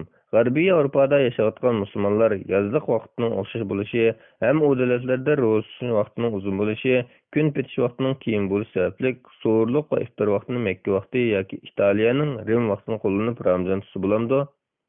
Javob. Va alaykum assalom va rahmatullohi va barakatuh. Barliq qandisina Janob Allohga bo'lsin. Shundaqla payg'ambarimizga, oil tavobatlarga va buningga toki qiyomatgacha erishganlarga durud salomlar bo'lsin. Yevropaning g'arbiy va shimolidagi kun odatdan uzun yoki kecha odatdan uzun bo'lgan joylarda yoz oylari ba'zida kecha faqatla 2 soat bo'ladi. Ro'za kunduz 21-22 soat bo'ladi. Qish oylarida aksi bo'lishi mumkin. Masalan, Makkada 15 soat ro'za tutgan chog'larda, Jeneva bilan Paris shaharlarida 18,5 soat ro'za tutiladi. Berlinda 19 soat, Finlandiyaning shimolki Olo shahrida 23 soatga yaqin ro'za tutiladi. Şimal qutbida bo'lsa, kunduz so'zlab bir qancha oy bo'lib ketadi. Ba'zi joylarda 6 oy kunduz, 6 oy kecha bo'ladi. Bu yerlardagi musulmonlar ro'za tutish va ig'iz ichishda ig'ir qiyinchiliklarga duch kelgan bo'lg'achqa, bu vaqtda olimlar izlangan. Olimlarning qarashlari tovandikicha. 1. Saudiya Arabiston olimlarining ko'pchiligi bir soat ichida kecha bilan kunduz ayrilib turadigan diyor bo'lsa, kunduz uzun bo'lsin yoki qisqa bo'lsin, kunduzda ro'za tutish lozim. Tutolmay qiynalib qolganlar keyincha qiynalmaydigan kunlarda qazosini qilib olsa bo'ldi deb qaragan.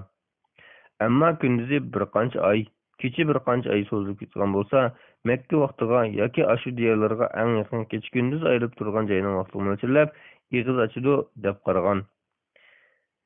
Lajna doima fatvolari 10-tom 114-bet. Hay'ati Kibaril ulama 1398-4-kundagi 61-numurli qaror. İslam Dünyası İttifaqıga təvə İslam Fiqh Akademiyası 1402-yili 4-10-kundagi 3-numurli qaror qaralsın. Lekin məcmuaning bu qarori birdek ittifoq bilan emas, ko'pchilikning ma'qulligi bilan e'lonlangan. Asılliq bu qarorga qo'shilmagan.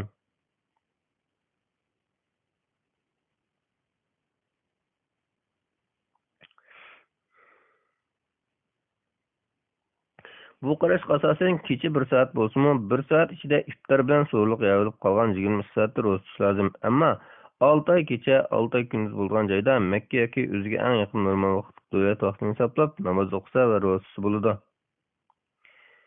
2. Azhar fatvo komiteti va Azhar olimlari yuqoridagi yerlarda soatni mo'ljallab turib, kun osmonda kecha bo'lsa-mu, yog'dasi bo'ldi deb qaragan.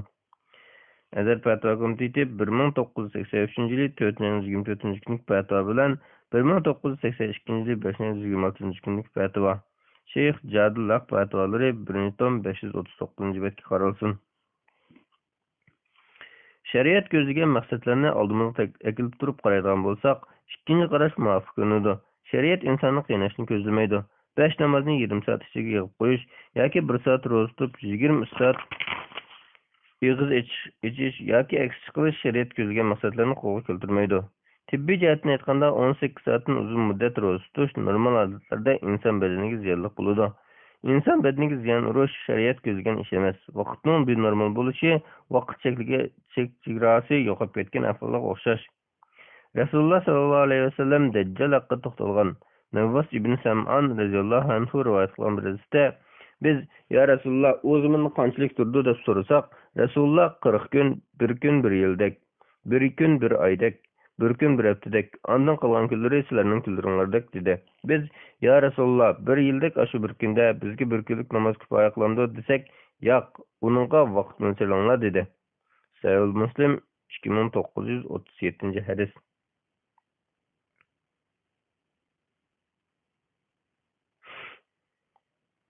İmam Navaviy mundaq deydi. Uningga vaqt mo'ljallanglar deganning ma'nosi Her günü taң atqandan keyin peşin bulğusu aralıq miqdarı ötse peşin oqunlar, onundan keyin əsirgisi bolğan aralıq miqdarı ötse əsir oqunlar, onundan keyin şamgısı bolğan aralıq miqdarı ötse şam oqunlar.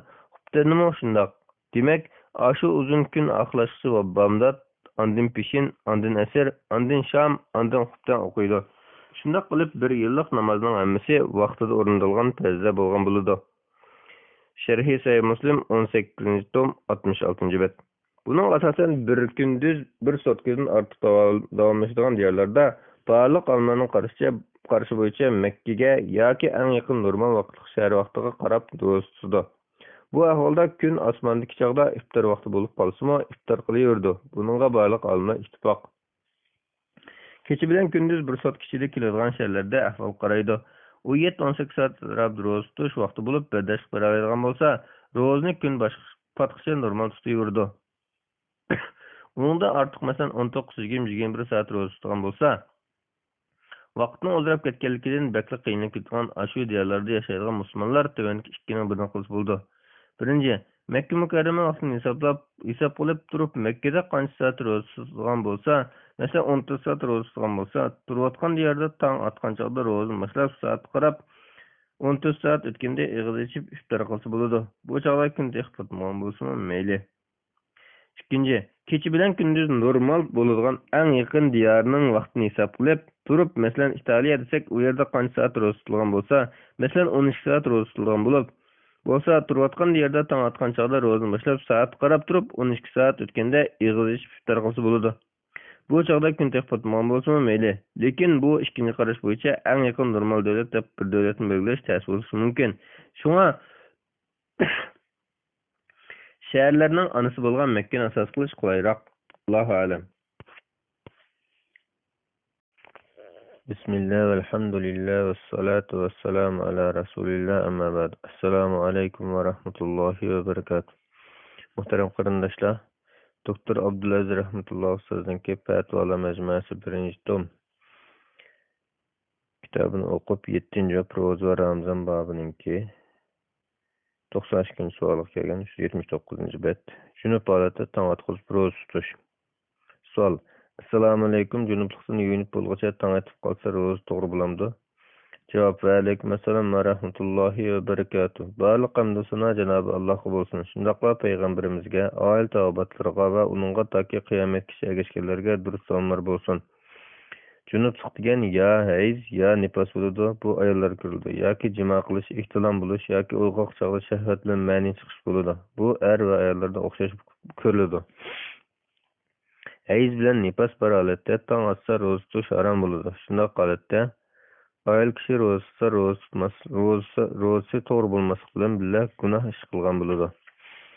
Lekin tong atishdan burun qon butunlay to'xtab bo'lsa, ondan tong atgandan keyin yuyinsa, bu ahvolda ro'zasi to'g'ri bo'ladi. Chunki ro'za tutish uchun yuyinish shart emas, ammo namoz o'qish uchun yuyinish shart. Ammo hayz va nifasdan boshqa er va ayollarda o'rtaq ko'rilgan boshqa junubliklar uchun aytganda, masalan jimo yoki ihtilomdan keyin g'usldan burun tong atib qolsa, tutgan ro'zasi to'g'ri bo'ladi.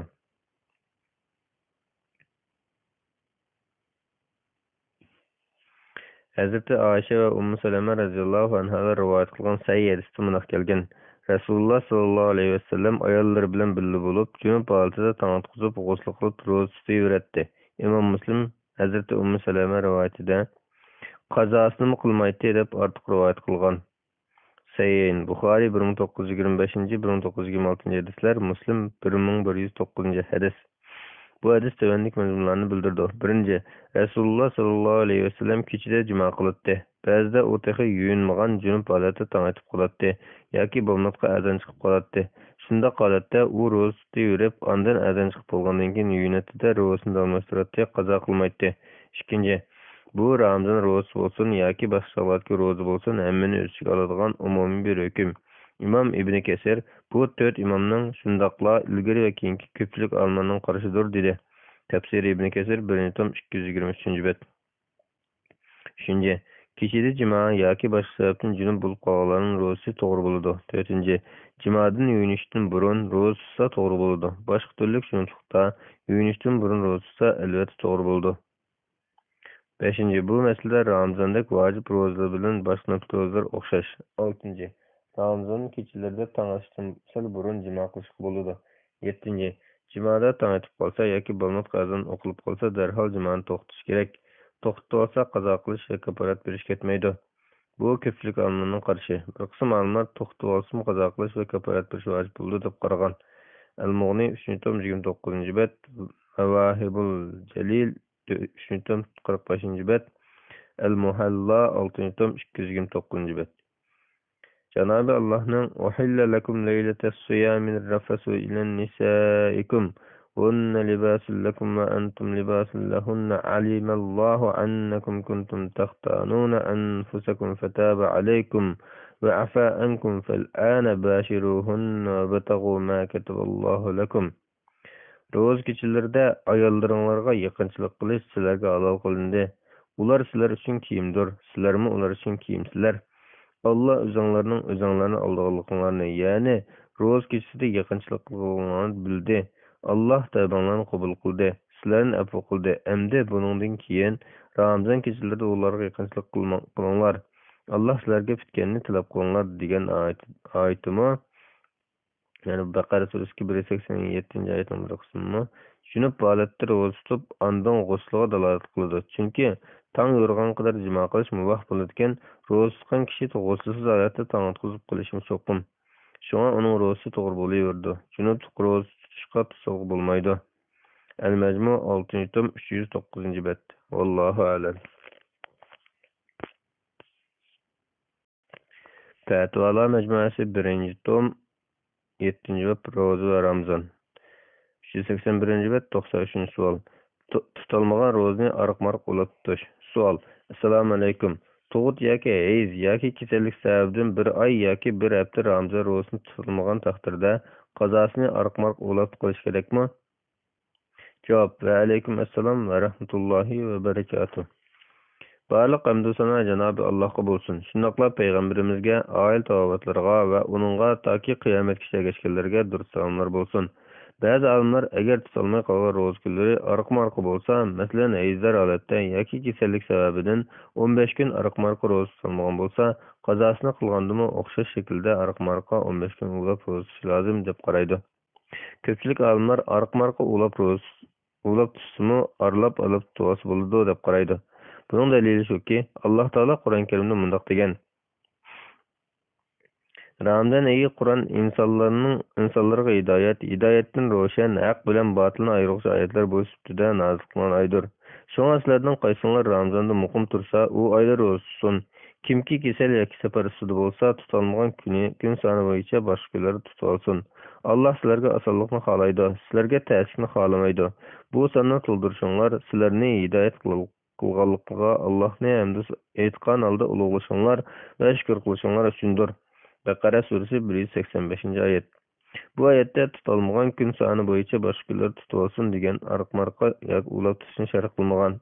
İbn Abbas radhiyallahu anhuma Allah Taala'nın tutalmagan gün sany boyunca başka günler tutulsun degen sözüge asasen qaza bolgan günlerinin rozasını üzüp arlap tutuşum gerek yok degen.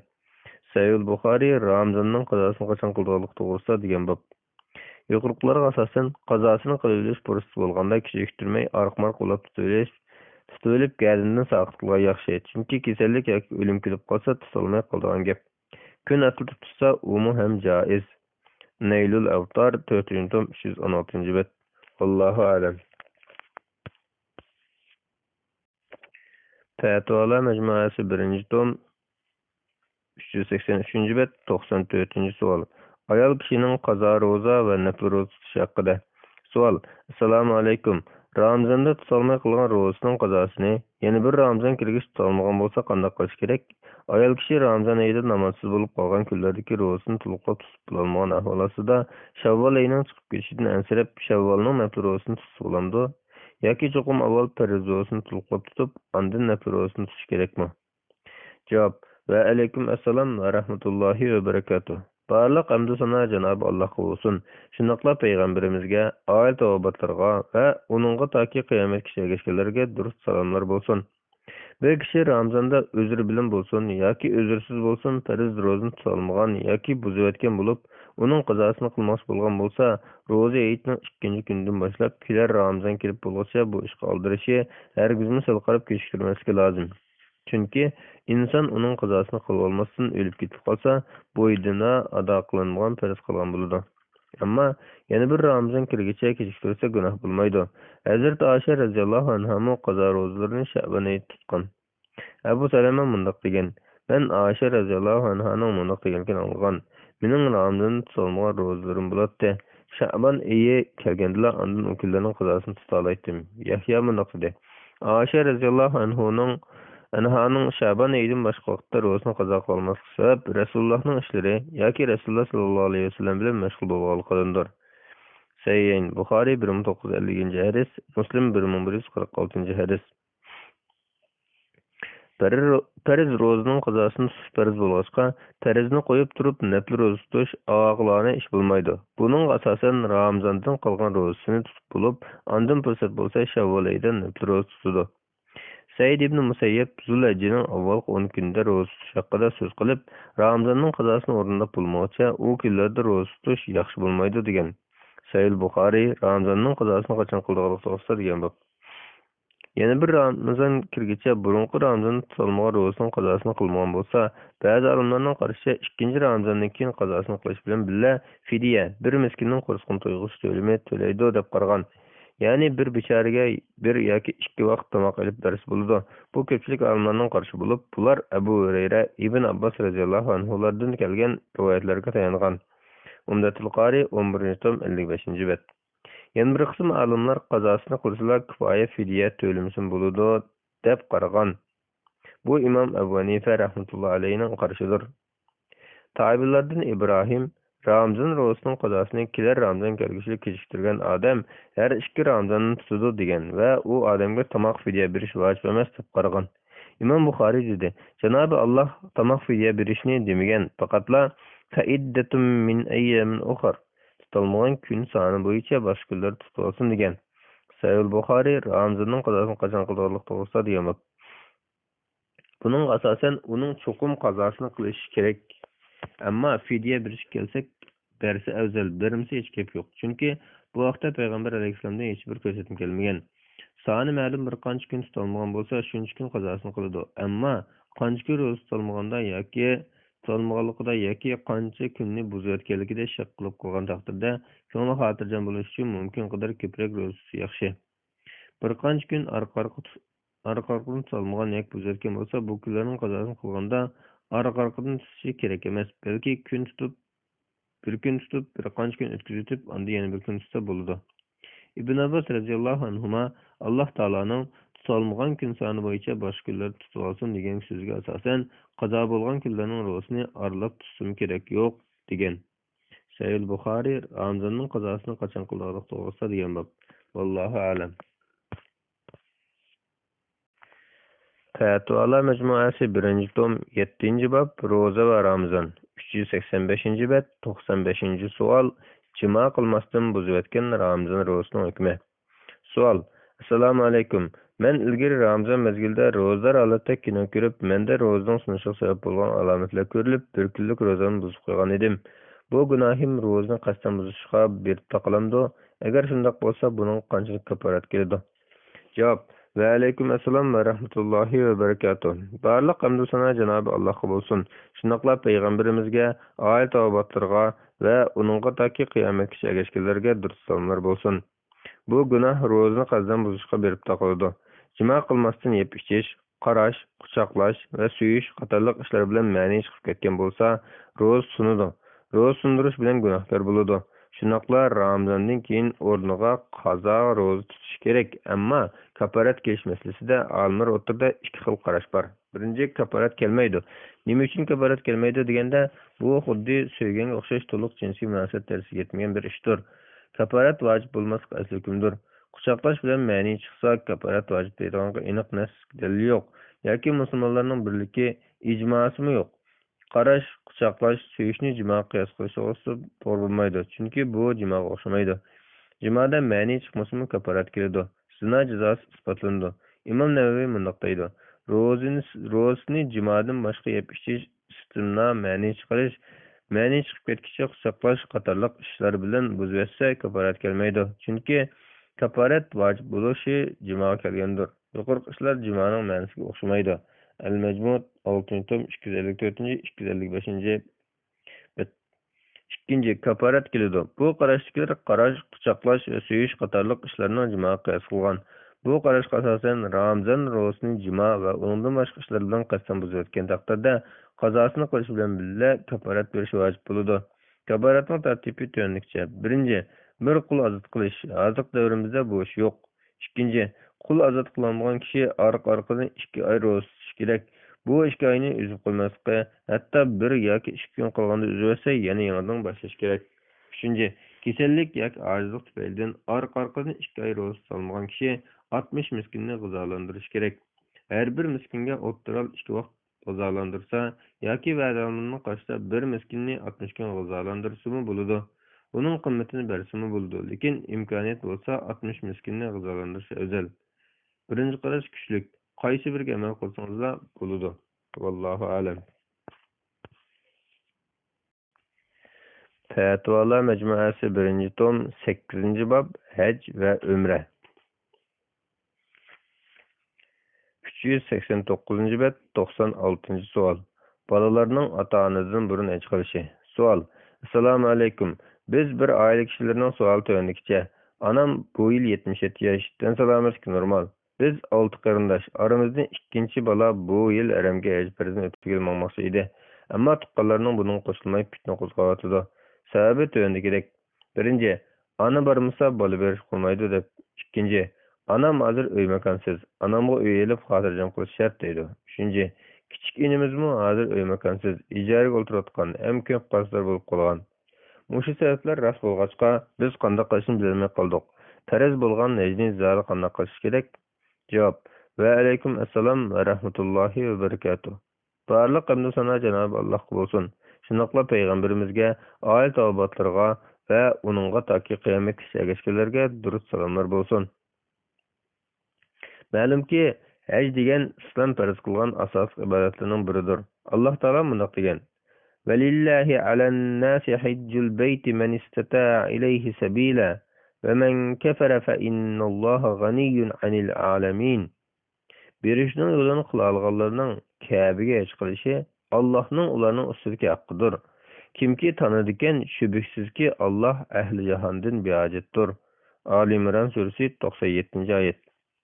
Abdullah ibn Umar radhiyallohu anhu rivoyat qildiki, Rasululloh sallallohu alayhi vasallam bunday degan: Islom dini 5 asos ustida qurilgan. Bir Allohdan boshqa hech iloh yo'q. Muhammad Allohning elchisi deb guvohlik berish. Namozlarni ado qilish, zakat berish, haj qilish, Ramazon oyida ro'za tutish. Sayyin Buxoriy 8-hadis, Muslim 16-hadis. Abu Hurayra radhiyallohu anhu rivoyat qildiki, Rasululloh sallallohu alayhi vasallamdan qaysi amal eng afzal deb so'ralgan edi. Alloh va Allohning rasuliga ishonish dedi. Ondan qaysi deyildi? Alloh yo'lida jihad qilish dedi. Ondan qaysi deyildi? Qabul qilingan haj dedi. Sahih Buxoriy 1519-hadis. Abu Hurayra radhiyallohu anhu rivoyat qilib deydiki, men Rasululloh sallallohu alayhi vasallamning bunday deganligini anglagan. Kimki Alloh uchun haj qilib, nashayan ishlarni, jimoni va gunoh ishlarni sodir qilmay, hajni tamomlasa, xuddi yangi tug'ilgandek gunohdan pok holatda qaytadi. Sahih Buxoriy 1521-hadis. Yuqoriqilarga asosan imkoniyati turib, haj qilmagan kishining islomi to'liq bo'lmaydi. Haj qila oladigan turuqliq hajni kechiktirsimi, cho'ng gunoh sodir qilgan bo'ladi. Chunki Alloh taolaning buyrug'i, Rasululloh sallallohu alayhi vasallamning buyrug'i o'rnatilishi kerak. Kechiktirgan taqdirda keyincha namoratlashib, yoki yo'l taqilib qolib, yoki pasportini ayrilib qolib, yoki og'rib yetib qolib, yoki o'lib qolib, haj bo'ynida qolishi mumkin. Bunday ahvolda haj farz bo'lgan bir o'g'il hajga bormoqchi bo'lsa, boshqa qarindoshlarning onasining uni hajni to'sishi to'g'ri bo'lmaydi. To'sqan taqdirda haj vojib bo'lgan kishi ularga bo'ysunsa bo'lmaydi. Chunki yaratquchiga osiylik qilib, maxluqqa bo'ysunish yo'q. Ba'zida rasmiyat jihatdan ona bora olmay, o'g'il bora oladigan bo'lib qoladi. Bunday ahvolda o'g'il boshda haj qilsa bo'laveradi. Onasidan burun haj qilsa bo'lmaydi deydigan bir shaklimi yo'q. Lekin onasi hajga bora oladigan bo'lsa, onasini bilan elib borsa bo'ladi. Moddiy tarafdan billa apara olmaydigan bo'lsa, o'zi hech qiladigan pulni anaga o'zini bersa, anasi oldin hech qilsin bo'ladi. Bu qarindoshlarning onasini o'z uylarida turg'izib qo'yarasi bo'ladi. Ayrim uy ilib berishi kerak emas. Qarindoshining qarzini ado qilish majburiyatim yo'q. Yordam qilsa sizlarayim bo'ladi. Yoki akalar zakatini berib, inisini qarzidan xalos qilib qo'ysin bo'ladi. Vallohu a'lam. Fatvolar majmuasi 1-tom 8-bob haj va umra. 391-bet 97-savol haj bedel qildirish. Savol: Assalomu alaykum. Hurmatli ustoz, boshqalarga pul berib o'lib ketgan ota-onasiga vakolatini haj qildirsa, farziyaji ado bo'lamdi? Javob: Va alaykum assalom va rahmatullohi va barakatuh. Barliq hamd sana Janobi Allohga bo'lsin. Shunaqla payg'ambarimizga, oila obatlarga va uningga toki qiyomatgacha ergashganlarga durust salomlar bo'lsin.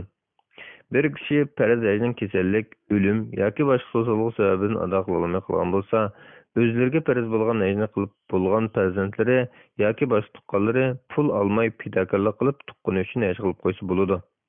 Abdullah ibn Abbas radhiyallohu anhuma rivoyat qildiki, Juhayna qabilasidan bir ayol Rasululloh sallallohu alayhi vasallamning huzuriga kelib, "Onam haj qilaman degan bo'lsa-mu, haj qila olmay o'lib ketdi. Shunga onam uchun haj qilib qo'ysam bo'lamdi" degan edi. Rasululloh: "Ha, onangiz uchun haj qilib qo'ysangiz qo'ying. Ayting, navoda onangizning bo'yinda qarz bo'lgan bo'lsa, uni ado qilamsiz? Allohning haqqini ado qilinglar, chunki Allohning haqqi ado qilishga eng haqliq" dedi. Sahih Buxoriy 1852 hadis.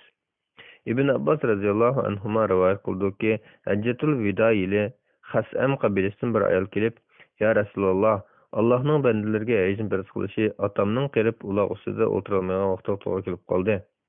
Men otam uchun haj qilsam uningdan ado bo'lamdi" degan edi. Rasululloh "Ha" dedi. Sahih Buxoriy 1854 hadis. Ammo mayli hayot odam bo'lsin, mayli meyit bo'lsin, Alloh taolo bandaga farz qilgan ibodatni o'zi qilmay, boshqalarga pul berib qildirsa, ibodat ado bo'lmaydi. Chunki ibodat degan boshqalarga pul berib, boshqalarni yollab qildirgan ish emas. Ibodatning to'g'ri bo'lishi uchun oldi bilan ibodatni o'rindag'uchidan niyat xolis bo'lmasa bo'lmaydi. Pul uchun, dunyo uchun haj qilgan kirakashlar savobga emas, faqat shu ozg'ina pulga erishadi. Umar ibn Xattob radhiyallohu anhu rivoyat qilib deydi-ki, men Rasululloh sallallohu alayhi vasallamning bunday deganligini anglagan. Amallar faqatla niyatga bog'liqdir. Har bir kishi faqat niyat qilganga erishadi. Qandaq bir odamning hijrati ozg'in dunyoga erishish yoki bir ayolga nikohlanish bo'lsa, uning qilgan hijrati shuningga bo'ladi. Sahih Buxoriy 1-hadis. Demak, pul uchun haj qilgan kishining haji to'g'ri bo'lmaydi.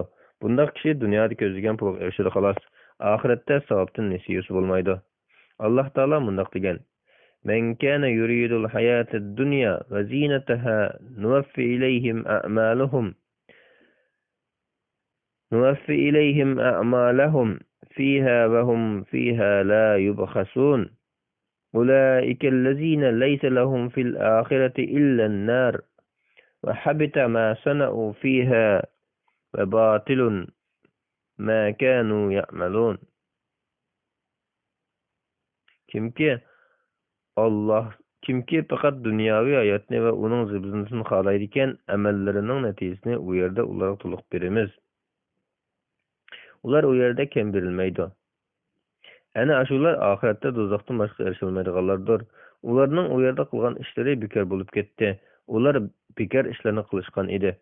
Hud surasi 15-16 oyatlar. Haj degan ham pul qaylaydigan, ham badan jafo tortadigan qo'sh qanotliq bir ibodat bo'lib, buni o'zi yanjiqidan pul qaylab, safarning jafosini tortib, hajning qiyinchiligini boshdan o'tkazib o'rinishi lozim. Ma'lum sabablar tufaylidan o'zi qila olmasa, farzandlar o'rnida pul qo'yish bo'ladi. Chunki farzandlar shu kishining bir parchasidir. Yana yot kishilar meyit yoki uning ustozi bo'lganlikdan yoki meyit hayot vaqtida uning biror yaxshilik qilib qo'yganlikdan meyitga yaxshilik qilib qo'yg'isi kelib, pul olmay meyitga xolis haj yoki umra qilib qo'ysa bo'ladi. Pul olib qilsa bo'lmaydi. Imom Abu Hanifa rahmatullohi alayhining qarshida toat ibodatlarga haq olsa bo'lmaydi. Al-Mabsut 4-tom 158-bet. Mushu badal haj qilsa masalasida haqdan to'g'ri qarash. Rasululloh sallallohu alayhi vasallam birarsiga pul berib haj qildirgan emas. Biror sahobaning boshqalarga pul berib haj qildirishiga ruxsat qilgan emas. Bir sahabe Rasululloh sollallohu alayhi vasallamdan keyin birisiga pul berib haj qildirgan emas yoki boshqalar ruxsat qilganmi emas. Rasululloh sollallohu alayhi vasallamning sahobalarining salaflarining fiqhi shu. Agar boshqalarga pul berib ibodat qilsa bo'ladigan bo'lsa, ro'zimi har kuniga 100 ko'ydan oyda 3000 ko'y berib, boshqalarga ro'za tutsa, 5 vaqt namozning har biriga 10 ko'ydan kunda 50 ko'y berib boshqalarga o'qitsa, o'zi jabhat atmay ibodat qilmay o'tirsa, masal bo'lgan bo'ladi. Lekin ibodat degan ashariqa aytilgan o'rniga odam so'plab qo'ysa bo'lgan alvan emas.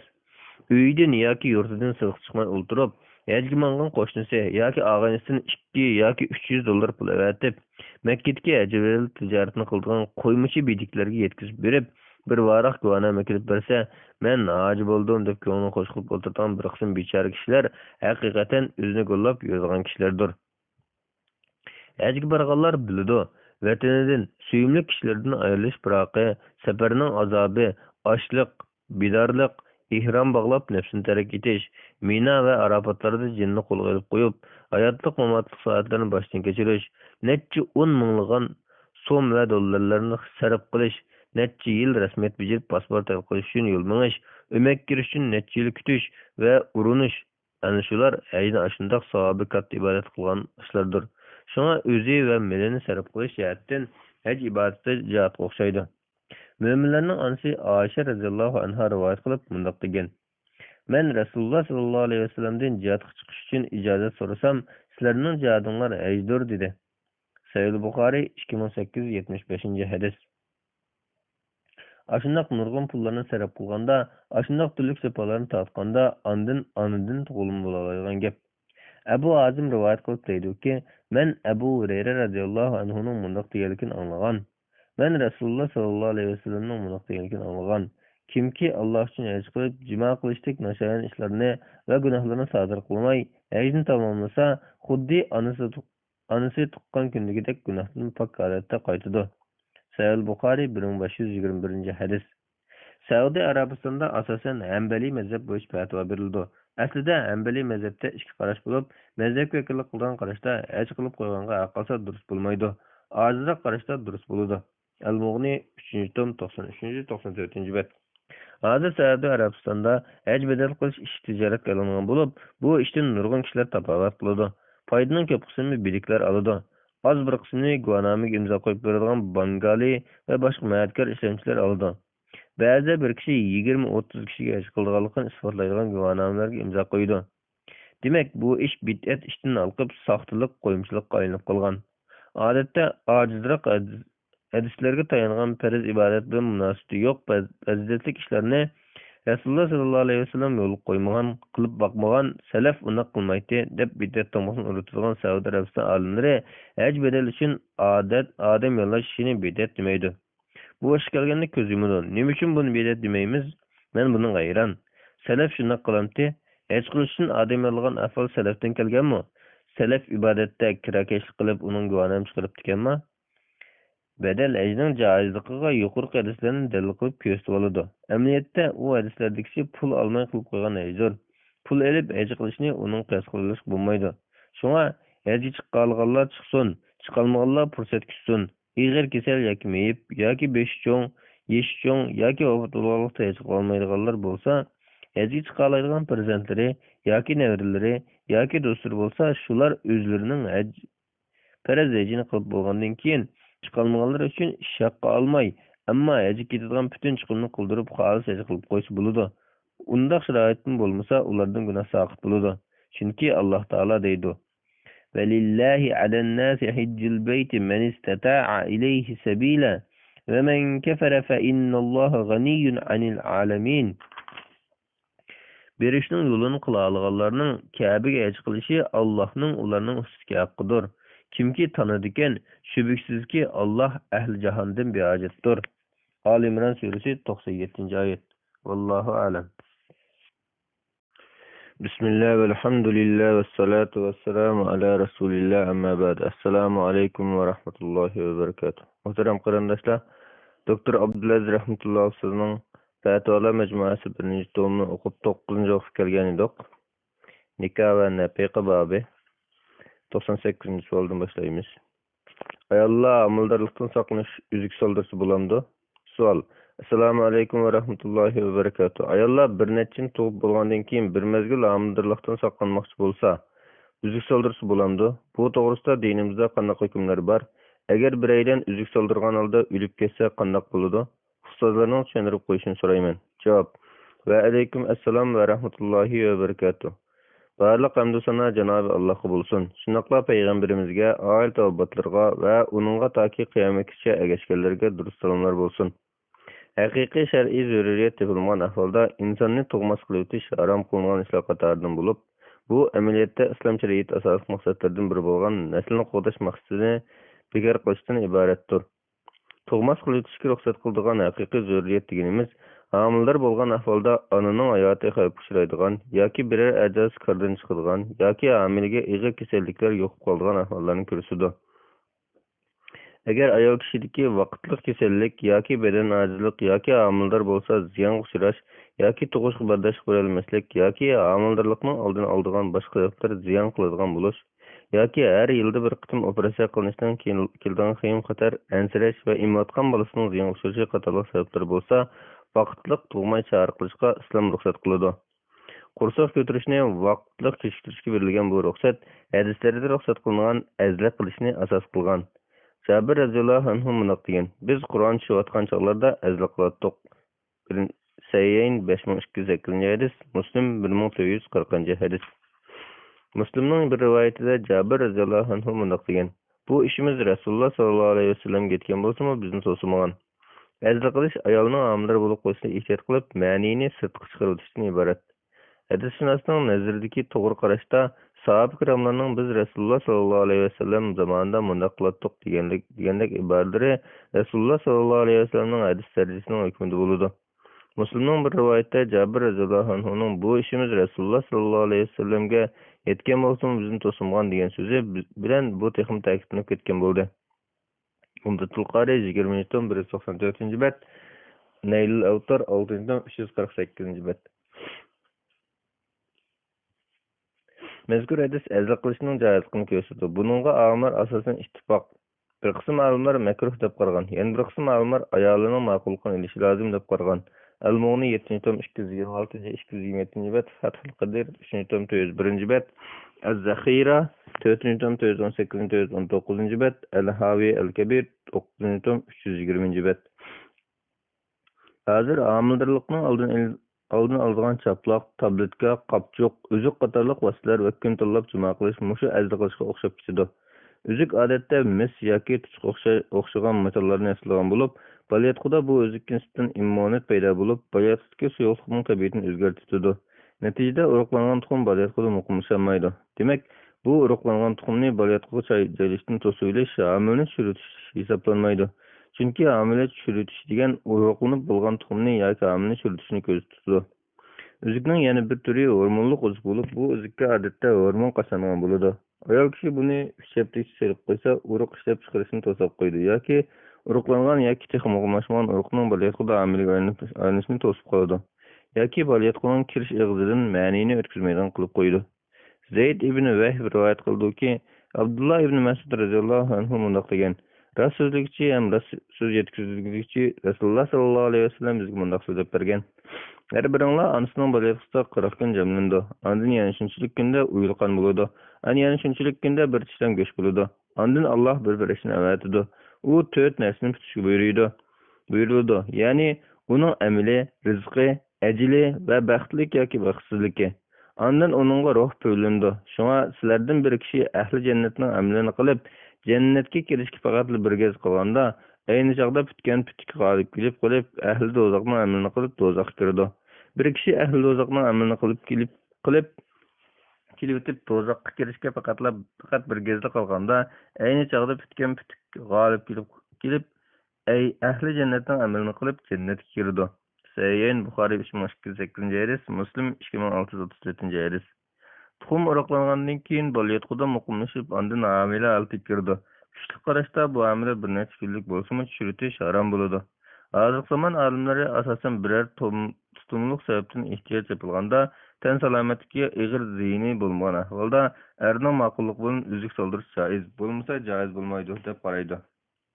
Masalan, Doktor Ahmed Ejji al-Kurdi, Doktor Mustafa Dib al-Bug'a, Şeyh bin Baz, Şeyh Muhammed Salih al-Usaymin, Şeyh Abdullah ibn Cibrin qatorliq nurg'un olimlar. Chunki üzük soldurishda avratga qarash va o'xshash ishlar bo'ladi. Uning ustiga üzük hayzni qilashtirib, tahorat, namoz va ro'za qatorliq ibodatlarni ado qilishga ta'sir ko'rsatadi. Üzük soldurib bo'lgandan keyin hayz odatlangan kunlardan olib to'xtamay kelavergan ahvolda 15 kundan oshqacha hayz deb qaraymiz. Odatdan oshgan ahvolda xun rangi bilan purqi odatdagi hayz xundan alohida farqlansa, odatdan oshgan kunlar 15 kunga yetmasimi hayz bo'lmay istihoza hisoblanadi. Hisoblanib bir farz namozga yangi tahorat olib namoz o'qiyverdi. Hayz qanday kelib 15 kunda yetib ketgandimi shunday qiladi. Hayz kunlari o'tib hayzdan pok bo'lgandan keyin kelgan sarg'uch yoki qizil suyuqliklar hayz hisoblanmaydi.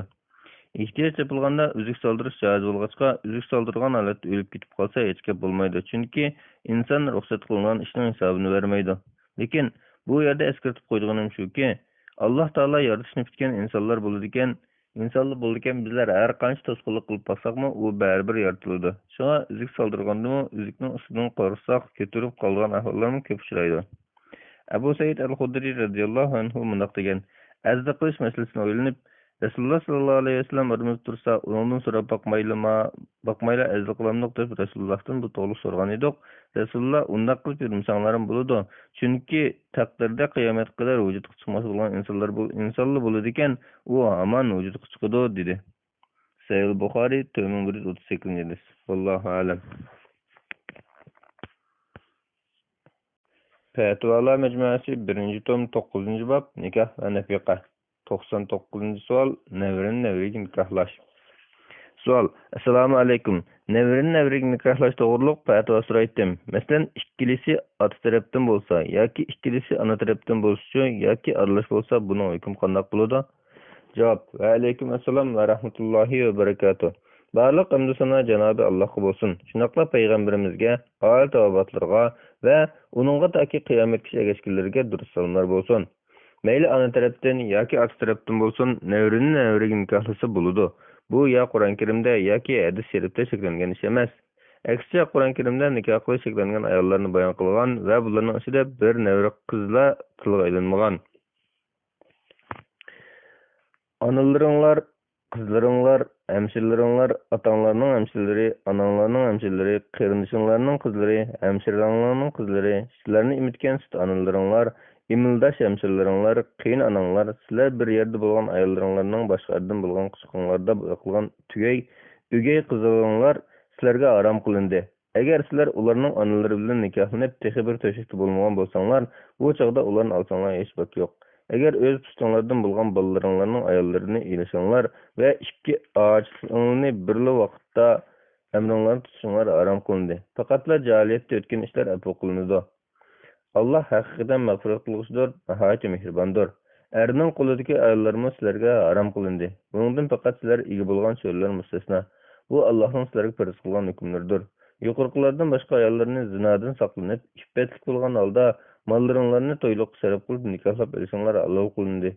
Shunga qaysi ayollarni nikohlab olib foydalansanglar, ularga bekitilgan bo'yicha haqlarni beringlar. Mahri bekitilgandan keyin o'zaro rozilashib o'tib o'tgan narsanglar to'g'risida sizlarga hech gunoh bo'lmaydi. Alloh haqiqatan amin bilgisidir, hikmat bilan ish qiluvchidir. Nisa surasi 23-24 oyatlar. İmam İbn Kesir mazkur oyatning tafsirida mundaq deydi: Bu chekidan oshirib o'tish bilan susluqning o'tiridagi eng yaxshi o'tirarliqdir. Chunki xristianlar er kishi bilan ayolning o'tirida aqalli taqdirda 7 cho'nlarda bo'lmagan ahvolda to'y qilishmaydi. Yahudlar bo'lsa o'zining qarinishining qiziga, hamshirasining qiziga o'ylanveradi.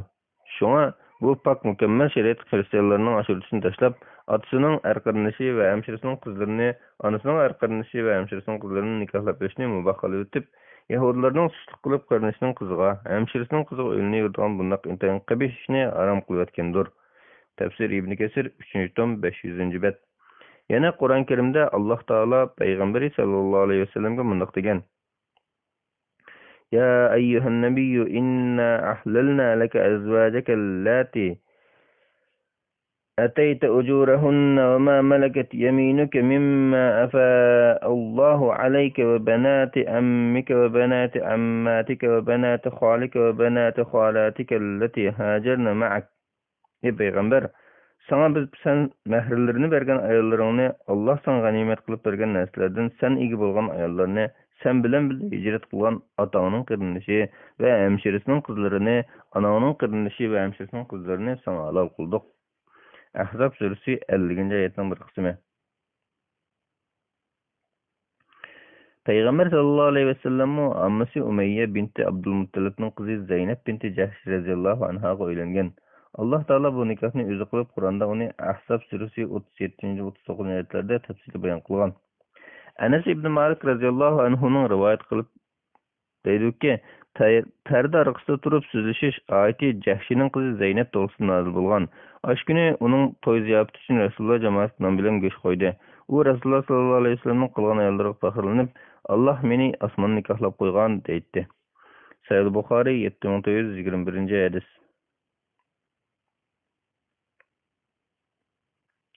Yana Peygamber sallallahu aleyhi ve sellem'in tağısı Ebu Talib'nin kızı Hazreti Ali radıyallahu anhu'nun hemşirisi Fahite Ummu Ani radıyallahu anhaga elçivetkenlikке Fahite radıyallahu anha'nın men balıçallık ayal dep özleri etkinda Resulullah sallallahu aleyhi ve sellem özürsünü kubul kılgan. Sahih Muslim 2527. hadis. Demek nevrenin nikahlaşta imildaş bulup kılgan ahval bulmuşlar şer'i çekimi yok. Almanın qarashlarında hiç ixtilaf yok. Bir nevre kızga okşaşla atının tağısının kızımı nikahlanış halal bolganlardandır. Bir nevreden başka yakın tuqqalar ara nikahlanış meselesi kelsek, Allah Taala çekilgenden başka yakın tuqqalar ara toy qilish çekilmeydi.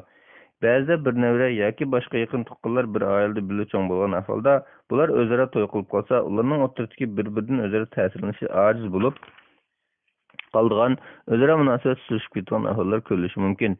Tibbiy jihatdan ilib aytganda, yaqin tuqqanlarning o'zaro to'y qilishi, irsiy kasalliklarning tarqalishi yoki farzandlarning tan qilishi ojiz yoki meyib bo'lishini keltirib chiqishda ma'lum rol o'ynaydiganligi haqida tadqiqotlar bo'lib kelgan bo'lsa-mu, bu keskin emas ekan. Bu ehtimolliklar bir shahar yoki bir yeza aholining o'zaro to'y qilishida o'xshash mavjud deyishga bo'ladi ekan. Shunga bu ehtimolliklar bilan buni cheklatish bo'lmaydi. Undaq ehtimollik bo'lgan taqdirda to'y degan islom shariati ramkasida bo'lishi kerak. Şuna iki tarafda to'y qilish mayli bo'ladi ekan, imildaşlıkdek boshqa shar'iy to'sqinlik bo'lmaydi ekan, bu turlik nikohlanishni harom qilib cheklab bo'lmaydi. Balki yaqin tuqqanlardan o'ylanish ba'zi bir jihatdan har ikki tarafga texim foydali, o'zaro hamkorlashishga texim muvofiq bo'lishi mumkin. Undaq bo'lgan yaqin tuqqanlar o'zaro nikohlanish masalasi ikki tarafning tanlashiga bog'liq bo'lib Rasululloh sallallohu alayhi vasallam qizi Fatima radhiyallohu anhani tağısının oğlu Ali radıyallahu anh'a yatlık kılgan. Yakın tuqqanlar özara to'y qilishni cheklaydigan bir hadismi yo'q. Bu vaqtda faqatla Umar radıyallahu anhu'ning necha avlod izchil tuqqanlar ara to'yishib kelayotgan bir va shuningga yetishmanlik qilgan ba'zi jamoatlarga sizlar ojizlab ketibsizlar, shunga yat qabilalardagi ayollarga nikohlaninglar deganligi rivoyat qilinadi. Hafiz Iraqi deydi. Bu Hazreti Ömer'nin sahip cemaatiga degan so'zi deb tanilgandir. Bunu İbrahim el-Harbi Garibul Hadis'te rivayet kılgan. El-Mughni an Hamlil Asfar 387. bet. Elbette yat qabila yoki yat cemaat yoki boshqa shaharlik ayollarga o'ylanishning nurg'un foydalari bor. Vallohu a'lam. Fatvalar Mecmuasi 1-tom 406. bet 100. savol. Nikahda yigitning oldim degan so'zni Nikahda yigitning oldim degan so'zini qizchaq anglamasa, hukmi qanday bo'ladi? Savol. Assalomu alaykum va rahmatullohi va barakatuh. Ustoz, nikahda yigitning oldim degan so'zini qizchaq anglamay, so'rin qodir bo'lganlar anglasa va guvohchilar qizchaqning qabul qilgan ovozini anglab chiqib, qabul qildi deb xabar qilsa, bu nikoh shariatga uyg'un bo'lgan bo'lamdi? Javob. Va alaykum assalom va rahmatullohi va barakatuh. Barliq hamd sana Cenab-ı Allah'a olsun. Şundaqla Peygamberimizge, ayet ovatlarga ve onunğa taki kıyametgacha ergashganlarga durust salomlar bo'lsin. O'g'il bilan qiz tarafning nikohga roziligini ifodalagan ijob bilan qabul Nikahning asosiy ikki rukni hisoblanadi. Ikkisi yoki biri tepilmasa, nikah bo'lmaydi. Bu ikkining biri qaysi tarafdan birinchi chiqsa bo'laveradi. Ijab nikohda to'xtalmoqchi ikki tarafning biridan eng dastlab qilib to'xtalmoqchiga rozilikni ifodalab chiqqan so'z yoki ish. Qubul ikkinchi qatim to'xtalmoqchiga rozilikni ifodalab boshqa tarafdan chiqqan so'z yoki ish. Bu Hanafi mazhab qarshi bo'lib, boshqa mazhablarda ayol kishidan yoki velisidan chiqqan so'z mayli eng dastlab chiqsin yoki ikkinchi bo'lib chiqsin ijab bo'ladi. Eng dastlab chiqsin yoki ikkinchi bo'lib chiqsin erning so'zi qabul bo'ldi deb qaraydi. Nikahning bir tarafi o'g'il yoki o'g'ilning vakilidir. Yana biri qiz yoki qizning valisi yoki vakilidir.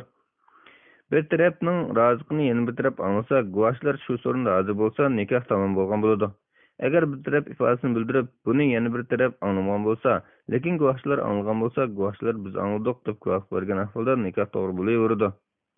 Shunaqdimi ba'zida qizning roziligi yo'q ahvollarda uydagilar zo'rlab nikohlab qo'ygan ahvol bo'lmasligi yoki boshqa bir o'yin yoki shubha aralashib qolmay puxta bo'lish uchun ikki taraf bir-birining ifodasini anglashi, guvohlarmi anglashi, qizning valisimi so'rini bor bo'lishi eng afzal.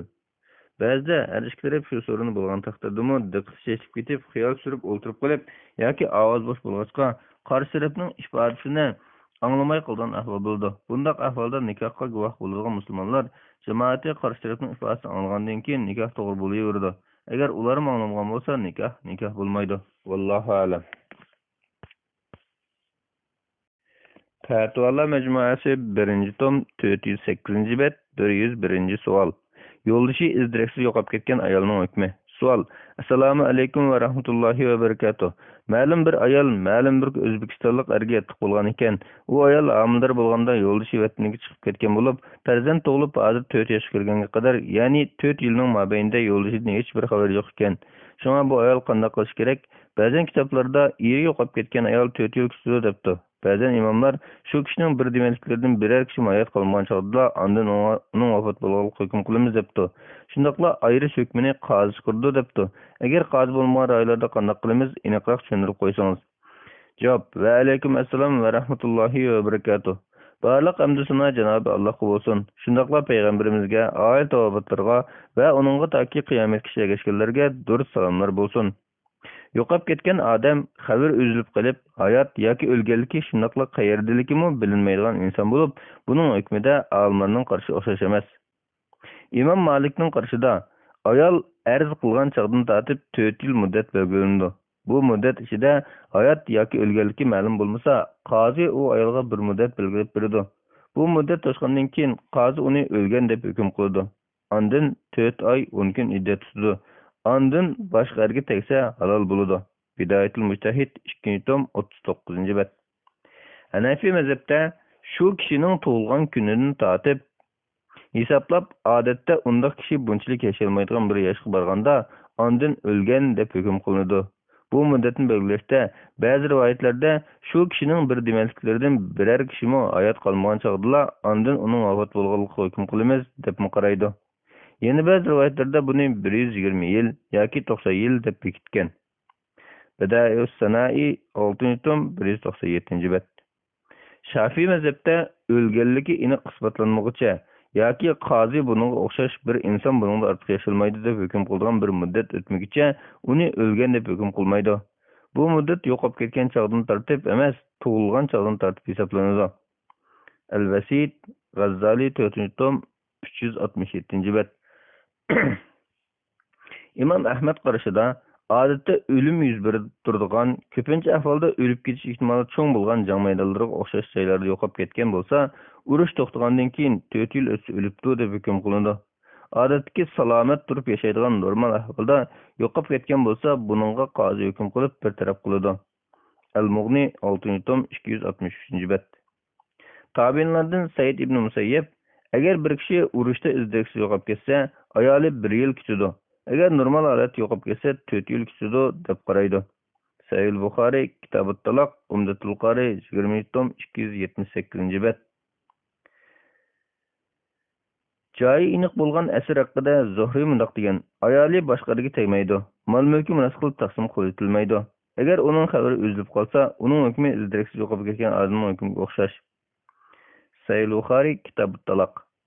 İmam Zuhri izdireksiz yo'qolib ketgan erning ayoli 4 yil kutib turdi deb qaraydi. Umdatul Qari 20 tom 279 bet. Bu meselede sahabelerinin qarashlari birdek bolmagan. Demek, alimlarning qarashlarini ikki ahvolga xuloslash mumkin. Birinchi, urush mezgilida izdiriksiz yo'qolib ketish. Ikkinchi, normal holat yo'qolib ketish. Mazkur voqelikdagi normal ahvolda yo'qolib ketgan bo'lg'achqa, bu masalada olimlarning qarashlarini ikkiga xuloslash mumkin. Biri, toki o'lganligi aniq isbotlanguncha yoki cho'ng ehtimolda o'lib bo'ldi deb qaragan qadar ayoli taloq qilinmay kutib turadi. Mol mulki miros ilinmaydi. Yana biri ayoli 4 yil kutadi. Ondan 4 oy 10 kun iddat tutadi. Bu ushur aloqa vositalari taraqqiy qilmagan ayin davrlardagi hukm. Lekin hozirgi ushur va qatnash vositalari favqulodda taraqqiylashgan kunlarda buni aniqlash oson. Shunga unchalik uzun kutish kerak emas. Balki jiddiy surishti qilib baqsa izdirki cho'qim bo'ladi. Balki bu diyorimizning xotini ilib tashlab qo'yib, o'z diyoriga chiqib ketib, o'z yo'lida mengirgan bo'lishi mumkin. Undaqda mazkur ayol qanday qilish kerak? Bu ahvolda bu erning o'lganligiga hukm qilib bo'lmoqda, ayoli turli aloqa vositalari orqali erning izdirkini qilish kerak. Mumkin bo'lsa, u tarafga mang'anlarga tapilib surishti qildirsin bo'ladi. Yoki nikohni isbotlaydigan hujjat bo'lsa, O'zbekiston elchixonasi orqali izdirkini qildirsin bo'ladi. Agar ayat tepilsa, taloq talab qilsa bo'ladi. Bütün cəhərlər bilan surishti qilib, yana izdirik bo'lmasa, buningga qozi hukm qiladi. Qozi bo'lmagan rayonlarda mazkur ayol ishonchli biror olimga ahvolni bayon qilsa, bu olim qozining o'rnida bütün izlash jarayonlarini ko'zdan kechirgandan keyin erning vafot bo'lganligiga qanoat qilmasa, yana bir muddat kutib turishga hukm qiladi. Vafot bo'lganligiga qanoat qilsa, o'lgan deb hukm chiqarib qo'ysa bo'ladi. Bu hukm chiqqandan keyin ayol 4 oy 10 kun iddat tutadi. Undan keyin boshqa erga tegalaydi. Agar yo'qliqlik qilmay, ayat bo'lib taloq qilmasa yoki qozi hukm qilmasa, mazkur ayol erga tegalmaydi. Tegsa nikoh inoyatsiz bo'ladi. Vallohu a'lam. Fatvolar majmuasi 1-tom 411-bet 102 savol.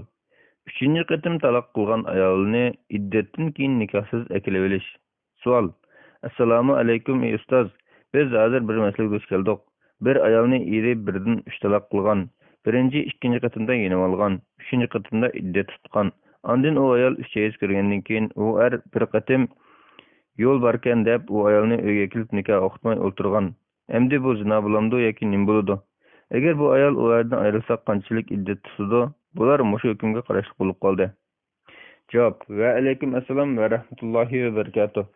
Barliq hamd sana Janob Allohga bo'lsin. Shundoqla payg'ambarimizga, oyat obatlarga va uningga toki qiyomatgacha ergashganlarga durud salomlar bo'lsin. Alloh taolaning at-talaqu marratan fa imsakum bi ma'rufin aw tasrihum bi ihsan. Qayta yarishga bo'ladigan taloq 2 qatimdir. Uningdan keyin chiroyli tutish yoki yaxshilik bilan qo'yish lozim.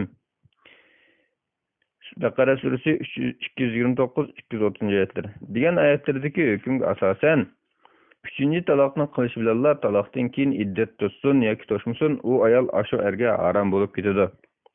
Harom bo'lganligini bilib, iddat tutishgandan keyin uy ekilib olgan bo'lsa, bu zinodan iborat.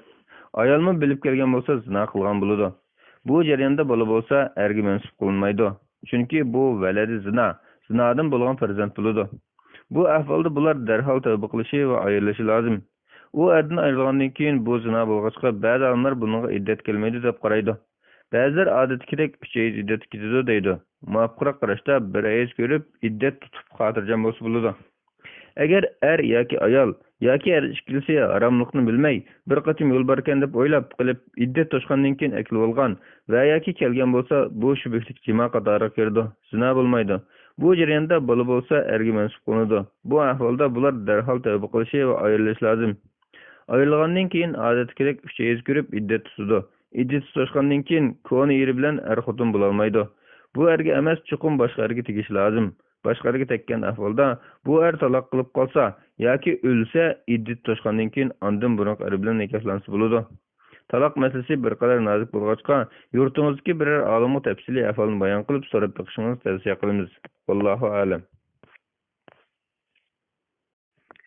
Fatvolar majmuasi 1-tom 412-bet 103 savol.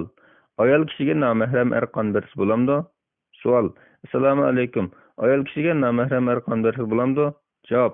Va alaykum assalom va rahmatullohi va barakatuh. Barlıq hamd sana Cenab-ı Allah'a bolsun. Şunaqla Peygamberimizge, ayet tavabatlarına ve onunğa taki kıyametkiçe ergeçkenlerge durus salamlar bolsun. Kan birişte namahremlik bolmaydı. Bunun asasen yat ayalga, yat yoki aksi kan birisi buludu. Şunaqla kan biriş arqılıq mahrem tuqqan bulup kalmaydı. Çünkü ayet ve hadisleri kösülgen nikahını haram bulunan tuqqançılık faqatla ya nesep cihetinden, ya imildaşlıktan, ya qudubacılıktan kelip çıkıdı. Bir ayal kichik balaga qon bersa, ayal u balaning onasi bo'lib qolmaydi. Shunaqla ayal kishi eri qon bersa yoki aksi bo'lsa, bir-biriga harom bo'lib qolmaydi. Nikohga ta'sir etmaydi. Vallohu alam. Fatvalar majmuasi 1-tom 413-bet 104-savol. Er kishining iddat tutishi. Savol: Assalomu alaykum. 4 xotini bor kishi hammasi bilan ajrashib 5-xotini olish uchun er kishi iddat tutamdi? Javob: Ve aleyküm esselam ve rahmetullahi ve berekatuh. Barlıq hamd sana Cenab-ı Allah'a bolsun. Şunaqla Peygamberimizge, aile tavabatlarına ve onunğa taki kıyametkiçe ergeçkenlerge durus salamlar bolsun. Er kişi bir qancha ahvalda iddet tutudu. Birinci, 4 xotini bar kişi 4 xotinini yoki birini raji talaq qilgan ahvalda ayollarning iddeti to'shib to'liq ajrab bo'lguncha boshqa xotin ololmaydi. Ya'ni iddet tutudu. Agar ayolining iddeti to'shib bo'lguncha ayolini emri qaytarib olsa, boshqa ayol ololmaydi. İkinci, ayolini raji talaq qilib, ayolining hemşirisi yoki ammasi yoki jiyanini olmoqchi bo'lsa, talaq qilgan ayolning iddet to'shqichi kutib turadi. Ya'ni iddet tutadi. Agar ayolning iddet to'shib bo'lguncha ayolini emri qaytarib olsa, ayolning yuqori tuqqandan ololmaydi. Bundaq bo'lishi raji talaq qilgan ayol yoki iddet to'shgan qadar erning emrida bo'lgan bo'ladi. Şer'i cihetten 5 ayolni bir vaqt emri geliş yoki bir ayol bilan billa nikohlanmaydigan ayolni emrida jamlash joiz bo'lmaydi. Vallohu alam. Fatvalar majmuasi 1-tom 414-bet 105-savol. Talaqdan keyingi 3-hayz keçip ketsa iddatni tamomlash.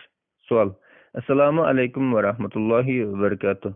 Bizning bir qarindishimiz erdan ajrashib ketgandan keyingi 2-qitimliq hayzdan keyin 3-qitimliq hayz kelmay 55 kun o'tibdi. Bundaq ahvol ostida iddatga qanday hukm qilamiz? Uning iddati to'shgan hisoblanadi yoki 3-qitimliq hayz kelguncha davomli saqlanadi. Bizga mush to'g'risida tushuncha berib, bu ishni qanday bir taraf qilishimizga yordam qilamiz.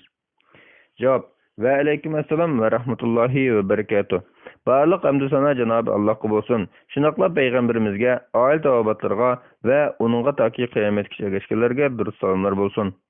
Hayz kirdiğan ayol talaq kılınan ahvalda iddeti toluq 3 hayz buludu. Gün yoki ay bilan hesaplanmaydı. Allah Teala Kur'an-ı Kerim'de vel mutallaqatu yeterabbasna bi anfusihinna salasata quru' talaq kılınan ayollar 3 hayz kütüp durdu degan. Bakara suresi 228. ayet. Bu hayz kirdiğan ayollar haqiqatki ayet. Bunun asasen talaqdan keyin 2 hayz kirgan bolsa, taki 3-nji hayzni kirib, onundan pak bolguncha iddatdan chiqmaydi. Hayzning benormal bo'lishi iddatni to'liq tamomlashni to'sib qola olmaydi. Undaq bo'larkan bu ayol 3-nji hayzni kutib turishi lozim. Agar 3-nji hayz bekli kechib ketsa, oxirgi kelgan hayz to'xtagan kundan tortib 1 yil o'tsa, ondan hayz iddati to'shgan bo'ladi. Bir kishi ayolini talaq qilib 1 yoki 2 qatim hayz ko'rgandan keyin hayz kelmay qolgan ayol to'g'risida Umar roziyallohu anhu mundaq degan: 9 ay saqlab o'ltirdi. Agar bu muddat ichida homilalik ayol bo'lmasa, 3 ay iddat tutadi. Bularning to'plami 1 yil bo'lgan bo'ladi. Al-Muvatta 2-tom 582-bet 1212-numur. Musannafi Abdurrazzaq 6-tom 339-bet 11095-numur. Musannafi İbn Abi Şeybe 4-tom 167-bet 18997-numur. Darimi 1-tom 241-bet 911-numur. Bu vaqalik muhacir ve ensarlar bir bo'lgan sorunu bo'lgan. Onunğa hech kim itiraz bildirmagan. Al-Mughni 8-tom 89-bet. Yana boshqa olimlar umrining oxirigacha toki hayz ko'rgich kutib turdi deb qaragan bo'lsa-mu, iddati uzrab ketsa, ergim ayolg'imi nurg'un ziyon keltirib chiqargan bo'lg'achqa, shundaqla Hazrat Umarning pichib qo'ygani bir xil ijmo bo'lg'achqa, keyingi olimlarning qarshi qaraganda oldingi olimlarning qarshi eng muvofiq. Yuqoriqlarga binoan bu ayol 3-nji hayzni ko'rmagan ahvolda texi iddat ichida bo'lgan bo'ladi. Agar talaq bo'lgan bo'lsa, bu muddatda eri xohlasa amri qaytarib olaydi. Bu iddat ichida boshqa hech kim ayol bilan to'y qilish uchun ya o'chiq ya yapti so'z açsa bo'lmaydi. Vallohu alam. Fatvalar Mecmuasi 1. tom 416 bet 106 savol. Taloq qilish huquqini ayoliga o'tinib berish. Savol: Assalomu alaykum ustoz. Bir ayol eriga agar taloq qilish huquqim bo'lsa, seni taloq qiladim degan. Ondan undoq bo'lsa taloq qilish huquqini sana berdim degan. Ondan ayol sen taloq degan. Bu taloq kuchga egami? Javob: Va alaykum assalom va rahmatullohi va barakatuh. Barliq hamd sana Janobi Allohga bo'lsin. Shundaqla payg'ambarimizga, oil tavobatlarga va uningga taki qiyomatgacha ergashganlarga durust salomlar bo'lsin. Er kishining taloq qilish huquqi bor. Er kishi bu huquqni o'zi ishlashsin bo'ladi, boshqalarni vakil qilsin bo'ladi, boshqalarga topshirsin bo'ladi. Agar er ayoliga taloq qilish huquqini sana berdim degan bo'lsa, er taloq qilish masalasida ayolni vakil qilgan bo'ladi yoki huquqni ayolga topshirgan bo'ladi. Bu ahvolda ayol eriga sen taloq desa, mutlaq ko'pchilik olimlarning qarshida ayol bir taloq bo'lgan bo'ladi. Ya'ni ayol o'zini bir taloq qilgan bo'ladi. Chunki bu yerda taloq qilindigani er emas, ayol. Şuna ibarenin to'g'risi o ayol undaqda men o'zim taloq qildim desa, to'g'ri ibora qo'llangan bo'ladi. Lekin huquq menga o'tdi deb qarag'achqa o'rin almashib qoldik deb shundoq degan gap. İmam İbn Qudama rahmetullohi alayhi mundaq deydi: Er kishining yo o'zi taloq qilish, yo taloq qilishda birini vakil qilish yoki uni ayoliga topshirib, shu ayolning ixtiyorligiga qo'yib berish ixtiyorligi bor. Buning dalili shuki, Rasululloh sallallohu alayhi vasallam ayollarga ixtiyorlikni berganda, ayollari Rasululloh sallallohu alayhi vasallam bilan birga qilishni tanlagan. Al-Mughni 8 tom 288 bet. İmam Navaviy rahmetullohi alayhi mundaq degan: Bir ayolni taloq qilish ishida boshqa bir ayolni vakil qilish jalliqroq qarashda to'g'ri bo'ladi. Shundaqla o ayolga o'zini taloq qilish ishini topshirsimi to'g'ri bo'ladi. Razatun Talibin 4 tom 299 bet. Ya'ni er yat bir ayolga o'zining ayolini taloq qilish ishini topshirsa, u ayol u erning ayolini taloq qilsa to'g'ri bo'ladigan ahvolda o'zining ayoliga o'zini taloq qilish ishini topshirsa, albatta to'g'ri bo'ladi. Chunki bu ayol yat ayoldan to'g'ri emas. İmam Tirmizi bu meseledeki qarashlarni bayon qilib bundaq degan: Ahli ilmlar erning taloq qilish huquqi sening qo'lingda degan so'zi haqida ixtiloflashgan bo'lib, Rasululloh sallallohu alayhi vasallamning sahobalaridan va keyingi ba'zi ahli ilmlardan bir taloq tushgan bo'ladi degan. Bularning ichida Umar ibn Xattob, Abdullah ibn Mas'ud radhiyallohu anhularmi bor. Bu qarash tabiinlar va undan keyingilardan xeyli ko'p ahli ilmlarning qarshidir. Osman ibn Affan bilan Zayd ibn Sabit radhiyallohu anhular ayolning qilgan hukmi hisob, ya'ni ayol qancha taloq qilsa, shuncha taloq tushadi degan. Sunan Tirmizi 3 tom 482 bet. Ömer radhiyallohu anhu bilan Ibn Mas'ud radhiyallohu anhuning bu masalada hukm qilgan voqealigini Mansur rivoyat qilib bundaq deydi: İbrahim bana Alqamadan yoki Asvatdan so'zlab berdiki, u Ibn Mas'ud radhiyallohu anhudan rivoyat qildiki, bir odam uning qiziq kelib, men bilan ayolimning o'tirda odatda er-xotinlar o'tirdi bo'lgan jidal majra bo'lgan edi. Ayolim navoda sening qo'lingdagi meni taloq qila oladigan huquq menda bo'lgan bo'lsa, qanday qilganligimni bilgan bo'larding dedi. Mening qo'limdagi huquq senda desam, undoq bo'lsa sen 3 taloq dedi. Deganda Ibn Mas'ud radhiyallohu anhu uningga bir taloq bo'libdi deb qarayman. Sen qaytirilish haqliq. Men yaqinda mo'minlarning amri umr bilan uchrashman, undan so'rab boqay degan. Uning bilan uchrashib vaqalikning jarayonini uningga so'zlab berganda, Umar radhiyallohu anhu Alloh erlarning jazosini bergay. Alloh erlarning jazosini bergay. Ular qo'llaridagi huquqni og'zining tutami yo'q ayollarga tutqizib qo'ygan nimasi?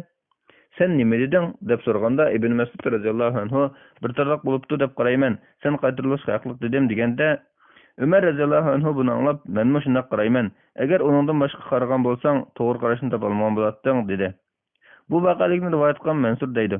Shuning bilan men Ibrohimga Amsa ibn Abbos radhiyallohu anhuma Alloh o ayolni barakatdan mahrum qilsin. U ayol o'zini taloq qildim degan bo'lsa kashki deydi-ku desam, Ibrohim u ikki ibora o'xshash dedi. Musannafi Abdurrazzaq 6 tom 520 bet 11914 numar. Al-Majmumul Al-Mu'jamul Kabir Tabarani 9 tom 332 bet 9649 numar. As-Sunan al-Kubra Bayhaqi 7 tom 347 bet 14815 numar. Yana bir rivoyatda İbrahim ayoli eriga sen taloq qilsa bir taloq bo'ladi. Ayol men taloq qilsin yoki sen taloq qilsin ikki ibora o'xshash degan. Musannafi Abdurrazzaq 6 tom 522 bet 11921 numar. Al-Qasim ibn Muhammad Zayd ibn Sabit radhiyallohu anhu rivoyat qildiki, u ayolini taloq qilish huquqini ayolining qo'liga tutqizgan. Ondan ayoli o'zini 3 taloq qilgan. Bir er haqida u bir taloq bo'ladi degan. Musannafi Abdurrazzaq 6 tom 521 bet 11917 numar. Musannafi İbn Abi Şeybe 4 tom 86 bet 18076 numar. As-Sunanul Kubra Bayhaqi 7 tom 348 bet 14817 numar. Xalifa Ömer ibn Abdülaziz Beni Temim qabilesinden bolgan ayalını talaq qilish huquqini ayalının quluq tutulgan bir kishi haqida mundaq deb maktub yozgan. Agar ayol huquqni olmay eri qaytarib bersa hech gap yo'q. Agar o'zini talaq qilsa bir talaq bo'ladi. Eri uni amri qaytarib olaydi. Musannafi ibn Abi Shayba 487-bet 18087 numar. Demak, ayolining qilgan talaqi kuchga ega. Lekin bu bir talaq qanday talaq? Üzül kizil ajrab ketgan bain talaqmı yoki qaytarib olaydigan reji talaqmı? Reji talaq deganimiz bir yostiqda bosh qo'ygan ayolni bir yoki ikki qatim qilgan talaq bo'lib, er xohasi iddat to'shqisi uni amri qaytarib olaydi. İmam Abu Hanife rahmetullah alayhi bilan shogirdlari talaq qilish huquqini sana berdim yoki talaq ixtiyorlik senda degan ahvolda ayol ajrashni tanlasa yoki talaq qilsa bir bain talaq tushidi deb qargan. Ya'ni er ayolni xohlaganicha qaytarib olmaydi. Faqatla yangi boshdan nikoh va to'yliq bilan ondan o'z solaydi deb qaraydi. Yana ba'zi olimlar qaytarib oladigan bir raji talaq tushidi deb qargan. Ahkamul Qur'on Jassas 5-tom 227-bet. Yuqorida Hazrat Ömer ibn Mas'ud radhiyallohu anhulardan yana Xalifa Ömer ibn Abdulazizdan qaytarib oladigan raji talaq bo'ladi degan qarash kelgan. Bo'lg'achqa mush qarashni olsak bo'ladi. Bu huquq ayolning qo'lida davomli bo'ladi yoki shu so'rin oqlashib bo'ladi. Ko'pchilik olimlarning qarashida bu huquq ayolning qo'lida shu so'rin oyoqlashgan qadar bo'ladi. Undan keyin bo'lmaydi. Az bir qism olimlarning qarashida ta abadgacha bu huquq ayolning qo'lida bo'ladi. Ibn Qudama rahmatullohi alayhi mundaq deydi: Qachonki er talaq ishini ayolning qo'liga tutqizdi ekan, bu huquq ta abadgacha ayolning qo'lida bo'ldi. Bu ixtiyorlik shu so'ringa bog'liq bo'lmaydi. Bu qarash Hazrat Ali radhiyallohu anhudan rivoyat qilingan. Al-Mughni 8-tom 288-bet. Undaq bo'layotgan ayoli bu huquqni ishlatib bir talaq qilgan taqdirda o'zi bir talaq bo'lgan bo'ladi. Yana shunga o'xshagan talaq qilish huquqini sana berdim. Talaq qilish o'zingning qo'lida. O'zingni talaq qilib ol va talaq qilishda seni vakil qildim degandek iboralarmi yuqorqiga o'xshash. Yuqorqidagi iboralar bilan ayoliga talaq qilishni topshirgan ahvoldami, yanala er xohlagan chaqda ayolini talaq qila oladi. Chunki ayoliga buni topshirganlik o'zining talaq qilish huquqini yo'qotib etmaydi. Buning ma'nosi shuki, burun erning qo'lidagi huquq hozir er bilan ayol ikkalining qo'liga o'tgan bo'ldi. Yana er xohlagan vaqtida bu so'zni yanalaydi. Ayoliga huquqni berib yoki vakil qilib yoki talaq qilishni topshirib keyin pushaymon qilgan bo'lsa, ayol talaq qilib bo'lg'icha yenib olsa bo'ladi.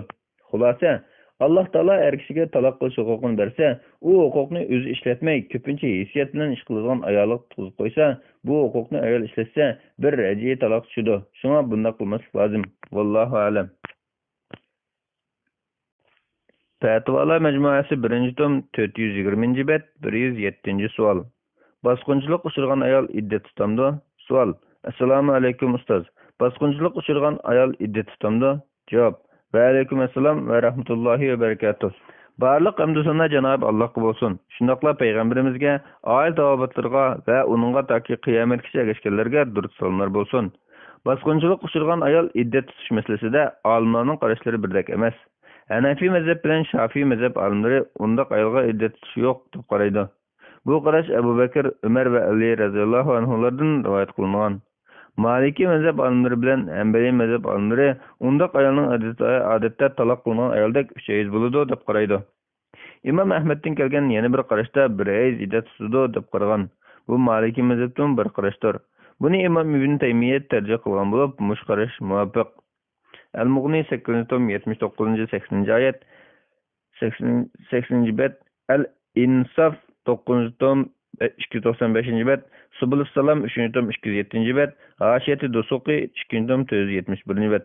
Buning asosan, agar eri bor ayol bo'lsa, bir ayaz ko'rib qo'rsuqi yo'qligi isbotlangan qadar eri ayolga yaqin kelmay turadi. Agar qo'rsuqi borligi isbotlansa, bilan tug'ib bo'lg'icha yaqin kelmay turadi. Eri yo'q ayol bo'lsa, bir ayaz ko'rib qo'rsuqi yo'qligi isbotlangandan keyin yatliq bo'lsa bo'ladi. Agar qo'rsuqi borligi isbotlansa, bilan tug'ib bo'lg'icha yatliq bo'la olmaydi. Vallohu a'lam. Bismillah ve elhamdülillah ve salatu ve selamu ala Resulillah amma ba'd. Assalamu alaikum ve rahmetullahi ve berekatuh. Muhterem qarindoshlar, doktor Abdulaziz rahmatullohning fatvolar majmuasi 1-tomini o'qiyotgan. 221 bet 108 so'roq kelgan edik. Nikah va nafaqa babida ketib boramiz. Davomlashtiramiz. 108 savol. Ikkinchi xotinini jamiyatdan yoshirish. Savol. Assalomu alaykum ustoz.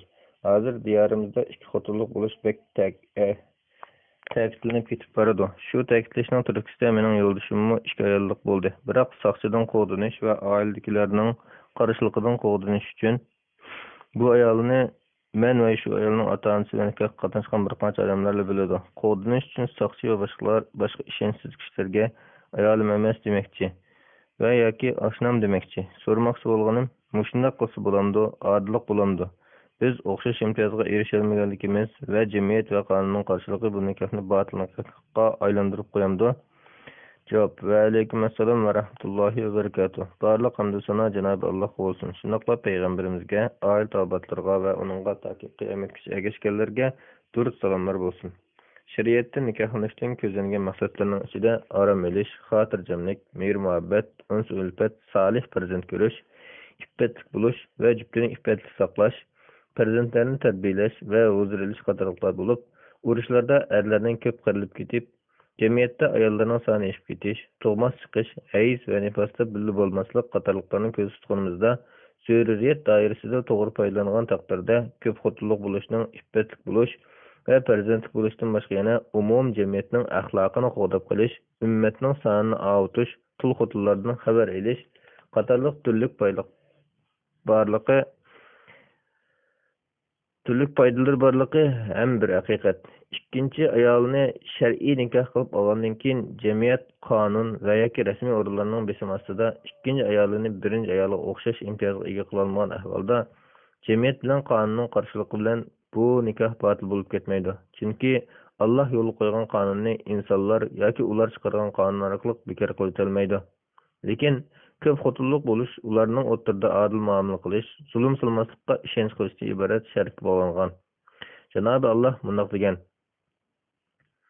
Agar yetim qizlarga o'yinib adil muomala bo'la olmasliklaringlardan, mahrini to'liq bera olmasliklaringlardan qo'rqsanglar, sizlarga halol bo'lgan ayollardan 2ga, 3ga va 4ga nikohlaninglar. Agar adil bo'lmasliklaringlardan qo'rqsanglar, birli xotin yoki ega bo'lgan cho'rlar bilan kifoyalaninglar. Bu zulm qilmasliklaringlarga eng yaqindir. Nisa surasi 4-oyat. Bu oyat yetim qizlardan xabar olganlarga qilgan xitob bo'lib, Alloh ularni qo'l ostidagi yetim qizlarga uylanmoqchi bo'lganida ularga adil muomala qilishga, adil muomala bo'lmaslikdan qo'rqsa, boshqa ayollarni ilishga buyurgan. Chunki boshqa ayollar ko'p. Alloh ularga kengchilik ato qilib birdan 4gacha ishni halol qilgan. Agar zulm silib qilishdan ansirsa, birli xotin yoki ega bo'lgan cho'rlar bilan kifoyalansin demoqchi. İmam İbn Kesir ve başkalar bir vaqtda 4 kishi xotin elishning yo'l qo'yganligiga salafning ijmosi borligini naql qilib, Rasululloh sallallohu alayhi vasallamning bir vaqtda 11 xotinni amr tutganligi payg'ambarga xos hukm ekanligini muayyanlashtirgan. Tafsir Ibn Kesir 1-tom 451-bet. Bundan ko'ra olamizki, islomda ko'p xotinlik yo'li qo'yilish bilan birga, agar adil bo'lmasliklaringlardan qo'rqsanglar, birli xotin deb cheklim qo'yib, faqatla Allohning shariatini, Rasulining sunnatini ijro qila olaman, ham har bir xotinning haqqini ado qilaman, rioya qilish kerak bo'lgan ishlarda birini alohida ko'rmayman deb ishonch qila oladiganlarga ko'p xotinlashga ruxsat qilgan. Agar birdan ortiq xotin olgan ahvolda adil muomala qila olmayman deb o'ylaganlarga faqatla birli xotin olishga ruxsat. Demak, ko'p xotinlik bo'lish ularning o'rtada adil muomala qilish, zulm qilmaslikka ishonch qilishdan iborat shart bo'lgandir. Hozir ko'p xotin olganlarda bu shartning tepilishi notayin.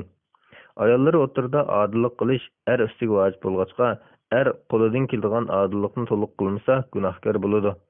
Abu Hurayra radhiyallohu anhu rivoyat qildiki, Rasululloh sallallohu alayhi vasallam bunday degan: Qandoq bir kishining 2 ayoli bo'lib, biriga moyil bo'lib ketsa, qiyomat kuni yerimi bir tarafga moyil oldi keladi degan. Musnad Ahmad 7923-hadis, Sunan Abi Dawud 1825-hadis, Sunan Tirmizi 1141-hadis, Sunan Nasoiy 8890-hadis. Bu sahih hadisdir. Al-Badrul Munir 8-tom 37-bet. Bu adillik qiladigan ishlarda adillik qilmasa qiyomat kuni butun xaloyiq oldida ashundoq qo'pollikni ko'rsatadi. Undaq bo'ladigan ikki xotin o'rtasida navbat bilan kun o'tkazish, har ikkisining bolasi bo'lsa yoki bo'lmasa o'xshash xarajat qilib berish, birisining bolasi bo'lsa, bolasi borga ehtiyojiga qarab ortiqroq xarajat berish lozim. Safarga chiqqanda chek tashlab elib chiqishi lozim. Rasululloh sallallohu alayhi vasallam vidolish hijratga nutqida mundaq topilgan: Ayollarda Allohdan qo'rqinglar, chunki sizlar ularni Allohning omonati sifatida oldinglar. Farjlarini Allohning amri bilan halol qildinglar. Sahih Muslim 1218-hadis. Anas radhiyallohu anhu mundaq degan: Cho'kanning ustiga qiz olsa, yanada 7 kun qo'nish. Cho'kanning ustiga cho'kan olsa, yanada 3 kun turish sunnatdir. Sahih Buxoriy 5213-hadis, Muslim 1461-hadis. Olimlarning qiz bilan cho'kanning qishida qanchalik turish masalasida, shundaqla turgan kunlar hisoblanamdi yoki hisoblanmamdi degan masalada ko'z qarashlar o'xshash bo'lmagan. Ko'pchilik olimlar ayoli bor kishi yangidan bir qiz olsa, navbatning kesibla uning bilan 7 kun turadi. Bu boshqa ayollar bilan bo'lgan taqsimlashda hisob qilinmaydi. Cho'kan olsa, navbatni kesibla uning bilan 3 kun turadi. Bu boshqa ayollar bilan bo'lgan taqsimlashda hisob qilinmaydi. Agar yangi ayoli xolisa qishida 7 kun turib, boshqa ayollar qishida 7 kun turadi. İmam Ebu Hanife rahmetullah qizning yanida 7 kun, cho'kanning yanida 3 kun turadi. Bu boshqa ayollar bilan bo'lgan taqsimlash hisob qilinib, yangisining qishida qancha kun tursa, ko'nillarning qishida 3 kun turadi deb qaragan. Bidayatul Mujtahid 2-tom 42-bet, Al-Mughni 7-tom 240-bet. Payg'ambar sallallohu alayhi vasallam Ummu Salama radhiyallohu anha nikoh qilganda, xohlasang yaningda 7 kun turay, xohlasang 3 kun turib, undan navbat bo'yicha aylanib kelay degan edi. Ummu Salama radhiyallohu anha 3 kun turishlar dedi. Sahih Muslim 1960-hadis. Yana bir rivoyatda mundaq kelgan: Payg'ambar sallallohu alayhi vasallam Ummu Salama radhiyallohu anha ga o'ylanib, uning bilan birga bo'lgandan keyin qaytib chiqmoqchi bo'ldi. Ummu Salama radhiyallohu anha uning peshiga esildi. Payg'ambar sallallohu alayhi vasallam: "Xohlasang yaningda bundan ortiq turay, biroq ortiq turgan kunlarimni navbatinga hisoblayman. Chunki qizning 7 kunlik, cho'kanning 3 kunlik haqqi bor" dedi. Sahih Muslim 1960-hadis. Yana adillik qilish kerak bo'lgan ishlarda ayoldan biri huquqdan tang bahramon bo'lmaslikka rozi bo'lib qolsa, mayli, bu sulh doirasiga kiradi. Urbi rivoyat qildiki, Oysha radhiyallohu anha Alloh taolaning va in ma'atun khafat min ba'liha nushuzan aw iradan, agar biror ayol erining ko'ngilsiz bo'lishidan yoki yuz o'rishidan andish qilsa, Nisa surasi 128-oyat degan oyat haqida mundaq degan: bir erning qo'lida bir ayol bo'lib, uning bilan uy tutishni xohlamay, taloq qilib o'tib, boshqa bir ayol elish niyati keladi. Ayoli uningga meni nikohingni saqlab qolib, boshqa birini ol, nafiqa bermasangmi, kun taqsim qilmasangmi senda rozi deydi. Bundaq sulh qilishga Alloh taolaning bu oyati yo'l qo'ygandir. Fala junaha alayhima an yusliha baynahuma sulha va sulhu xayr. O'zaro sulh qilsa, ikkisi gunoh bo'lmaydi. Sulh qilish xayrlikdir. Sahih Buxoriy 5206-hadis. Demak, ikki ayolning biri o'z navbati yoki boshqa haqlardan voz kechib sulh qilsa bo'ladi. Buni ayol kishi o'z ahvoliga qarab, farzandlarining kelajagiga qarab qaror qilish lozim. Endi boshqalar ikkinchi ayolni so'raganda ayolim emas degandek so'zlarni qilib, taloqni niyat qilmagan, yolg'on aytish niyat qilgan bo'lsa, ayoli taloq bo'lib ketmaydi. Bu faqatla yolg'onchilik bo'ladi. Do'stim yoki tunishim degandek so'zlarmi nikohga ta'sir yetkazmaydi. To'y xat elishning hukmi. Ko'p nikohlikda ikki tarafning haqlarining zoyi bo'lib ketmasligi uchun qizil xat zarur bo'lib, hozirgi sharoitda ikkinchi xotinga qizil xat olg'ili bo'lmaydi. Buning bilan haqlar zoyi bo'ladi. Aslida qizil xat elish nikohning ruknlaridan emas, lekin hozirgi zamonlarda kishilarga odamgarchilik ojizlab, diyonati sustlashib, ozroq talash-tarash bo'lib qolsa, ayolning moddiy va ma'naviy haqlarini ado qilishdan bosh tortib, ayolini, bolalarini tashlab turadigan, nikohga bolalariga tenib oladigan, nafiqa bermaydigan ahvollar ko'p yuz berib turgan bo'lg'achqa, ayol kishi farzandlarining nasabi bilan o'zining va farzandlarining nafiqasini olishga haqqini isbotlay olmay qoladi. Ba'zi texi taloq qilinganligini isbotlay olmay boshqalarga tegilmay qoladi. Ayol xotinlikqa tenib olgan ahvolda erning amri turuqliq boshqa erga tegib oladi. Eri ayoli bilan bo'lsa davolashma bo'la olmay qoladi. Yuqorqi sabablar tufayli to'y xati elishga ehtiyoj tug'ilib, to'y xatining tovanigidek foydalari bor. Birinchi, xotin ikki tarafning haq-huquqlarini qo'llash. Masalan, ayolning turalg'i uy bilan nafiqa haqqi, farzandning otasiga nasablanish haqqi, erning ayoliga ega bo'lish haqqi, miras olish haqqi qatorliqlar. Ikkinchi, to'y xati nikohga yoki ba'zi haq-huquq tangan ahvolda tavassullarni kesib tegizdi. Uchinchi, to'y xati olgan taqdirda batil yoki shartli tepilgan nikohlarning bo'lib qolishidan saqlanadi bo'ladi. Chunki ba'zi to'y xati olgan taqdirda texi iddat tutishmagan yoki nikohni harom bo'lgan ayolni ilib qilishi mumkin. To'rtinchi, to'y xati olsa gumonlarni yo'qotish foydasi bor. Bo'lmasa bular zina bilan qaralanib qolishi mumkin. Birga safar qilib mehmon kutishlarga tushgan ahvolda texim shundoq. 5. To'y xati elishning nikohni yo'shilmay e'lon qilish foydasi bor. 6. To'y xati olgan ahvolda uni uzun muddat saqlag'ili, asonli murojaat qilg'ili bo'ladi. To'y xati olmaslikdan yo'qlig'idek erning, farzandning, ayolning haqlarining zoy bo'lib ketishi kelib chiqadiganligi muayyan bo'lg'achqa, hozirgi zamonimizda to'y xati elishning hukmi vojib bo'ladi. Sunnatda nikohni guvohlar bilan hujjatlash yo'l qo'yilib vojib bo'lgandir.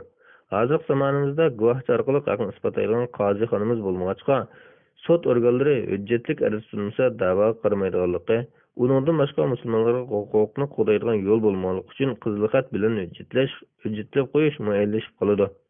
Janobi Alloh qarzni yozib hujjatlashga buyurgan. Rasululloh sallallohu alayhi vasallamning mushriklar ahli kitoblar bilan bo'lgan to'xtamlarni yozib hujjatlagan. Qarzlashganda musulmonlarning haq-huquqlarini qo'llashda umuman yezib hujjatlash yo'li qo'yilgan bo'lsa, nasab, nafiqa va xotinlik haq-huquqini yezib hujjatlash albatta yo'lliq bo'ladi. Ilgirki musulmonlar shu chog'dagi sharoitga qarab nikohni ko'pincha guvohlatish bilan hujjatlab bo'ldi qilgan. Qoira Islom nafs san'at musiqasida Hijriya 91-yili tabiinlar davrida yozib qoldirilgan bir to'y xati saqlanmoqda. Lekin hozir zamonimizga turmushning murakkabligi, kishilarning nochorlashishi, guvohchilarning unutib yoki o'lib ketishi tufayli yezib hujjatlash haq-huquqni qo'llash uchun vojib bo'lib qoldi. Vallohu a'lam. Fatvolar majmuasi 1-tom 427-bet 109-savol. Ayollar taloqni talab qilsa bo'ladigan ahvollar. Savol.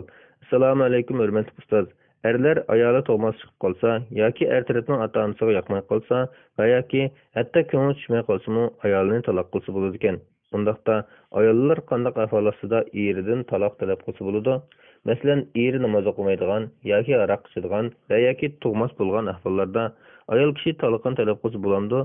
Agar qiz tarafning ota-onasi ajrashtirilishini talab qilib turib olsa, ayol kishi qanday qilish kerak? Javob. Va alaykum assalom va rahmatullohi va barakatuh.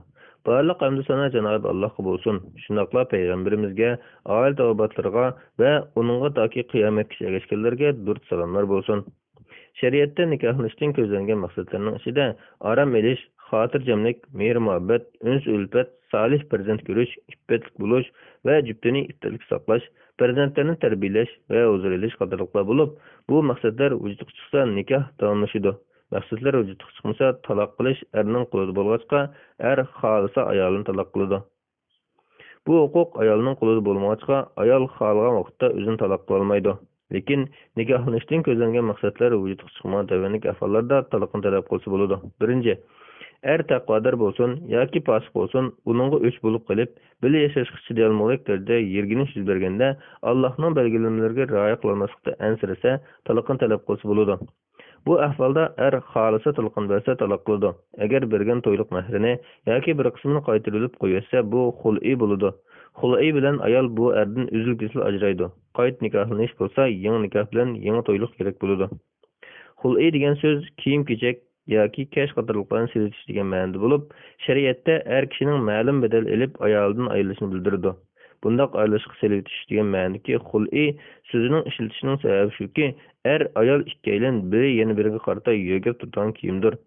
Alloh taolo Qur'onda "Hunna libasun lakum va antum libasun lahunna." Ular sizlar uchun kiyimdir, sizlar ham ular uchun kiyimsizlar degan. Baqara surasi 187-oyatning bir qismi. Alloh taolo bunday degan: "Va la yahillu lakum an ta'khudhu mimma آتيتموهن شيئا إلا أن يخافا ألا يقيما حدود الله فإن خفتم ألا يقيما حدود الله فلا جناح عليهما فيما افتدت به تلك حدود الله فلا تعتدوها ومن يتعدى حدود الله فأولئك هم الظالمون." Ayollarga mehr üçün bergeninglardan birer nesl qaytırıp elişinglar. sizlarga halol bo'lmaydi. Faqat ayol ikkilan Allohning belgilamalariga rioya qilmasligidan qo'rqqan ahvolda halol bo'ladi. Agar ayol ikkilanning Allohning belgilamalariga rioya qilmasligidan qo'rqsanglar, xotinning xetini elish uchun xotinning xetini elish uchun to'lagan to'limida u ikkisi gunoh bo'lmaydi.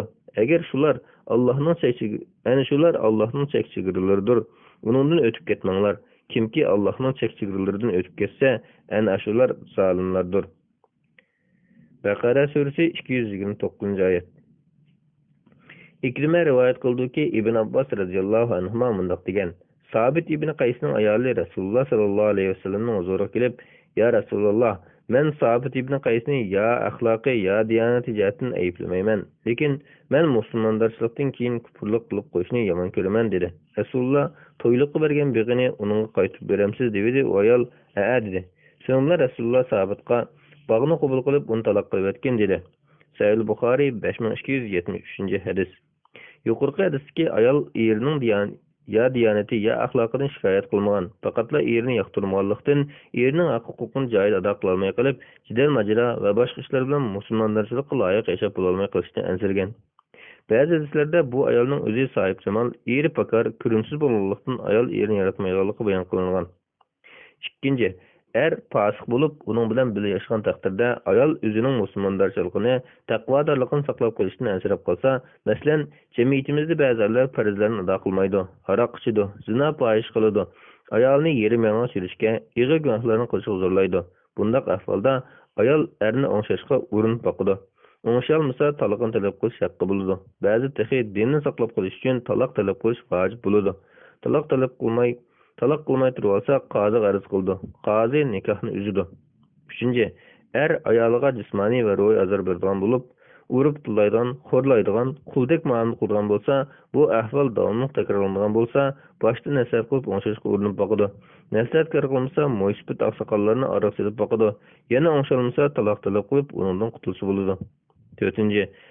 O'z majburiyatlarini ado qilmaydigan bo'lsa, masalan, nafiq vermaydigan, bexillik qilib, chiqimni qilib bermaydigan, och yalang'och qo'ydigan, billa yatmay tashlatib, talada o'ynaydigan, ayolni qo'dimay, uy makonsiz, panohsiz tashlab qo'ydigan bo'lsa, bunday ahvoldami ayol haq-huquqni talab qiladi. Joyida ado qilmasa yoki ayoli bilan sulh qilmasa, o'zining haq-huquqiga erisholmaganligi uchun taloqni talab qilsa bo'ladi. 5.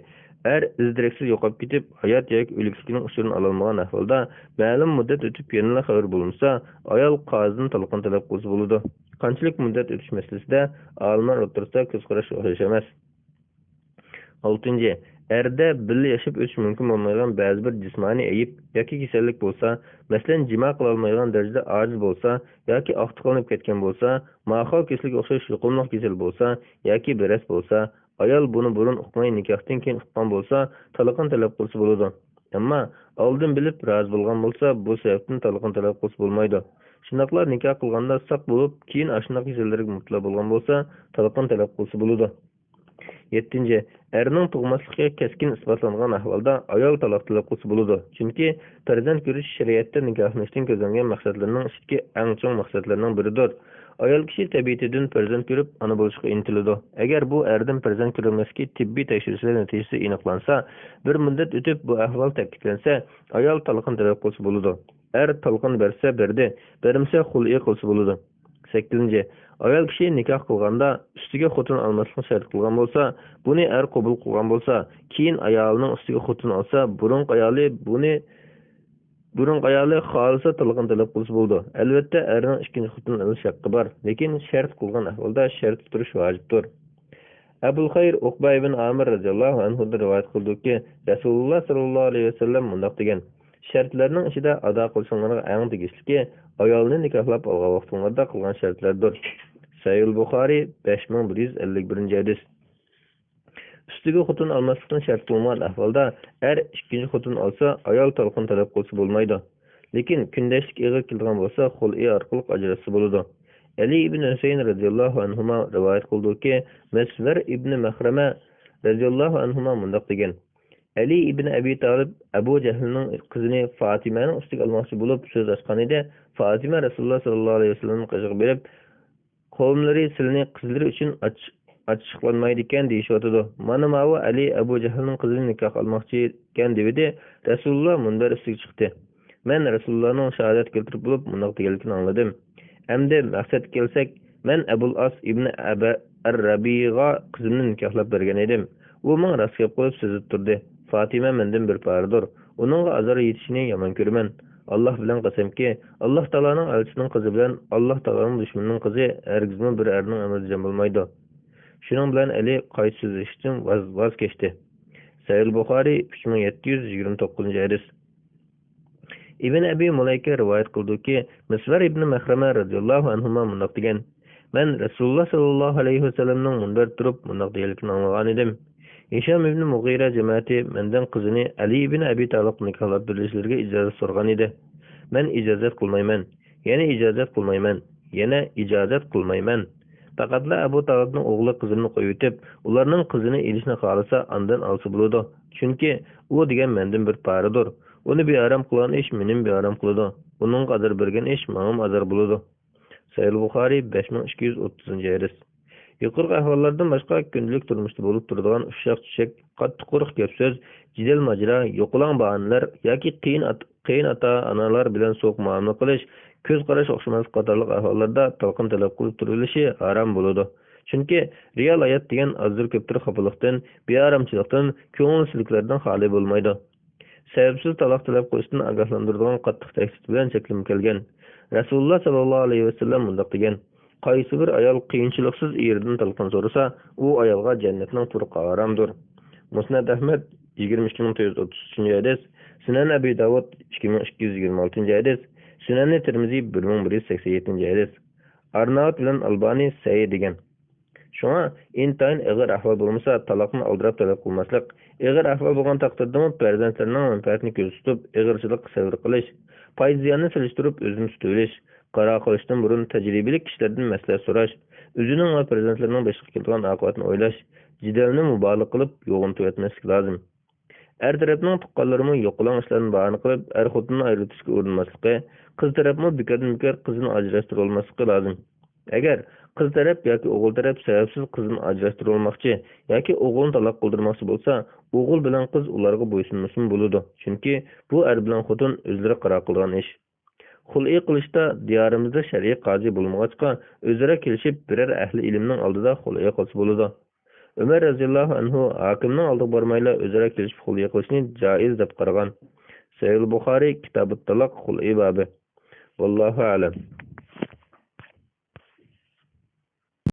Fatvolar majmuasi 1-tom 433-bet 110-savol. Nikoh yanglab turish. Savol: Assalomu alaykum. Hozir bir qism kishilar er-xotinlar orasida mundaq jidal majra yuz berib turganlik uchun aniq holda taloq yuz bermagan ahvol ostida yilda bir qatim nikoh yanglash kerak deydi ekan. Buning asosi bormi? Nikoh yanglash qanday ahvollarda bo'ladi? Javob: Va alaykum assalom va rahmatullohi va barakatuh. Barliq hamd sana Janob Allohga bo'lsin. Shundoqla payg'ambarimizga, oila tavobatlarga va uningga toki qiyomatgacha ergashganlarga durud salomlar bo'lsin. Nikoh shariatga uyg'un odatda bo'lgan taqdirda, toki uni bekor qilgan aniq taloq qilish voqeasi yuz bermagan ahvol ostida nikoh yanglash zarur emas. Ba'zi ahvollarda olimlar nikohni yanglashni muvofiq ko'rgan. Masalan, birinchi, er yoki ayolning og'zidan kufr hisoblanadigan so'z chiqib qolgan taqdirda, ba'zi olimlar nikohni yanglab qo'yishni muvofiq ko'rgan. Ikkinchi, nikoh qilgan chog'da er yoki ayol ikkisining biri namoz o'qimaydigan bo'lib, keyincha namoz o'qiydigan bo'lgan bo'lsa, nikohni yanglashni muvofiq ko'rgan. Bu qarash namozni faqat o'qimaydigan kishi kafir degan qarashga tayangan bo'lib, bu yanada birinchi ahvoldagi og'izdan kufr so'zi chiqib ketgan ahvolga o'xshaydi. Chunki kufr so'zini qilganda nikoh ta'sir etadi. Uchinchi, valini shart qilgan olimlar valisiz nikoh qilgan ahvolda vali bilan nikohni qaytadan qilib o'tishni to'g'ri topgan. Demak, kufr altida yoki nikohning bir shart to'shmagan ahvolda qilingan nikoh bo'lsa, keyin buni tutish uchun nikoh yanglash bor. Ammo boshqa ahvollarda vujudga chiqqan to'g'ri nikoh buzilmasa, uni yanglash hojatsiz. Yanglayman desa bu o'zining ixtiyori. Nikoh ta'siri yo'q. Ikkinchi nikoh ta'kidlash bo'ladi. Yangidan mahrak etmaydi, lekin yanglamagan tuzuk. Shundoqla ba'zi bir yerda to'liq bitib bo'lgan nikohni rasmiyat yoki boshqa sabab tufaylidan boshqa o'rinda yoki boshqa bir shaharda qaytadan qilish kerak bo'lsa, ziyon yo'q. Buningdimi ikkinchi nikoh ta'kidlash bo'ladi. Yangidan mahrak etmaydi. Yana uzun mezgil ayrılıp duruş yoki bir yerga jam bo'lmaslik sababidan ehtiyot qilib nikoh yangilamasimi bo'ladi.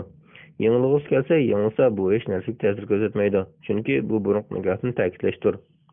Agar ayol taraf nikohni yangilashni talab qilgan ahvolda er buningga ma'qul kelsa, bu nikohning buzilib ketganligini e'tirof qilganlik bo'lmaydi. Faqatla ta'kidlab qo'yish bo'ladi.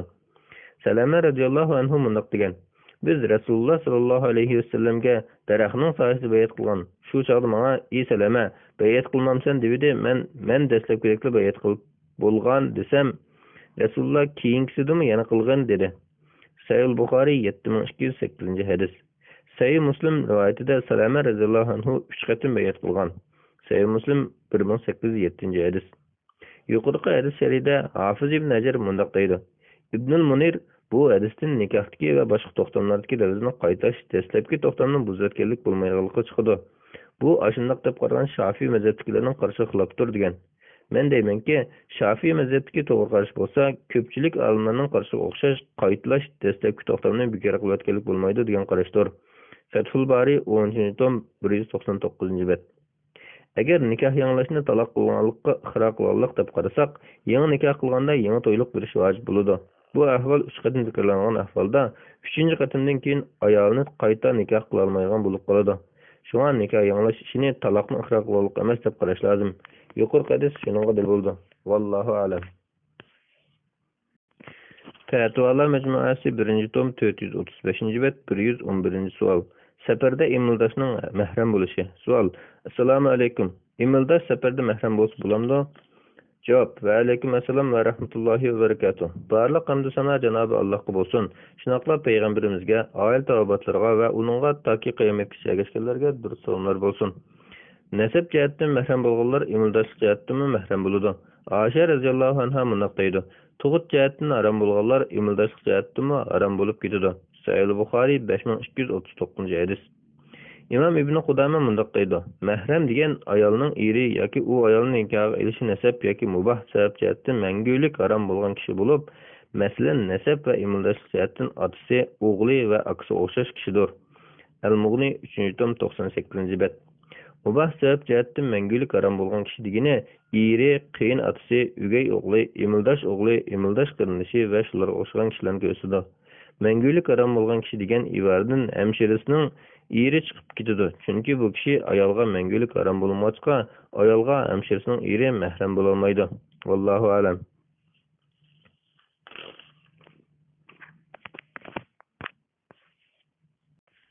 Fatvolar majmuasi 1-tom 436-bet 112-savol. Onaning roziligini ko'zlab hijoblanmaydigan qiz bilan to'y qilish. Savol: Assalomu alaykum. Faqir bu yil 27 yoshga kiray deb qoldim. Ota-onam o'qituvchi, namozlarni ba'zi o'qib, ba'zi o'qimaydi. Haqni so'zlasam qabul qilishi bektas. Uydagilar bir qiz sunishtirdi. Biroq u qiz: "Men mushundoq kaltiyang narsalarni kiyib ko'nib qoptiman. Meni uzun kiyinib yur desangiz bo'lmaydi. Men taloq qandoq chiqaman? Shunga bu jihatda meni to'simaysiz" deydi. Shunga men Allohni haqiqiy taniydigan qizlarni tepishni qaror qildim. Ota-ona rozi bo'lsa, ota-ona rozi, Xudo rozi debdi ekan. Agar men o'z qarshimni tushuntirsam xatolik bo'larmi yoki ota-onamning roziga boraymi? Javob: Va alaykum assalom va rahmatullohi va barakatuh. Barliq hamd sana Janobi Allohga bo'lsin. Shunaqla payg'ambarimizga, oila tavobatlarga va uningga toki qiyomatgacha ergashganlarga durud salomlar bo'lsin. Ota-onangizga Allohning hidoyat va tavfiq tilayman. Sizga Alloh diyonatli soliha qizni patiqani nasib qilgay. Haqni tunibsiz, uni ching tuting. Biz Qur'on bilan hadislarda ota-onalarga yaxshi muomala qilishga buyurilgan, lekin ularga itoat qilish masalasi mutlaq emas. Ya'ni ularga odatda Alloh va Rasuli sallallohu alayhi vasallamning ko'rsatmasiga zid bo'lgan ishlarda ota-onaga foydasi bor, bolaga ziyon bo'lmaydigan ishlarda itoat qilish orqali bo'ysunish bor. Navoda bolaga foydali, ota-onasiga ziyon yo'q ishlardami ota-onaga itoat qilish vojib bo'lib qolsa-da, nurg'un chataq ishlar o'tirib chiqadi. Shunga bunda qiz tanlash masalasida ota-onaga itoat qilmasin bo'ladi. Allah va Rasuli sallallohu alayhi vasallam bu vaqtda qanday ko'rsatma bergan? Abu Hurayra radhiyallohu anhu rivoyat qildiki, Rasululloh sallallohu alayhi vasallam bunday degan: Ayol kishi 4 xislat uchun nikohlandi: mol-mulki, nasabi, husn jamoli va diyonati. Shunga sen diyonatli ayolga erishkinki, saodatli bo'lgaysan. Sahih Buxoriy 5090-hadis. Demak, bu hadisga jo'r tanlash ishi haqidagi xitob xotin almoqchi bo'lgan erga qartilgan, ota-onasiga emas. Ota-onaning o'g'lini ma'lum qilib to'y qilishga zorlash huquqi yo'q. Maslahatchilik roli bor xolos. İmam İbn Teymiye rahmetullahi aleyhi mundaq degan: Ata-ana ikkiylinin biri farzandini o'zi xalamaydigan biri bilan to'y qilishga zorlash huquqi yo'q. Farzand unamay turib olsa, ata-ana qaqshatgan bo'lmaydi. Xalagan tamoqni yeyolmaydigan turuqliq, hech kimning uningga yoqtirmaydigan tamoqni zo'rlab yeyish huquqi bo'lmaganidek, nikoh ishidami zo'rlash huquqi yo'q. Balki nikoh ishida texmbek huquqi yo'q. Chunki yoqtirmaydigan tamoqni yeyishning ochiqi bir soatlik, yoqtirmaydigan xotin bilan yashash bir umrlik, o'xshashlik kishiga azor beradi, ayololmaydi. Majmuul Fatva 32 tom 30-bet. Agar ahvol aksicha bo'lib, bola diyanatsiz qizni tanlagan bo'lsa, ota-ona unmay turib olsa, ota-onaga bo'ysunish lozim. Uningdan boshqa chiroy, boylik, sapa va urug' tuqqanlik yoki ma'lum tabiqa va yoki yurtdan bo'lish masalasida farzand ota-onaga bo'ysunsa gunohkor bo'lmaydi. Lekin ularni ranjitmay deb ularga bo'ysunsa, u o'zining ixtiyori. Her holda ata-ona chiroyli, yaxshi muomala qilib, ularga qarata sizlarayimni uzib qo'ymaslikka tirish lozim. Allohu a'lam. Bismillah, alhamdulillah, vassalatu vassalamu ala rasulillah, amma ba'd. Assalomu alaykum va rahmatullohi va barakatuh. Muhtaram qarindoshlar, biz doktor Abdulaziz rahmatulloh ustozniki Fatvalar majmuasi 1-tomni o'qib, 438-bet 113-savolga kelgan. O'qishni davomlashtiramiz. 113-savol. Hayizlar holatda taloq tushamdi? Savol. Assalomu alaykum. Alloh ilmingizni ziyorat qilg'ay, armag'aysiz. Ayol kishi hayizlar holatda taloq qilinsa, taloq qilamdi? Javob. Va alaykum assalom va rahmatullohi va barakatuh. Barliq hamd sana Janobi Allohga bo'lsin. Shundaqla payg'ambarimizga, oila tavovatlarga va uningga toki qiyomatgacha ergashganlarga durud salomlar bo'lsin. Oldi bilan shuni aytib o'tish kerakki, taloq qilishga loyiq bir sabab bo'lgan taqdirdami, oldirab taloq qilib o'tmay, munosib vaqtni tanlab taloq qilish kerak. Shariatda bu munosib vaqt ayol kishining hayizdar yoki nifoslar emas, jimo qilinmagan poklik holatidir. Homildorlik holati buning sirtida. Alloh taolo mundaq degan: يا أيها النبي إذا طلقتم النساء فطلقوهن لعدتهن وأحصوا العدة. Ey payg'ambar, ayollarni taloq qilsanglar, ularning iddati boshlanishga udillab taloq qilinglar, iddatni sananglar. Taloq surasi 1-oyat. Barliq olimlarning birdek ittifoqi shuki, hayizlar ayolni taloq qilish harom. Undaq qilgan kishi taloq qilgandan keyin ayolni darhol amriga qaytarilish kerak. Rasululloh sallallohu alayhi vasallam Hazrati Abdullah ibn Umar radhiyallohu anhumani ayolini qaytarilishga buyurgan.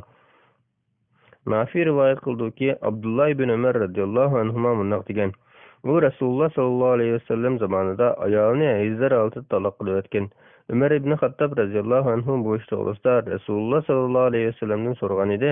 Rasululloh uni buyurgan: ayolni qaytarib akilib, pok bo'lib, ondan hayiz ko'rib, ondan pok bo'lguncha amri tutib, ondan keyin xolis amri tutsin. Xolisa yaqin kelmasdan pok chig'ida taloq qilib o'tsin. Mana bu Alloh ayollarni shunga udullab taloq qilishni buyurgan iddatdir. Sahihayn Buxoriy 5251-hadis, Muslim 1971-hadis. Bu hadisda ayolini qaytarib poklanganda taloq qilmasdan, yana biri hayiz ko'rib poklanganda ondan taloq qilishga buyurishning sababini olimlar mundaq 4 xil tahlil qilgan. Birinchi, amriga qaytarilish. Taloq qilish maqsadi bo'lmaslik uchun taloq qilishi halol bo'lgan bir muddat amri tutib turish vojib bo'lgan. Ikkinchi, qilmishiga qarata jazolash va xatolikni tuzitib tavbasining qabul bo'lishi uchun. Uchinchi, taloq qilgan hayizdorlik mezgili undan ilgirki poklik mezgili bilan birlikda bir qur'iy hisobida bo'lib, navoda poklanishga taloq qilgan ahvolda xuddi hayizdor holatda taloq qilgan kishidek bo'lib qoladi.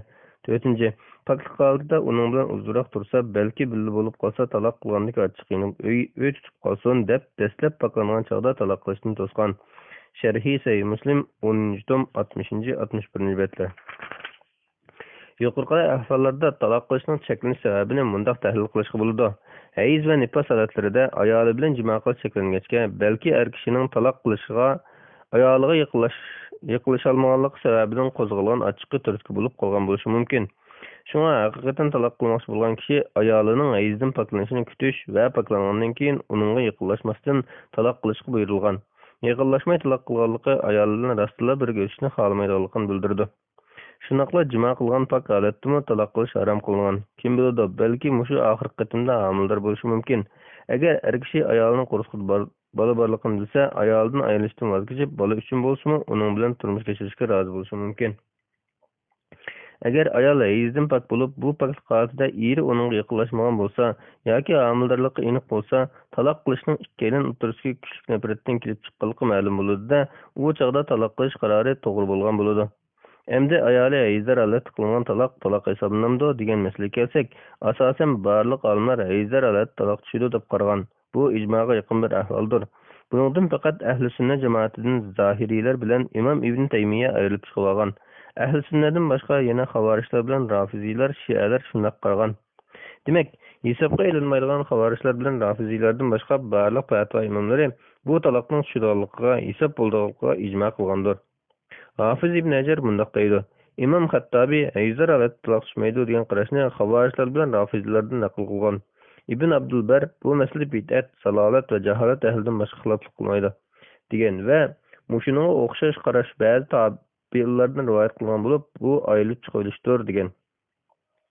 Ibn al-Arabiy va boshqalar bu qarashni Ibrohim ibn Ismoil ibn Ulayyidin hikoya qilgan bo'lib, Imom Shafiy uning haqida Ibrohim azg'ullar darvozasida o'ltirib kishilarni azdirgan azg'un odam degan. Fathul Bari 9.352-353 bet.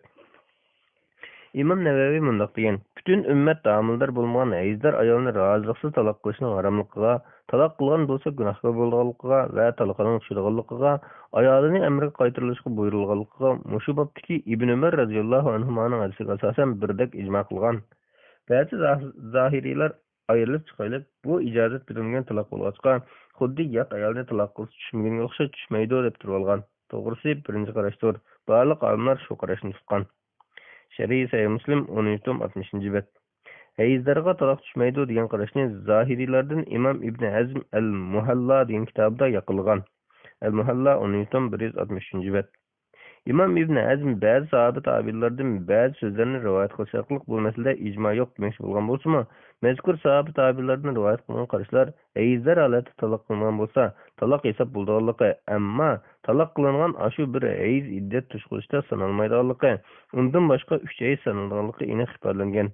Ulardan hayz holatida qilingan taloq hisob bo'lmaydi degan qarash rivoyat qilinmagan. Keyincha bu qarashni Imom Ibn Taymiya bilan shogirdi Imom Ibn Qayyim ko'tarib chiqqan bo'lib, Majmu'ul Fatvoda 33.72 bet, Zadul Ma'ad 5.235 bet. Ayni zamondagi nurg'un olimlar bularga to'liq raddiya qaytargan.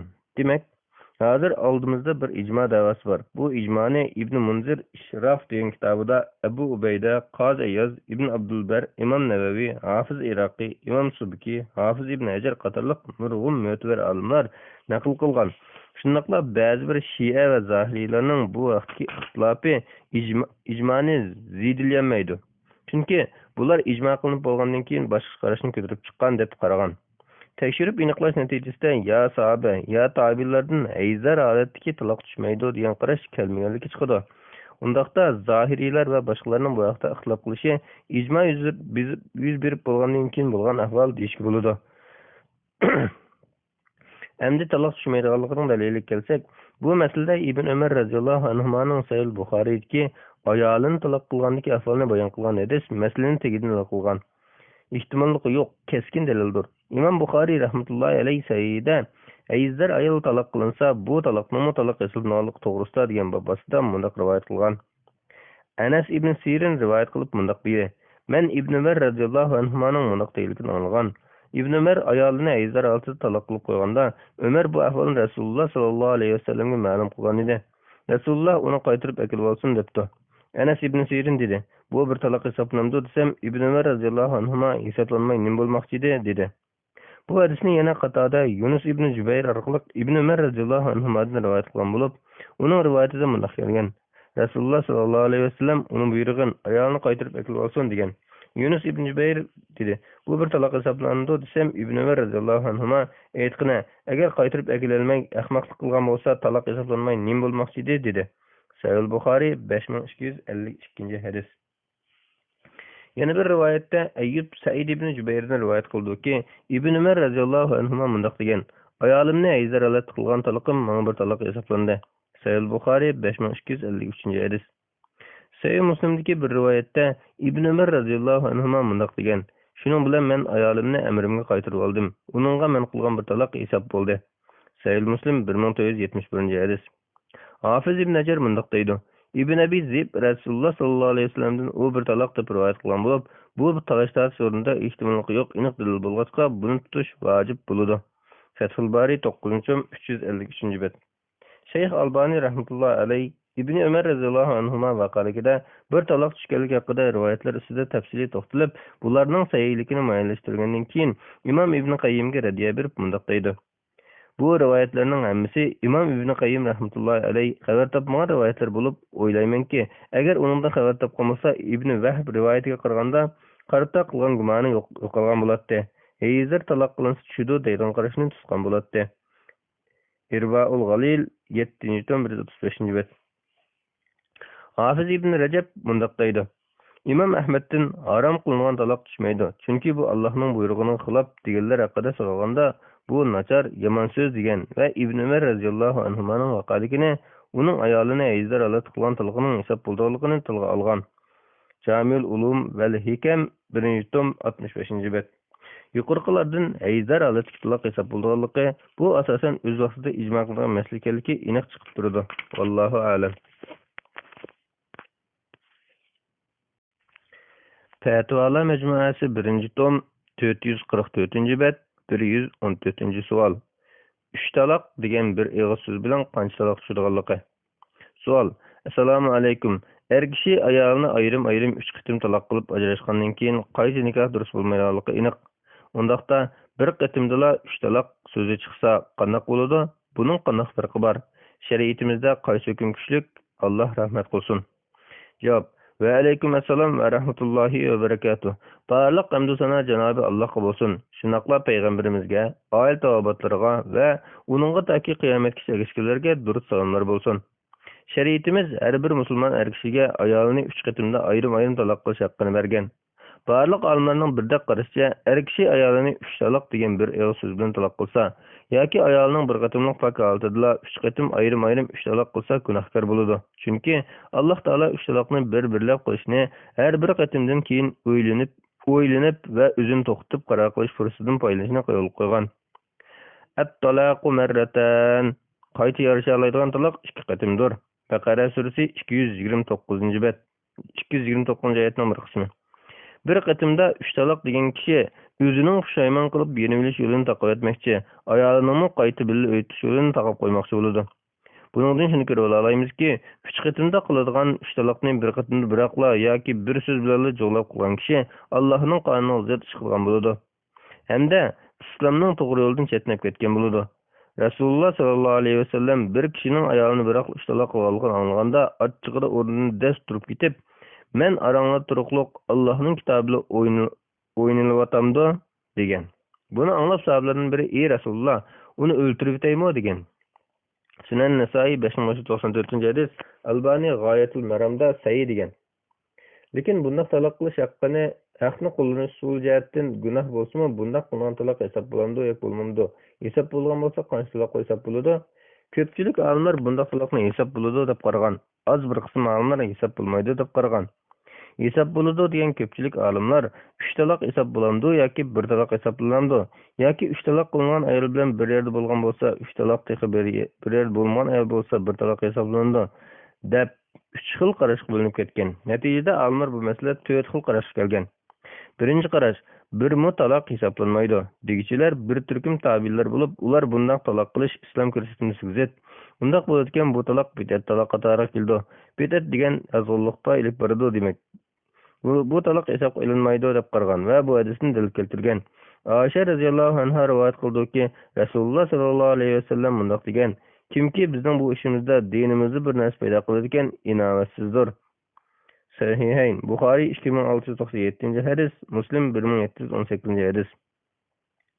Ikkinchi qarash, 3 taloq hisob bo'ladi deb qaraganlar sahoba va tabiinlarning ko'pchiligi. Shundaqla 4 mazhab imomlarining qarashi bo'lib, Imom Navaviy bunday degan: Olimlarning ayoliga sen 3 taloq degan kishi haqida ixtiloflashib Shafiy, Malik, Abu Hanifa, Ahmad va salaf bilan xalafning ko'pchilik olimlari 3 taloq tushidi deb qaragan. Sharhi Sahih Muslim 10-tom 70-bet. Bular ko'p dalillarni keltirgan. Bu dalillarning kuchliklari tövendikçe.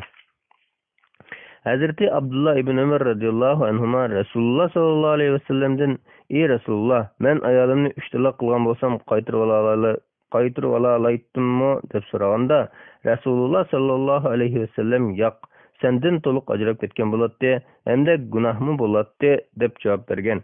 Sunan-i Daraqutni Kitabut Talaq 84-nji hadis. Hazreti Ubada ibn As-Samit radıyallahu anhu mundaq degen: "Çoğ adam ayalyny 1000 talak kılgan idi. Resulullah sallallahu aleyhi ve sellem çoğ adam Allah'tan korkmupdy. 3 talak onun 997'si zulüm ve tecavüz kılganlyk. Allah halisa onu azaplaydı, halisa geçiripdi" dedi. Musannafi Abdurrazak 11339-nji hadis. Yana Hazreti Rukana radıyallahu anhu ayalyny üzül-kesil talak kılıp ötkende Resulullah sallallahu aleyhi ve sellem'nin kışığı keldi. Resulullah kançını maksat kılgandyň dep sorady, o bir talak dedi. Resulullah Allah bilen qasamma dep sorady, o Allah bilen qasam dedi. Resulullah ondaqda niyet kılganyňdyk bopdy dedi. Ebu Davud 2208-nji hadis, Albani aciz dep bağlagan. Demek bu hadiste Resulullah sallallahu aleyhi ve sellem onu bir talakla niyet kılarlyk qasam kıldırgan bolup, bu hadis eger o 3 talakny irad kılgan bolsa 3 talak şudarlykyny bildirdi. 3-nji qaraş, bir talak hesaplandy dep qaraganlar bäzi sahabe we tabiinlerine karşı bolup, bu qaraşny İmam İbn Teymiyye we İmam İbn Qayyim qadarlyk alimler tanlagan. Bular bir qancha delilge tayangan bolup, ularning asasy tövendikçe. Hazreti Abdullah ibn Abbas radıyallahu anhuma mundaq degen: Resulullah sallallahu aleyhi ve sellem'nin devrinde ve Hazreti Ebu Bekir'nin hilafeti devrinde ve yine Hazreti Ömer'nin 2 yıl hilafetinde 3 talak bir hesaplanatdı. Ömer ibn Hattab radıyallahu anhu kişiler aldırmay kılızgan talakны aldırap kılızgan bolup kaldı. 3'nü 3 hesaplasak bolgudak dep 3 hesapladı. Sahih Müslim 1472-nji hadis. Yana Hazreti Abdullah ibn Abbas radıyallahu anhuma mundaq degen: Rukana ayalyny bir olturuşda 3 talak kılıp, onunğa bek köňli ýerim boldy. Resulullah sallallahu aleyhi ve sellem onundan "Qanday talak kılgandyň?" dep soraganda o 3 dedi. Resulullah bir olturuşdymy dep sorady, o "Ha" dep jogap berdi. Resulullah o degen bir talak, "Halsaň onu qaytyryp al" dedi. O ayalyny qaytyryp aldy. Musnad Ahmed 2387-nji hadis. Bu hadisni Abu Ya'la Sayyid dep bağlagan. Fathul Bari 9-362-nji hadis. 362-nji hadis. İmam İbn Qayyim İmam Ahmed bu senetni sahih hasan dep qaragan degen.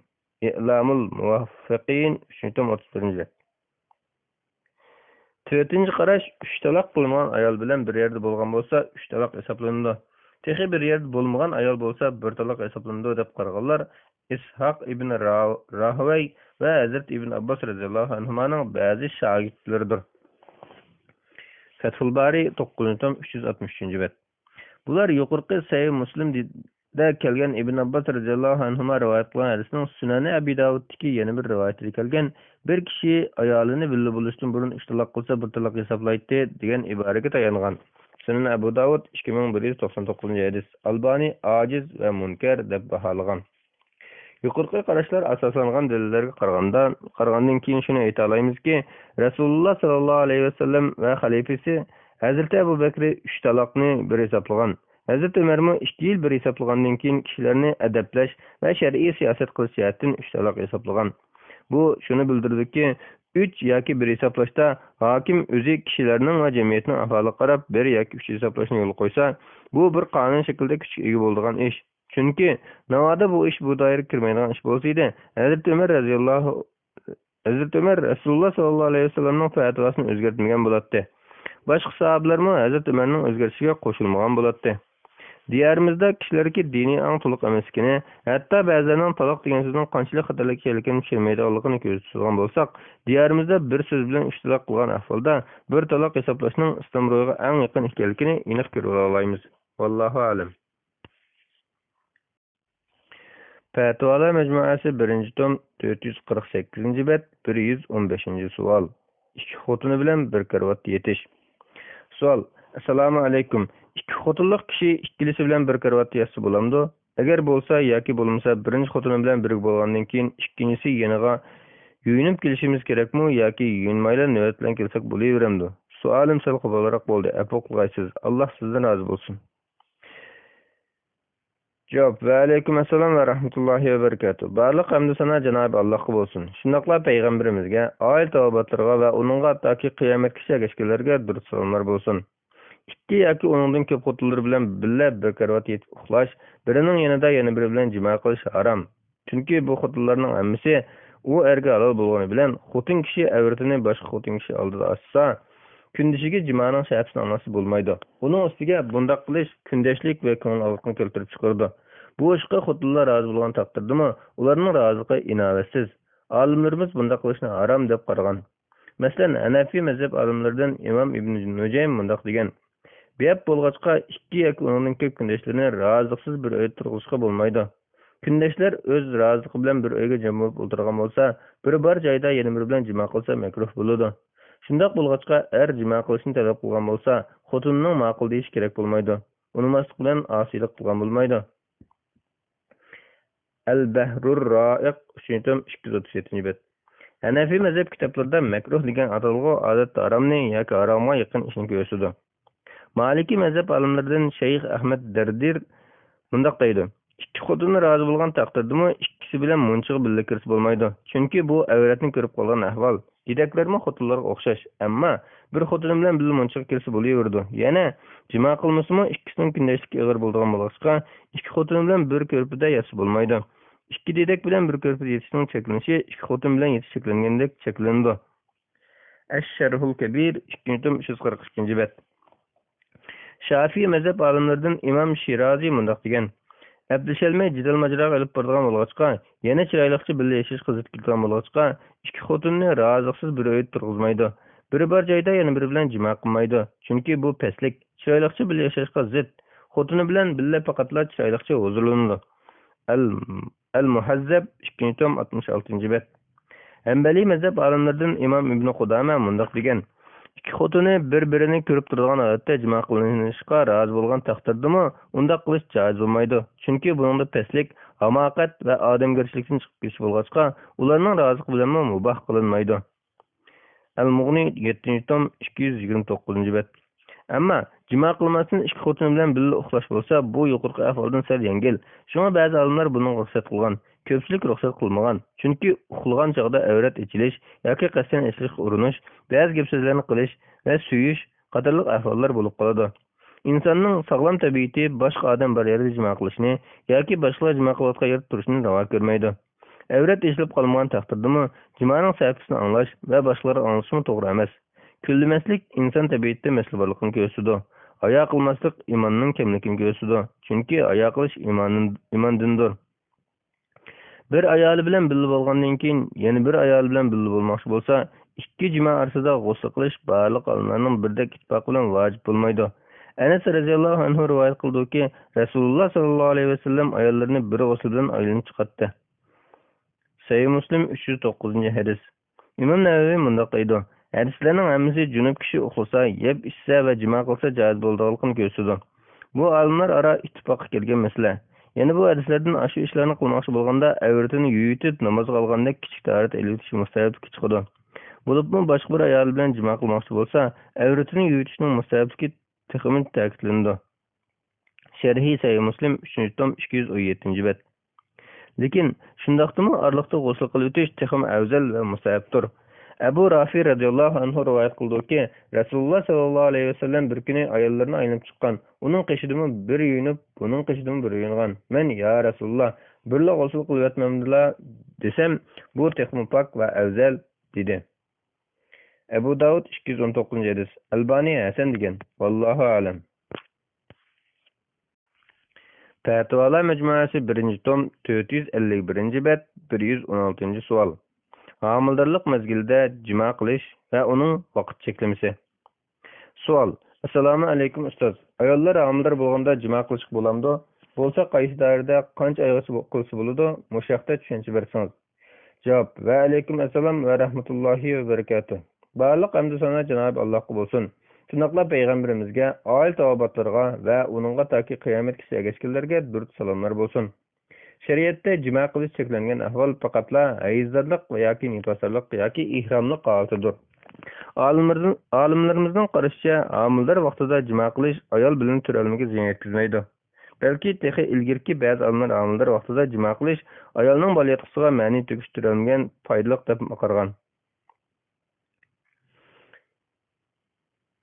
Balki texi ilgirki ba'zi olimlar homildor vaqtida jimo qilish ayolning bola yetqisiga ma'ni to'kish turalmiga foydali deb qargan. Imom Ahmad jimo turalmining anglash va ko'rish quvvatini oshirdi deb qargan. Tirmiziy Hasan deb ba'lab rivoyat qilgan bir hadisda kimki Allohga va oxirat kuniga ishonadigan boshqalarning ziroatini suvi bilan sug'ormasin deb kelgan. Bu hadismo turalmining jimodan foydalanganligini ko'rsatadi. Zadul Ma'ad 5-tom 155-bet. Ammo ma'lum ahvoldagi homillarga va uning qo'rqisdagi bolaga nisbatan jimo ziyonliq yoki emasligini doktorlar muayyanlashtirsa shar'iy hukm ayriladi.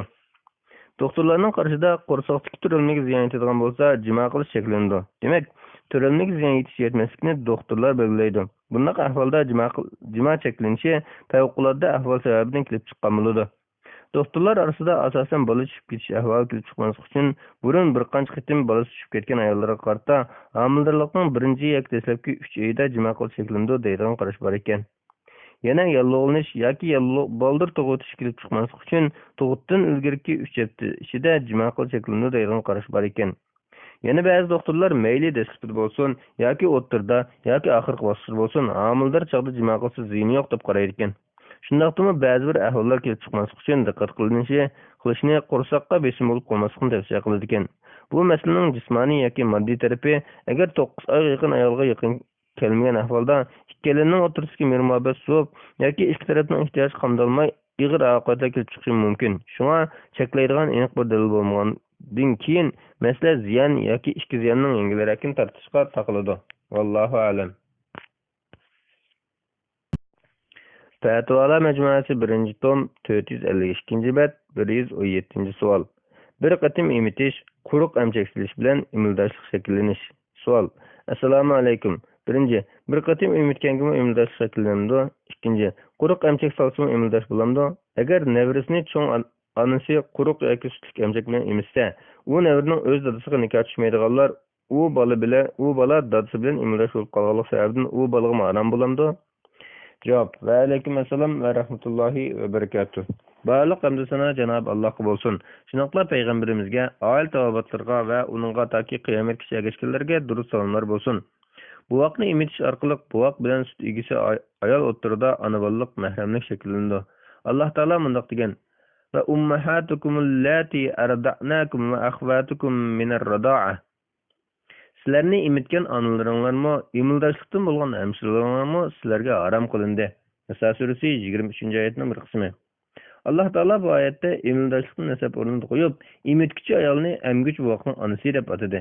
Bir emchakdan emgan qizlarni hamshirasi deb atadi. Rasululloh sallallohu alayhi vasallam tug'ish orqali nikohlanish harom bo'lgan kishilarni emishmi harom qiladi degan. Sahih Buxoriy 2646-hadis. Barliq olimlar emitkichi ayol emgich buvoqning onasi bo'lganligiga, uni nikohga ilishi harom qilganligiga, uning qarash xoli bir yerda bo'lish va birga safar qilish halol bo'lganligiga birdek ijmo qilgan. Lekin miros, nafiqa, diyat va guvohlik qatorliq boshqa jihatlarda ikkalan yot kishilar hisoblanadi. Yana olimlar emitkichi ayol bilan emgich buvoqning farzandlari o'rtasida, shundaqla emgich buvoq bilan emitkichi ayolning farzandlari o'rtasida nikohlash harom bo'lishini keltirib chiqarganligiga birdek ijmo qilgan. Sharhi Sahih Muslim 10-19-betlar. Demak, nasab jihatdan harom bo'lganlar emildoshlik jihatdan harom bo'ladi. Biroq bu turdagi mahramlik keltirib chiqargan ta'sir faqatla emish shartlari tepilganda ondan vujudga chiqadi. Bu shartlar ichida emish soni bo'lib, buningda olimlar o'rtasida ko'z qarash o'xshash emas. Ko'pchilik olimlarning qarshida emish oz bo'lsin yoki ko'p bo'lsin, o'xshashlar emildoshlik jihatdan harom qilish kelib chiqadi. Ba'zi olimlar 1-2 emish emildoshlik keltirmaydi, 3dan ko'p bo'lsa emildoshlik keltiradi deb qargan. Yana ba'zi olimlar 5 qatim emish orqali ondan emildoshlik jihatdan harom qilish kelib chiqadi deb qargan. Ko'pchilik olimlarning qarashi kuchli. Buning asosan 1-2 qatim so'rab qo'yish bilan emildoshlik shakllanmaydi. Emchakni tortib olmasimi bir qatim qinib to'yib emchakni qo'yib bersa emildoshlik shakllanadi. Emish degan emchakni so'rab sutni ichish demakdir. Quruq emchak silishdan emildoshlik shakllanmaydi. Bir balani dadasini emitgan cho'ng onasi emitgan bo'lsa, bu bola dadasi bilan shunaqla cho'ng onasi emitgan barliq farzandlar bilan emildoshlik qarindosh bo'lgan bo'ladi. Bunun asasen aşu ayol emitken prezidentlerinin kızları, yani balanın dadısının bir tuqqanlarının kızları u balaga xuddi dadısı haram bolgandekla haram buludu. Eğer imildaşlık bulmagan bolsa, dadısının bir tuqqanlarının kızlarını u bala nikayaga alalaydı. Wallahu alem. Fatvalar Mecmuası 454. bet 118. sual. Xotunun jimadan bahman bol şakka. Sual. Assalamu alaikum. Erim dinde toluq okugan adam. Toy qilg'ili 4 yil bo'ldi. 2 balamiz bor. 1 yil bo'lay dedi. Erim ayrim öy yetib oldigan bo'lib qoldi. Xalasa kirib billi bo'ldi. Bo'lmasa yanıma kelgili unmaydi. Men endi 22 yoshda. Men bu ahvoldan beram bo'lyapman. Keyincha cho'ng gunohlarni qilib silishni ansirayman. Javob bersangiz, ayollarning erlar ustida haqqi bormi yo'q? Bundaq ahvolda qanday qilishim kerak? Taloq talab qilsam joizmi? Cevap. Ve aleyküm esselam ve rahmetullahi ve berekatuh. Bağlı hamdü sana Cenab-ı Allah'a bolsun. Şunaqla peygamberimizge, aile tavabatlarga ve onunğa taki kıyamet kişiye geçkilerge dürüst salamlar bolsun. Aile degen er-xudun iki taraf tang maslaşıp talaq urganda andın mağdığan kemiga okşaydı. Şuna iki taraf birbirinin ahvalini, mecazini köz tutup, ihtiyacını muvafiq qandırıp, öz mecburiyetini ada qilishi lazım. Çünkü özünün iffetini saqlashdan sirat jüptini iffetli qilishmi İslamda to'y qilishning g'oya nishonlarining biridir. Shar'iy tarafdan olib aytganda, kuchli qarashda er kishi o'zining tirikchilik ishlariga ta'sir qilmaydigan, jüptining ehtiyojini qondirib turadigan shaklda muvafiq miqdorda ayolining ehtiyojini qondirishi, muvafiq holda yiqilishib turishi kerak. Bu erning majburiyati. Alloh taolo bunday deydi: "Va lahunna mislullazi alayhinna bil ma'ruf." Üstüdeki mecburiyetlerinin beraberinde ayollarının muvafiq hakları vardır. Bakara suresi 228. ayet. Eğer cima erinin hakkı olsa, bu okşaşla ayolunun hakkıdır. Yani Allah Teala bundak diyen ve aşiruhunne bil ma'ruf. Ular bilen çıraylıkça birli yaşanlar. Ular bilen birli çıraylık yaşanlar. Nisa suresi 19. ayet. İmam İbn Qayyim rahmetullahi aleyhi bundak deydi. Xuddi xotunuga yemek içmek, kiyim kişek xiraçını kılıp berip, çıraylıkça birli yaşaşı vacip bolgandek, iri ayağının muvafiq miqdarda münasebet ötküzüp qandırıp duruşu erinin üstüge vaciptir. Belki tehi bu çıraylık birli yaşaşının asası ve gayesidir. Allah Teala erini ayağından çıraylık birli yaşaş buyurgan. Demek, cima kılışımı muşu çıraylık birli yaşaş dairesi kirmek kılmaydı. Eğer qurbi etse, xuddi uzuqtulukta qandırış mecburiyeti bolgandek, iri ayağını qandırışı gerek. Ravzatul Muhibbin 1. tom 217. bet. Ebu Cuhayfe raziyallahu anhu rivayet kıldı ki, Resulullah sallallahu aleyhi ve sellem Salman bilen Ebu Darda'nı kırnaş kılıp koygan idi. Salman Ebu Darda'nı yoklap gelip, Ebu Darda'nın ayali Ummu Darda'nın özünü taşlayıp gelirken görüp, "Nemi bu turkunuz dese, Ummu Darda kırnışınız Ebu Darda'nın dünya gayesi yok" dedi. Andın Ebu Darda gelip Salman'a taamlar asıldı. Salman Ebu Darda'ga sen mi yegin dedi. Ebu Darda men roz tutup algan sen yegin dedi. Salman sen yemegiçe men miymen degeni de Ebu Darda yedi. Keçinin avvalida Ebu Darda turmoqchi bo'lganda Salman uxla dedi.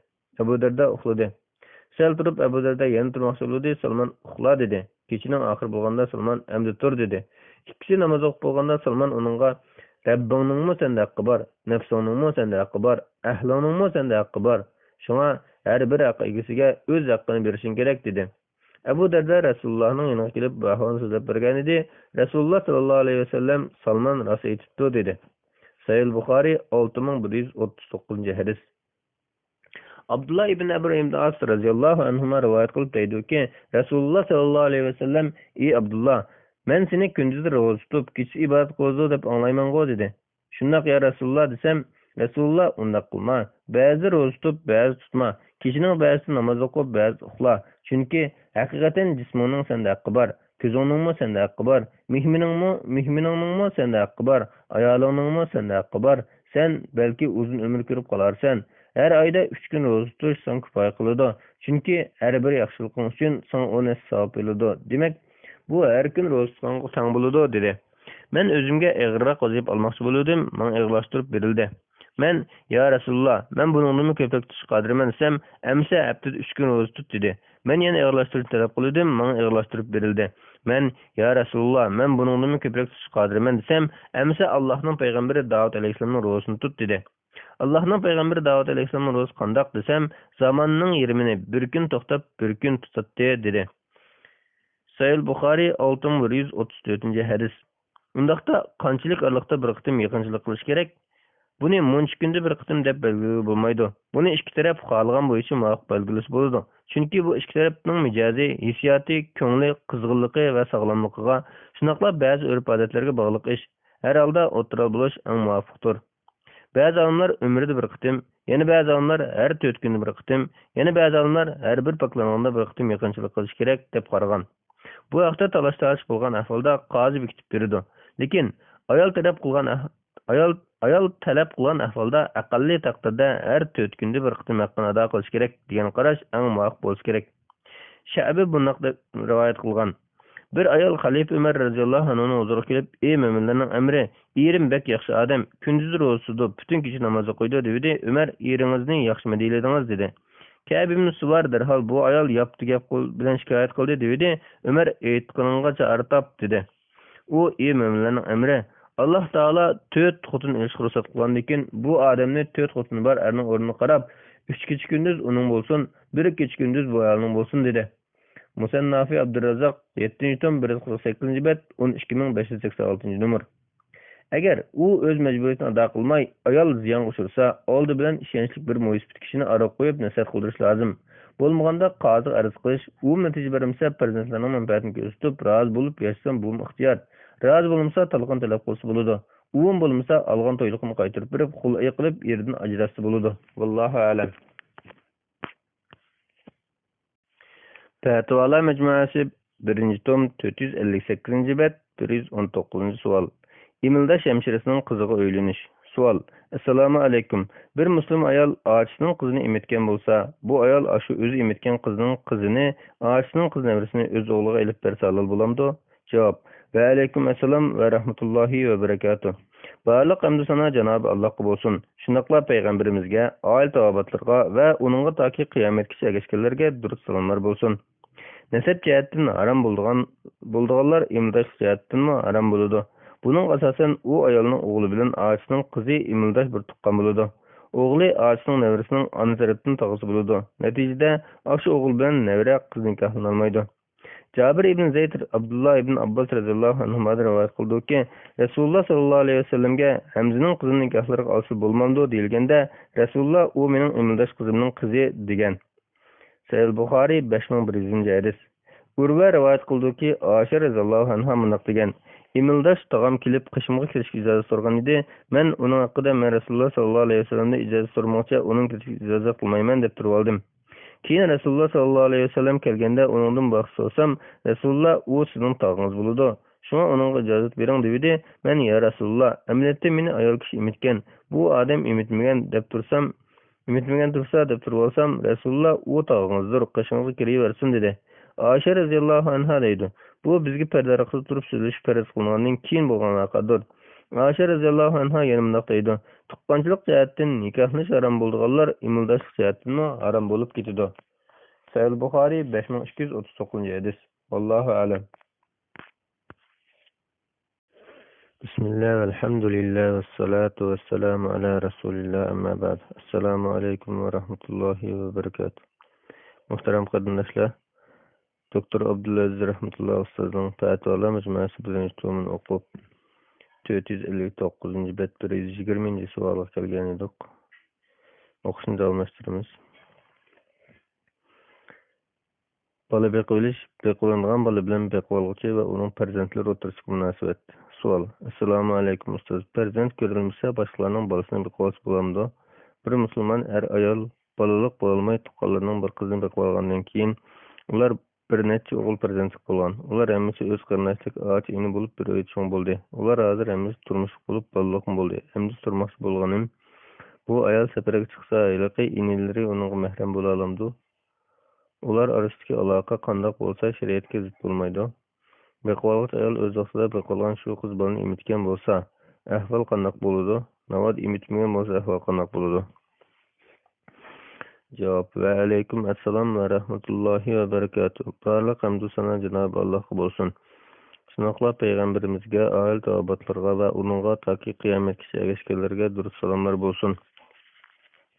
Islomda bola beqo'lish bor, lekin mansub qilib olish yo'q. Bunday ahvolda bir qancha masalaga diqqat qilish kerak. Birinchi, beqo'lgan bolani ism famil jihatdan o'ziga mansub qilmay, o'z ota-onasiga mansub bo'lishi kerak. Chunki islom bola qilish tuzumini bekor qilib o'tgan.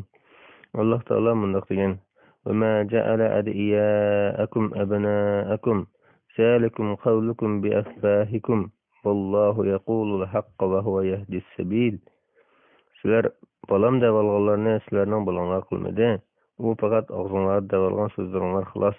Alloh haqni deydi, to'g'ri yo'lga boshlaydi. Ondan Alloh taolo mundoq deb buyurgan: Udu'uhum li'abaihim wa aqsatu 'indalloh. Ularni otalarning ismlari bilan chaqiringlar.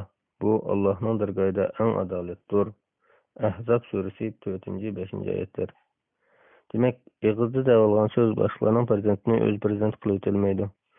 Haqiqatni o'zgartirib o'tilmaydi. Yatni o'z yiroqni tuqqan qilib o'tilmaydi. Shunga otasi aniq bo'lgan bolani biqolgan ahvolda o'z otasiga mansub qilish lozim. O'z otasi noma'lum bo'lsa, oyatda ko'rsatgandek diniy qilinish ustida biqoladi. Agar nupus daftarida biqolishga mansub qilmasa, qonuniy jihatdan bola biqolgan bo'lmaydigan bo'lsa, nupusga o'zining bolasi ustida yozdirib, amaliyotda o'z otasiga mansub qilish kerak. Ya'ni o'ziga mansub qilish, shu nupus daftarida qilishi uningdan alqilmaslik lozim. Ikkinchi, bolani 2 yoshga to'lmagan bu vaqtda beqilish zarur. Bolani 2 yoshga to'lmagan bu vaqtda beqilib, uni beqib olgan ayol sut chiqargan bo'lsa, to'liq 5 qatim emtirish kerak. Shunda qilganda, ondan u so'ng bo'lganda uyda boshqalarga aralashib o'tirish jihatdan namahram bo'lish masalasi kelib chiqmaydi. Masalan, bola qiz bo'lsa, cho'ng bo'lganda beqib olgan ayolning eri uning namahram bo'lmaydi. Boshqa o'g'il bolalari uning qarindoshlari bo'ladi. Uyda ularning birasi bilan yolg'iz xoli o'tira oladi. Bola o'g'il bo'lgan taqdirda emitgan ana uning imlash onasi bo'ladi. U ayolning qiz bolalari bo'lsa, ular u o'g'ilning hamshiralari bo'ladi. Cho'ng bo'lganda ularning birasi uning bilan bir uyda xoli o'tira oladi, namahram bo'lmaydi. Agar ayoldan sut chiqmaydigan bo'lsa, beqib olmoqchi bo'lgan buvoq o'g'il bo'lsa, ayolning onasi yoki hamshirlardan biridan sut chiqargan bo'lsa, ularning biri imtiyozsa, bu o'g'il bola u ayolning sutidan mahram tuqqan bo'ladi. Chunki ayolning onasi imtiyozsa, u o'g'il ayolning imlash bir tuqqan bo'ladi. Bunday ahvolda ayolning qizlari bo'lsa, u ayol u qizlarning tog'asi bo'lg'achqa keyincha bir uyda birga o'tira oladi, namahram bo'lmaydi. Agar u o'g'il bolani ayolning hamshiralari imtiyozsa, u ayol bolaning ammasi bo'ladi. Lekin bunday ahvolda cho'ng bo'lganda ayolning qizlari u bolaga namahram bo'lgan bo'lg'achqa bir uyda aralashib o'tira olmaydi. Demak, bola boqolmoqchi bo'lganlar keyincha uyda aralashib o'tirishdan chadoq chiqmaslik uchun ayoldan yoki ayolning onasidan yoki hamshirlardan sut chiqargan paytga urilab bola boqishga diqqat qilish muhim. 3. Imitish yuz bermagan ahvolda bola boqilgan taqdirda bola o'g'il bo'lsa, u o'g'il bola balog'at kelgandan keyin u ayolga, shundaqla uydagi boshqa qizlarga namahram bo'ladi. Natijada ular bilan birga bir uyda o'tirsa bo'lmaydi. Safardan mahram bo'la olmaydi. Bolachilab boqqan bo'lsa-mu, bu o'g'il shar'iy jihatdan u ayoldan qizlarga yot hisoblanadi. Bu ahvolda uningga yot odamdek muomala qilinadi, yaxshilik qilinadi. Lekin turalg'i jihatdan boshqa joyda turish lozim. Undan ilgari u o'g'ilga o'zining ayoldan va qizlardan yot ekanligini tushuntiriladi. 4. Mayli imitgan bo'lsin, mayli imitmagan bo'lsin, beqib olgan bolaga beqib olganlardan miros tegmaydi. Shundaqla u boladanmi ularga miros tegmaydi. Uningga faqatla mirosning 3/1 vasiyat qilib berilsa bo'ladi. Yoki u ikkalan hayot vaqtida mol-mulkning bir qismini u bolaga hadiya qilib bersa bo'ladi. Ammo o'lgandan keyin vasiyatdan boshqa miros ola olmaydi. 5. Xoli bir yerda o'tirish, kiyinishda sal ozodroq kiyinib o'tirish jihatdan beqib olgan bola imitilmagan ahvolda yot odam hisoblanadi. Beqib olingan bola imitilmagan ahvolda yot bo'lg'achqa beqib olg'uvchilarning farzandlari bilan to'y qilish cheklanmaydi. Buni cheklab olish Alloh halol qilganni harom qilib olish bo'ladi. Masalan, o'g'il bola beqib olgan bo'lsa, beqib olg'uvchilarning qiz farzandi bo'lsa, u o'g'il ularning qiziga uylansa bo'ladi. Hatto texi ashu beqib olgan ayolni nikoh qila oladi. Aksi bo'lgan taqdirda o'xshash. Bola beqib olganda yuqorilarga rioya qilmaslik shariat belgilamaga tajovuz qilganlik bo'ladi. Bu ishlarga sal qarmaslik kerak, chunki bu haqda qattiq ogohlantirishlar kelgan. Masalan, Abu Zar radhiyallohu anhu rivoyat qiladiki, u Rasululloh sallallohu alayhi vasallamning bunday deganligini anglagan. Qandoq bir kishi o'z otasini bilib turib, o'zini o'z otasidan g'ayriga mansub qiladi ekan, kafir bo'lib ketadi. Kimki o'zini nasab jihatdan tutashmaydigan bir qavmga mansub qilib oldi ekan, u kishi o'ziga do'zaxdan o'rnini rasul olsin. Sahih Buxoriy 3508 hadis.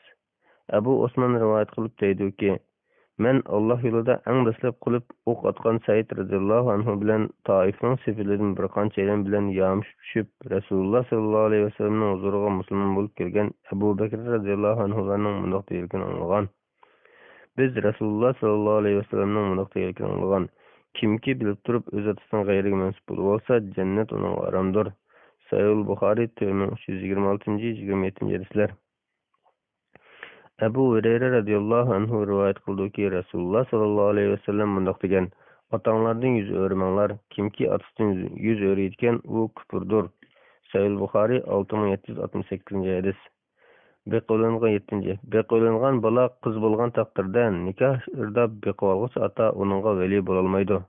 Uningga o'z otasi yoki u noma'lum bo'lsa musulmonlarning imomi yoki yurtdagi ulamolardan biri vali bo'lib nikohini qilib qo'ydi. 8. Burun o'qimay bola beqo'lib o'ziga mansub qilib olgan bo'lsa, bu ishdan darhol tavba qilib, haqiqiy nasabni esga keltirish lozim. Buning uchun qo'lidan kelishicha rasmiyat bajarib yo'lmadi. Agar qonuniy rasmiyat jihatdan o'z otasiga mansub qilish mumkin bo'lmagan ahvolda, uy ichida o'g'ri tuqqan tonish bilishlar orasida o'z otasiga mansub qilish lozim. Demak, beqolg'ishlarmi, beqo'langan bolami buni boshqalarga uqtirish lozim. Yetim bola beqo'lishning fazilati. Yetim haqida Alloh taolo alohida tavsiya qilgan, ham topilgan. Balog'atga yetmay turib, otasi o'lib ketgan bola yetim hisoblandi. Agar bola beqolmoqchi bo'lsa, yetim bola beqolsa, katta savobga erishadi. Shunga bola beqolganda eng afzali ota-onasi bor emas, yetim boladan birini ishga to'shmagan chig'ida beqolib imti yutishdir. Bunda qilganda chatoq chiqmaydi. Ayni vaqtda yetimning beshini siyqillik jihatdan qiyomat kunida payg'ambar sallallohu alayhi vasallamning katta maqomiga yaqin o'rin olaydi. Sal ibn Sa'd radhiyallohu anhu rivoyat qildiki, Rasululloh sallallohu alayhi vasallam yetim bolani beqib xabar olg'uchi men bilan jannatda mundaq deb ko'rsatkich bilan o'ttir barmoqni og'zini kirib ishorat qildi. Sahih Buxoriy 5304 hadis. Oxiratda buningdan afzal martaba bo'limiz kerak. Bu hadisdan maqsad yetimni beqib parvash qilishning jannatdagi martabasi nihoyat yuqori bo'lganlikdir.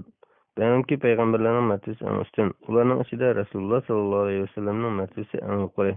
Tushiritish oldi turgan bolani beqo'yishning fazilati. Jan kirgizilib bo'lgan bir to'rilmani ma'lum sabablar tufayli tushirtmoqchi bo'lsa, boshqalar u bolani tug'dirib beqolsa katta savobga erishadi. Alloh taolo bunday degan: "Va man ahyaha fakannama ahyan-nasa jami'a."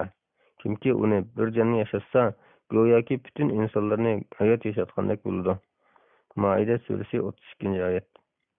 Ya'ni o'ltirmay, buzg'unchilik qilmay yoki o'ltirmoqchi bo'lgan qotilni to'sib qilish yoki bir jonni turli halokat g'azabdan har qanday chora bilan qutqizish go'yoki butun insonlarni yashayotgandek bo'ladi demoqchi. Buningdan maqsad jonni qutqizib qo'yishga targ'ib qilishdir. Ruhul Maani 6-118. Allohu a'lam.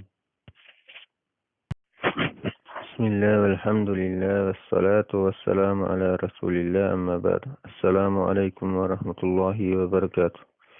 Muhtaram qarindoshlar, Doktor Abdulaziz rahmatullohi ustozning Fatvolar majmuasi 1-tomni o'qib, 464-bet 121 fatvoga kelgan.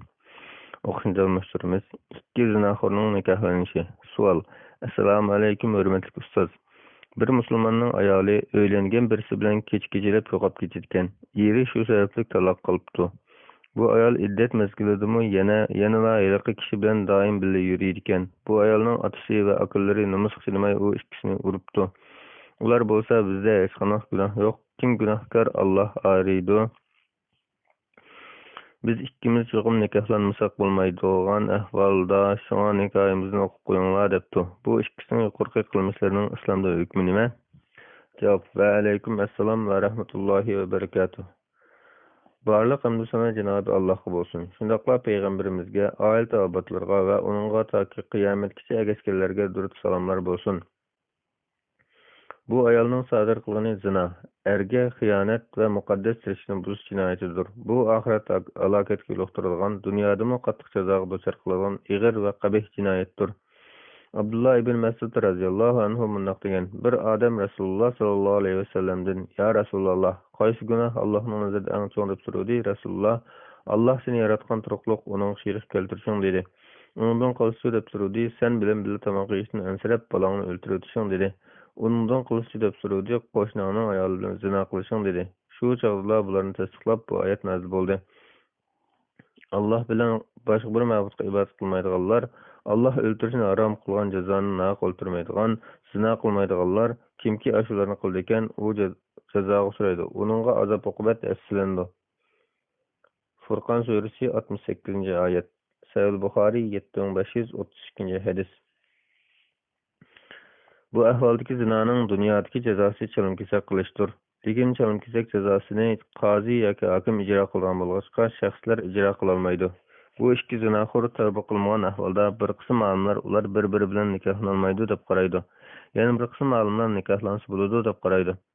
Zina qilgan er bilan nikoh qilmoqchi bo'lsa-mun, burunqi erdan iddatini to'liq tugitib bo'lgandan keyin zinodan bir oy muddat iddat tutib o'tib, saqaygandan keyin undan nikoh qilinadi. Vallohu a'lam. Fatvalar Mecmuası 1. tom 466. bet 122. fatva. Zinadan er ayol o'ttirasiga nikoh ta'sir etish masalasi. Savol: Assalomu alaykum. Eri bor ayol zina qilsa nikoh ta'sir etamdi? Javob: Va alaykum assalom va rahmatullohi va barakatuh.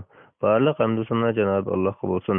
Shundoqla payg'ambarimizga, oila tavobatlarga va uningga toki qiyomatgacha erishganlarga durud salomlar bo'lsin. Zina qabih jinoyatlarning biridir. Uni qilib solgan kishi qattiq tavba qilib, undan keyin zinadan saqlanish kerak. Agar ayol zina qilgan bo'lsa, nasab aralashib ketmaslik uchun bir oy iddat tutish lozim.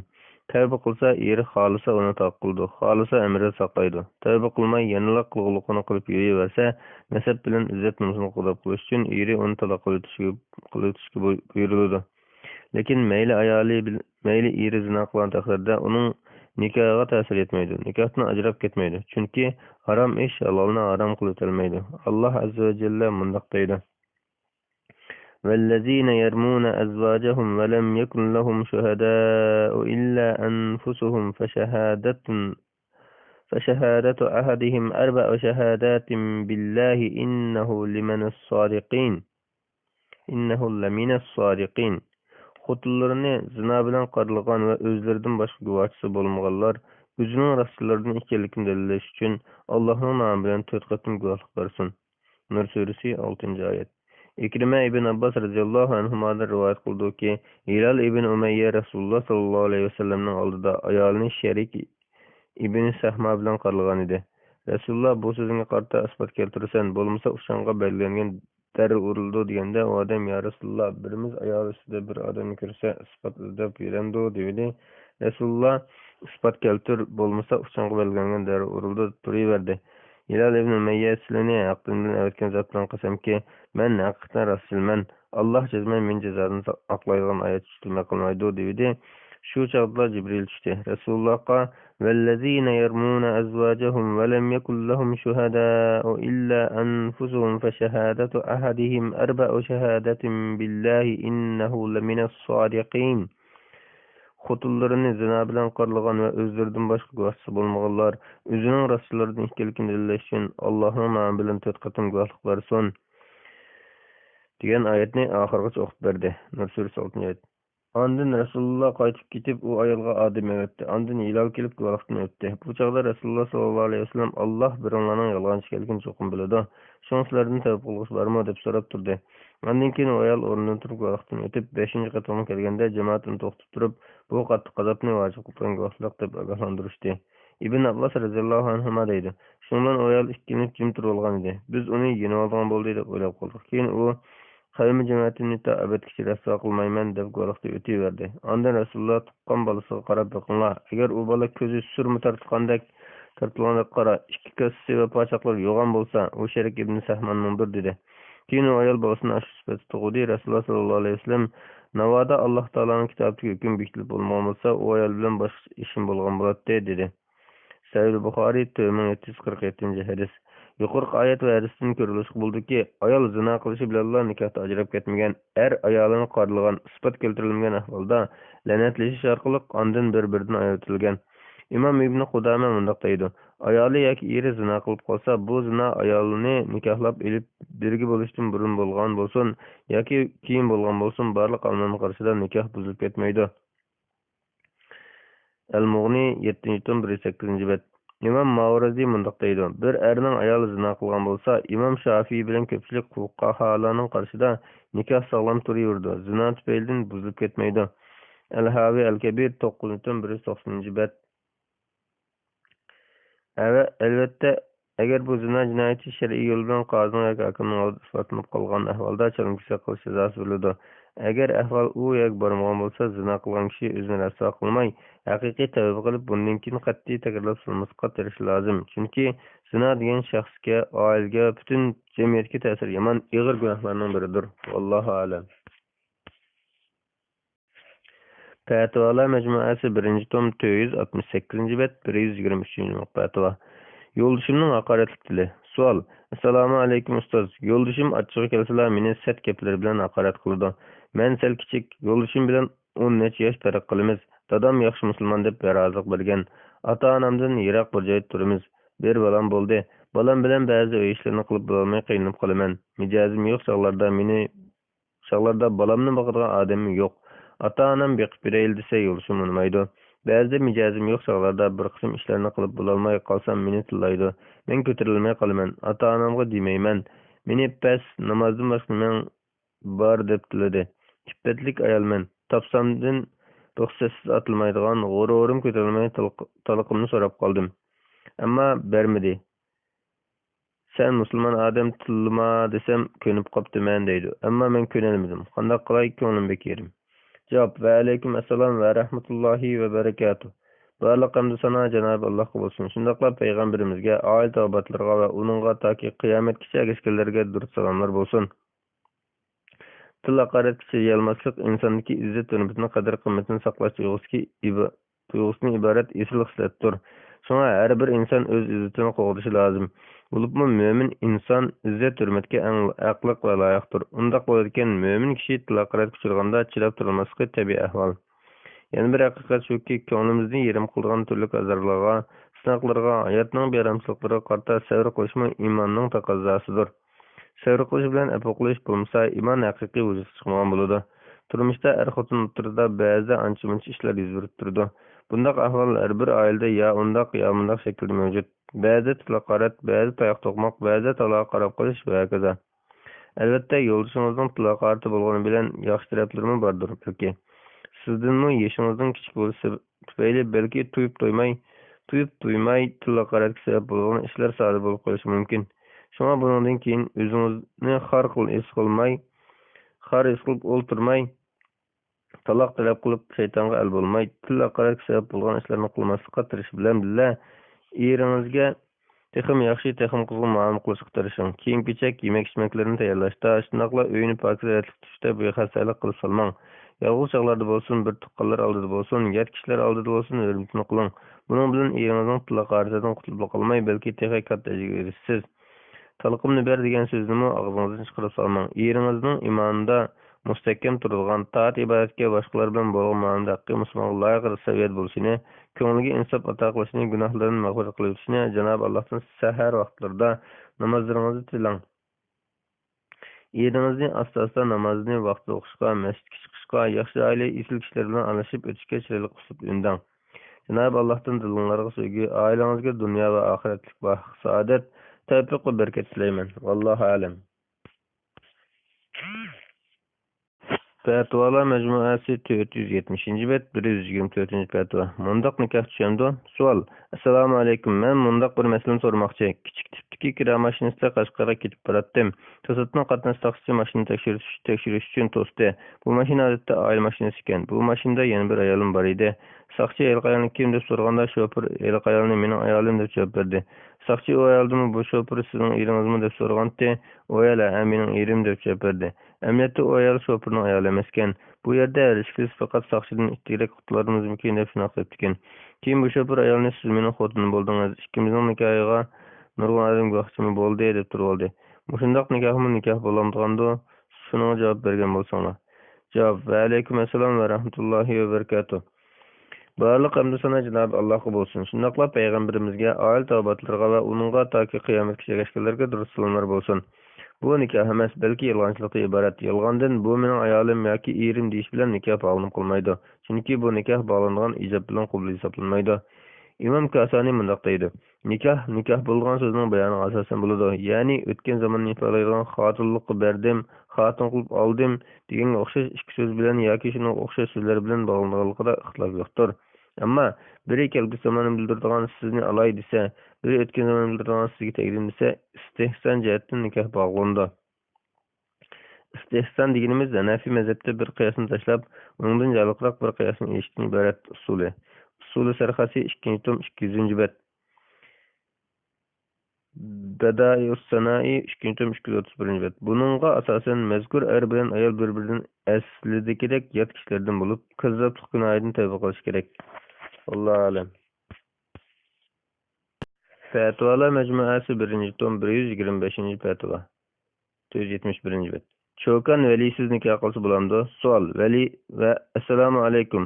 Ota-onasi o'lib ketgan, birla akasi bor çokan velisiz nikah qilsa bo'lamdi? Agar bo'lmasa, akasi qarshi turgan ahvolida ochisi veli bo'lsa bo'lamdi? Javob. Va alaykum assalom va rahmatullohi va barakatuh. Barliq hamd sana Janob Allohga bo'lsin. Shunaqla payg'ambarimizga, oil tavobatlarga va uningga toki qiyomatgacha yetganlarga durust salomlar bo'lsin. İmam Ebu Hanife rahmetullahi aleyh boynuga yetken, aqloşi joyida ayol bo'lsa, çokan bo'lsin yoki qiz bo'lsin, o'zi velisiz nikah qilsa bo'laverdi. Veli kamalat sharti.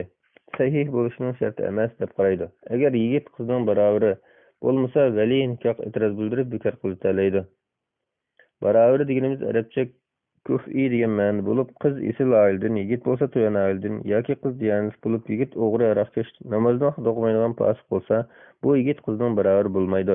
Natijada ashundoq qiz ashundoq yigitga veli rozi bo'lgan ahvolda tegib olsa, veli e'tiroz bildirib bu nikohni amaldan qoldira oladi.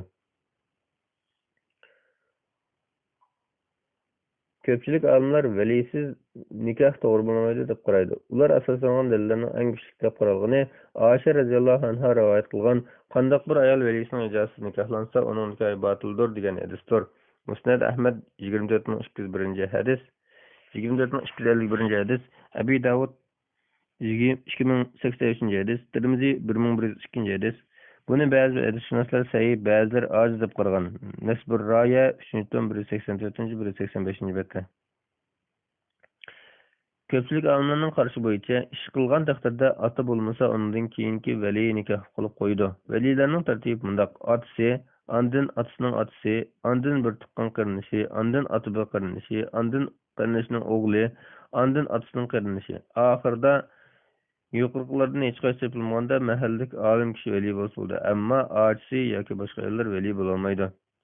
Velini shart qilganlar bilan qilmaganlarning dalillari bir-biridan qilishmaydigan darajada bo'lsa-mu, biroq hozir diyorimizda mahkama shar'iyya bo'lmoqcha, Hanafiy mazhab qarashi bo'yicha yigit qizning barobar bo'lmagan ahvolda vali uni bekor qilib qoladi-da, Hanafiy mazhab qarashiga to'liq amal qilib bo'lmaydi. Natijada qizning va oilasining manfaati yangilanadi. Bu sebepten odatda velisiz nikoh inovatsiz degan qarashni ish ko'rib, velini musulmon deb bo'lmaydigan yoki yigitning diyonatiga qizni berish qo'shilmaydigan yoki veli o'rinsiz to'sqinlik qilib turib olgan qisman ahvollarda Hanafiy mazhab qarashini tutsak bo'ladi muvofiq. Sizning ahvolingizda agar akangiz nikoh qo'shilmagan ahvolda sabab qaraymiz. Qo'shilmaslik sababi yigitning sizga barobar kelmaydiganligi bo'lsa, nikoh qila olmaysiz. Yigit sizga barobar kelgan bo'lib, akangiz o'rinsiz to'sqinlik qilsa, nikoh qilaversangiz bo'ldi. Yoki oilada ig'ir ko'ngilsizlik paydo qilgan bo'lsa, oilangizdan voz kechsangiz bo'ldi. Allohu alam. Fatvolar majmuasi 1-tom 473-bet 126-fatvo. Ayol xohlagan ahvolda er majburiy taloq qilish tushandi. Savol. Assalomu alaykum. Ayol kishi ajrashishni xohlagan ahvol ostida er kishi majburiy taloq qilish tushandi. Qanday ahvol ostida er kishiga ayolni taloq qilish jo'ri bo'ladi? Javob. Va alaykum assalom va rahmatullohi va barakatuh. Barliq hamd sana Janob Allohga bo'lsin. Shunaqla payg'ambarimizga, oil tavobatlarga va uningga toki qiyomatgacha erishganlarga durust salomlar bo'lsin. Bir hadisda halolning Allohga eng ochkirilgan taloqdir deb kelgan. Abu Davud, Bayhaqi va boshqalar mursal musnad deb rivoyat qilgan bo'lib, mursal degan qarash to'g'ri. Al-Badrul Munir 8-tom 65-67-bet. Allah Taala bandalarga kamchilik qilish uchun taloqni yo'l qo'ygan, harom qilib etmagan. lekin yoqtirmagan. Şuna şer'i özre yoki tutamlıq bir sebep bulungan ahvalda talaq qilib o'tish yomon ko'riladi. Albatta, ayol xolman ahvolda talaq qilsa, talaq hesab bo'ladi. Shar'iy özri bo'lsa, talaq qilish joiz bo'ladi. Agar talaq qilmasa, shar'iy jihatdan chetaq chiqargan bo'lsa, masalan, ayol iffetini saqlamaydigan, namozga e'tibor bermaydigan, diyanati beklis ayol bo'lsa, uni tuzashga urinib o'ngshalmasa, talaqdan boshqa chora bo'lmasa, talaq qilishi vojib bo'ladi. Er-xotinlik degan alohida tanlash bosqichlaridan keyin vujudga chiqadigan muqaddas rishta. Buning uzilib ketmaslik uchun islom ko'rsatgan nurg'un choralarni qilish orqali bu rishtani parvarish qilib turish lozim. Taloq qilish nasihat, tarbiya va o'rnini ayirish qatorliq choralar kor qilmaydigan, faqat chora bo'lmaganda murojaat qiladigan vositadir. Islom shariatida taloq qilish huquqi erlarning qo'lida bo'ladi. Lekin bundoq desak, ayollar huquqini yo'qotayotgandek bir tuyg'u berishi mumkin. Biroq Janobi Alloh yaratquchisi bo'lishi bilan maxluqlarning ahvolini eng yaxshi bilguchidir. Shunga taloq qilish huquqini erlarning qo'lida tutqizgan. Buning ikki sababi bor. Birinchi, to'yning beshidan tortib pul haylaydigan, to'yliq beradigan, uy tayyorlaydigan, oilaning chiqimini qiladigan kishi er kishidir. Yaratilish jihatdan er kishi ayol kishiga qaraganda to'qimi salmoq, o'zini suvaldigan, kishilarning og'zini o'ylaydigan, ason ayajinib ketmaydigan tabiatlikdir. Alloh taolo mundoq degan: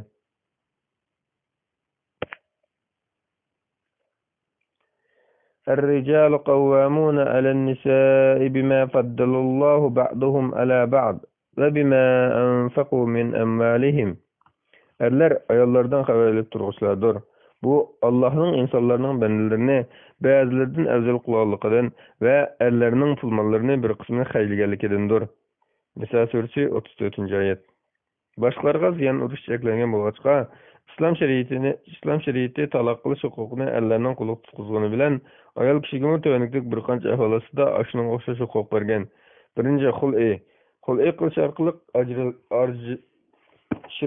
ajrashib. Bu chora er bilan uy tutish faqat mumkin bo'lgan ahvolda olgan to'yliqni erga qaytarib berish orqali bo'ladi.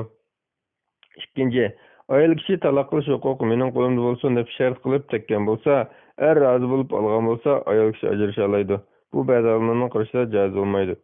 Uchinchi, er oilasini boqmagan, chiqimini qilib bermagan ahvolda ayol kishi da'vo qilib ajrashni talab qilsa bo'ladi. To'rtinchi, er uzun muddat yo'qolib ketgan, qayerdaligi bilingan ahvolda ayol kishi da'vo qilib ajrashni talab qilsa bo'ladi. Vallohu a'lam.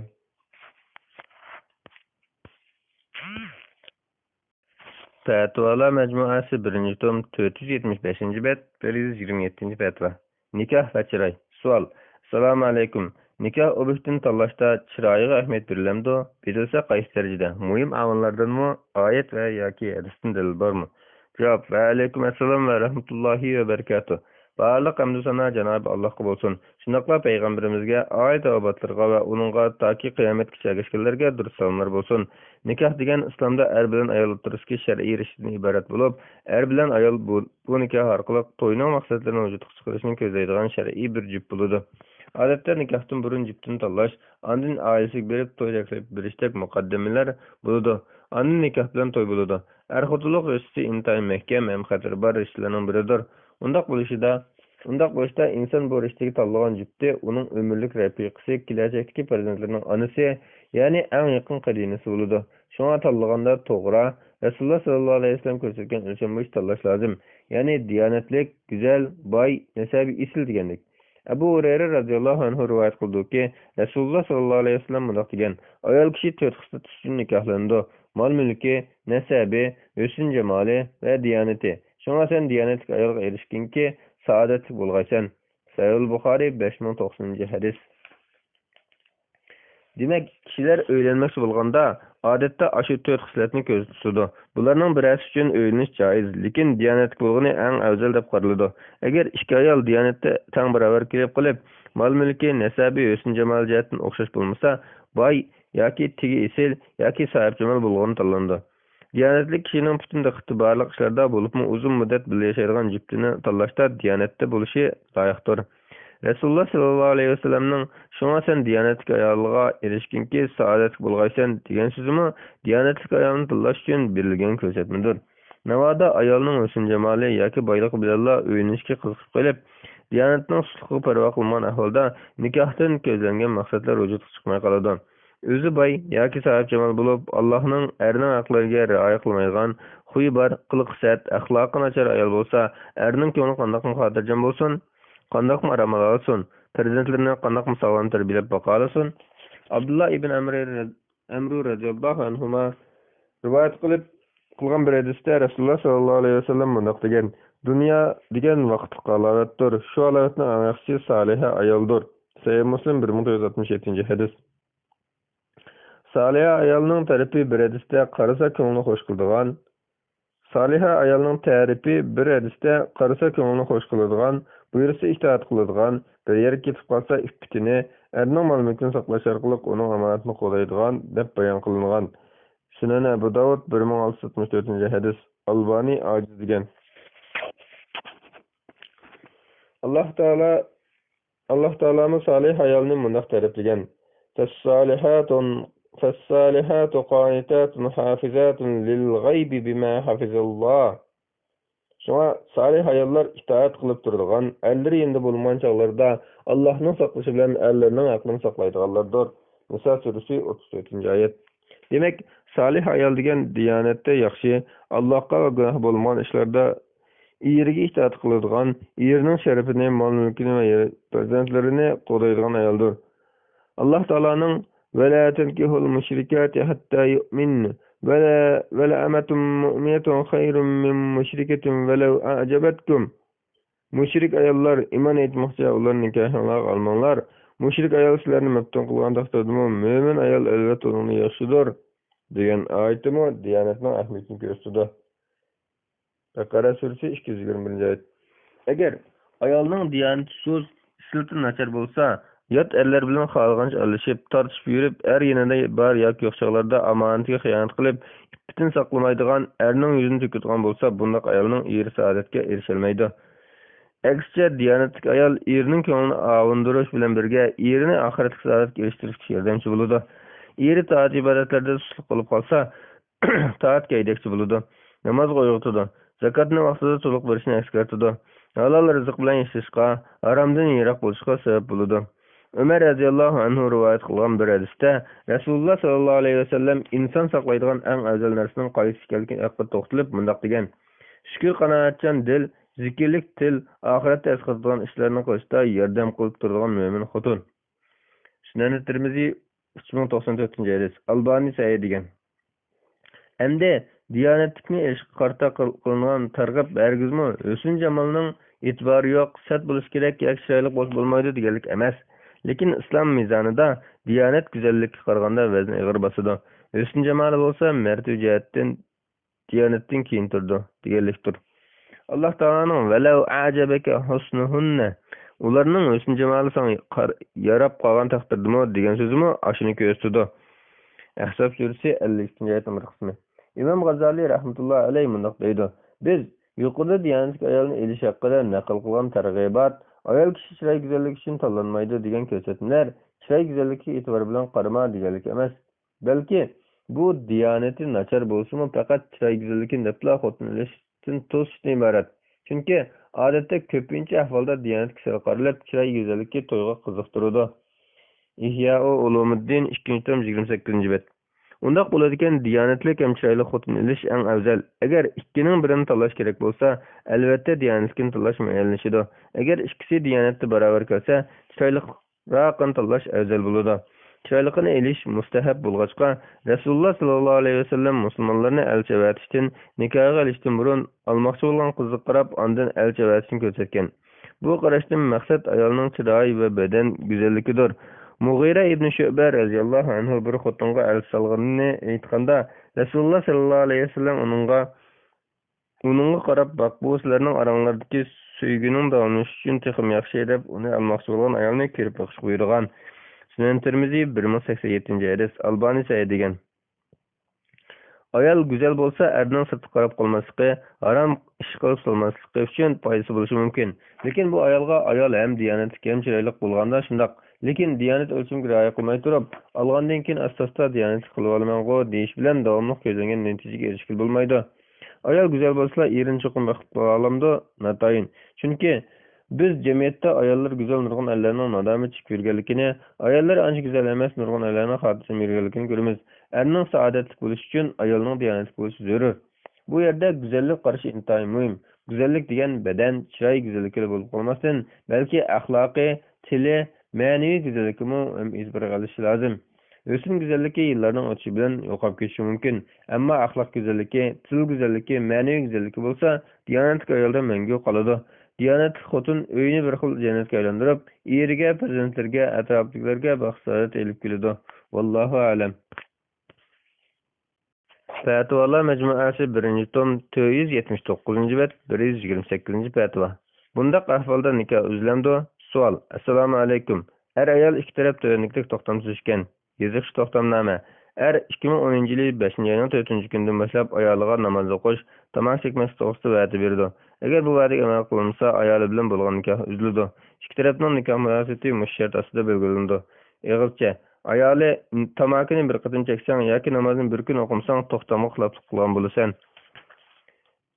Shundoq ayol: mendan yashirsangmi Allohdan yashirolmaysan. Agar tomoq chekib qolsang Alloh ko'rib nikohimizni uzutadimi? Uziladi. Ayol: bu va'da bir oylik yoki bir yillik emas, umringning oxirigacha, bo'lmasa nikohimiz oxirlashgan bo'ladi. Oxirlashadi. Ayol: va'damizga Alloh guvoh bo'lsin. Alloh guvoh bo'lsin. Ayol ikki taraf yuqorqidek to'xtamlashgan. Ammo ertasidan boshlabla yana tomoq chekkan. Namozni ham 1-2 oydan keyin o'qimay tashlayotgan. Shu sabab bilan qaytadan nikoh o'qitgan. Yana va'da qilgan, yana nikoh o'qitgan. Hozir yana xiloflik qilgan. Savol: ikki tarafning yana uy tutib o'tirishga yo'l bormi? Agar bo'lsa, buning dalili nima? Agar yo'l bo'lmasa, ayol boshqa nikohlanib, ajrashib, ondan oziq er bilan yenisi bo'lamdi. Yenishgandan keyinmi to'xtam kuchiga bo'lamdi? Javob: va alaykum assalom va rahmatullohi va barakatuh. Barliq hamd sana Janob Allohga bo'lsin. Shunaqla payg'ambarimizga, oil tavobatlarga va uningga toki qiyomatgacha ergashganlarga durud salomlar bo'lsin. Biror shartga bog'lab qo'ygan ahvolda shart qilgan ishni qilsa, taloq tushadiganligi ko'pchilik olimlarning qarashidir. Bularning ichida 4 mazhab olimlarim bor. Mazkur voqelikda taloqni tomoq chekish bilan namoz tashlashga bog'lab qo'ygan. Yana uning ustiga umrining oxirigacha deb qayd qilib davomli turadigan qilib qo'ygan. Demak, 3 taloq 3 qatim ash ishlarni qilish bilan tushib bo'lgan. Endi vallohu alam ikki tarafning o'y tutishiga yo'l yo'q. Dalillar: Alloh taolo Maid surasining ya ayyuhallazina amanu awfu bil uqud, ey iymon etganlar, ahdlarni to'liq ado qilinglar degan. Voqelikda ikki taraf o'z ixtiyorligi bilan Allohni guvoh qilib ahlashgan. Abu Xayr Uqba ibn Amr radhiyallohu anhu rivoyat qildiki, Rasululloh sallallohu alayhi vasallam bundoq degan: shartlarning ichida ado qilishinglarga eng tegisliki ayolni nikohlab olgan vaqtinglarda qilgan shartlardir. Sahih Buxoriy 2721-hadis. Rasululloh sallallohu alayhi vasallam musulmonlar shartlarida turdi degan. Sahih Buxoriyda muallaq rivoyat qilingan. Abu Davud sanadi bilan rivoyat qilgan. 594-hadis. Albani sahih degan. Taloq deb boshlab orqadan shart qo'ysa shart hisob bo'ladi degan. Sahih Buxoriy qattiq hozirlangan holatda majburlangan holatda taloq qilishning masning saroning talqining bayoni degan bab. Ya'ni bir kishi ayolni taloq qilmoqchi bo'lganda oldi bilan sen taloq deb so'zni boshlab orqadan uyga kirib qolsang deb shart qilsa, sharti bo'yicha bo'ladi. Shartni taloqdan ilgari talaffuz qilishi kerak emas. Umdatul Qari 20-253-bet. Nafi bir odam ayolni uydan chiqib qolsang o'zlikisiz taloq qilsa hukm qanday bo'ldi deganda Ibn Umar radhiyallohu anhu agar uydan chiqib qolsa uning o'zlikisiz taloq bo'lib ketadi, chiqmasa hech nima bo'lmaydi degan. Qatada agar qo'rsoq ko'tarsang sen taloq desa, har qatim meyizdan poklanganda uning bilan bir qatim jima qiladi. Agar qo'rsoq ko'tarilganligi ma'lum bo'lsa, uningdan ajrab ketadi degan. Sahih Buxoriy qattiq hozirlangan holatda majburlangan holatda taloq qilishning masning saroning talqining bayoni degan bab. Endi yo'l bo'lmoqchiga ayol iddatini tushqizganda burunqi eriga tegamaydigan yot ayolga aylangan bo'ladi. Xolasa iddat tushqizgandan keyin boshqa erga uy tutish maqsadi tegsa bo'ladi. Hiyla ishlatib shakli nikoh qilib burunqi eriga halol bo'lish uchun erga tegsa, buningga aralashganlar la'natga uchraydi. Agar ayol iddatini tushqizgandan keyin boshqa erga uy tutish maqsadi tekkandan keyin olimadiz chiqisholmay qilib uy tutib qilish mumkin bo'lmay taloq qilinib ketgan ahvolda iddatini tushqizsa, ondan burunqi erga nikohlansib halol bo'ladi. Qaytadan nikohlanib burunqi er bilan uy tutgandan keyin ilgari to'xtam kuchga emas, amaldan qoladi. Biror ishni qildirish yoki qildirmaslik uchun ishlarni taloq cheta olmaydi. Bo'lmasa mushunday oqibat kelib chiqadi. Vallahu alem. Bismillah velhamdülillah ve salatu ve selamu ala Resulillah amma ba'd. Assalamu alaikum ve rahmetullahi ve berekatuh. Muhterem qarindoshlar, tövende Doktor Abdulaziz rahmetullah ustozning Fatvalar majmuasi 1-tom 10-bob miras va vasiyat babini boshlaymiz.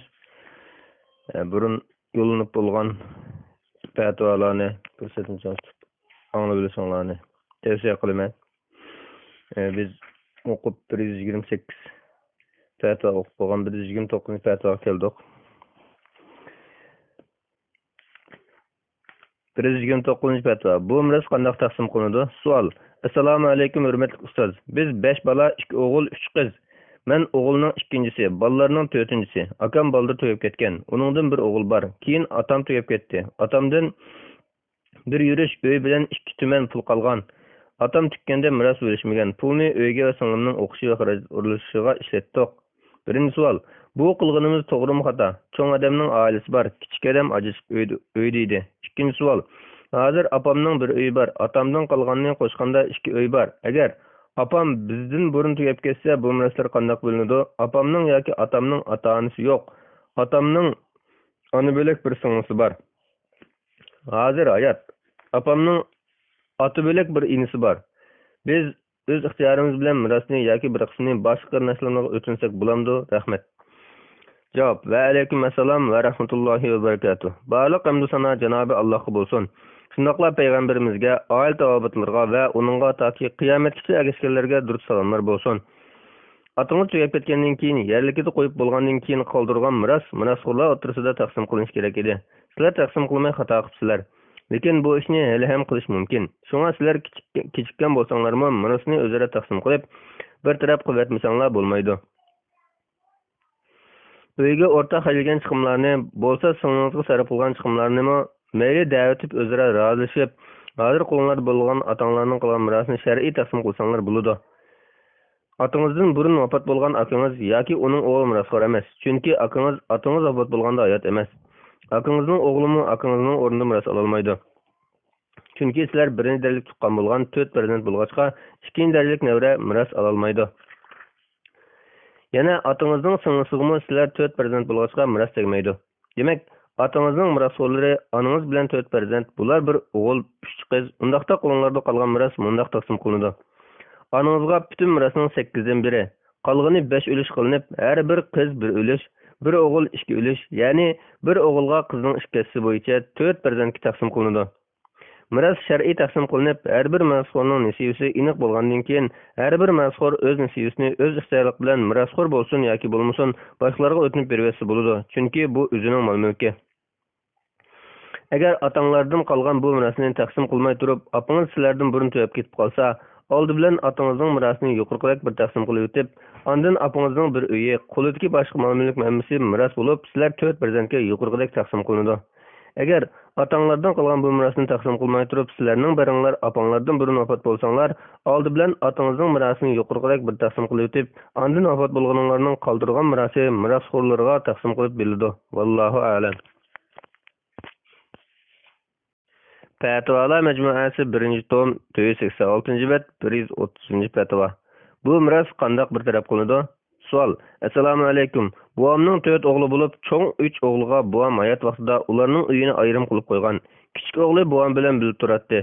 Buvam vafot bo'lgandan keyin cho'ng uyini miras qilib bilganda, cho'ng o'g'illarga va cho'ng uyda turgan kichik o'g'liga o'xshash taqsim qilinadi. Kichik o'g'il men o'g'ilning cho'ngi bo'lgan bo'lsam, dadam menga ayrim uy silib bergan bo'ladi. Kichik bo'lganligim uchun mushu uyda turgan menga cho'nglarga o'xshash ayrim zamin keladi deb men rozi emas deydi. Asas maqsad burun cho'ng 3 o'g'illarga silib bergan uyni, ya'ni hozir miras qatoriga kirgizamdik yo'q. Kichik o'g'ilning rozi emasligi shariat uyg'un kelamdi? Javob. Va alaykum assalom va rahmatullohi va barakatuh. Barliq hamd sana Janobi Allohga bo'lsin. Shundoqla payg'ambarimizga, oil tavobatlarga va uningga toki qiyomatgacha ergashganlarga durud salomlar bo'lsin.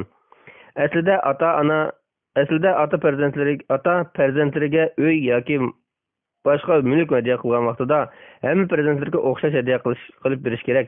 Bu vaqtda Rasululloh sallallohu alayhi vasallamning hadislari bor. Lekin olimlarning hammaga o'xshash berish masalasida ko'z qarash o'xshash bo'lmagan. Ko'pchilik olimlar barobar berish mustahab, vojib emas deb qaraydi. Buning asosan ota hayot vaqtida cho'ng o'g'illarga hadiya qilib bergan uy makonlar cho'ng o'g'illarning mulki hisoblanib, miros qatoriga kirmaydi. Natijada kichik bola o'tirayotgan uy hamma farzandlarga teng taqsim qilinadi. Yana bir qism olimlarning qarashida ota farzandlarga teng barobar berishi vojib. Lekin bular agar vojibni tark etib biror farzandiga biror narsa berib, boshqalarga bermagan ahvolda hukm qandoq bo'ldi degan masalada o'zaro ko'z qarashlari o'xshash emas. Ba'zilar ota vojib hukmga rioya qilmay farzandlarga teng bermagan ahvolda uning ba'zi farzandlarga bergan hadiyasi batil, qilgan ishi inobatga ilinmay rad qilinib ketadi. Agar ota vafot bo'lib ketsa, farzandlar o'rtada teng barobar muomala qilish uning gardini qarzi bo'ladi, ya'ni qoldirgan mirosdan bermagan boshqa bolalarga boshqalarga bergandek narsa beriladi deb qaragan. Bu Imom Ahmaddan kelgan qarash, shundaqla zohiriy mazhab qarashi. Yana bir qarashda ota hayot vaqtida ba'zi o'g'ilga bergan hadiyasini o'g'ildan qaytirib elib, hamma bolalarga teng berishi lozim. Agar vafot bo'lib ketsa, bergan bo'lib ketadi. Boshqa varislar uni talab qila olmaydi deb qaragan. Bu Imom Ahmaddan kelgan qarash. Badayus Sanai 6-127 bet, Raddu Muhtar 4-444 bet, Al-Muhazzab 1-466 bet, Az-Zakhira 6-288 bet, Al-Mughni 5-387 bet, Al-Muhalla 9-142 bet. Siz so'ragan bu masalada diyorimizdagi ahli ilmlarmi o'xshash fikrda emas. Ba'zilar cho'ng o'g'liga berganni miros qatimiz yoki mirosning kichik o'g'liga o'xshash berib qolganini bo'limiz deb qaraydi. Yana ba'zilar bergan bo'ldi, qolgan mirosni taqsim qilamiz deb qaraydi. Men shaxsan ma'u cho'ng o'g'illarga elib bergan uy masalasida cho'ng o'g'illarning uylarini taqsim qilingan miros qatoriga kirgizishni muvofiq deb qarayman. Chunki diyorimizdagi otalar odatda uylangan boshqa yoshga yetgan cho'ng o'g'illarni ayrim uyda qilib qo'yib, ularga birdan uy elib beradi. Bularning qarshida cho'ng o'g'illarim men elib bergan uylarda o'tirdi, ondan mendan keyin kichik o'g'lim o'sha cho'ng uyda o'tirdi deb o'ylab shunday qildi. Navoda atalar bu ishning keyin vafot bo'lganda hisob bo'lmaydiganligini, keyincha cho'ng o'g'illar o'z uylarini shaxsiy mulk deb qarab, kichik o'g'il o'tirib qolgan cho'ng uyni miros qilib bilishimiz deydiganligini ko'z oldiga keltirsa edi. Cho'ng o'g'illarga u uylarni undoq berib o'tmaydi. Demak, atalarning qilgani men o'lsam kichik o'g'lim o'sha uyda o'tirdi, cho'nglarning uylari bo'lib qoldi degan asos qilgan ish. Ya'ni ataning kallasida cho'ng o'g'illarga birdan ayirib elib berdim, kichik o'g'limga men o'tirgan uyni berdim, demak, har biriga birdan uy berdim degan o'y bor. Undaq bo'layotgan uyning uchining birini qilsak bo'ldi. Birinchi, ya ataning o'ylagan uyi bo'yicha cho'ng o'g'illar o'z uylarini hadiya olgan, kichik o'g'il cho'ng uyini hadiya olgan bo'lib, cho'ng uyini miros qilib bo'lmaslik, qolgan iqtisodni miros qilib bo'lishish. Ikkinchi, ya cho'ng o'g'illarning otasi hayot vaqtida elib bergan uylarini kichik bola o'tirayotgan cho'ng uyini o'xshash miros hisoblab, mirosxo'rlarga shar'iy taqsim qilib bo'lish. Uchinchi, o'zaro rozilashib sulh qilish. Agar ko'pchilik olimlarning qarashi bo'yicha ish qilgan bo'lsak, ota hayot vaqtida cho'ng o'g'illarga hadiya qilib bergan uy makonlar cho'ng o'g'illarning mulki hisoblanib, miros qatoriga kirmaydi. Natijada kichik bola o'tirayotgan uy ham farzandlarga teng taqsim qilinadi. Vallohu a'lam. Fatvolar majmuasi 1-tom 489 bet, 131 fatvo. Otasi hayot vaqtida o'lib ketgan o'g'lining otasidan miros olishi. Savol: Assalomu alaykum. Qo'limda bir dilo bor edi. 9 qarindoshning ota-onasidan qolgan qo'ro'ja chiqilib 10 milliondan ortiq to'lam kelgan. Ammo bu pulni 8 qarindosh o'z oldiga egilib olib, birisiga tegishli siyosatni bermagan. Chunki bu yoq 93-yilda olamda o'tgan bo'lib, bu kishining 3 bolasi yetimchilikda cho'ng bo'lgan. 8 qarindosh bu bolalarning otasini allabirun o'lib ketgan deb qarab, bularga tegishli mirosni bermagan. Bergan bo'lsanglar, al kunimiz yaxshilanib qoladi deb yo'lursiz-mi? Mana ata o'gin deb bugungacha so'zib kelgan. Bu 8 qarindoshning al kuni intayin yaxshi. Har biri million pulning egisi, hatto chet ellargacha sotib qiladi. Bu bolaning sotqa da'vo haqqini to'lagidak puli yo'q. Da'vo haqqi oz bo'lgandimi 50 mingdan to'lan bo'lmaydi. Eng oz bo'lgandimi o'ziga tegishli 1 millionning ustidan da'vo qilgan holatda 15 mingdan tushmaydi. Shunga men oxir bu bola bilan o'roq tuqqanlarni kelishtirish orqali bu diloni hal qilish qaroriga keldim. Yana birisiga o'zi turishlik rayonidan qiyinchilik borlik isbotini olgandan keyin da'vo pulini keyin to'lashga iltimos qilish orqali hal qilmoqchi bo'ldim.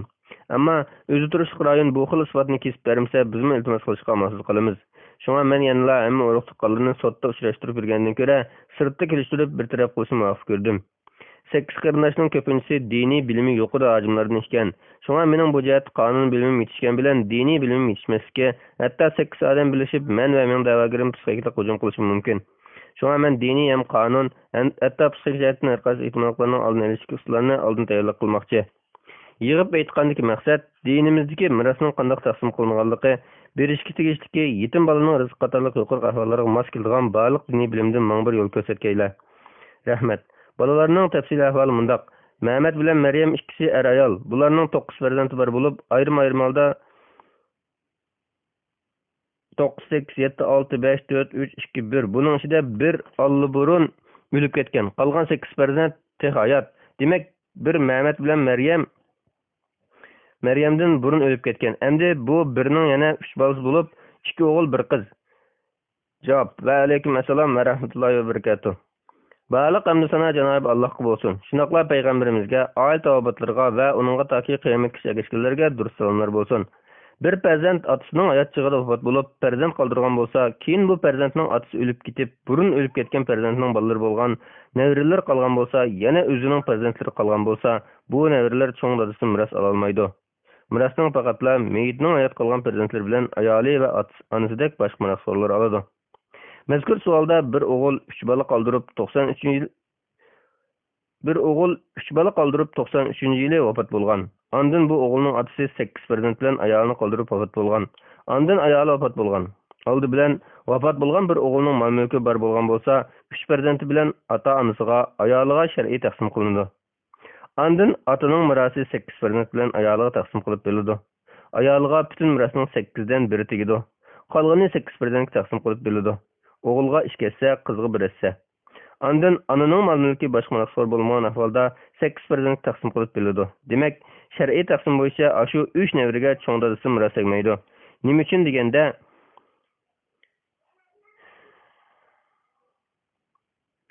deganda aşu 3 farzandning atısı çoğun dadısı vefat bolgan çağda hayat emas bulup, miras kaldırgıcı vefat bolgan çağda mirasxo'r hayat bo'lishi şartdir.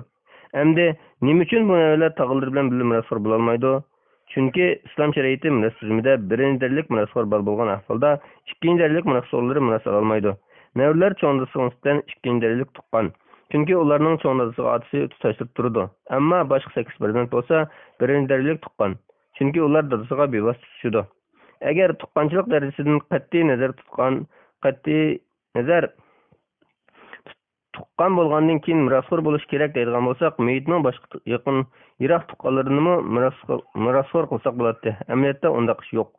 Bu shariat miras tizimidagi ajib degan qoidaga asoslangan bo'lib, bu qoidaga asosan yaqin tuqqanlar yiroq tuqqanlarni mahjub, ya'ni mirasdan to'sib qo'ydi.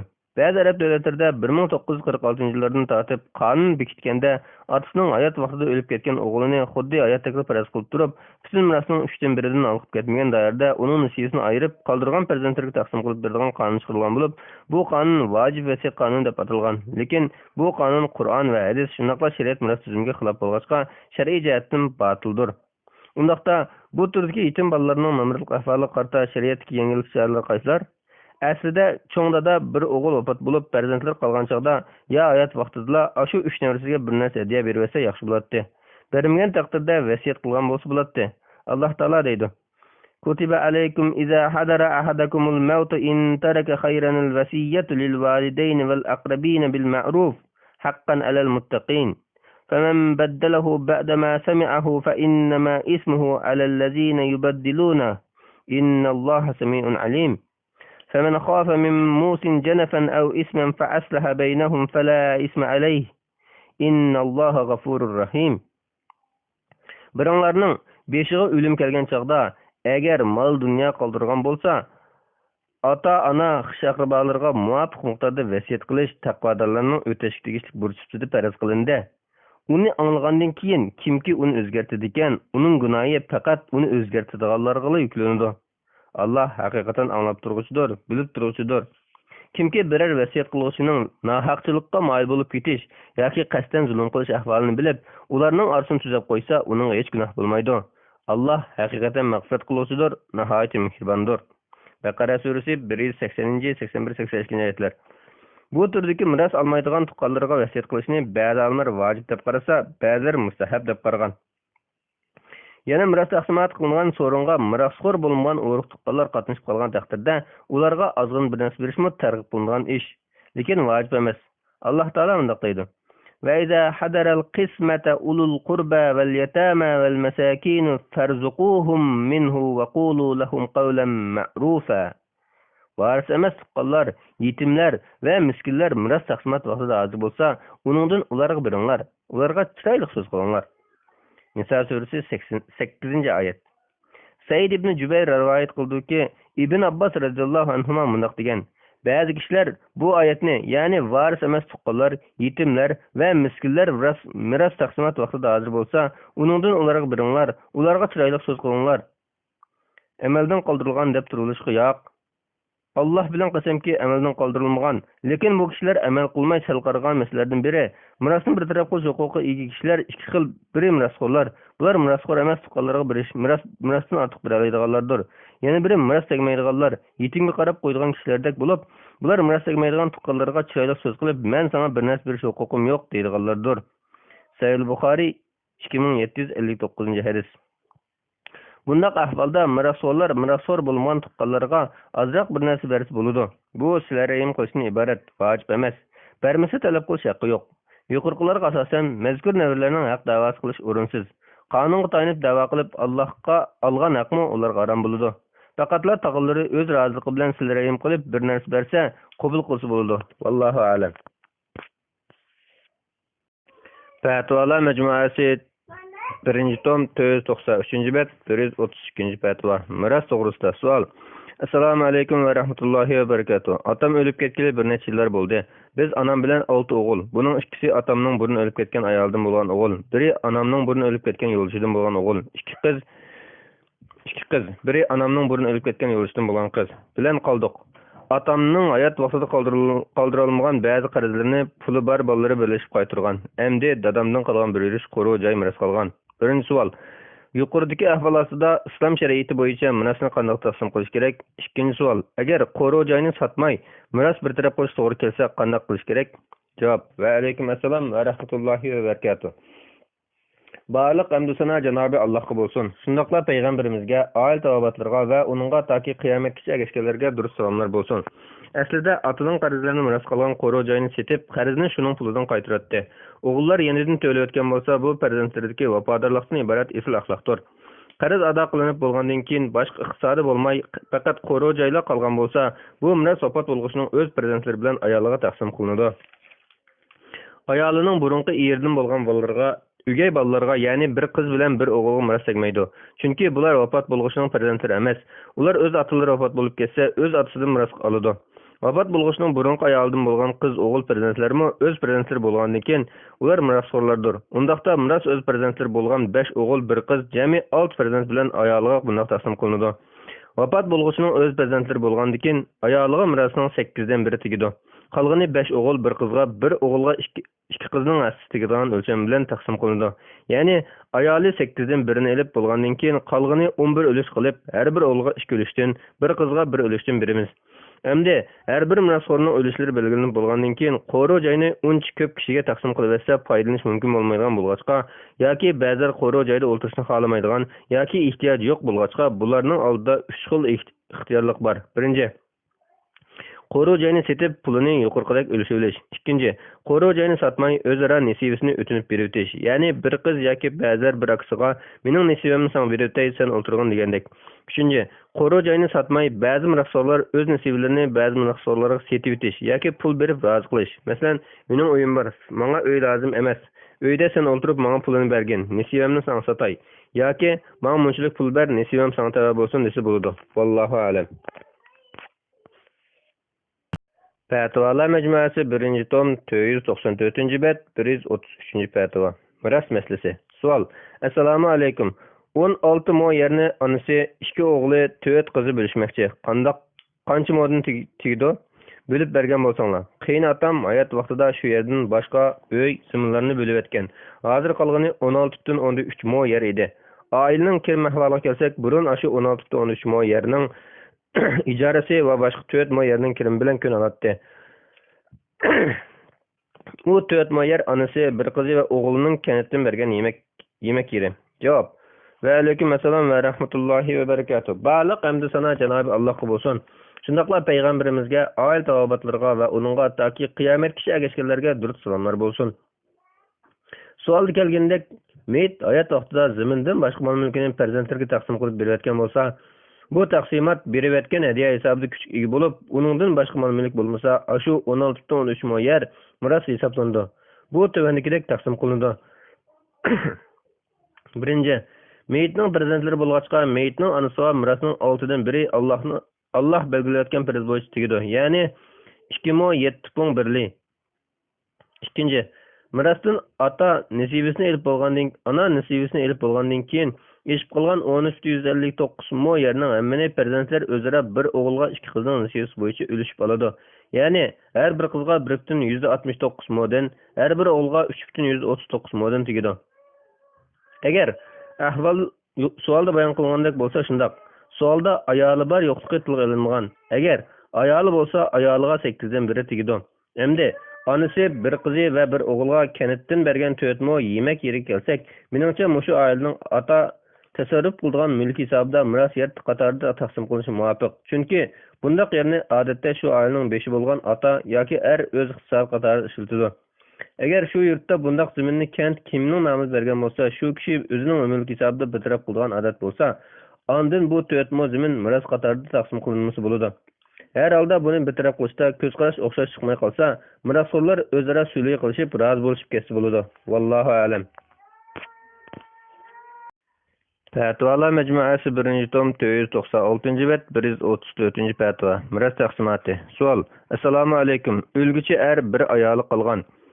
Undan boshqa bir navri tuqquni va boqilgan bolasi bor. Boshqa hech qanday tuqquni yo'q. Mirosni qanday bo'lamiz? Javob: Va alaykum assalom va rahmatullohi va barakatuh. Barliq hamdu sana Janobi Allohga bo'lsin. Shunaqla payg'ambarimizga, oil tavobatlarga va uningga toki qiyomatgacha ergashganlarga durud salomlar bo'lsin.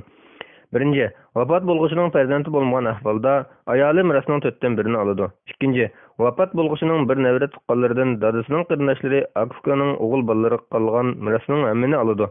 Dadasining qarindoshlarining qiz bolalari va dadasining hamshirlari, och singilning qiz o'g'il bolalari, shundaqla onasining qarindosh hamshirlarining barliq o'g'il va qizlarga miros tegmaydi.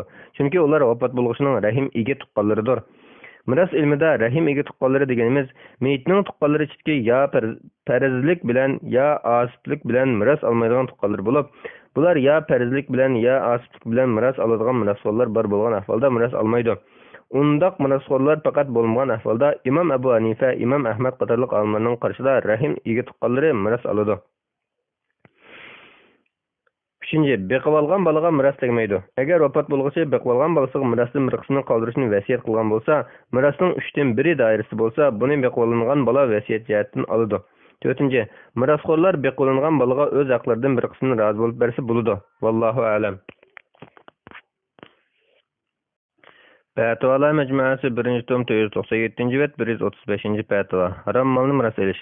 Savol: Assalomu alaykum. Harom mol tepib o'lib ketgan bo'lsa, bu molni varislar miros deb olsa bo'lamdi? Javob: Va alaykum assalom va rahmatullohi va barakatuh. Barliq hamdu sana Janobi Allohga bo'lsin. Shundaqla payg'ambarimizga, oyat tavobatlarga va uningga toki qiyomatgacha ergashganlarga durud salomlar bo'lsin. Allah Taala mundoq degan: Ya ayyuhallazina amanu la ta'kulu amwalakum baynakum bil batili illa an takuna tijaratan an taradin minkum. Ey iman etganlar, bir-biringlarning mollarini o'zaro nahaq yo'l bilan yavalmanglar. Faqatla sizlar o'zaro rozi bo'lishib qilishgan tijorat buning sirtida. Nisa surasi 29-oyatning bir qismi. Vaqtning o'tishi yoki haq egasining o'lib ketishi bilan harom mol halol bo'lib qolmaydi. Shunga harom mol topgan kishi darhol tavba qilib, molning egasi aniq bo'lsa, egasiga qaytarishi, o'lib ketgan bo'lsa, varislarga qaytarishi. Agar varislar bo'lmasa, molni o'z egalariga atab faqirlarga sadaqa shaklida tarqatib berish lozim.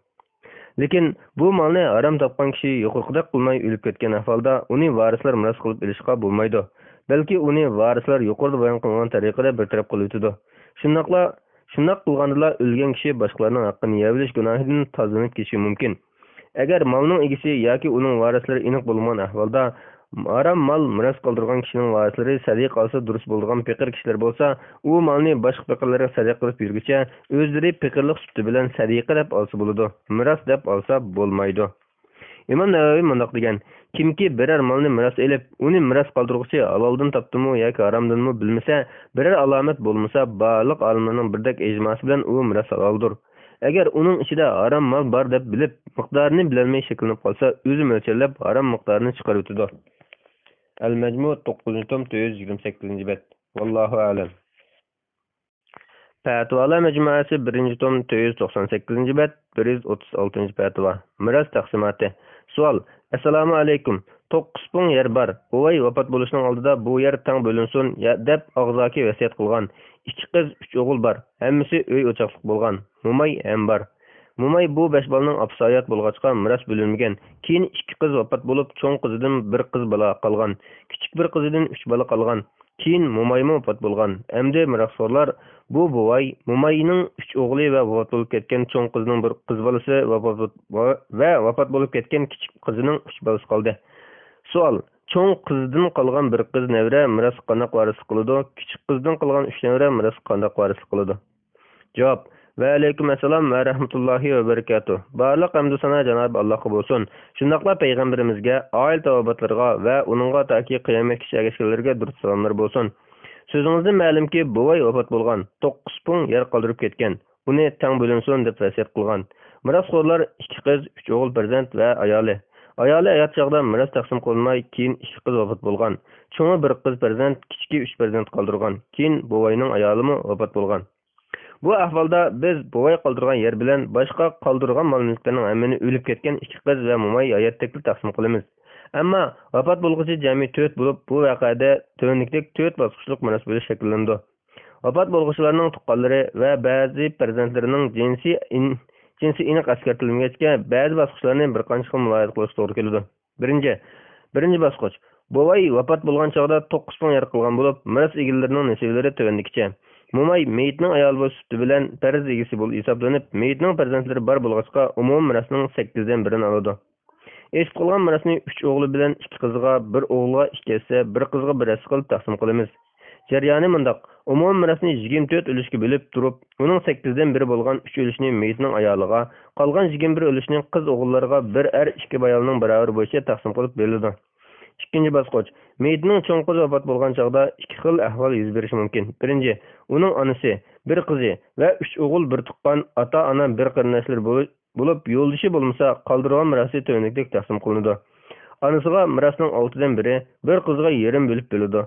Cho'ng qizning onasi bilan sulbi qizi nisibasini elib bo'lgandan keyin eshib qolgan mirasni cho'ng qizning 3 o'g'il bir tuqqan qarindoshi asiblik yo'l bilan tang bo'lishadi. Sulbi qiz deganimiz meyitning o'z pushidan bo'lgan qizidir. Nevra qizi emas demakchi. Asiblik deganimiz asib tuqqanlik munosabati bo'lib, asib tuqqanlar mirosxo'rlarning bir turi, boshqa mirosxo'rlar bo'lmasa, asib mirosxo'rlarning mirasining hammasini oladi. Bo'lsa, boshqa mirosxo'rlar nasibilarini elib bo'lgandan keyin eshib qolgan mirasini oladi. Oshmasa olmaydi. Agar bu cho'ng qiz o'lgan chog'da singlisi hayot bo'lgan bo'lsa, cho'ng qizning onasi bilan sulbi qizi nisibasini elib bo'lgandan keyin eshib qolgan mirasini singlisi 3 o'g'il qarindoshi bilan birga o'g'ilga 2 esa qizga 1 as bo'yicha oladi. Ikkinchi, agar cho'ng qizning yo'ldoshi bo'lsa, cho'ng qizning onasi umumiy mirasning 6 dan 1ni, qizi umumiy mirasning yarmini, yo'ldoshi umumiy mirasning 4 dan 1ni oladi. Ondan eshib qolgan mirasni 3 bir tuqqan qarindoshi buvayning 3 o'g'li asiblik yo'li bilan tang bo'lishadi. Agar bu cho'ng qiz o'lgan chog'da singlisi hayot bo'lgan bo'lsa, cho'ng qizning onasi bilan sulbi qizi nisibasini elib bo'lgandan keyin eshib qolgan mirasni singlisi 3 o'g'il qarindoshi bilan birga o'g'ilga 2 esa qizga 1 as bo'yicha oladi. Uchinchi bosqich. Buvayning kichik qizi vafot bo'lgan chog'da tövəndikdek 2 xil ahvol yuz berishi mumkin. Birinchi, uning onasi, farzandlari 3 o'g'il bir tuqqan ota-ona bir qarindoshlari bo'lib, yo'ldoshi bo'lmasa, qoldirgan mirasi tövəndikdek taqsim qilinadi. Onasi mirasning 6 dan 1ni oladi. Agar kichik qizning farzandlarining orasida o'g'il farzand bo'lmay 3 qiz farzand bo'lsa, 3 qizi umumiy mirasning 3 dan 2sini oladi. Bular nasibasini elib bo'lgandan keyin eshib qolgan mirasni 3 bir tuqqan qarindoshi asiblik yo'l bilan tang bo'lishadi. Agar bu kichik qiz o'lgan chog'da ojiz hayot bo'lgan bo'lsa, farzandlarining orasida o'g'il farzand bo'lmay 3 qiz farzand bo'lsa, cho'ng qizning onasi bilan 3 qiz nasibasini elib bo'lgandan keyin eshib qolgan mirasni singlisi 3 o'g'il qarindoshi bilan birga o'g'ilga 2 esa qizga 1 as bo'yicha oladi. Kichik qizning eri bo'lsa, eri umumiy mirasdan 4 dan 1ni oladi. Agar eri bo'lmasa, 3 qizi umumiy mirasning 3 dan 2sini elib bo'lgandan keyin eshib qolgan mirasning hammani 3 bir tuqqan qarindoshi buvayning 3 o'g'li asiblik yo'li bilan tang bo'lishadi. Agar bu kichik qiz o'lgan chog'da ojiz hayot bo'lgan bo'lsa, cho'ng qizning onasi bilan 3 qizi nasibasini elib bo'lgandan keyin eshib qolgan mirasni singlisi 3 o'g'il qarindoshi bilan birga o'g'ilga 2 esa qizga 1 as bo'yicha oladi. Ikkinchi, kichik qizning bir tuqqan qarindoshlari miras olmaydi. Agar kichik qizning farzandlarining orasida o'g'il farzand bo'lsa, kichik qizning bir tuqqan qarindoshlari miras ola olmaydi. Farzandlari qiz-o'g'il aralash bo'lsa, eshib qolgan miras bir o'g'ilga 2 qizning baraveri bo'yicha bo'lib beriladi. Agar kichik qizning 3 farzandining hammasi o'g'il bo'lsa, eshib qolgan mirasning hammasi 3 o'g'ilga teng taqsim qilinadi. 4-bosqich. Mo'may vafot bo'lganda 3 o'g'li cho'ng qizining va kichik qizining farzandlari bo'lib qolgan bo'lib, buvaydan va 2 qizining qolgan yer va boshqa mol-mulk va o'zining mulklarining hammasi miras hisoblanadi. Mo'mayning mirasi tovanlikcha taqsim qilinadi.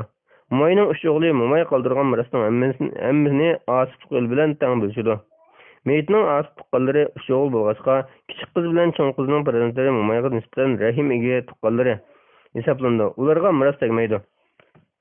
Miras ilmida rahim ega tuqqanlar deganimiz meyitning tuqqanlari ichidagi ya farzlik bilan ya asib bilan miras olmaydigan tuqqanlar bo'lib, bular ya farzlik bilan ya asib bilan miras oladigan mirasxo'rlar bor bo'lgan ahvolda miras ola olmaydi. Undaq mirasxo'rlar faqat bo'lmagan ahvolda Imom Abu Hanifa, Imom Ahmad qatorliq olimlarning qarashida rahim ega tuqqanlari miras oladi.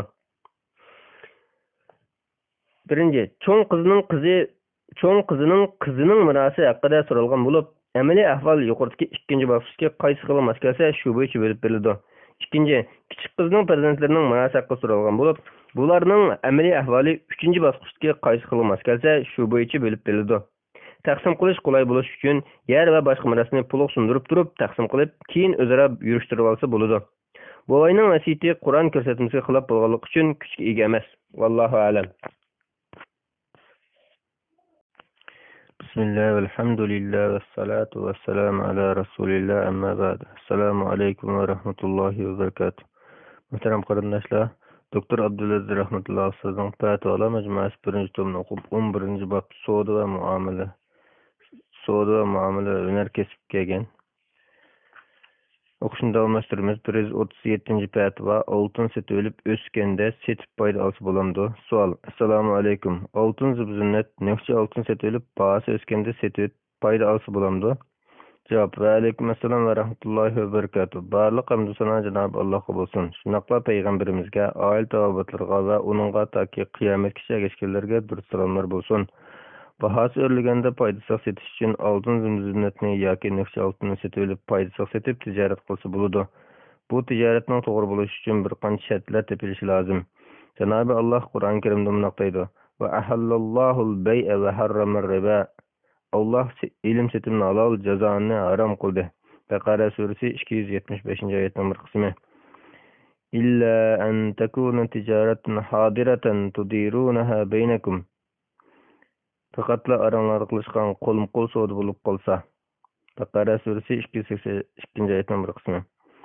Ya ayyuhallazina amanu la ta'kulu amwalakum baynakum bil batili illa an takuna tijaratan an taradim minkum.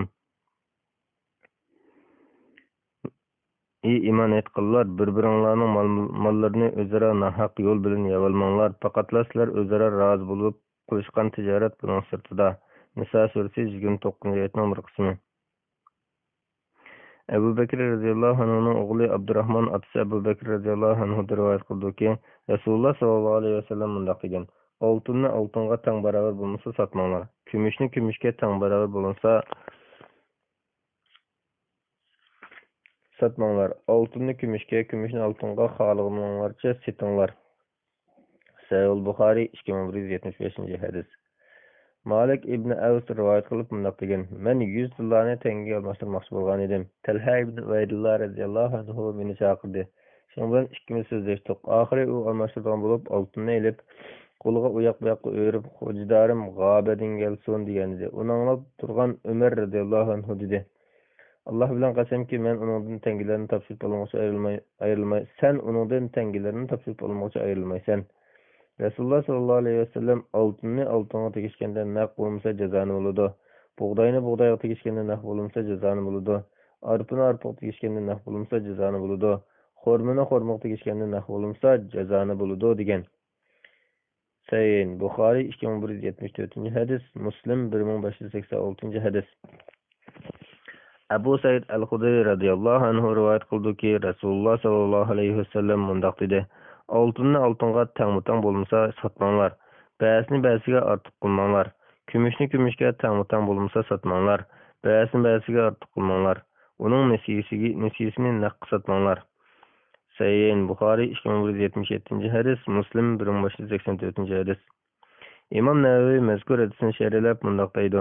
Olimlar mundoq deydi: bu yaxshi bilan nachar, saq bilan sunuq, zibzinat buyumlari bilan kipak va undan boshqa oltin bilan kumushning hamma turlarini o'z ichiga oladi. Buningda sap bilan aralash bo'lgani o'xshashdir. Bu hammasi birdek ijmo qilingandir.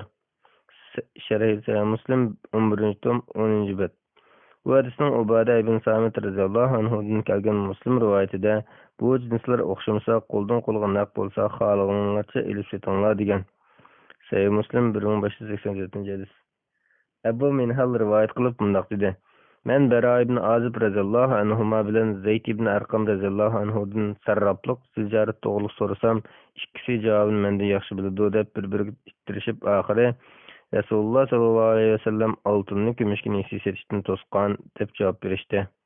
Sarrafliq tanga bilan tillarni birini biriga almashtiradigan tijorat.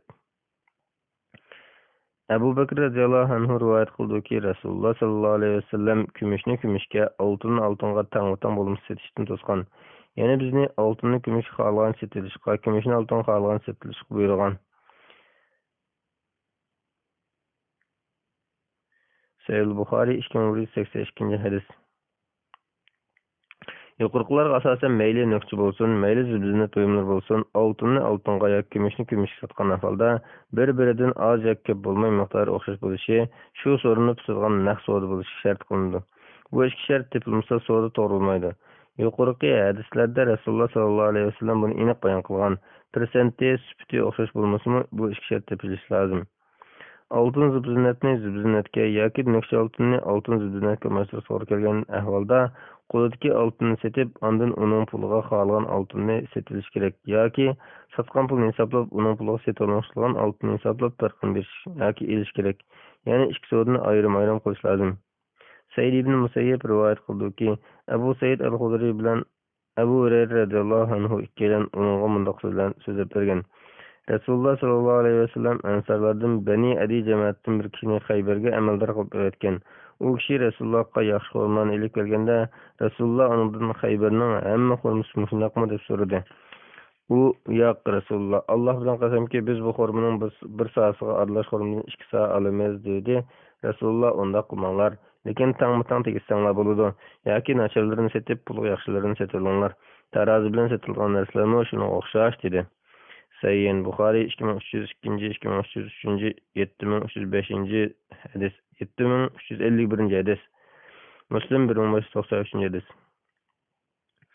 Oltinni yoki kumushni birini biriga yoki pulga sotgan ahvolda jinsi o'xshash bo'lganligi uchun faqat naq bo'lishi shart qilinadi. Nesi setishga bo'lmaydi, lekin biri-biridan ortiq yoki kam bo'lsa bo'ladi. Buni yuqorqi hadislarda Rasululloh sallallohu alayhi vasallam aniq bayon qilgan. Shunga oltinni pulga sotgan ahvolda pul bilan oltin shu so'rinda topshirilishi kechiktirilmasligi shart. Pulni pulga setib pul tegishgan ahvolda o'xshashli naq bo'lishi, shu so'rinning o'zida har ikki taraf pulni to'liq topshirish shart qilinadi. Bu ahvolda pulning yoki oltinning hammasi yoki bir qismi nesi bo'lib kechiktirilsa to'g'ri bo'lmaydi. Buning asosan oltinni yoki bir qismini yoki pulining bir qismini bir qancha qaralik bo'lib nesi sotsimi to'g'ri bo'lmaydi. Ya'ni pulning hammasi oltinning hammasi naq bo'lishi lozim. Oltinning butun pulga ega bo'lmagan kishi yoki qo'lidagi pulga loyiq oltin setib oladi yoki setib olmoqchi bo'lgan oltinning to'liq pulini tayyorlovchi setib olmay kutib turadi. Chek bilan sotgan ahvolda chek qarshiligida bankada naqd pul bo'lib, chek orqali bankadan darhol pul ola oladigan bo'lsa, bu naqd savdo hisobida bo'ladi. Bir muddat o'tgandan keyin ola oladigan bo'lsa, nesi bo'lib cheklanadi. Oltin bilan kumushni oltin kumushga yoki pul sotmay boshqa ashliq, kiyim-kechak yoki mashina qatorliq tovar mollarga sotgan ahvolda oltin yoki tovar nesi bo'lsa-mu bo'laverdi. Chunki bu ahvolda oltin bilan tovarning jinsi o'xshamagan bo'ladi. Allohu a'lam. Fatvolar majmuasi 1-tom 509-bet 138 fatvo. Bankadan olgan o'simni qanday bir taraf qilish kerak? Savol: Assalomu alaykum. Bankada pul qo'ygandan keyin o'sim elish, pul qo'ysa tabiiy o'sim ekan. Ondan bu o'simni qanday bir taraf qo'yish to'g'risida tushuncha bergan bo'lsalar. Masalan, to'y va o'lim yetimdagi rasmiyat ishlari, sadiqa, sovg'at qatorliqlar ishlasa bo'lamdi? Alloh rahmat qilsin. Yana bir savol: o'zingizmi bilasiz, hozir Uyg'ur diyoridagi banklarning hammasida o'sim muomalasi bor bo'lib, buningdan qochib qutulolmadik. Mening kartamga 2 yildan beri qilgan muomala jarayonida 35 so'm xalq puli o'sim chiqib topdi. Bundaq o'sim chiqib qolganlar xeyli ko'p ekan. Bundaq o'simlik bankining yilda aladigan topan haqqı va yoki şirket hisobı bo'lsa, boshqa qatorliq soliqlarga beradiganlarim bor. Savob umid qilmasdan yo'qsul kishilarga beradiganlarim bor. Hatto shu so'mmisidagi pulni elib ko'ydiradiganlarni anladim. Bundaq o'simni qaysi usulda bitirib qilsak yaxshi bo'ladi? Javob: Va alaykum assalom va rahmatullohi va barakatuh. Barliq hamd sana Janob Alloh bo'lsin. Shunaqla payg'ambarimizga, oila tavobatlarga va uningga toki qiyomatgacha ergashganlarga durust salomlar bo'lsin. Birinchi, musulmon kishiga bankada pul qo'yib jazoni qilish, o'sim berish va ilish haromdir.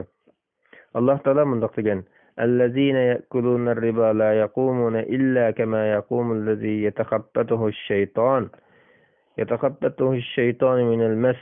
Zalika bi annahum qalu innama al-bay'u mithlu ar-riba wa ahalla Allahu al-bay'a wa harrama ar-riba.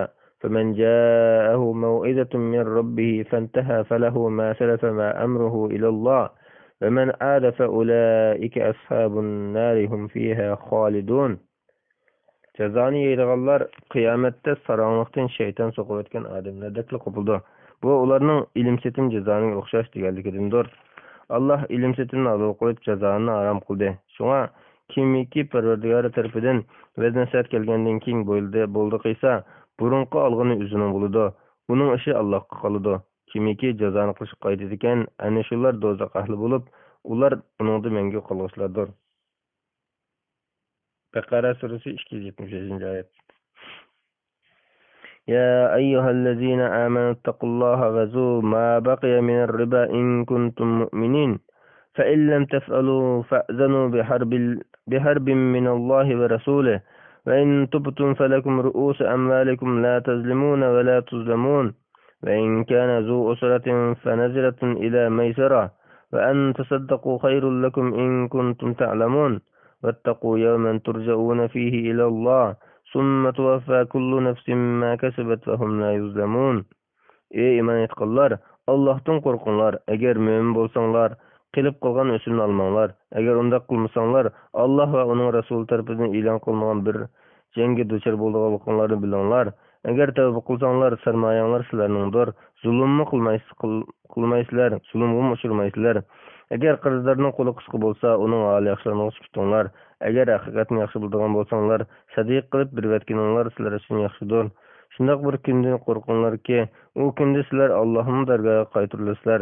Ondan har bir kishi zulmga uchirmasdan qilgan amallarining natijasi to'liq beriladi. Rasululloh sollallohu alayhi vasallam jazoni yeguvchiga va yeygizuvchiga la'nat qilgan. Sahih Buxoriy 5347-hadis.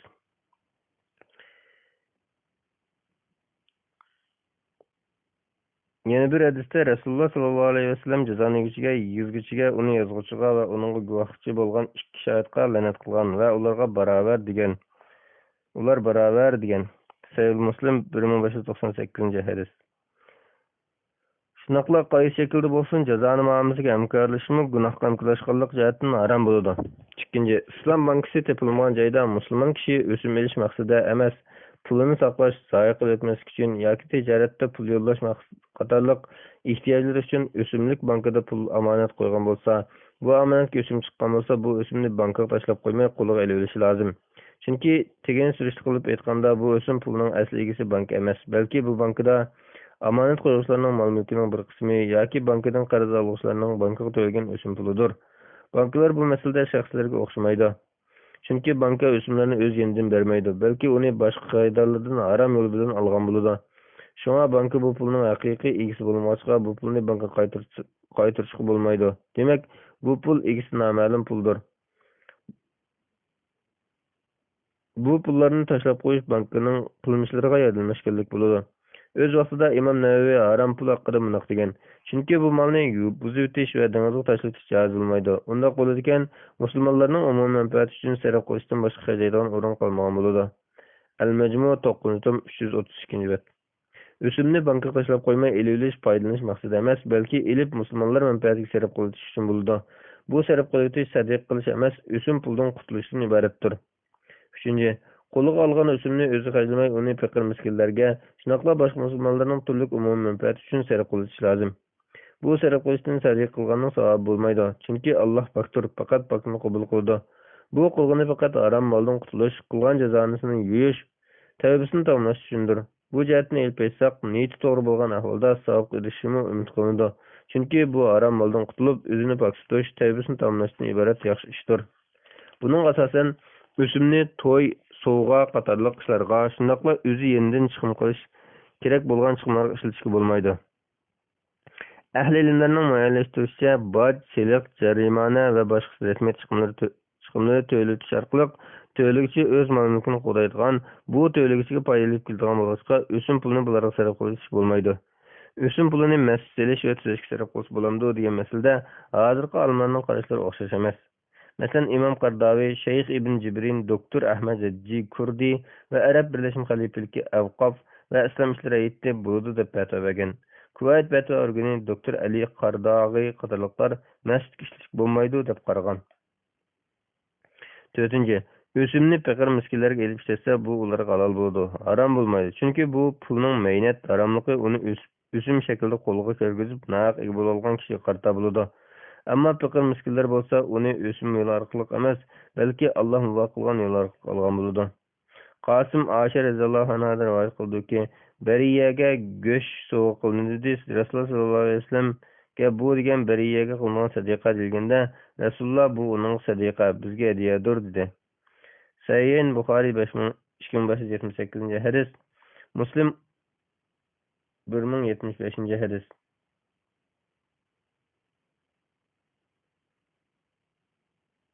Demak, Rasululloh sollallohu alayhi vasallamga sadiqa halol bo'lmaydigan turuqliq ega bo'lish sababi o'xshash bo'lmoqligi uchun u go'sht Rasulullohga nisbatan sadiqa hisoblanmagan.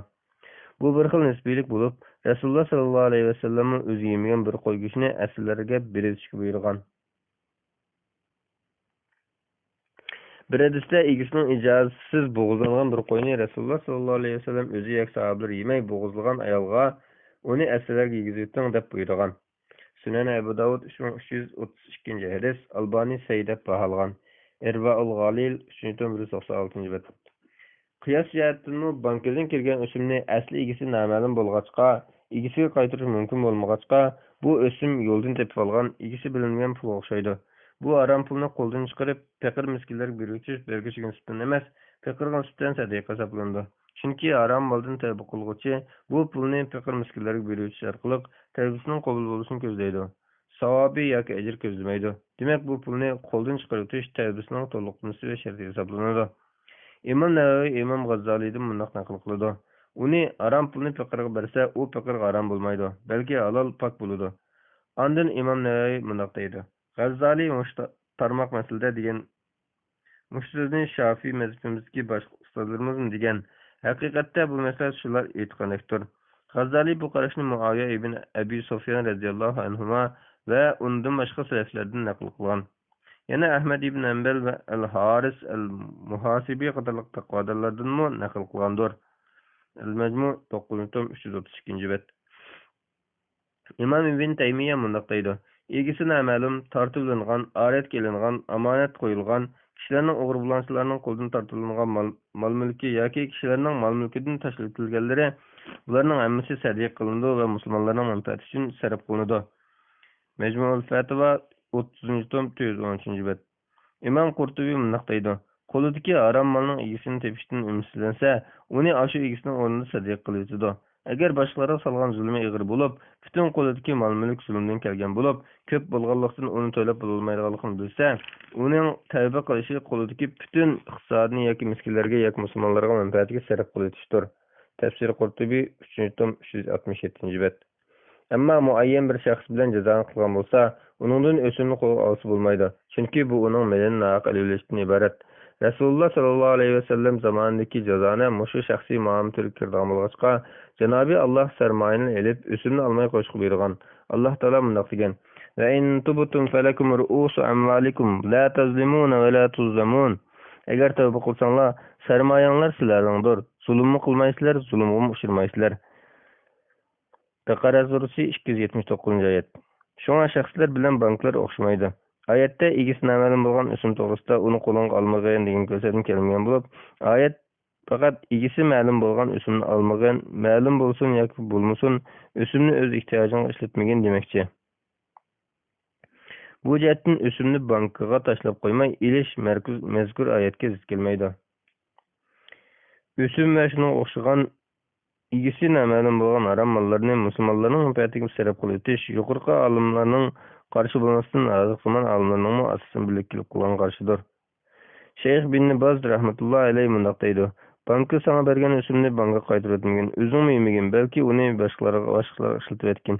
Mesela pekalara sadaqa öteş, ajatxonlarni oňşaş, qarzlarini töleýän qarz bolup qalganlarning qarzini töleýüş. İslam fatwalary 2-nji tom 307-nji bet. Şeyh İbn Cibrimmo şundaq fatwa bergen. İslam fatwalary 2-nji tom 308-309-nji bet. 1983-nji ýyly Kuweytde açylan 2-nji nöwetlik İslam bankasy kurultay mundaq fatwa bergen. Kurultay Müslüman mal mülk egilerine aldı bilen mal mülkini Arap ve İslam ellerine İslam bankalygy yüzlendirişini, andan sırtqı yüzlendirişini tavsiye kıldı. Şundaq kılıp bolgaça aralykda yetişkin ösüm pul aram kesip hesaplandı. Ular bu pulunu kuluk elip Müslümanların umum menfaatiga sarf kılıp etip, ondan kurtuluş gerek. Koymayma ihtiyaç kanundan turuqluq mal mülkünün cizanxor banka ve organlarda amanet koyuş davamlışı şer'i cihetten aram işi hesaplandı. Hulaslaydigan bolsak, ihtiyaç bolmasmı ösümlük bankada pul koyuş haram. Pul koygan ahvalda çıkan ösümlü bankaga taşlap koyuşma haram. Çünkü bu günahka inkaraşqanlyk. Ösümni algandan keyin onu haýlap paýdanyş haram. Çünkü bu cezany yegenden ibaret çoň günah. Demek, algan ösümni umum Müslümanlaryň menfaatiga sarf kılış haram. Allahu alem. Estağfurullah. Algan ösümni umum Müslümanlaryň menfaatiga sarf kılış lazım. Wallahu alem. Fatwalar mecmuasy 1-nji tom 515-nji bet, 139-njy fatwa. Quruq üzüm satkanda her bir haltadan halta ýygyrlygyny çykyryp öteş. Sual. Assalamu aleykum. Biz quruq üzümlerini satkan çağımızda her bir halta üzümden halta ýygyrlygy dep 200 gramdan çykyryp ötemiz. Bu iş bizning raýonda umumyzda gollandygan adat bolup gelmekde. Bäziler bundak kılsa soğudu durus bulmaydı. Belki haltalarını janlap, hem halta kanç kilogram çıksa şunçilik şıkırası buludu deydi. Soğudigerler bunu oynamaydıken. Soğudigerlerimi baş soğudigerlerge satsa şundak 200 gramdan çıkırdı ediken. Bu işqa şeriatimiz kandak qaraydı? Cevap. Ve aleyküm esselam ve rahmetullahi ve berekatuhu. Barlıq hamdü sana Cenab-ı Allah bolsun. Şunaqla peygamberimizge, ayet abatlarga ve onunğa taki kıyamet kişiye geçkilerge dürüst salamlar bolsun. Soğudunun toğru buluşunun şeritlerinden biri, tavarının bahsi bilen tavar her kişi, talaş çıksa bulduğun mevhumluktan hali buluştur. Eğer mevhumluk talaş çıksa bulmaydıgan azgın nersi bolsa, soğuda toğru buluyordu. Eğer tavar, halta yaksanlık oxşaş nerslerde satılgan tavarlardan qepinin ýygyrlygy soğudigeler oturta adetlengen boýunça 200 gram yoki 1 kilo degendek muqim ölçemli hesaplap çykyp soğuda toğru bulgan boludu. Bu türlük nerslerde aşındak bir kitip iş kılmagan ahvalda kıyınçılık gelip çıkıdı. Şeriat bolsa kişilerge avarçılıkını keltirmeydi. Üzüm yoki buğdayga oxşaş nersler qaşangan halta tagar ýygyrlyklary adatda bir-birine ýakyn bolup, 200 gram ölçülengen halta ya 250 gram ya 150 gram kelişi mümkin. Lekin neçe 100 kilo nersini soğudaşkanda bir tagarda 100 yoki 50 gram dep nurgun avarçılık tartışmap emas. Şuna bundaky ýüzteslikler adatda tijaretçiler oturta epoklynyp razy bolup gizdigan muktar hesaplanydy. Adatda soğut setykdaki mehumluk 3 derejege aýryldy. Birinji, iğir derejedeki mehumluk bolup, bu talaşlaşyşga dijelgi sebep bolduğan bolgaçka, bu mehumluk soğudyny inawatsız kıldyrydy. Rasulullah sallallahu aleyhi ve sellem'nin hadislerinde bu türge dair soğut setyklar çeklengen. Meselen, Abdullah ibn Ömer radiyallahu anhuma rivayet kıldı ki, Rasulullah sallallahu aleyhi ve sellem teğe toğulmagan botulakның botluqı bolganda pulunu tapşırdıgan soğudunu toskan. Bu cahiliyet zamanında kişiler karşılagan soğudu bulup, birisi bir tögeni yoki u tögeni korkusuki botlak tuğulup, u botlakның botluq bolganda pulunu bir dağınga nesi setip alatdy. Sayyiyn Bukhari 2143-nji hadis, Muslim 1514-nji hadis. Abu Said al-Khudri radiyallahu anhu mundaq digen. Resulullah sallallahu aleyhi ve sellem taşlaşıpla soğudlaşıştın, yani bir adamga raxtını taşlapla, qarap bakmasını seçiştin toskan ve yana iki taraf tutup bekipla, onun qarmay turup soğudlaşıştın toskan. Sayyiyn Bukhari 2144-nji hadis, Muslim 1512-nji hadis. İkinci, orta derecelik mevhumluk. Bununda almanның qarashları oxşaş emas. Üçüncü, azgın mevhumluk bulup, bu talaş-tartışqa dijelgi sebep bolmaydy. Şoňa bu türlük mevhumluk bolsumy, barlyk almanның birdek ittifaky bilen soğudy jaýyz bolýardy. Tijaret örp-adatymy bunu muayyanlaşdyrdy. İmam Nawawi mundaq diýdi: Ba'zida ehtiyoj bo'lgan ahvolda savdo-sotiqda ba'zi bir mavhumlikqa mayli deyiladi. Masalan, uy savdosida uyning tegi noma'lum bo'lsa-mu savdo to'g'ri bo'ladi. Ba'zi ehtiyoj bo'lgan ahvolda savdo-sotiqda ba'zi bir mavhumlikqa mayli deyiladi. Masalan, uy savdosida uyning tegi noma'lum bo'lsa-mu savdo to'g'ri bo'ladi. Bo'g'az qo'yni yilında suti bor sog'liqni satsa to'g'ri bo'laverdi. Chunki ul uyning tashqi ko'rinishiga tavadur. Yana ehtiyoj shunaq savdo qilishni taqozo qiladi. Chunki ulni ko'rgil bo'lmaydi. Sog'liqning qo'rqitki turalin bilan yilindagi sutni shundoq. Yana musulmonlar yo'qolan noma'lum bo'lgan narsalarni satsa jaiz bo'ldiqqa birdek ijmo qilgan. Masalan, ular ichiga bir narsa qoplangan tonni satsa, ishirkini ko'rmasam jaiz deb birlik kelgan. Navoda ishirkini ayrim savdolashgan bo'lsa jaiz bo'lmaydi. Yana musulmonlar bir ay degan 30 yoki 29 kun bo'lgan turuqliq uy, uloq, kiyim-kechak va shunga o'xshash narsalarni bir ay deb ijaraga berishning joizligiga birdek ijmo qilgan. Yana kishilar suv ishlatishda, munchida qancha uzun turishda o'xshamaydigan turuqliq munchaga pul berib kirsa jaiz bo'ldiqqa birdek ijmo qilgan. Yana kishilar suv ichishda o'xshamaydigan turuqliq ishilgan suv miqdori noma'lum bo'lsa-mu, ichadiganlarning odat o'xshash bo'lmasa-mu, pul berib tulumning og'zidan suv ichsa jaiz bo'ldiqqa birdek ijmo qilgan. Bunun aksicha malning qo'rqitki turumlarni avadga qushni setishning inovatsiz kelgida birdek ijmo qilgan. Olimlar deydi, mavhumlik sababidan so'zining batil bo'lishi yoki to'g'ri bo'lishi biz yuqori bayon qilgan ishlarga bog'liq.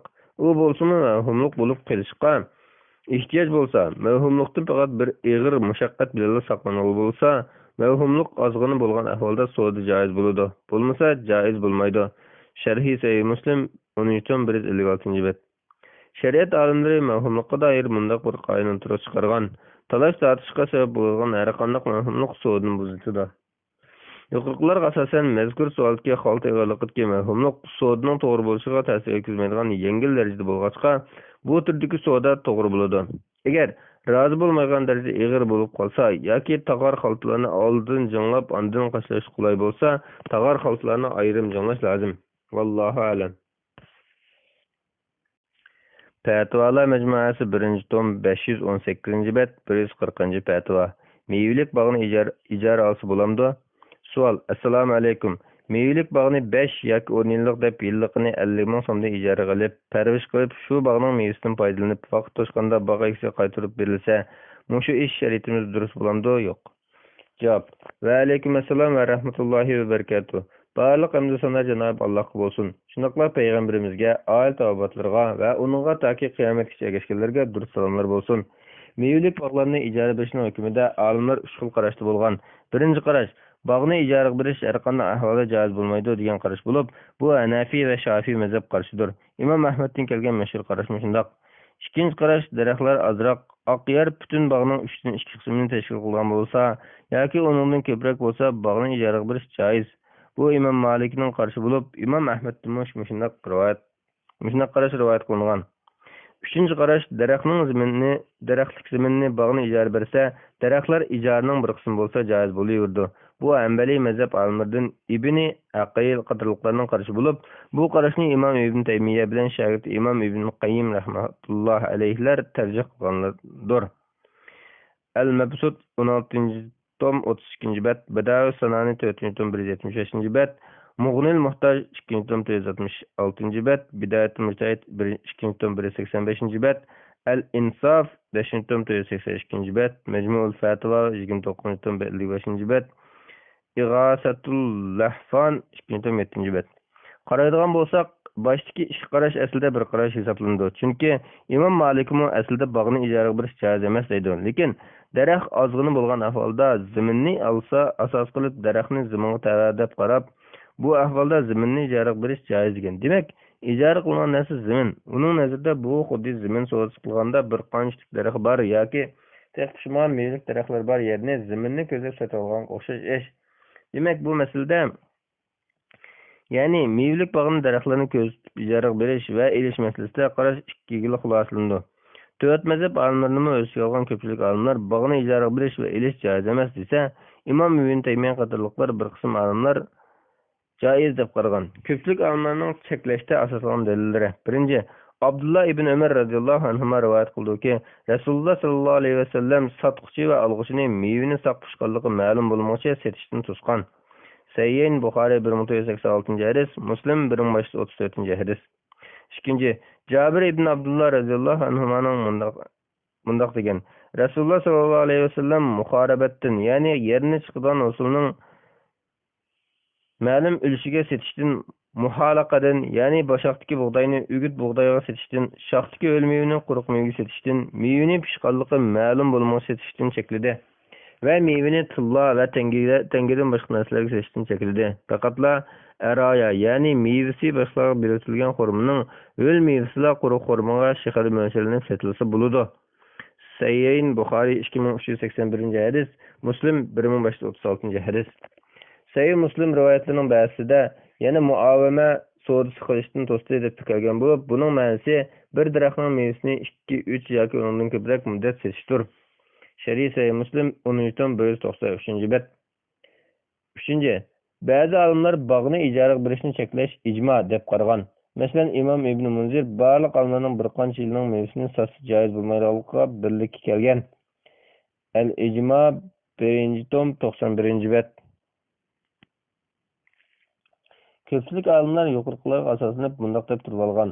Bog'ni ijaraga bersa, tek pishmagan mevani bir necha yil sotgan bo'ladi. Hadisda cheklanganmi, ijmo bilan cheklanganmi mush ishdir. Chunki bu noma'lum narsani setishdan iborat. Amaliyotda bu texi pishmagan mevani setish bo'lmasdan, daraxt bilan zaminni ijaraga berishdan iborat bo'lib, bu yuqorqi dalillarga tushmaydi. Ijmo bilan cheklandi deb qaralgan masala bog' ijaraga berish masalasi emas, balki daraxtlarning bir qancha yilning mevasini setishdan iborat. Setish bilan ijaraga berish boshqa savdodir. Chunki mevasini sotsa, sotuvchi hech ish qilmay, meva chiqsa mevasini oladi, chiqmasa quruq qo'l qaytatdi. Ijaraga berishda ijaraga oluvchi zaminga ishlaydi, sug'uradi, o'g'itlaydi, putaydi, kuch chiqirdi, eshak arılarni ishlatadi, ba'zida odamlar ishlatadi. Demak, bog'ni ijaraga berish bilan mevasini sotish o'xshamaydi. Bog'lariga o'zi qarab bo'lolmaydigan kishilarning bog'larni ijaraga berish ehtiyoji bo'lsa, daraxtlik bog'ni daraxtnimi billa ijaraga berilmasa, ijaraga berilmaydigan bo'lsa, ondan ba'zi kishilar muzoraa yoki musoqat tuzumi bilan to'xtamlashib ish qilishga ko'nmaydigan bo'lsa, ko'pchilik olimlarning qarashini tutgan taqvodor kishilarmi bu uch ishning birini qilmay qolmaydi. Ya yili ishlatib mevlik bog'ni ijaraga berdim demay, zaminni ijaraga berdim deb to'xtamlashadi. Bu yil ishlashdan iborat yoki ijaraga berilmay ziyon tortadi. Shariat bo'lsa kishilarga ziyon urishni yo'l qo'ymaydi. Yoki bog'ni ijaraga berib, o'zi aram deb qaragan ishni qiladi. Aslida bog'ni ijaraga berish xuddi oq yerni ijaraga berishga o'xshashlar sahab tabilar qilib kelayotgan bir ish. Balki bu ularning zamonida ijmo bo'lgandek bir ish. Shunga Imom Ibn Taymiyya rahmatullohi alayhi mundaq degan: bog'ni ijaraga bersa bo'ladi degan bu qarash mazhab imomlari buning qarshi bo'lsa-mu salaf ijmo qilgandek bir ishdir. Chunki Said ibn Mansur rivoyat qildiki, buni Arab al-Karmani Masail degan kitobda uningda rivoyat qilgan. Abbad ibn Abbad bizga Hisham ibn Urvadan so'zlab berdiki, Hisham otasi Urvadan mundaq rivoyat qilgan. Usayd ibn Uzayra radhiyallohu anhu 6000 tanga qarz bor odatda vafot bo'lgan edi. Umar uning qarzdorlarini chaqirib, uning zaminini ularga bir qancha yil ijara bergan. U zaminda xurmo va boshqa mevalik daraxtlar bor edi. Majmuul Fatva 29-tom 59-bet. Sahabe kiramlar ustida turgan bu voqelikda qarzini to'lash uchun bog'ni ijaraga berish bo'lgan. Uning ustiga mevalik daraxtni ijaraga berish bilan zaminni ijaraga berishning farqi yo'q. Yana texi talash tortish, jidal majrami chiqmaydigan bir ish. Odatda taraxchilik yoki bog'bonchilik qilish kelishimida ba'zi talash tortish bo'ladi. Shundoq turuqliq muzoraa, musoqat degandek kelishimlar jazo bo'ladigan bo'lsa, bog'ni ijaraga berish albatta joiz bo'lishi kerak. Xalifa Umar radhiyallohu anhu Iroq zaminini shu yerning aholisiga tutqizib, ulardan xaraj olgan. Xaraj Musulning ozko'pligiga qarab elingan yillik qilib parang. Bu xaraj shu zaminning ijarasi hisoblandi. Buning ichida bog'larmi, terg'oylarmi bor edi. Sahih sanad bilan kelishicha Xalifa Umar radhiyallohu anhu Osman Hunayf radhiyallohu anhuni Iroq zaminiga xaraj belgilashga aytgan. Osman ibn Hunayf radhiyallohu anhu har bir jarib yer ko'lami o'lcham qilinib ishlatilganda 3600 gazga yoki hozirgi 1366 da 604 kvadrat metrga barobar keldi. Muajjami lug'atul fuqaha 451-bet. Osman ibn Uzayf radhiyallohu anhu har bir jarib arpa zamonga 2 tanga, har bir jarib bo'g'ay zamonga 4 tanga, har bir jarib qumush zamonga 6 tanga, har bir jarib xurmo zamonga 8 tanga, har bir jarib uzum zamonga 10 tanga, Her bir jarib zeytun ziminiga 12 tenge xaraj bekitgan. Al-Amval 1-tom 88-bet. Amr ibn Maymun rivoyat qilib bundoq dedi: Men Umar ibn Xattob radhiyallohu anhuni suiqasdga uchrashdan bir necha kun ilgari Madinada ko'rdim. U Zayfa Osman ibn Zayf radhiyallohu anhularning yanına kelib, Iroq ziminini qanday qildinglar? U yerga ko'tarilmagida xaraj yuklatmagansizlar degan edi. Ular: "Yo'q, biz u yerga xaraj bekitdik, ortiq bekitligini yo'q" dedi. Qayt ko'zdan kechiringlar, u yerga ko'tarilmagida xaraj yuklab qo'ygan bo'lmanglar yana degan edi. Ular yo'q dedi. Agar Alloh men salomat qilsa, Iroqning tul xotinlarini mendan keyin menga boshqa biriga muhtoj bo'lmagan qilib etmasam dedi. Shu gapni qilib 4-kun kelar kelmas suiqasdga uchradi.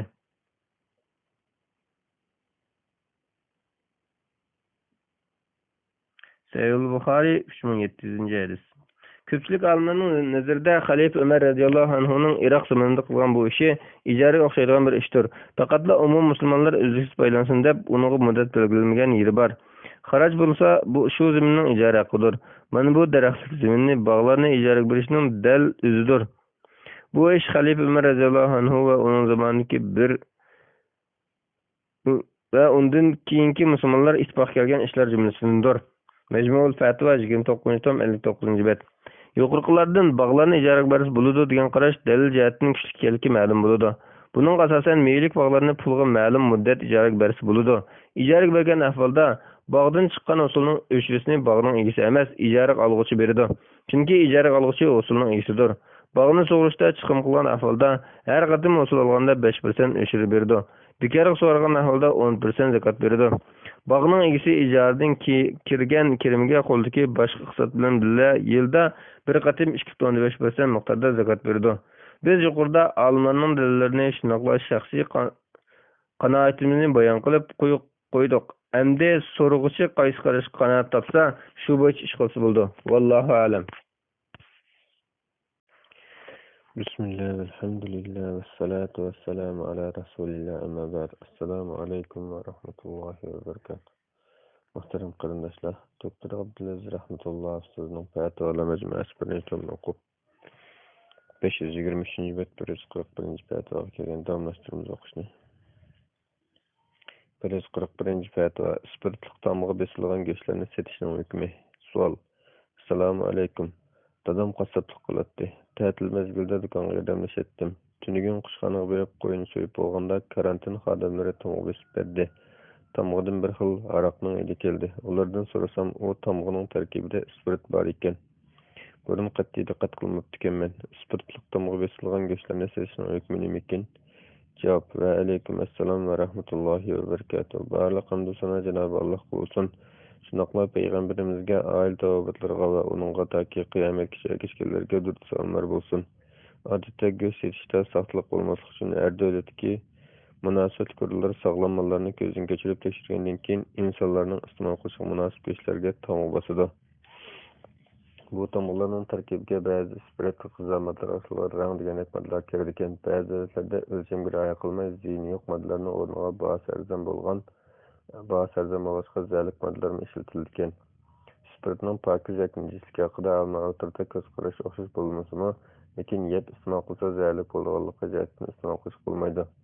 Lekin umumiy musulmonlarning saxta, kasal, arom go'shtlarini iste'mol qilib qo'ymaslik uchun bu tomlarni besish umuman foydali zarur ish.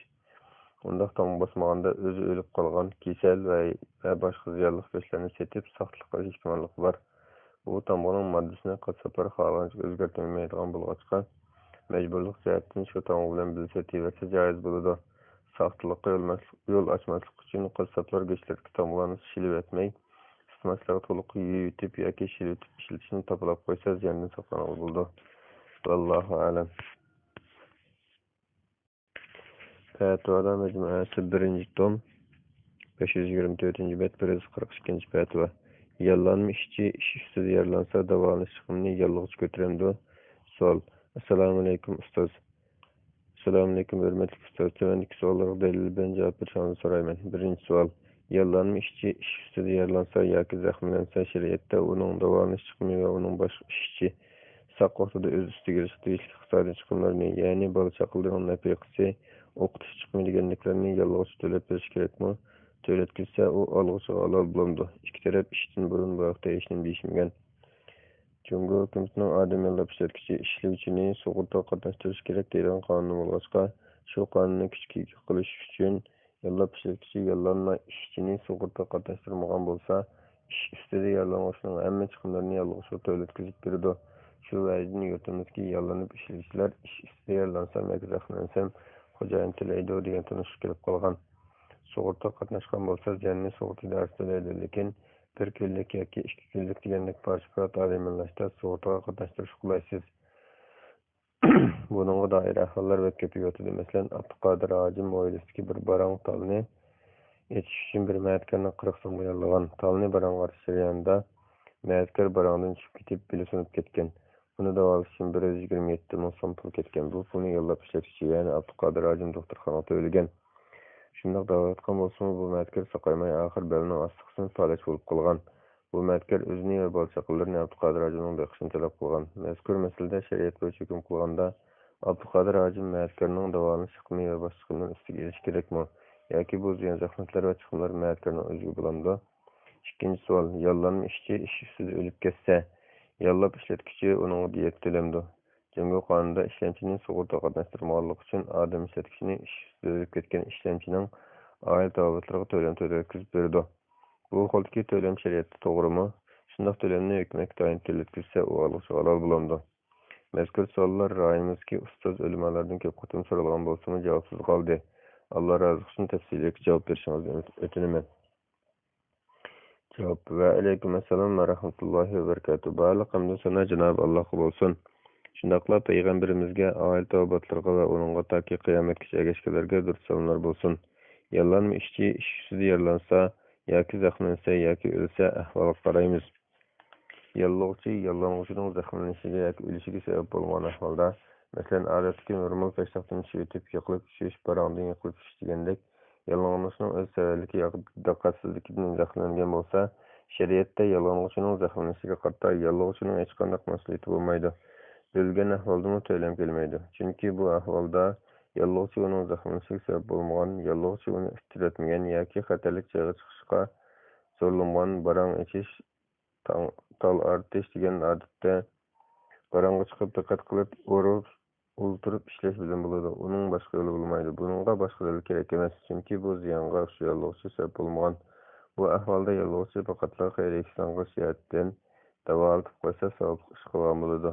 Ýallanyp saklanyňçy bunu kabul kılsa, alsa alal boldy. Bu ahwalda kanun taýynyp tölem töletkilse, u algyçyga alal bolmaýdy. Çünki bu başgalardan nähsiz tölem töleýär. İki tarap işten burun bu wagtda kelişken bolsun, ýa-ki kelişmegen bolsun okşaş. Çünki kelişmegen ahwalda töleşýän orunsyz. Kelişken ahwalda bu kelişim inançsyz. Çünki nime üçin degende işlemçi işletgüçi bilen özüge kelgen barlyk zahmlanyşyga garta işletgüçi sebep bolgan ýa-ki bolmagan barlyk zahmlanyşlarynyň çykymyny işletgüçi götürdi dep bilişip, toktamda şertleşken bolsa, bu toktam iş hakkının namalum bolganlygy sebäbinden inançsyz bolady. Çünki zahmlanyşynyň tölemi iş hakkının bir kısmından ibaret. Zahmlanyş ýa-ki onuň eger ýeňilligi bolsa namalum. İnsan kançylyk zahmlanyşyny bilmeýdi. Demek onuň tölemi namalum diýen gep. Netijede iş hakkı namalum bolgan bolady. Amma ýallagçy ýallangyçynyň zahmlanyşyga sebep bolgan ahwalda meselem tok bar, simni tok ýok diýýär diýendek, ýa-ki toksynyň oňşawatgan tokny içitiş diýendek iş kılıp, ýallangyçy işläwatganda bir hatarlykka täsir etkizgen bir işini kılgan ahwalda zahmlanyşyga sebep bolganlyk jähetden meselesini üstüge alady. Bunyň laýyk tölem töleýdi. Wallahu alem.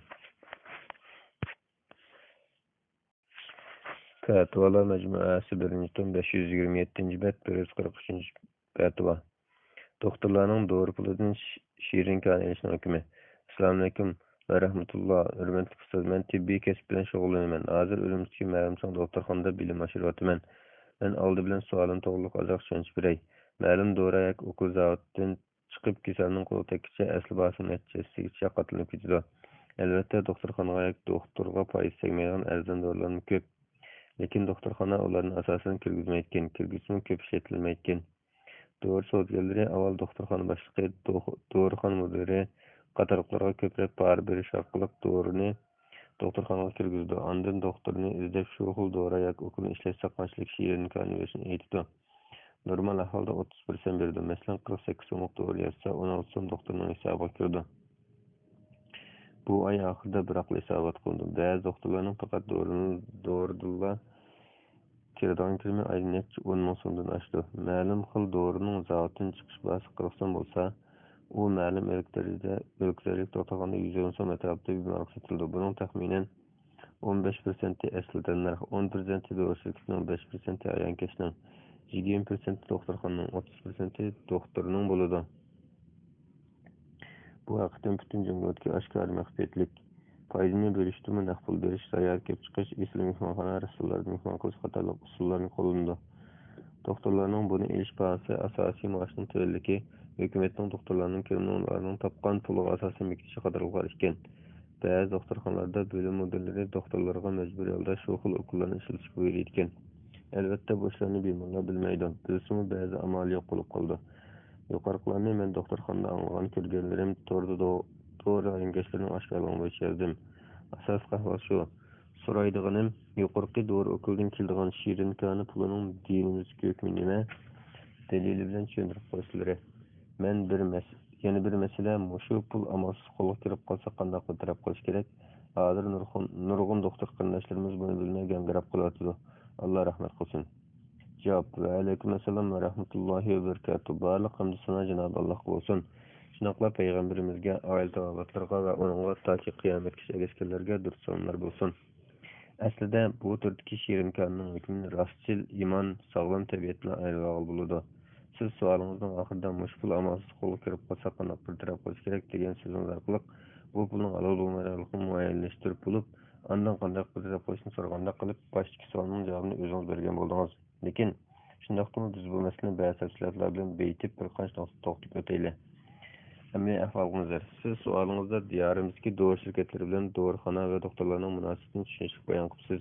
Mening buning qo'shib qo'yganim shuki, ba'zi davlatlardagi bemorning dori sotilish usuli bilan diyorimizdagi dori sotilish usuli o'rtasida cho'ng farq bor. Diyorimizda biror doktorxonadagi doktor kasal ko'rib retsept yozsa, yozgan dorilarni shu doktorxonaning dorixonasida sotilishi shart qilingan ekan. Men buni Qashqar doktorxonalarida ko'rib hayron qolgan. Boshqa yerlarda qanday bilmayman. Bu aniqlab bemorning qo'rqitganlikdan iborat. Ammo men turib boqqan boshqa davlatlarda unaqa shart yo'q. Bemor reseptdagi dorilarni o'zi xohlagan dorixonadan sotib olsa, ya doktor yoki doktorxona e'tiroz bildirmaydi. Balki bu tarafi ularning xayoliga kirib chiqmaydi. Bu mushmasligi chekishliq. Yana diyorimizdagi doktorxonalarda odatda bemorga zarur bo'lgan tekshirish ishlarini pul tepishda majburiy tekshirtiradigan, necha kun yoki bir hafta ortiqcha yotoqda yotqizilgan, operatsiya qilmasin bo'lgan ahvollarda operatsiya yoziladigan ahvollar eg'ar. Bu mushmasligi chekishliq. Odatda boshqa davlatlarda dori shirkatlari o'zlarining dorilarini tovar ustida doktorlarga tunishtirib tashviq qilib, bemorlarga bizning dorimizni yezib bersang deb doktorlarga turli xizmatlarni ishlaydi. Bu xizmatlar ichida moddiy sovg'atlar, ilmiy yig'in, qurultoylarga bekor qatnash taklifi, yozliq ta'til va yoki boshqa sayohat qildirish, yana ba'zi ahvollarda shirinkani pul berish qatorliqlar bor. Doktorlarning bu maslahatda tutqayil o'xshash emas. Ba'zi doktorlar bu tili shirinkani yoki qiziqtirish sovg'atlarining ta'siriga uchramay, dori shirkatlari bilan bemorga qarshi til biriktirmay, bemorga foyda qilish va ba'zi tuvan bo'lish jihatdan munosib bo'lgan dorini yezib beradi. Bular odatda doktorlik kasb axloqi bilan ish qilganlardir. Yana ba'zi doktorlar dori shirkatlarining sovg'at shirinkorlarining ta'sirida bemorlarga o'zining yanchiqqa pul kiritadigan dorilarni yezib berishadi. Ba'zida ma'lum prosentni shirinkor olaman deb shart qilib tutishadi. Yana ba'zilar bu shirinkorni o'z ta'rifi bilan topgan pul deb buni bir xil foydada asldor bo'lish deb qaraydi. Ba'zi doktorxona mas'ullari dori shirkatlari bilan tutishib, shirinkani ilib dori sotilishda sifatga e'tibor bermay, pora bergan shirkatlardan dori sotib oladi. Bu ahvol ko'p davlatlarda o'rnashib ketgan bo'lib, dori shirkatlari dori baho bekitganda doktor va doktorxonalarga bergan shirinkani ko'z tutib turib ondan baho bekitadi. Lekin bu yerda bir haqiqat, doktor bilan doktorxona berilgan shirinkani oxiri berib bemor to'lagan bo'ladi. Amniyatda bemor to'lanak chiqim bilan arzonroq boshqa bir dori bilan davolanish mumkinchiligi bor edi. Demak, bu masala uch taraf o'tirish munosabatini o'ziga oldi. Bu uch taraf dori shirkatlari, doktor va yoki doktorxona mas'uli va bemor.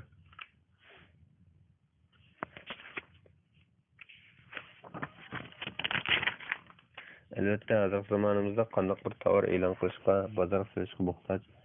Dorimi bir xil tovar. Shuningga o'xshash dorilarni yasaydigan boshqa shirkatlarimiz bo'lg'achqa, Bozorga silinmasa setilmaydi. Lekin dori bilan boshqa tovarning farqi, boshqa tovarni tanlaydigan kishi iste'molchining o'zidir. Ammo dorini iste'molchiga tanlab beradigan kishi bo'lsa, bemorni davolaydigan doktordir. Odatda bemor dorining tabiatini bilmaydigan bo'lsa, dorini e'lon qilish ishlari doktor bilan dorigarga qaratildi. Shunga nurg'un davlatlarda dorini keng ommaga e'lon qilish, tashviq qilish qonuni cheklangan. Lekin diyorimizda televizor qatorliq axborot vositalarida e'lon va tashviqot bilan dorilar bozorga solinadi. Bemorlar xohlaganini sotib iste'mol qiladi. Doktorning bemorga qarata burchi. Doktorlik, tabiblik degan insonning og'riqni yengiltadigan, insonni azobdan qutuldirishga tirishadigan insoniy bir kasb. Bu kasb bilan shug'ullanuvchida imoniy axloq bilan kasbiy axloq tepilishi lozim. Masalan, birinchi, bemor bilan bo'lgan munosabatda ixlosni asos qilib, Alloh taoloning uni ko'rib, kuzatib turadigan ish qilish. Shunday qilganda doktor o'z vazifasini shar'iy va kasbiy o'lcham bilan ado qildi. Bu tariqada qilgan xizmat ibodat bo'lib, Allohning savobini cho'ng bilib, dori shirkatlari taqdim qilgan shirinkaning ta'siriga uchramaydi. Undan o'zini qochirdi. Ikkinchi, doktor kasb va musulmondarchilik axloqiga rioya qilish, rostchilik, omonatga rioya qilish, mehr shafqatli bo'lish, nomini bulaydigan shubhli kishilardan o'zini qochirish qatorliq kasb axloqiga rioya qilishni ham diniy, ham insoniy, ham kasbiy burch deb tushunish.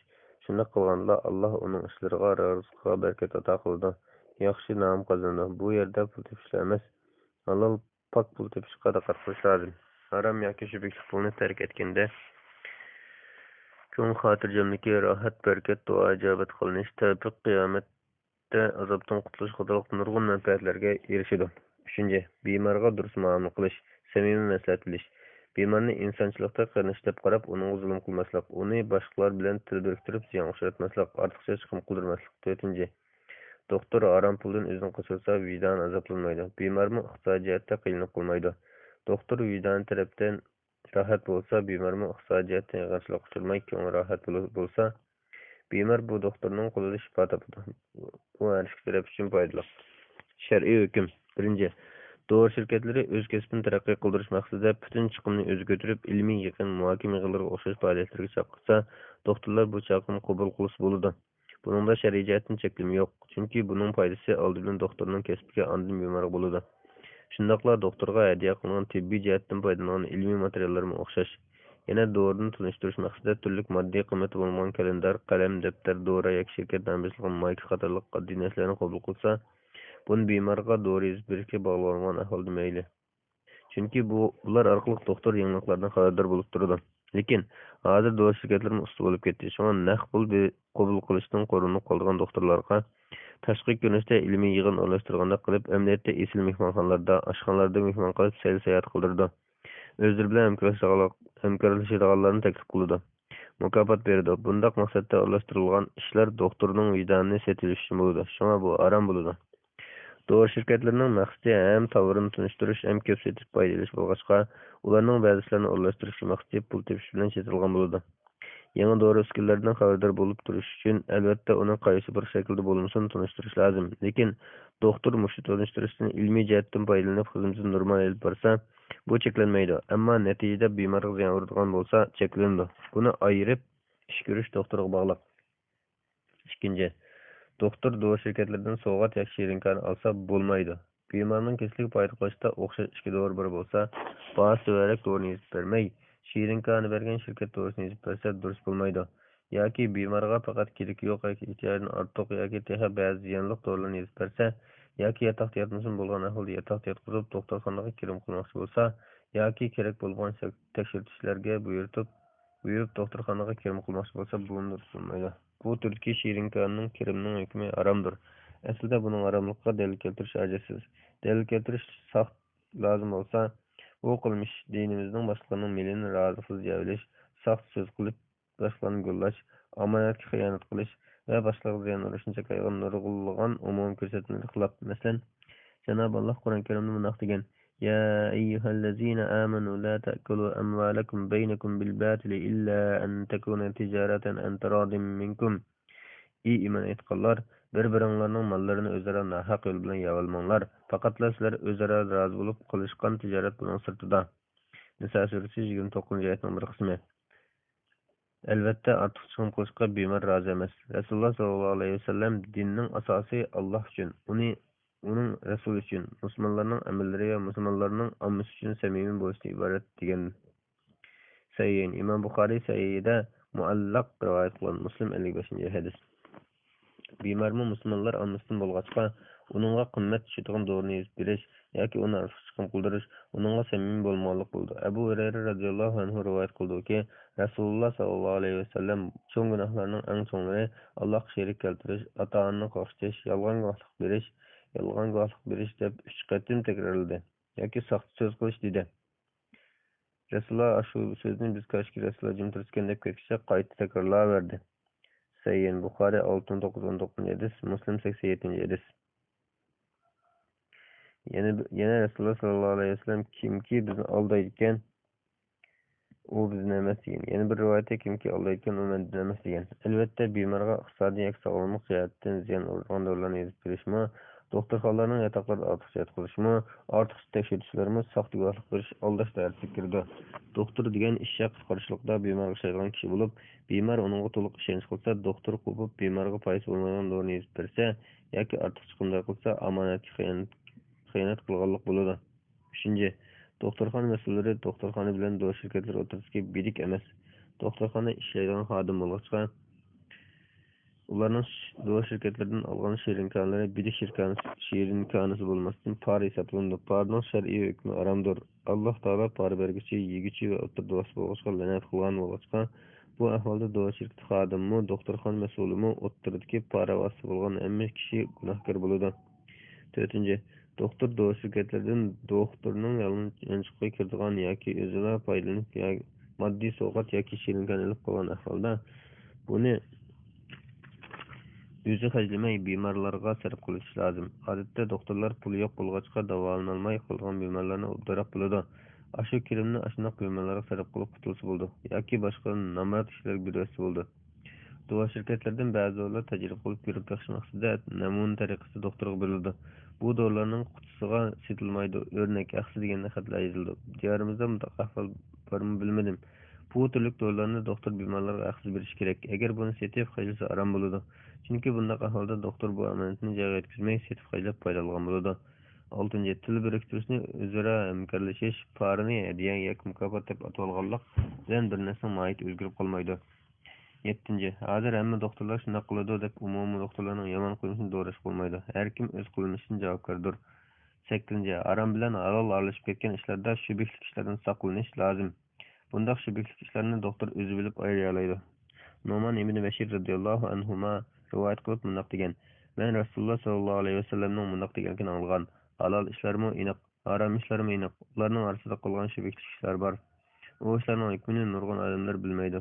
Shubhali ishlardan hazar qilgan odam dinni va obro'yini pokitgan bo'ldi. Shubhali ishlarni qilgan odam chegarachi o'zga cho'ponga o'xshaydi. Poda chegaraga kirib qolishi mumkin. Har bir podshohning bir chegarasi bo'ldi-ku. Allohning zimindagi chegarasi Allohning harom qilib bekitgan ishlardan iborat. Quloq solinglar, insonning badanida bir chilam go'sht bo'ldi. Bu go'sht tuzalsa butun badan tuziladi. U buzilsa butun badan buziladi. U bo'lsa yurakdir. Sayyin Buxoriy 52 hadis, Muslim 1599 hadis. Bu hadis yana bir rivoyat bunday kelgan: halol meniq, harom meniq. Ularning orasida shubhali ishlar bor. Kimki gunoh ekanligi shubhali bo'lgan ishlarni tark etsa, harom ekanligi aniq ishlarni tark etadi. Kimki gunoh ekanligi gumonli bo'lgan ishlarni qilishga jur'at qilsa, haromlik aniq ishlarni qilishga to's qiladi. Gunoh ishlar Allohning chekligiga rioyadir. Kimki u rioyaning atrofida o'ynaydi ekan, u rioyaga kirib qolish ehtimoliga yaqin. Sahih Buxoriy 2051 hadis. Cenab-ı Allah hemmimizni haramdan yiroq qilsin. Vallohu a'lam. Fatvalar Mecmuasi 1-tom 535-bet 144 fatva. Artıq bağdan nesi ve müddet bölüp setişte cezanı şekillenimdi. Sual. Assalamu alaikum ustaz. Diyarimizni bazı varlarını nesi setiş kaplap ketdi. Mesela bir motosiklet sodagiri bir motosikletni bozor bahsi bo'yicha naq bo'lsa 4500 so'mga, yil oxirida berishga 5000 so'mga sotadi. Bu xil ahvolda jazoni shakllanadi. Javob. Va alaykum assalom va rahmatullohi va barakatuh. Barliq hamd sana Cenab-ı Allohga bo'lsin. Shunaqla payg'ambarimizga, oila avlodlarga va uningga toki qiyomatgacha ergashganlarga dur salomlar bo'lsin. Musulmon kishi bir tovarni naqd pul bilan sotib olsin bo'ladi yoki rozilashib pulni kechiktirib nesiya qilib birdanga sodlashsin bo'ladi. Nesiya sodlashganda pulning hammani bir vaqt belgilab shu vaqtda bersimi yoki qaral belgilab bir qancha bo'lib bersin bo'ladi. Әмәш rivoyat qilib deydiki, biz İbrahimning qishda malga oldin pul berib qo'yganda bir narsani ra'ni qo'yishning hukmini muzokara qilishgan edik. U mundoq dedi: Asvat menga Oysha radhiyallohu anha rivoyat qilib berdiki, Rasululloh sallallohu alayhi vasallam bir Yahudiydan nisiy oshliq qilib, uningga soatini ra'niga qo'ygan. Sayyin Buxoriy 2068-hadis, Muslim 1603-hadis. Bu hadis nisiy qilib so'ralishning joizligini ko'rsatadi. Shundoqla nisiy so'ralashganda pulni bir qancha qaralga bo'lib so'rashning joizligini ko'rsatadi. Chunki shar'iy hukm jihatdan bir qaral bekitib nisiy setish bilan bir qancha qaral bekitib nisiy setishning farqi yo'q. Buning yana bir aniq dalili shuki, Oysha radhiyallohu anha Barira kelib menga xo'jayinim bilan 9 o'qiya oltinni har yilda bir o'qiyadan bo'lib berib o'rlikimni setishga o'toqlashdim. Shunga yordam qilgan bo'lsangiz dedi degan. Sahih Buxoriy 2729-hadis, bir o'qiya 119 gram barobar.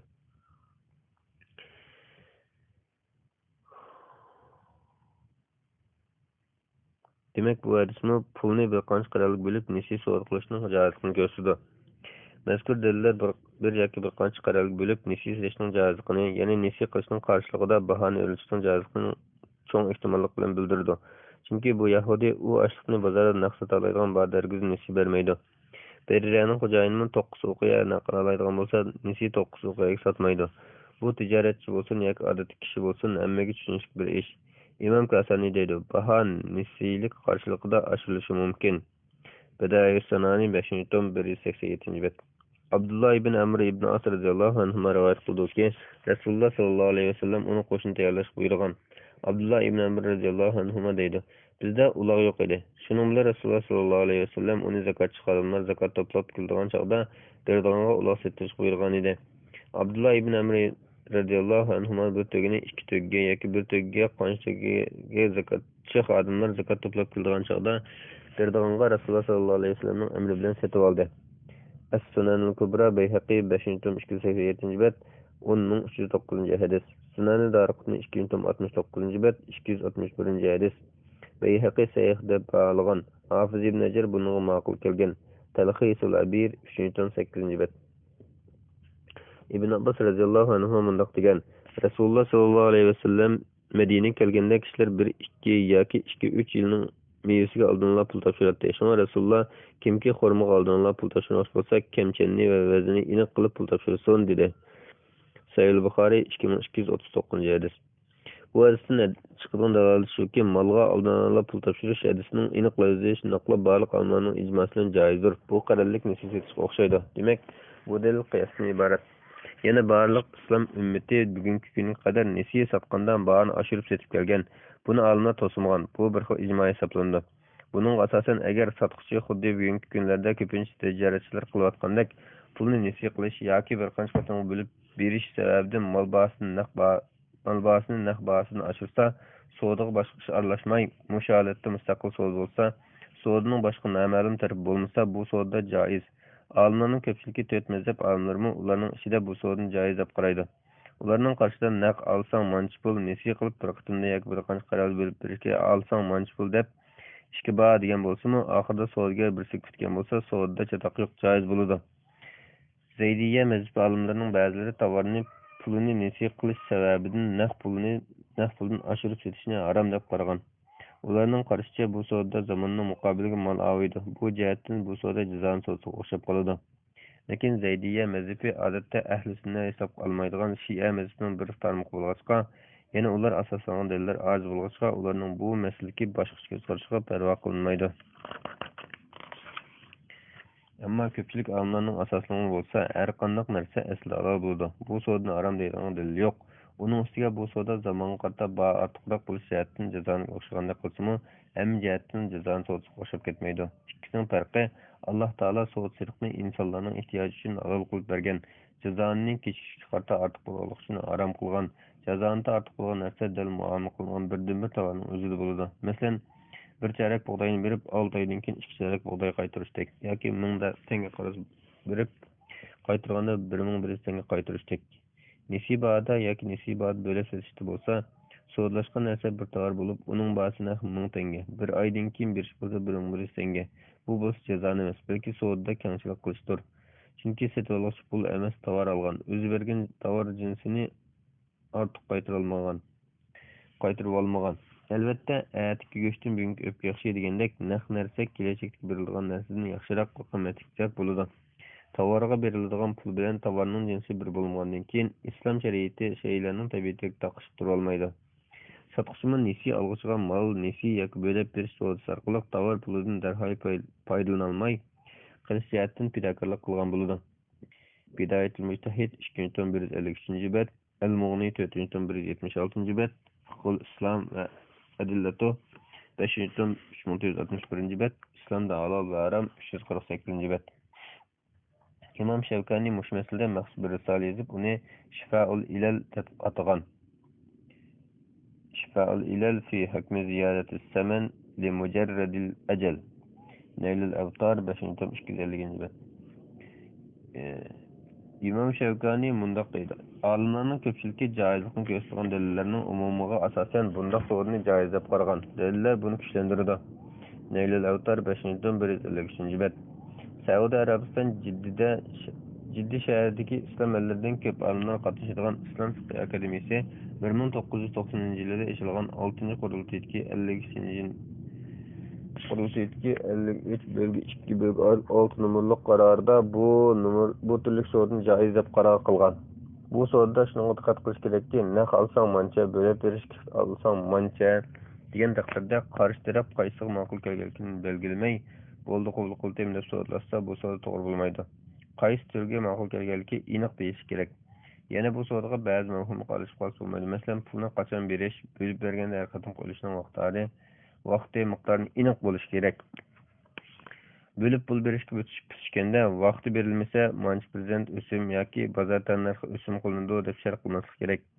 Sotib oluvchi ulushlarni topshirishda kechikib qolsa, ortiq pul to'lasa bo'lmaydi. Burun shundoq to'lashga bitishim bo'lmaydi. Qo'lida pul bor odam pul topshirish vaqti kelganda bermay so'rish bo'lmaydi. Kechikganda to'lashga bo'lmaydi. Sotib oluvchi birer qatimqi ulush pulni vaqti berilmagan taqdirda sotqich qolgan pulni vaqti kelishdan burun bersan deb shart qilsa, sotib oluvchi rozi bo'lsa bo'ladi. Sotqichning savdodan keyin tovarning igrashligini saqlab qo'yish haqqi yo'q. Lekin sotqichi hamma pulni to'lab bo'lsa, tovar meni turibdi deb tovarni raniga olsa bo'ladi. Vallohu a'lam. Fatvalar Mecmuası 1.539 bet 145. fatva. Aksiya bozorda shirkat pay cheki elib setish. Savol: Assalomu alaykum hurmatli ustoz. Bizning so'raydigan savolimiz bo'lsa, hammamiz bilamiz, hozir dunyo iqtisodiy bir gavdalashga qarab bormoqda. Yangidan paydo bo'layotgan har xil kasb va savdo-sotiq kasblari, tor texnik kasblari, masalan, torda e'lon berib pul tepish, internet naskerak setish, shirkat pay cheki setish, qon neft setish qatorliqlar chiqib, biz musulmonlarga qaysini qilish, qaysini qilmaslik, qaysi harom, qaysi halol buni ayirish ters bo'lib qolyotdi. Biz bir qism mablag' soliq shirkat bo'lib, hozir biz Jongo aksiya bozoriga mablag' solaylik deb o'ylashgan edik. Bozorga kirib pay cheki elib satsak bo'lamdi. Mush to'g'risida bizga qanday shartlar va fatvolar bor? Ig'ir ko'may fatvo berishni so'raymiz. Javob: Va alaykum assalom va rahmatullohi va barakatuh. Barliq hamd sana Cenab-ı Allah'a olsun. Şundaqla Peygamberimizge, aile tavabatlarına ve onunla taki kıyametki ergeçkilerine dürüst sorunlar bolsun. Allah Teala soğuk sirkini ticaretine halal kılıp mundaq degen ve ahlallahu bey'e ve harramar riba. Allah ilim setimini halal kıldı, cezanı haram kıldı. Bekara suresi 275. ayetin bir kısmı. İlla en tekuna ticareten hadireten tudirunaha beynekum. Fakat aranlarda kılışkan kolum kol sodu bulup kolsa, Bekara suresi 282. ayetin bir kısmı. Ya eyyühellezine amenu la te'kulu emvalekum beynekum bil batili illa en tekuna ticareten en teradim minkum. İman etqanlar, bir-biringlarning mallarını özara nahaq yol bilan yavalmanglar. Faqat sizlar özara razı bulup qilishgan tijorat buning sirtida. Nisa surasi 29. oyatning bir qismi. Aksiya bozoridagi pay cheki amniyatda bir bo'lgan bir shirkatning sarmoyasiga ma'lum prosent ta'siri bo'lishdan iborat bo'lib, bu ashu shirkatga ma'lum prosent bilan o'rtaq sheriklashni ko'rsatadi. Bu asildorlikdan kelib chiqqan har bir shaxsning idarchilikdagi pay, ilm-setim, miros, hadiya va uningdan boshqa barliq muomalalarda qimmatga ega mulk hisoblanib, shar'iy jihatdan mol-mulkka doir ahkomlarga bo'ysunadi. Shirkatga asildor bo'lgan paychilar shirkatning sarmoyasi bilan sherik bo'lmasdan, balki o'zi bevosita tijorat qilmasimi, shirkat qilayotgan tijorat va boshqa faoliyatlarda sherik bo'lgan bo'ladi. Pay cheki ticareti mubah ticaret. Lekin alimlar bu xil ticaretning halol bo'lishi uchun shariatga xilof barliq ishlarning halol bo'lishini shart qildi. Masalan, birinchi pay tava bo'lgan shirkat amaliyotda jism bor mavjud shirkat bo'lib, halol kasb bilan shug'ullanayotgan bo'lishi, quruq qog'oz yuzida qurilgan mavhum yoki qurilayotgan shirkat bo'lmasligi kerak. Ikkinchi, pay cheki elib sotilmoqchi bo'lgan shirkat jazoni o'sim bilan yoki aroq ishlab chiqarishdek, qimordek harom tijorat bilan shug'ullanmaydigan shirkat bo'lishi kerak.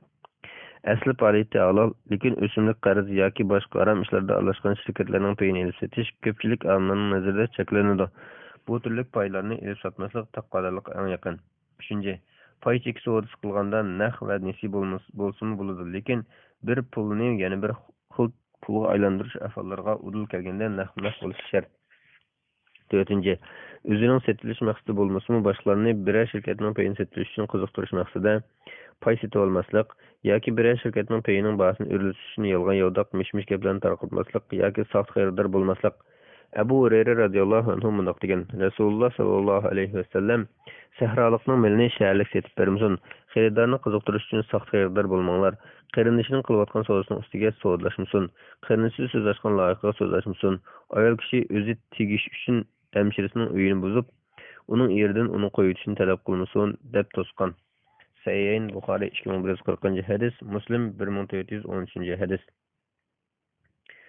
5. Ba'zi şirketler ziyon tartib kelishning oldini olish uchun aksiyadorlarning pulining bir qismini o'simlik banklarda qo'yib saqlab o'sim oladi. Ondan bu o'simni tijoratning foydasiga aralashtirdi. Shunda bunday shirkatlarning payining savdosini qilishmi shekillandi. Chunki bu o'sim yeyishdan iborat. 1992-yili 5-oyda Jiddiy shahrida ochilgan Islom fiqh akademiyasining 7-qatimli qurultayida pay cheki haqida mundaq qaror ma'qullangan. Birinchi, muomallarda asli qoida halollikdir. Buning asosan shariatga zid bo'lmagan faoliyatlarni qilish uchun aksiyadorlik shirkati qurish joiz ishdir. Ikkinchi, asosiy maqsad jazoni va harom narsalarni ishlab chiqarish va uning tijoratini qilishdek harom faoliyatni tark topgan shirkatlarga aksiyador bo'lishning haromligida ixtilof yo'qdir. Uchinchi, asosiy faoliyati halol bo'lsa-mu, ba'zida jazoni va shunga o'xshash harom muomalani qiladigan shirkatlarga aksiyador bo'lish haromdir. Yana 1995-yili Rabitaga tava İslam Fiqh Akademiyasining 14-qatimli qurultayida pay cheki haqidagi bir qarorda mundaq kelgan. Birinchi, musulmon kishining ba'zi bir muomalalarda jazoni bor bo'lgan shirkat va banklarning payini bilib turib sotilishi joiz emas. Ikkinchi, bir shirkatning harom muomala qilganligini bilmay qolib, payini sotilib keyin bilgan bo'lsa, harom faoliyat sherik bo'lmaslik uchun bu ishdan darhol chiqib ketish lozim. Yuqorqiga o'xshagan islom chekilgan ishlardan xoli bo'lgan ahvolda pay cheki savdosi qilsa durust bo'ladi. Shubi aralashgan ahvolda musulmon kishi bundan o'zini tutish lozim. Bu yerda shuni eslatib qo'yish kerak. Birinchi, pay cheki bozorda pay cheki tijarati bo'lmasdan boshqa nurg'un mavhum tijoratlar bo'ladi. Shunga bu xil tijoratga qadam qo'ymoqchi bo'lganlar bu vaqtda atrofli diniy tushuncha hosil qilib, ondan tutish qilmasa, haromga yoki ziyonga uchraydi. Ikkinchi, pay cheki tijarati ma'lum saviyat talab qilgan bir qadar murakkab tijorat bo'lg'achqa, bu sohada atrofli ma'lumotga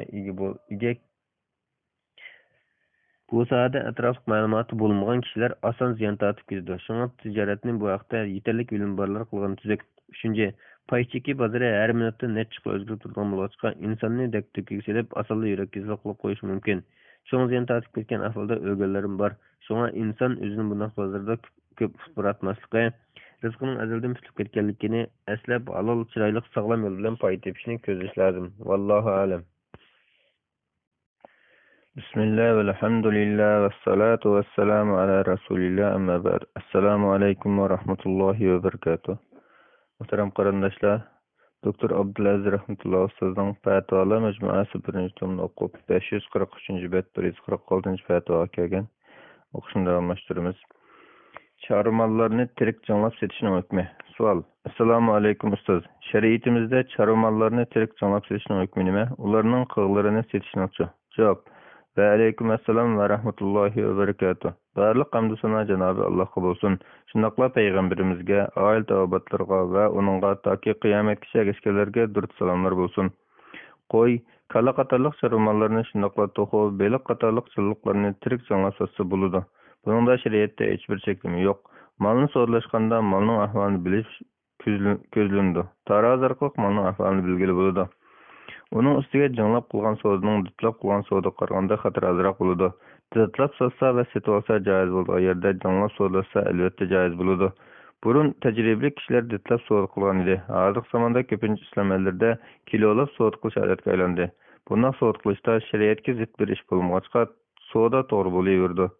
Şarılmalarının tizek, maya qatarlıq qığlarını setişme caiz. Adette kişilerin qığlarını oğut yoki qılıp qılıp işletiş ve onundan paylanış ihtiyacı bolğaçqa onu setiş ve onundan paylanış çeklenmeydi. Onun ustiga göş halal bolğan şarılmalarının tizek mayaqları necis dep qaralmaydı. Hanefi mezhep kitaplarında tizek bilen mayaqni setiş ve onundan paylanış caizdir dep kelgen. Yani başka bir narsaga aralashmagan sap holatda setish joiz demoqchi.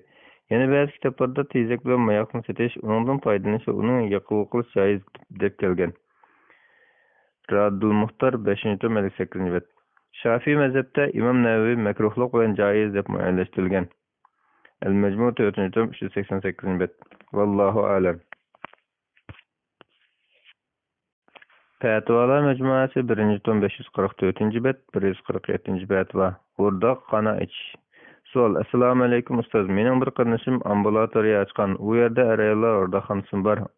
U yerga kasal ko'rsatgan kiloglarning 80% ayol. Bu jarayonda qarindishimiz kesilin ko'rgan ayollarning ba'siga o'rdoqqa tushishni tavsiya qildi ekan. Uningga bir qarindishimiz Rasululloh sollallohu alayhi vasallam qandaq bir ayol erining uyidan boshqa yerda kiyimini soldi ekan, Alloh uninglarni qo'ydi degan. Sizlar bu o'rdoqxona ayollarni kirishga tavsiya qilsa yaxshi bo'lmaydi debdi. Emniyatda o'rdoqxonaga kirgan ayollarga ayol kishi mulozimat qildi ekan. Shundoq ahvolda o'rdoqxonani echish to'g'rimi yoki xatomi? Alloh sizlarga rahmat qilsin. Javob: Va alaykum assalom va rahmatullohi va barakatuh. Barliq hamd sana Janob Allohga bo'lsin. Shunaqla payg'ambarimizga, oila tavobatlarga va uningga toki qiyomatgacha erishganlarga durud salomlar bo'lsin. Ayollar kasallik sababidan ehtiyoj bo'lsa, uyining sirtidagi o'rdoqxonaga kirib davolansa bo'ldi. Buningda umumiy adab axloqqa rioya qilish, avrat eshib qolmaslik shart qilindi. Bunun binaen o'rdoqxona echishmi joiz. Undan topgan pul malol. Ammo avrat eshilib qolish ahvollari yuz beradigan yoki boshqa yomon ishlar yuz beradigan bo'lsa, o'rdoqxona echish va uningga kirish joiz bo'lmaydi. Shunga o'xshagan bir masalada ko'pchilik olimlarning qarashida ayollarga xos ommaviy yo'nalishda echish joiz. Bir qism olimlar avrat eshilib qolgan ahvol bo'lganligini ko'rsatib makruh deb qaraydi.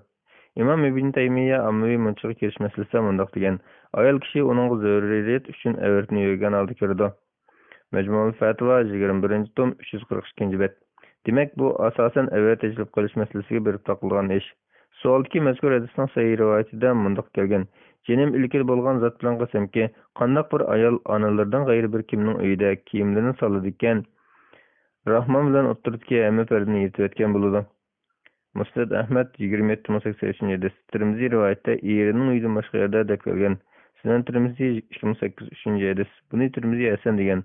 Albani har ikki rivoyatni sahih deb bog'lagan.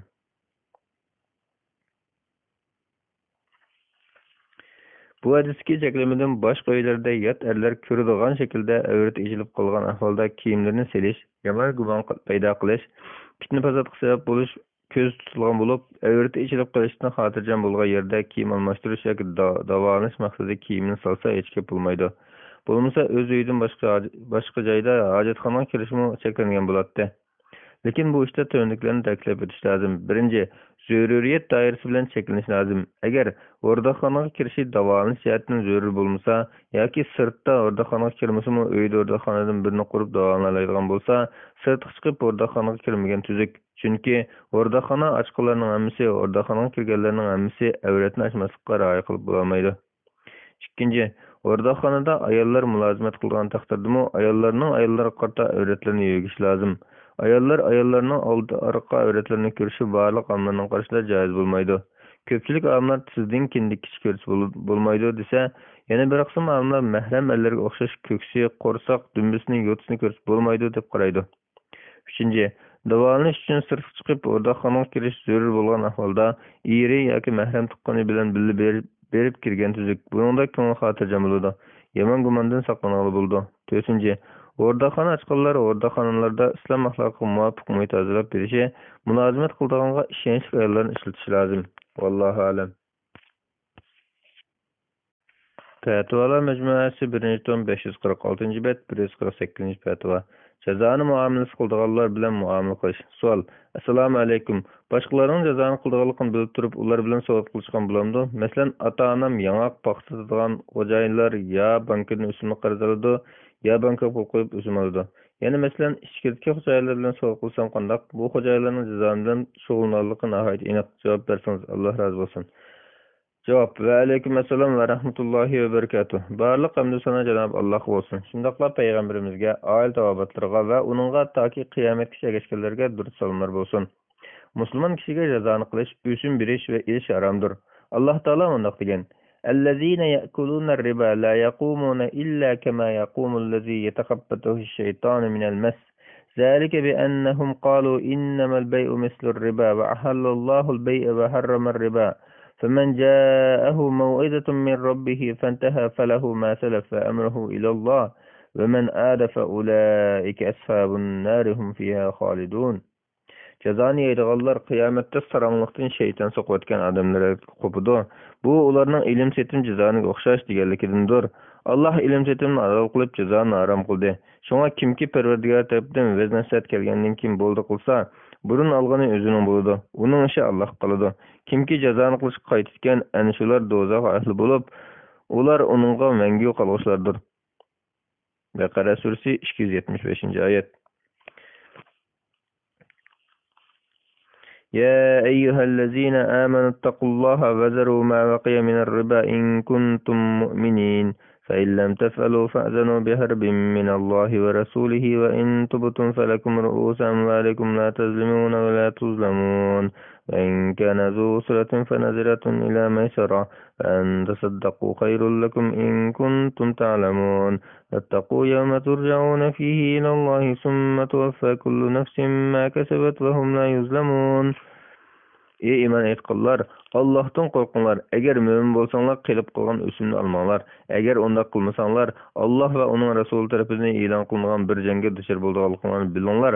Agar tavba qilsanglar, sarmoyanglar sizlarningdir. Zulmni qilmaysizlar, zulmga uchirmaysizlar. Agar qarzdorning qo'li qisqa bo'lsa, uning holi yaxshilanishni kutinglar.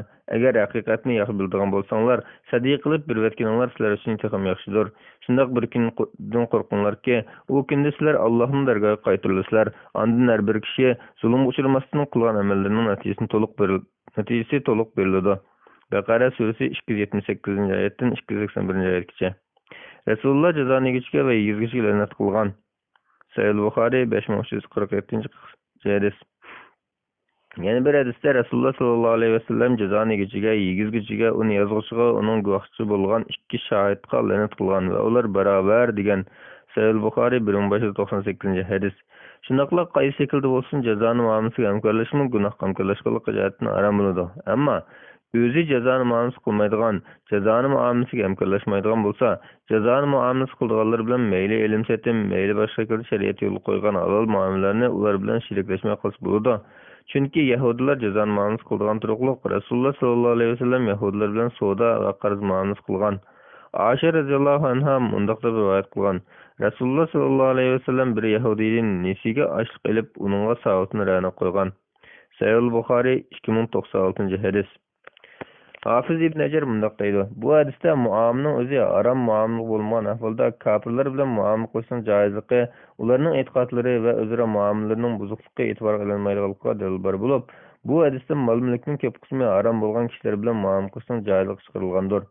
Hafiz ibn Hajar yana mundaq deydi: Olimlar mundaq degan: Rasululloh sallallohu alayhi vasallamning boy sahobalari bilan muomala qilmay Yahudi bilan muomala qilishga hikmat shuki, ya joizlikni bayon qilib berish uchun, yoki sahobalarning qo'lida u chog'larda ortiq ochliq yo'q bo'lganligi uchun, yoki sahobalarning ochliq pulini yoki uning bedelini olmay turishini ansirab, ularni siqib qo'ymaslikni xohlaganligi uchun, chunki sahobalarning ichida unchalik ochliqni yoki undan ko'prakni beradiganlar bo'lishi yiroq emas. Belki Rasululloh ularga bildirgan bo'lishi, bu voqelikni naql qilgan ochliq berilmaydiganlar bilgan bo'lishi mumkin. Fathul Bari 5-141-bet. Albatta jazoni muomalasi qiladigan kishi bilan qilmaydigan kishining birini tanlash fursati bor.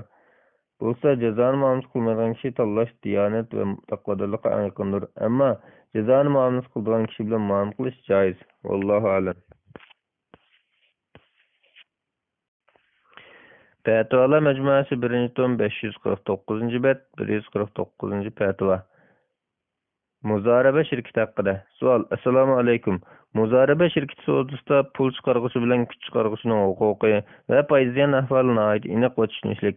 Alloh rahmat qilsin. Lekin turmushimizda mundaq sodam bor. Ikki taraf teng pul chiqarib, tijoratni bir taraf qilgan, bir taraf dasmoning 70%ni chiqarib, yana bir taraf 30% dasmoyi bilan kuch chiqaradigan, tijoratni teng qiladigan yoki dasmoyisi oz taraf qiladigan bo'lib qolsa, bu muzaraba şirketi sodasiga tabi bo'lamdi. Buningki payziyan qanday ayrildi? Cevap. Ve aleyküm esselam ve rahmetullahi ve berekatuhu. Barliq hamd sana Cenab-ı Allah'a olsun. Şundaqla peygamberimizge, aile tavabatlarga ve onunla taki kıyametki şegeşkelerge durut salamlar bolsun. İki taraf teng pul çıkarıp yoki bir taraf az, bir taraf köp pul çıkarıp ticaretin bir taraf kıldıgan, payda ortak bulduğan ahvalda bu muzarebe şirketi buludu. Mecelletul Ahkamul Adliye 1. tom 259. bet 1351. madde. Lekin ikki taraf pul chiqargan ahvolda kuch chiqarg'uchi o'zi chiqargan sarmoyaning payisini o'zi to'liq oladi. Bu pul o'zining bo'lg'achqa o'zining puli bilan o'zi tijorat qilgan bo'ladi. Sherik chiqargan sarmoyasining payisini ikki taraf muzaraba kelishimida kelishgan bo'yicha ulashadi. Masalan, 50% pul o'zining, 50% pul sherikining bo'lsa, 50% pulning payisi bilan ziyni o'ziga, sherik chiqargan 50% pulning payisi ikki taraf bitishgan bo'yicha bo'ladi. Sheriki chiqargan pulning ziyinini sherik to'liq tortadi. Bu muzaraba tuzumida boshqalar muzarabaga bergan pulning o'zining pulini aralashtirib tijorat qilish deb ataldi. Shariatda muzaraba tuzumi degan maqola qaralsin. Sheriklarning har biri ma'lum miqdorda pul chiqarib shirkat sarmoyasi qilgan bo'lsa, har biri ayrim yoki hammasi birga elib sotadiganga, chiqqan foyda ularning o'rtada taqsim qilishiga tutishib shirkat qurgan bo'lsa, bu mol-mulk shirkati bo'ladi. Bu shirkatda sheriklar o'rtada foydaning o'lish prosenti aniq bo'lishi kerak. Her bir sherik aladigan payda prosenti nama'lum bo'lsa, shirkat inovatsiz bo'ladi. Durarul Muhkam 3. tom 363. bet. Ziyon chiqsa, her bir kishi o'zi chiqargan sarmoyaning prosenti bo'yicha ziyon tortadi. Dasmoyisi az taraf tijorat qiladigan bo'lsa-mu, bu yuqorida bayon qilingandek muzaraba shirkati bo'ladi. Vallohu a'lam. Fatvalar Mecmuası 1. tom 551. bet 150. fatva. Amvay ve shuningdek bevosita şirketlerinin ticaretini qilish. Savol. Assalomu alaykum. Ustoz, diyorimizda Amvay bevosita shirkatining tijorat doirasini kengayotidu. Hatto bu sepning ichida xeyli bir qism ahli ilm, ulamo kishilarmi bu tijorat orqali kunni-kun etyotidu. Hem de bunu teşvik qilyotidu. Chunki bundaq qilganda kunda ozroq vaqt chiqarib mush tijorat ishini qo'ysa, oyda berilgan persentmi xeyli yuqori ekan. Qolgan vaqtda boshqa ishlarni qilish imkoniyati tug'ildi ekan. Ammoyning oziqliq kapsullariga Amerika Islom komiteti halollikqa guvohlik bergan ekan. Mening so'ramoqchi bo'lganim, ularning mahsulotlari halol bo'lgan taqdirdami bu xil shakldagi bevosita tijoratni qilish durustmi? Ammoyning tijoratini qilishchi. Chunki biz ammoy yahudlarning deb anlagan edik. Bu haqda bizga yo'l ko'rsatgan bo'lsalar. Javob. Va alaykum assalom va rahmatullohi va barakatuh. Barliq hamd sana Cenab-ı Allah'a bo'lsin. Shundaqla payg'ambarimizga, oil tavobatlarga va uningga toki qiyomatgacha ergashganlarga durud salomlar bo'lsin. Bevos setish, udul setish, to'rsimon setish, piramidamasimon setish, shaxil setish degandek nomli aslida tijorat qilayotgan Amvay va shunga o'xshash xeyli ko'p shirkatlar bor bo'lib, bu turdagi tijorat 20 necha yil burun dastlab g'arb ellarda paydo bo'lgan, keyin musulmonlar diyorlariga singib kirishga boshlagan. Bu turdagi tijoratning barliq turlari haromdir. Bu islom dunyosida tanilgan ixtisosshunos fiqhlar, shundaqla ba'zi fatvo organlari bilan fiqhiy majmualar bergan fatvodir. Bu tijoratning haromligi tövendiklarga asoslangandir. Birinchi, bu turlik muomala noma'lum sodani qilishni o'z ichiga olgan. Abu Hurayra radhiyallohu anhu rivoyat qilib deydi-ki, Rasululloh sallallohu alayhi vasallam tosh etib sodlashish va mavhum sodani qilishdan to'sgan. Sahih Muslim 1513-hadis. İmam Navaviy mundaq deydi: Mavhum sodani qilishdan to'sish ilm setim babida intayin cho'ng asosli bir qoida va dalil bo'lib, buning ichiga nurg'ulg'an sanoqsiz masalalar kiradi. Masalan, yo'q narsani setish, noma'lum narsani setish, topshirib berilmaydigan narsani setish, ilkida bo'lmagan narsani setish, bularning hammasini setish batildir. Chunki bu ehtiyoj bo'lmasa-mu mavhumlikdir. Sharhi Sahih Muslim 10. tom 156. bet. Bu turlik muomalada a'zo bo'lgan kishi talab qilingan songa yetkaziladi yoki yetkazilmaydi, bu noma'lum. Ikkinchi, bu turlik muomalada boshqalarning hisobiga boy bo'lish ko'zlangan bo'lib, har bir a'zo bir necha xaridor yemsh deb berish orqali pulga erishadi. Uchinchi, bu turlik muomalada qimor shakllanadi. Chunki A'za bo'lgan kishi mal setilib, boshqa a'zolarni to'play olsa, to'play olmasa ufturgan hisobda bo'ladi. Natijada qimorbozning har jazosiga loyiq bo'ladi. Ba'zi g'arb ellari qonunlarida jazoni bilan qimorga ruxsat qilsa-mu, bu xil shakldagi setishning nazaratsiz qimordan iborat bo'lg'achqa, yana davlat iqtisodiga ziyonli bo'lg'achqa bu turlik muomalani qonun chiqarib cheklayotgan. 4. Bevosita yoki piramida shaklli setishda asliki bevosita bo'lgan ilm setim g'oyaga aylanib qoladi. Natijada har bir xaridor ayni vaqtda ham sotuvchi ham bozor so'lg'ishi aylanib qoladi. Bu so'z-setiq tabiatiga, so'z-setiqning yo'l qo'yish hikmatiga zid keladi. Saudiya Arabiston lejna doimiy fatvo organining biznes qatorliq shaxlat degandek nomli asosida tijorat qilayotgan shirkatlar haqidagi tafsiliy fatvosida mundoq degan: bu turlik muomala haromdir, chunki bu muomaladan maqsad tovar emas, shirikona elishdir. Demak, bu shirkatlar bozorga so'yayotgan tovarlar shirinkona va foydalarga erishish uchun bir bahona yoki niqobdan iborat. Bu muomalaning haqiqiy mohiyati shu. 5. Bu turlik muomalada jazoning ortiq almashtirish, jazona va nesiyadan keladigan jazodan iborat ikki turi topiladi. Chunki a'zo bo'lgan kishi oz miqdorda pul to'lab ko'p pulga erishadi. Demak, bu ikki badalning birini kechiktirish va ortiq qilish orqali pulni almashtirishdan iborat. Ammo shirkat sotgan tovar bo'lsa, bu xil almashtirish uchun pardadan iborat bo'lib, a'zo bo'lishning ko'zlagani bu emas. Undaq bo'lgandan keyin bu tovar hukmga ta'sir ko'rsatilmaydi. 6. Bu turlik tijorat bozorga solish fursatiga erishib, boshqalarning qilgan savdosidan shirinkon elishni shart qilib, mol sotilishga iborat bo'lg'achqa, hadis cheklangan bir savdoda ikki savdoni qilmaslik doirasiga kiradi. Abu Hurayra radhiyallohu anhu rivoyat qildiki, Rasululloh sallallohu alayhi vasallam bir savdoda ikki savdoni qilishdan to'sgan. Musnad Ahmad 10542 hadis. Sunan Tirmiziy 1231 hadis. Albani Sayyida Fa'algan. Shaxlat setishda ikki savdo bo'lib, biri setilish savdosi, yana biri birikchilik savdosi. Bu turlik shart qilish odatda ikki tarafning biri-biridan bir xil foydalanishni o'z ichiga oladi. Masalan, bozorga solg'uvchining setiladigan tovarda manfaati yo'q, lekin u bozorga solish fursatiga ega bo'lish uchun setilishga majbur. Shunga bir savdoda yana bir savdoni shart qilish shakllanadi. 7. Bu turlik muomalada shirkatlar beradigan pul mukofot deb atalsa-mu, bir shariatdagi mukofot qaysiga zid keladi. Chunki mukofot degan ikki tarafning qaysi biri xohlagan chog'da bekor qilinadigan narsa, lekin shirkatlarning tizimida bekor qilinmaydi. 8. Bu turlik tijorat soxtabozlik, aldamchilikni o'z ichiga oladi. Rasululloh sallallohu alayhi vasallam kimki bizni aldayotgan, u bizni emas degan. Sahih Muslim 101 hadis. Azhar universiteti tijorat fakultetidagi islom iqtisodi professori doktor Husayn Shahata mundoq deydi: biznes va shuning o'xshash shirkatlar bilan piramidasimon yoki to'rsimon shaxlat setish orqali muomala qilish shar'iy jihatdan joiz emas. Chunki bu faoliyatda mavhumlik bo'lib, bu qimor doirasiga kiradi. Natijada kishilar cho'ng foyda olishni tama qilib, xaridor tepish bilan avvar bo'lib ketadi. Tovar bilan kor bo'lmaydi. Shuning uchun bunday shirkatlar bilan muomala qilishdan ogohlantiramiz. Qatar universiteti shariat fakulteti fiqh va usul bo'limi professori doktor Ali Qaradag'i mundoq deydi: bu turlik tijorat haqida mendan bir qancha qitim fatvo so'ralgan edi. Men chiqargan yakun shuki, bu muomala islom shariatining ko'rsatmalariga mos kelmaydi. Ya'ni bu turlik muomala islom shariati ko'zlagan iqtisodiy va ijtimoiy gullanishga yuzlanishdan iborat bo'lgan maqsad nishonlarga mos kelmaydi. Aksiya bu turlik tijorat bir turkum biliklar xaridor tepishdan foydalanib, tovar sotuvchilarning mol-mulkidan nurg'unlagan foyda undirilishga olib boradi. Men ba'zilarining uyida o'tirib 200 ming dirham yanchiqqa solganligini angladim. Bu turlik muomala kishilarning mol-mulkini noqo'y olishdan bir tur bo'lib, bu islom shariati ko'zlagan maqsad nishonlarga mos kelmaydi. Chunki kishilar mushu tovarni bozorga solishni erishadigan tez pul tepish uchun bu xil tijorat yuzlandi. Maqsad tovarni sotilish emas. Bu turlik tijoratni mukofot qatoridan sanash bo'lmaydi. Chunki mukofot shartlari bu tijorat tepilmaydi. Shundaqla ish haqi elif vakil bo'lish degani bo'lmaydi. Chunki bu xil muomalaning tegi islom shariatiga muxolifdir. Rajihi bankchilik shirkatining shar'iy nazorat hay'atining a'zosi, islom iqtisodiy mutaxassisi doktor Sami Suvaylim tayyorlagan bir tadqiqotda bundoq yakunlagan: bu turlik bozorga solish kishilarni aldash va qoqsoq shakllaridan biridir. Doktor Sami Suvaylim bundoq deydi: bu shirkatlar yoki bu shirkatlarga a'zo bo'lganlar ba'zi olimlardan joiz fatvo olishga urinib, olimlarga foydasidan birikchilikdan iborat deb tushuntirgan.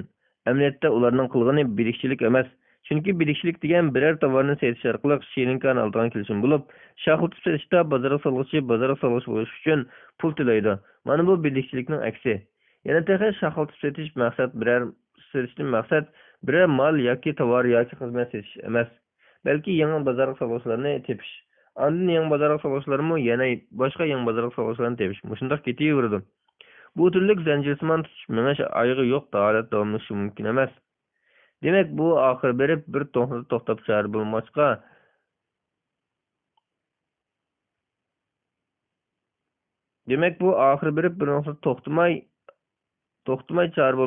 bu turlik zanjirsimon muomala botildir. Lekin bidikchilik yoki odatga bozorga solish muomalasida bu turlik zanjirsimonlik yo'q. Shunga bu ikkisini barobar davolish xuddi so'zetiq bilan jazoni barobar davolgan o'xshashdir. Xulasa, shoxlatib setish boshqalarning mol-mulkini nohaq yevilish, boshqalarni aldash ustiga qurilgandir. Chunki bu turlik zanjirsimon tutishish oyog'i yo'q davomlashib ketilmaydi. To'xtab qolganda natija oz sonliq ko'p sonliqqa ziyon tortish hisobiga foydalish bo'ladi. To'xtab qolmaydi deb faraz qilgan taqdirdami, ustun tabiqadagilar ostun tabiqadagilarning ziyni bilan nurg'un foyda oladi. Demak, tovan tabiqadagilar izchil ziyon tortadi. Bu turlik muomalaning joiz bo'lishi uchun tovarning o'tirib kelishi kar qilmaydi. Balki texi buning bo'lishi turlik tijoratni harom qilgan yil-nayranglar qatoridan qo'yiladi. Yuqoriqilar islom iqtisodiy mutaxassislarining cho'nqur tadqiq qilish yakınlagan bir qism xulosalari bo'lib, bular bu turlik tijoratning haromligi kifoyadir. Shunga har bir musulmon bu turlik tijoratda yiroq turib, pak halol yeyishga diqqat qilishi, boshqalarni o'zim oldimaslikka zarur. Bo'lmasa dunyo va oxiratda oqibat yomon bo'ladi. Ammoy Amerikada qurilgan Amerika yo'li degan so'zning qisqartirilmasi 1971-yillardan tortib Avstraliya, Yevropa, Yaponiya va boshqa davlatlarda faoliyat qilish boshlagan. Jungoga 1995-yil kirgan. 1998-yili shoxlatib setish qonunsiz faoliyatlar chekidan eshib ketgachga qalayimqonchilik voqealar chiqib, Jungo hukumati bu shirkatning faoliyatini shunaqlab barliq bevosita setish shirkatlarining faoliyatini cheklab etgan. Bir muddat faoliyat cheklanib 2005-yili Jungo bevosita setish yangi qonunlarini chiqargandan keyin ammo shirkati qayta faoliyat qilish ruxsatiga erishgan. Shuning bilan Jungo 2008-yili ammo shirkatining eng chong bozoriga aylangan. Ammo shirkatining 2011-yillik bayonotida qaraganda, ammo shirkati 80 ga yaqin davlat va iqlimda faoliyat olib bormoqda ekan. 1990-yili bu buyon ammo shirkati Amerikadagi Cumhuriyetchilar partiyasiga necha millionlab pul berib, eng chong moddiy yordam qilganlik qatorida o'rin olgan. Diniy jihatdan Amway shirkati Yahudiylar qo'lida ekanligi isbotlanmagan. Ammo shirkat ichida odatda radikal xristianlikni kuchaytirishga tirishib turdi ekan. Tovarlarda Injildan kesib ilingan iboralar ko'p ishlatildi ekan. Shirkat xo'jayinlaridan ba'zilari Injil filmlari degandek radikal xristianchilik targ'ibot studiyalarga a'zo ekan. Demak, diniy jihatdan xristian targ'ibotini yo'qlash purqi bor shirkat ekan. Qonun jihatdan Yevropa, Hindiston, Amerika qatorliq davlatlarda ammo shirkatiga qarshi ko'p da'volar ochilgan bo'lib, sud mahkamalari hukm chiqargan. Bir misol, Hindistonda ammo shirkati $56 million to'lam to'lashga ma'qul bo'lgan. Mana bunday to'lamlar ammo shirkati olib berayotgan shoxlatib setish tijorat usulining aldamchilik va soxtabozlikdan iborat ekanligini o'zi e'tirof qilganlik deb qaralar ekan. Kanada qatorliq ba'zi davlatlarda ammo shirkati boychilashni o'zini qilganlik uchun sud mahkamalari tomonidan millionlab to'lam to'lashga hukm qilingan. Ba'zi hollarda eng ustki 20 kishining to'liq foyda erishganligi, boshqalarning ziyon uchrab ketganligi sababidan bu shirkat aldamchilik bilan qaralangan. Ba'zi yerlarda diniy suhbat uyushtirilganligi tilga olingan. Umuman ammo shirkatning tovarlari nejis yoki harom moddani o'ziga olsin yoki olmasin, diniy jihatdan tegi Yahudi bo'lsin yoki bo'lmasin, tijorat usuli harom bo'lgandan keyin bu turlik tijoratga qatnashish, a'zo bo'lish, boshqalarni qiziqtirib a'zo qilib, undan foyda olish qilmishlari harom bo'ladi. Aqalli taqdirda bu muomalani shubhalik deb qarasaqmi, shubhalik narsalardan saqlanish, dinimizni, kirimizni paklash lozim. Numan ibn Bashir radhiyallohu anhu mundoq degan: "Men Rasululloh sallallohu alayhi vasallamning mundoq deganligini anglagan. Halol ishlarim aniq, harom ishlarim aniq, ularning orasida qolgan shubhali ishlar bor. U ishlarning hukmini nurg'un odamlar bilmaydi. Shubhali ishlardan nazar qilgan odam dinni va obro'yini pok tutgan bo'ladi. Shubhali ishlarni qilgan odam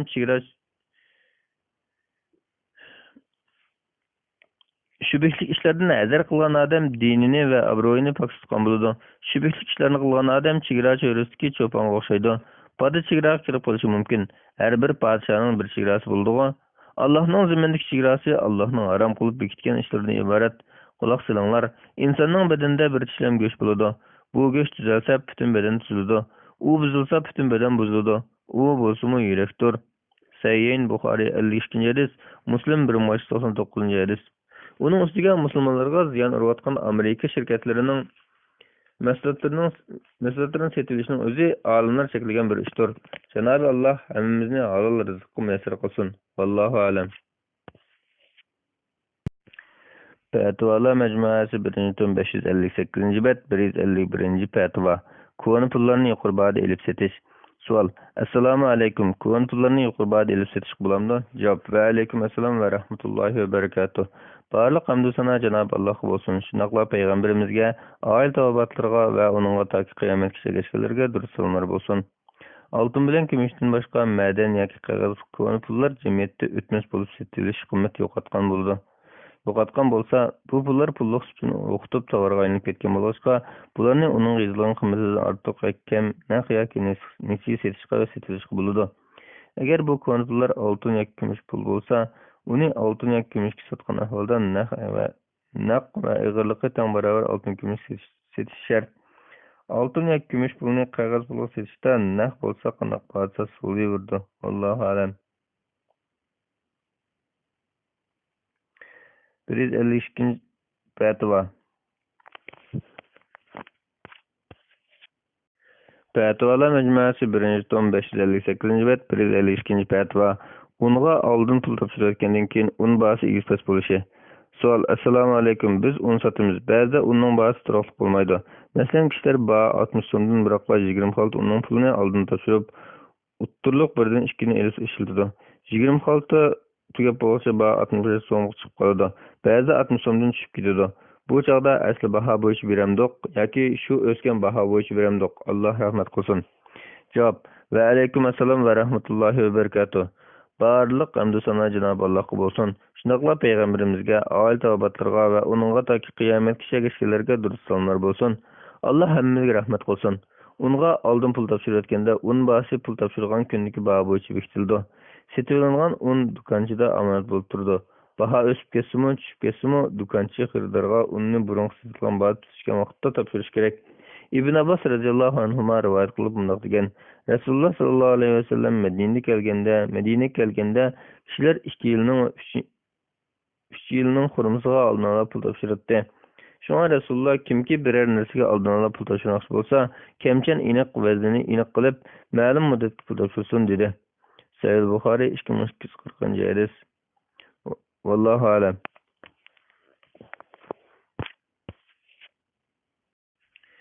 Fatvalar majmuasi 1-tom 559-bet 153 hadis.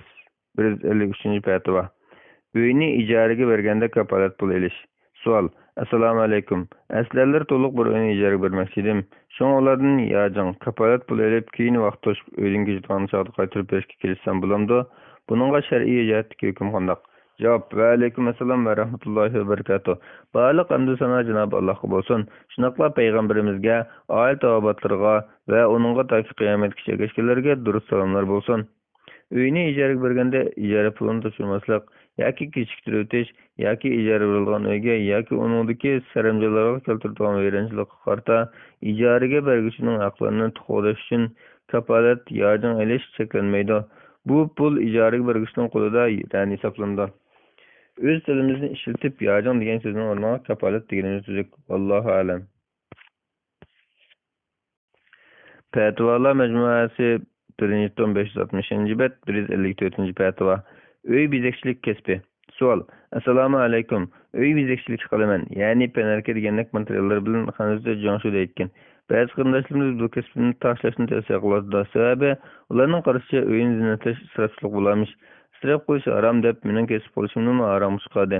Men bu qarashga azroq qo'shilsam, u kasbni harom ekanligiga pok topolmadim.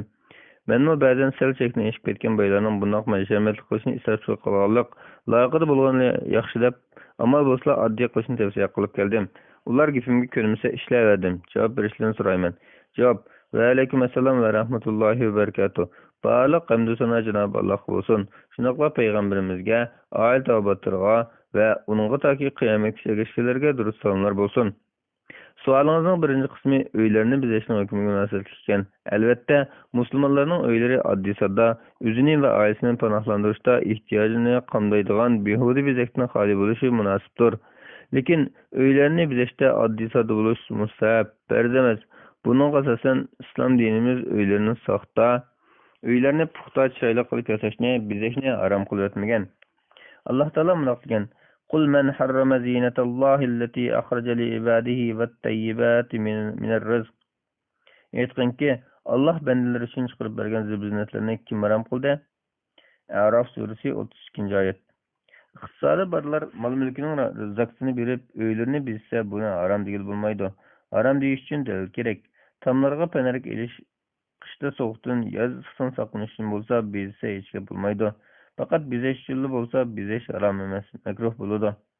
Abdullah ibn Mesud radıyallahu anhu rivayet kıldı ki Resulullah sallallahu aleyhi ve sellem mundaq degen: "İsil öy bağlarını yasap dünyaga verilip ketmanlar." Sunan Tirmizi 2328. hadis. Tirmizi Hasan deb bağlagan, Albani Sahih degen. Bu butunlay dünya işleri bilen meşgul bulup ahiretini unutup geçtiğini çekilengenlikini, ahiretini unutup kalman alda öy bağlarını yasasa günah bulmayacağını bildirdi. Yani bir hadiste Resulullah sallallahu aleyhi ve sellem Allah bizni taş bilen layını raxtılın yügeşki buyurmagan degen. Sahih Müslim 2107. hadis. Allah bizni taş bilen layını raxtılın yügeşki buyurmagan degen. Bazı alimler bu hadisini tamlarını raxtılın yügep bizeşinin makruhluğu dalil kılgan. Hem de ısrap meselesi kelsek, öy bizeşte kişilerin iqtisadini imkaniyeti qarab deyiş gerek.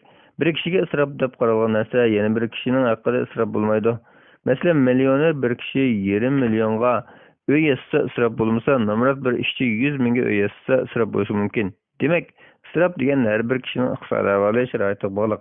Hem de sualının ikinci kısmı bizeşlik kesbilen şoğulunuşun hükmü kelsek, bu mubah, bunu haram değil olmaydı. Haram deyiş için iniqları lazım. Eğer bazılar belki artıqsa bizmekçi bolsa, siz eskertip koyun. Onumsa degen boyuç hesap bize bersiniz buludu. Israp kılgan bolsa özge, şaqqaya sizge alal. Cenab-ı Allah hemmizin alal rızkı mesir kılsın. Vallahu alem. Bismillah ve elhamdülillah ve salatu ve selamu ala Resulillah amma ba'd. Esselamu aleyküm ve rahmetullahi ve berekatuh. Muhterem kardeşler, biz Doktor Abdülaziz rahmetullahi ustazdan Fatihalar Mecmuası 1. tomunu okup 562. bet 155. Fatihaga kelgen oquşunu davamlaştıramiz. İslami kitaplarını ilgilerinin ruhsuz bastırıp özümüz işletsek bulamdı. Sual. Esselamu aleyküm ustaz. Diyarımızda neşirden çıkan Uygur yazıqadaki İslami kitaplarının tapıl bulması ahval vek iğir. Lekin torda materyaller hakikaten köp. Bularını ilgilerinin ruhsuz özümüz besip işletsek bulamdı. Cevap. Ve aleyküm esselam ve rahmetullahi ve berekatuh. Barlıq hamdü sana Cenab-ı Allah bulsun. Şunaqla Peygamberimizge, aile tavabatlarına ve onunğa taki kıyamet kişiye geçkenlerge dürüst salamlar bolsun. Kitabning avtori yoki terjimani yoki nashriyatchi kitobda nashr qilish huquqi bizda deb eskartilgan ahvolda shaxsiy foydalanish maqsadida kitobni besib foydalanishga tarqitish bo'ladi. Tijoriy foydalanish maqsadida besib sotmoqchi bo'lgan ahvolda agar urf odatda ruxsatni olish kerak bo'lsa, shu bo'yicha ularning ruxsatini olish lozim. Undaq bo'lmagan taqdirda adab jihatdan avtorning yoki nashriyatchining ruxsatini olib o'tgan tuzuk. Agar yuqoridagi ibora bilan eskartgan bo'lsa, bunday ahvolda avtor bilan nashriyatchining huquqi shar'iy jihatdan qo'yilgan huquq doirasiga kiradigan bo'lsa, ularning ruxsati tijoriy maqsadda besib tarqatish cheklanadi. Aslida bu masala ma'naviy haq doirasiga kiradigan bo'lib, Islom fiqh akademiyasi bu haqning shar'iy jihatdan qo'llanilganligini, egillarning uni tasarruf qilish huquqi ekanligini, uningga tajovuz qilish bo'lmaydiganligini muayyanlashtirgan. 1988-yili 5-qurultay Kuvayt 43 numaralı karar. Şahsi foydalanish uchun egillarning ruxsasiz besishni ba'zi olimlar cheklaydi, ba'zi olimlar cheklamaydi. Endi biz Uyg'ur musulmonlarining diniy kitoblardan foydalanish masalasiga kelayli. Abdullar yoki tarjimonlarning asosiy maqsadi ilmni haqni tarqatish orqali Allohning roziligiga erishish bo'lib, qo'shimcha maqsadi moddiy kirim yoki qalam haqqi yoki tijorat bo'lishi mumkin. Agar asosiy maqsad bilan qo'shimcha maqsad bir-biriga zid kelib qolgan ahvolda, asosiy maqsadni oldin o'ringa qo'yib, qo'shimcha maqsadni qurbon qilishga to'g'ri keladi. Buningga binoan diyorimizda diniy kitob bozoridan topilmay qis bo'lib ketsa yoki ehtiyoj shundoq ko'p turuqliq nashriyatchilar bekla yuqori baho qo'yib olsa, umumiy musulmonlarning manfaatini a'lo bilish, islom tashviqoti to'xtab qolmaslik, ilmni yoshirmaslik, monopol qilib olmaslik uchun kitobni besib setib foydalanish maqsadi emas, shaxsiy o'qib foydalanish yoki boshqalarga haqsiz yoki savobini ko'zlab foyda olmay setib tarqatishga bo'ladi. Kitobning yuqoridagi maqsadni bosgan taqdirda kitobning mazmunini avtorning yoki tarjimonning ismini o'zgartirishga yoki ilib bo'lmaydi. Agar qayta besishdan maqsad moddiy foydalanish yoki tijorat qilish bo'lsa, egallaridan ruxsatsiz besish bo'lmaydi. Vallohu a'lam.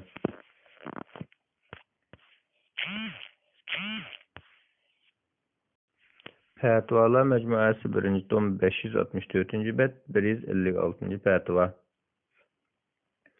Torda oltin kumush savdo qilishning hukmi. Savol: Assalomu alaykum. Tordan kumushning bahsi tuvalliganda setib olib, o'sganini setib foydalanganda qo'limizda haqiqiy kumush bo'lmaydi. Faqat torda kumushni setib olib, setib orliqda foydalanadi. Bu ishning hukmi nima? Yana bir savol: Assalomu alaykum. Men torda qog'oz oltin savdosi qilmoqchi edim, ammo ba'zan taraflarni toza to'g'ri bo'lmay qoladimi deb sal-pal ikkilanib qoldim.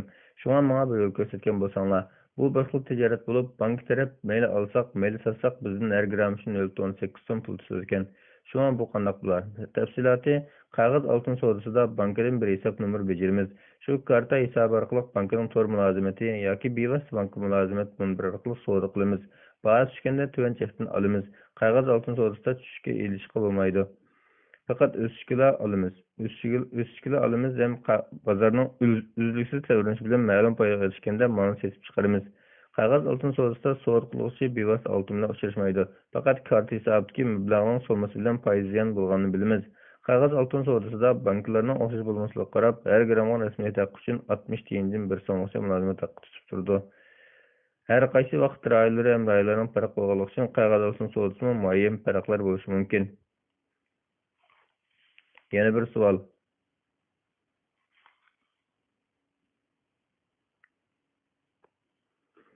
Assalomu alaykum. Diyorimiz Qashqarda kompyuter to'rida oltin kumush ilm seti qo'yish bek ajib ketdi. Bu ilm setimning shakli tuvanlikcha. Men oltin kumush ilm setim qo'yish uchun avval bankka berib kartadan birini bijirman. Ondan kartamga ilm setim qilib pul qo'yaman. Ondan bank to'riga kirib, kart nomerimni kirgizib, ilm setimni biriktirib, oltin kumush tijorat qilaman. Masalan, bozorda oltinning gramm 300 so'm bo'lsa, bank to'ridan grammni 302 so'm atrofida foyda berib setib olaman. Sotgan vaqtda oltinning bozor bahsi gramm 302 so'm bo'lsa, bankka 300 so'm atrofida setib oladigan. Bu xil baholar kunda necha 100 qatim o'zgarib turdi. Demak, orliqda mablag' solganlar ziyon tortib, har qanday ahvol ostida bank foydalangan. Bu xil savdo halalmi yoki harommi? Javob: Va alaykum assalom va rahmatullohi va barakatuh. Barliq hamd sana Janob Allohga bo'lsin. Shundoqla payg'ambarimizga, oila taobatlarga va uningga toki qiyomatgacha ergashganlarga durud salomlar bo'lsin. Bu xil savdo shar'iy jihatdan cheklanadi. Sababi: birinchidan, bu aslida qo'lida yo'q narsani setishdan iborat. Chunki sotuvchining qo'lida oltin yoki kumush yo'q, hisobda qarz yoki omonat pul bor. Rasululloh sallallohu alayhi vasallam Hakim ibn Hizam radhiyallohu anhuga qo'lingda bo'lmagan narsani sotma degan. Musnad Ahmad 15347 hadis, Sunan Abu Dawud 3503 hadis, Sunan Tirmizi 1232 hadis. Albani sayida bağlagan. İkinciden topshirib berolmaydigan narsani setishdan iborat. Chunki sotuvchi oltin yoki kumush topshirib berolmaydi. Uchinchidan, bu savdoning mohiyatini ko'z tutsak, amaliyotda bu qarzning qarzga setishdan iborat. Qarzning qarzga setishning ko'p xil cheklangan. To'rtinchidan, buni oltin yoki kumush savdosi deb tursakmi, buningda oltin yoki kumush savdosi shart qilingan bo'yicha shu so'rinda oltin yoki kumushni topshirish bo'lmaydi. Oltin, kumush va qog'oz pullarni bir-biri bilan almashtirishda naqd-naqd qo'lma-qo'l bo'lishi shart. Bara ibn Azib radhiyallohu anhuma bilan Zayd ibn Arqam radhiyallohu anhu mundoq degan: Biz Rasululloh sallallohu alayhi vasallam zamonida tijoratchi edik. Shunga Rasululloh sallallohu alayhi vasallamdan sarroflik haqida so'rasak, Rasululloh naqd bo'lsa kerak, yo'q, nesi bo'lsa durust bo'lmaydi degan. Sahih Buxoriy 2060-2061 hadislar. Yuqorqi shakldagi savdolarning hammasi cheklangan savdolar. siz degan oltin kumush sodasida aşu cheklangan ishlarning hammasi bor ekan. Demak, bu savdo faqatla qarz pulni qarz pulga almashtirib, ko'nglimizda o'zimizni kumush ilib sotyapman deb qanoatlantirib, mavhum dunyoda o'zimizni go'llashga iborat. Xulosa, bu savdo to'g'ri bo'lmaydi. Allohu a'lam. Fatvalar majmuasi 1-tom 566-bet 157-fatva. Ayollarning erlarining tijorat ishlariga yordam berishi. Savol: Assalomu alaykum va rahmatullohi va barakatuh.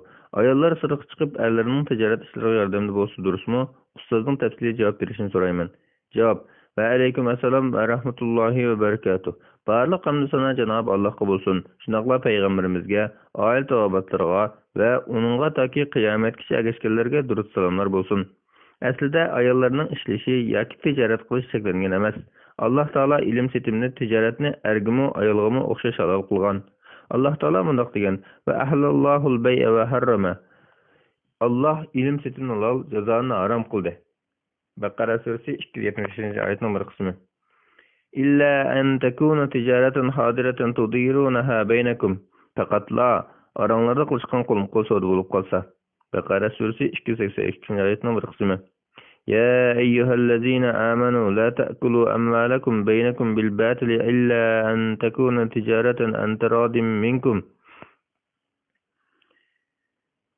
İman etqanlar bir-biringlarning mollarini o'zaro nohaq yo'l bilan yavilmanglar. Faqatla sizlar o'zaro rozi bo'lib qilishgan tijorat buning sirtida. Nisa surasi 29-oyatning bir qismi. Lekin ayollarning tabiatiga qarab tijorat ishlari bilan shug'ullanish ehtiyoji bo'lgan ahvolda bir qancha shartlarga rioya qilish lozim. Birinchi, kiyinish, yasinish, erlarga muomala qilish, yurish-turish, paranglashish, piknik sabab bo'lmaslik qatorliqlarda islom ko'rsatmasiga rioya qilish. Bunun asasen to'liq yo'ginib kiyinishi, atir yoki giri mo'yimlar ishlatmasligi, erlar bilan behuda parang, noz karashmalik chaqchaq qilishmaslik kerak. Bu tijoratchi bo'lsin yoki odatdagi ayol bo'lsin, musulmon ayollarning hammasi birdek rioya qilgan ishlardir. Ikkinchi, imitadigan, boqadigan, tarbiyalaydigan bovoq yoki sabiy yoki undan cho'nroq farzandlar bo'lmasligi, shunaqla erining tomoq, kiyim-kechak va boshqa ehtiyojini to'liq chiqishi lozim. Bularning biri qamdalmay yoki chala qamdalib qolgan ahvolda uydan chiqib tijorat qilsa bo'lmaydi. Buvoq bola to'liq emitilishi, sut varashi bilan ayol xizmatchiga yoki bog'chaga tashlab qo'yib tijoratga mo'maslik lozim. Sabiy bola parvarish qilinishi, uyda yolg'iz qolib yoki maktabdan qaytib kelsa, issiq tomoq yoki mehr-shafqat ko'rmay, mehri sovuq qo'yda birdam o'tirib to'rxonaga va nachar do'stlarga alishib yo'ldan chiqib ketmaslik lozim. Chunki ayolmi o'z uyiga, farzandlarga mas'uldir. Üçüncü, ticaret qilishga ehtiyoj bo'lishi. Ya'ni eri pul topolmaydigan yoki boqolmaydigan bo'lg'achqa, eridan boshqa uni boqadigan bir kimi bo'lmag'achqa, shu tijoratni qilmasa turmushda qiynalib qoladigan bo'lishi. Şuayb alayhissalomning ikki qizi qo'ylarni sug'urishga chiqib, qistilib surkib yurishni xohlamay, erlar padillarni sug'urib bo'lguncha o'z padillarini suvdan do'sib bir yoqda kutib turganda, Musa alayhissalom ularga esashlik qilib, buning sababini so'raganda قالتا لا نسقي حتى يصدر الرعاء وأبونا شيخ كبير. İkkilen padişalar mallarını soğurup bulmakça biz soğarmayımız, atımız yeşçoğun buvay, dep cevap bergen. Qasas suresi 20. ayet. Demek, ikkilen özlerinin mallarını soğuruşqa çıkış hakkında özlerini bayan qilib, atımız yaşanıp qalgan, başqa adımız yok, şuna biz özümüz çıkışqa mecbur bulduk degen. Ma'lum ki, eri bar ayolning bütün chiqimini eri qilib berish kerak. Onda qo'ladigan eri bar ayolning tijorat qilishiga nima ehtiyoj bor? Balkim maqsad ko'proq kirim qilishdir. Ammo inson oldi bilan yashamoqchi bo'lgan turmush saviyasini belgilab olib, ondan shu saviyaga yetish uchun harakat qilmay, kirimga qarab yashashi, yutqunga qarab pisinishi lozim. Musulmon kishi Allohning taqsim qilib bergan rizqqa qanoat qilib, qo'liga kelgan rizqqa qarab turmushni o'rlashtirishi, Allohning shariatiga xiloflik qilib, qonuniyatni ta'tirib o'rib, har xil usulda kirimni olishga tirishmaslik kerak. Dördüncü, mahrem bilan birga bo'lishi. Ya'ni eri davomliq birga bo'lishi lozim. Chunki tijorat qilish jarayonida turli tijoratchilar bilan uchrashadigan gap. Bularning ba'zilari tijoratga aralashtirib qo'yilgan chaqchaq, hayosiz so'zlarni qilaveradi. Bu diyorimizda har bir tijoratchi ko'z yummaydigan bir haqiqat. Mening tavsiyam shuki, ayol kishi eriga tijorat hamkorlashmay, uyda o'tirib, eri tepib bergan hajlab, uyining o'disidan to'liq chiqishga tirishish kerak. Chunki hayotda hamma narsa pul emas. Turmushning moddiy safhasini yaxshilash uchun farzandlar haqida bunchalar qurbonliklarni berib, kirimni ortgan bilan, buning qarshiligida bu oilaning tortadigan ziyon oz bo'lmaydi. Vaqtni sirtda tijoratda o'tkazib, charchab uyga qaytgan ayolning eriga, farzandlariga qarata majburiyatini ado qilishi cheklik bo'ladi. Ana aldirash bo'lib, farzandlari ana mehridan bahramand bo'lolmasa, cho'ng bo'lganda benormal bo'lib chiqadi. Yoki texi oq chekimlik yoki boshqa xatarlik yo'liq qo'yib qoladi. Bu chaqda tijorat qilib topgan pullar kar qilmaydi. Shunga masalani bir butun o'ylash kerak. Vallohu a'lam. Fatvalar Mecmuası 1. tom 569. bet 158. fatva. Yahudiler işlep çıkargan çeklengen yemekliklerini istemal qilishning hukmi. Savol. Assalomu alaykum. İslam dünyasida Yusuf Qardaviga o'xshash tanliq ulamolar tarafidan musulmonlarga cheklangan mahsulot deb belgilangan Kentucky, Pepsi qatorliqlarga o'xshash yemek-ichmaklarni istemal qilishning hukmi qanday? Bu savolga mening qo'shib qo'ygan yana bir savolim elektronlik o'yinlarning bo'libmi kompyuterning alg'iliq detallardan markaziy bir taraf qiluvchi deganliklar bo'lib, xalqaroda asosan bizga tanish qo'llardan Intel, AMD ikki xil bo'lib, Intel Isroiliyaga yordam bergan shirkatlar tizimiga kiritilgan. Isroiliyaning 2008-2009 yildagi Falastinga qilingan terrorlik hujumida musulmonlar boyqut qilishga tegishli shirkatlar tizimiga ism atalgan. Yana biri AMD şirketi İsrailiyaga yordam bermasa-mu yanala Amerikan şirketi. Undaqda hamon Amerikaga boysunlaydi. Amerika shu boydan puli bilan qurol-yarog, o'q-dori yasab Isroiliyaga yordam qiladi. Hamda Afg'oniston, Iroq va dunyoning boshqa joylarida musulmonlarning huquqlarini tajovuz qilish uchun ishlatadi. Mesela agar biz u mahsulotni ishlatmaymiz desak, undaqda musulmonlarning qo'lida u xil texnik yo'q. Ümmetning eng yaxshi bo'yish sutimiz bilan asli bu xil texnik musulmonlarning qo'lida oldi bilan bo'lish kerak edi. Men afsus.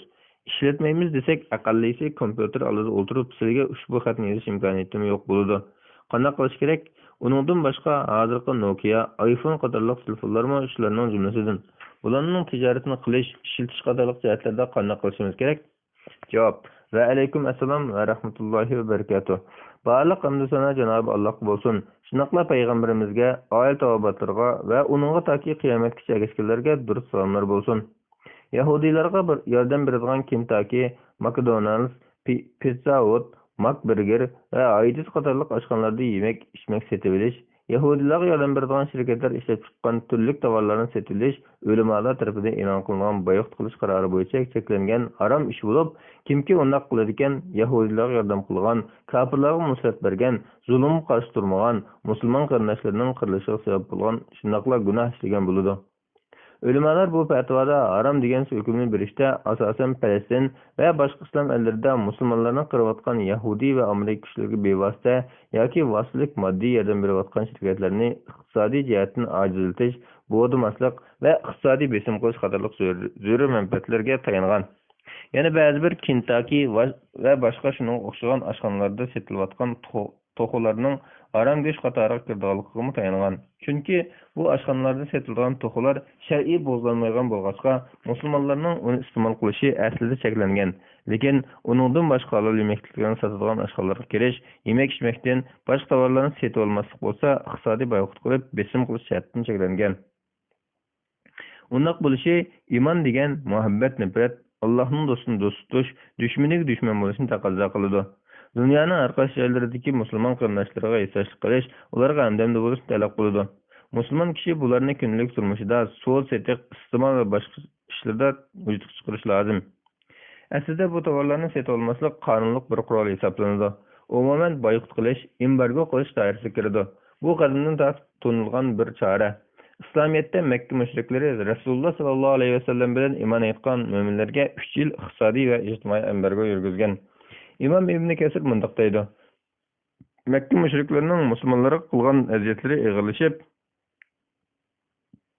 oxiri Resulullah sallallahu aleyhi ve sellemni ochiq oshkor o'ltirmoqchi bo'lganda, tog'asi Abu Talib bu ahvolni ko'rib, butun Bani Hashim jamoatini to'plab, ularni Resulullah sallallahu aleyhi ve sellemni o'zlarining mahallasiga kirib, uni o'ltirmoqchi bo'lganlarni uni qo'dashga buyurdi. Shuning bilan musulmon bo'lganlari bo'lsin, kofirlar bo'lsin, Bani Hashim jamoati birdek uni qo'daq bo'lishga isbotlashdi. Ba'zilari o'roq tuqqanchilik jihatdan shunday qilib, ba'zilar iymon jihatdan shunday qildi. Makka mushriklari ularning Rasululloh sallallohu alayhi vasallam topshirmay birdek qo'doliqdan xabar topgandan keyin mushriklar yig'ilib Bani Hashim jamoati bilan billa toki Rasululloh sallallohu alayhi vasallamni o'ldirishga topshirgan qadar o'zira o'ltirib qo'pashmaydigan, ilm tetim qilishmaydigan, uylariga dasashmaydiganga, sulim qabul qilmaydiganga, ularga ichma og'ritmaydiganga tutishgan. Shunda qilib Bani Hashim cemaati mahallasida 3 yil qamalib qolib, qattiq qiynalgan. Makka mushriklari ularni bozordan to'sib olgan. Makkaga ochliq, tovar kelib qolsa, oldin berib uni o'zlari sotib olgan. Bundan ularning maqsadi Rasululloh sallallohu alayhi vasallamning qanini so'kish imkoniyatiga erishishdi. Bidoya va nihoya 3-tom 84-bet. Sumama ibn Usal radhiyallohu anhu sallallohu alayhi vasallam davrida Makka mushriklariga qarata iqtisodiy embargo yurgizgan. Abu Hurayra radhiyallohu anhu rivoyat qildiki, Rasululloh sallallohu alayhi vasallam Najd tarafga otliq qo'shin avatgan edi. Ular Bani Hanifa qabilasidan Sumama ibn Usal ismli bir odamni tutib kelib, uni masjidning to'rtiga bog'lab qo'ydi. Rasululloh sallallohu alayhi vasallam chiqib, "Ey Usmama, nima talabing bor?" dedi. Sumama, "Ey Muhammad, agar meni o'ltirsang, qon qisosi vojib bo'lgan odamni o'ltirgan bo'lsan. Agar afu qilib etsang, rahmat aytishni bildigan biriga in'om qilgan bo'lsan. Agar pul mol xohlasang, xohlig'ingni talab qil" dedi. U shu holat qo'yib qo'yildi. Әти Rasululloh "Ey Sumama, nima talabing bor?" dedi. Sumama, "Sana aytganimdek, agar afu qilib etsang, rahmat aytishni bildigan biriga in'om qilgan bo'lsan" dedi. Rasululloh uni yana shu holat qo'yib qo'ydi. Әти Rasululloh "Ey Sumama, nima talabing bor?" dedi. Sumama, "Sana aytganimdek" dedi. Rasululloh Sumamani "Yeshib tingla" dedi. Shuning bilan u darhol masjidga yaqin bir xorumdorlikqa berib g'usl qildi. Anda masjidga kirib guvohlik beramanki, bir Allohdan boshqa iloh yo'q. Muhammad Allohning elchisi. Ey Muhammad, Alloh bilan qasamki, zamin ustida ma'nosidan sizning chiroylardan bek o'chkirdigan bir chiroy yo'q edi. Endilikda bo'lsa sizning chiroylari menga eng sevimli chiroy bo'lib qoldi. Alloh bilan qasamki, zamin ustida ma'nosidan sizning dinlardan bek o'chkirdigan bir din yo'q edi. Endilikda bo'lsa sizning dinlari menga eng sevimli din bo'lib qoldi. Allah bilan qasamki, zamin ustida ma'nosidan sizning yurtlardan bek o'chkirdigan bir yurt yo'q edi. Endilik bo'lsa sizning yurtlari menga eng sevimli yurt bo'lib qoldi. Lashkarlari meni umr qilay deb manqilimda tutib olgan edi. Qandoq qaraylar deb iman etgan edi. Rasululloh uning xushbisharat berib, uni umr qilishga buyurdi. U umr qilib Makkaga kelganda bir sunondan haqdindan batildinga chiqdingmi deb so'radi. U, "Yo'q, lekin men Allohning Rasuli Muhammad sallallohu alayhi vasallam bilan musulmon bo'ldim. Allah bilan qasamki, endi bundan keyin Rasululloh sallallohu alayhi vasallam ijozat qilmoqchi, Yamamadan sizlarga bir tal bug'doy denimi kelmaydi" dedi. Sahih Buxoriy 3372-hadis, Muslim 1764-hadis. Ibn Hisham bundoq deydi. Shunda qilib u Yamamaga chiqib, u yerdagilarni Makkaga bir narsa olib ketishdan to'sgan. Natijada Makka mushriklari bu besim birlashib qolmay, Rasululloh sallallohu alayhi vasallamga o'zlari silarayam qo'shib qo'ydilar. deb yolg'onda Rasululloh sallallohu alayhi vasallam Sumamaga bir narsa olib ketishdan to'smagan deb maktub yozgan. Fathul Bari 8-tom 88-bet. Demak, Sumama radhiyallohu anhu mushriklarga oshliq sotmaslik jihatdan tahdid qilib, embargo e'lon qilgan. Agar bu ish cheklanadigan bo'lsa, Rasululloh sallallohu alayhi vasallam Sumama radhiyallohu anhuni unda qildirmagan bo'ladi. Yaqinqi davrlarda Gandhi Hindistonda ingliz tovarlariga qarata boyqut qilishni e'lon qilgan. Janubiy Afrika davlati irqiy ayirmachilik qilmish tufayli xalqaro embargoga uchragan. Hozirgi davrda iqtisod eng ta'sirli kuchli qurollarning biri hisoblanadi. Şuna Allah'ın düşmanını aciltiş, zulümünü to'xtatish uchun besim qilishda bu qurolni unumli foydalanish lozim. Bunun binoan birinchi, mayli dunyoning qayerida bo'lmasin, Kentucky, McDonald's, Pepsi, Cola qatorliq Amerika va Yahudi shirkatlarining mahsulotlarini sotilishdan darhol to'xtash lozim. Ikkinchi, yuqoridagi cheklangan mahsulotlarni sotib olish, aşı shirkatlarning vakilligini qilish, aşı shirkatlarda ishlash va uning e'lon tashviqotlarini jakarlab berish qatorliq ishlar shaxs, do'konchi va tijoratchilarga cheklanadi. Üçüncü, bu işte her bir Müslüman özü bilen çekinip kalmay, balaçaka, kolum qo'shni ve do'st birodarlarini aşxonalarda ve şirketlerinin mahsulotlarini sotib olmasga teşvik qilish lozim. To'rtinchi, qo'liga kirib bo'lgan mahsulotlar bo'lib qolsa, tarkib jihatdan harom bo'lmagan ahvolda uni tashlab o'tmay ishlatilsa bo'ladi. Beshinchi, cheklangan mahsulotlardan musulmon tijoratchilarining qo'liga kirib bo'lgani bo'lsa-mu, uni sotib olmaslik lozim. Chunki uni sotib olgan ahvolda tijoratchi u mahsulotlarni yana ekiladi. Sotib olmagan ahvolda qayta ekelmaydi. 6. Ba'zi zarur bo'lgan mahsulotlardan Yahudi va Amerika shirkatlaridan boshqasi ishlab chiqarmaydigan mahsulotlar bo'lsa, buni ishlatmagan ahvolda musulmonlarga cho'nroq ziyon yetadigan bo'lsa, buni ishlatsa bo'ladi. Lekin uning o'rnini bosadigan boshqalar yasagan mahsulot bo'lib qolsa, boshqasini elish lozim. Masalan, kompyuter zapchastlari, yanfon qatorliqlar elektronik uskunalar sohasida LG, Samsung, Toshiba, Sony qatorliq Koreyaning, Yaponiyaning shundoqla Yahudilarga yordam bermaydigan shirkatlarning mahsulotlarini olsa bo'ladi. Vallohu a'lam. Fatvalar Mecmuası 1-tom 574-bet 159 fatva. Yuqur baholiq Makit Qo'chqor so'risi. Savol. Assalomu alaykum ustoz. Diyarimizda odatli qo'ylarni elib ketishga o'xshamaydigan makit qo'y so'risi shakllanibdi. Bu makit qo'yining sirtqi shakli boshqa qo'ylardan farqlanadigan bo'lib, sutga qarab bahosi har xil bo'ladi ekan. Hattoki bir isli makit qo'chqirga 10 million so'm baho qo'yilibdi. Birinchi, mushuning o'xshagan yuqori baholiq makit qo'chqiri so'risi joizmi? Ikkinchi, qimmat baholiq makit qo'chqirini odatli qo'ylar bilan changlashtirgandan keyin, shu odatli qo'yning qo'rsqida turilmaning bo'lishi bilan u odatli qo'yning basi nechasi o'sadi ekan. Bu savdami joiz bo'lamdi? Uchinchi, qimmat baholiq makit qo'chqirini odatli qo'ylar bilan changlashtirib berganga haq qilish joiz bo'lamdi? To'rtinchi, agar makit qo'chqirini yuqori bahoda ilib setish joiz bo'lsa, uning zakati qanday ayriladi? Ustozdan yuqori savollarga tafsiliy tushuncha berishni umid qilamiz. Javob. Va alaykum assalom va rahmatullohi va barakatuh. Barliq hamdu sana Janob Allohga bo'lsin. Shunaqla payg'ambarimizga, oil tavobatlarga va uningga toki qiyomatgacha ergashganlarga durud salomlar bo'lsin. Birinchi, qo'y va boshqa hayvonlar sortiga, sifatiga qarab ba'zi o'xshash bo'lmasligi tabiiy avval.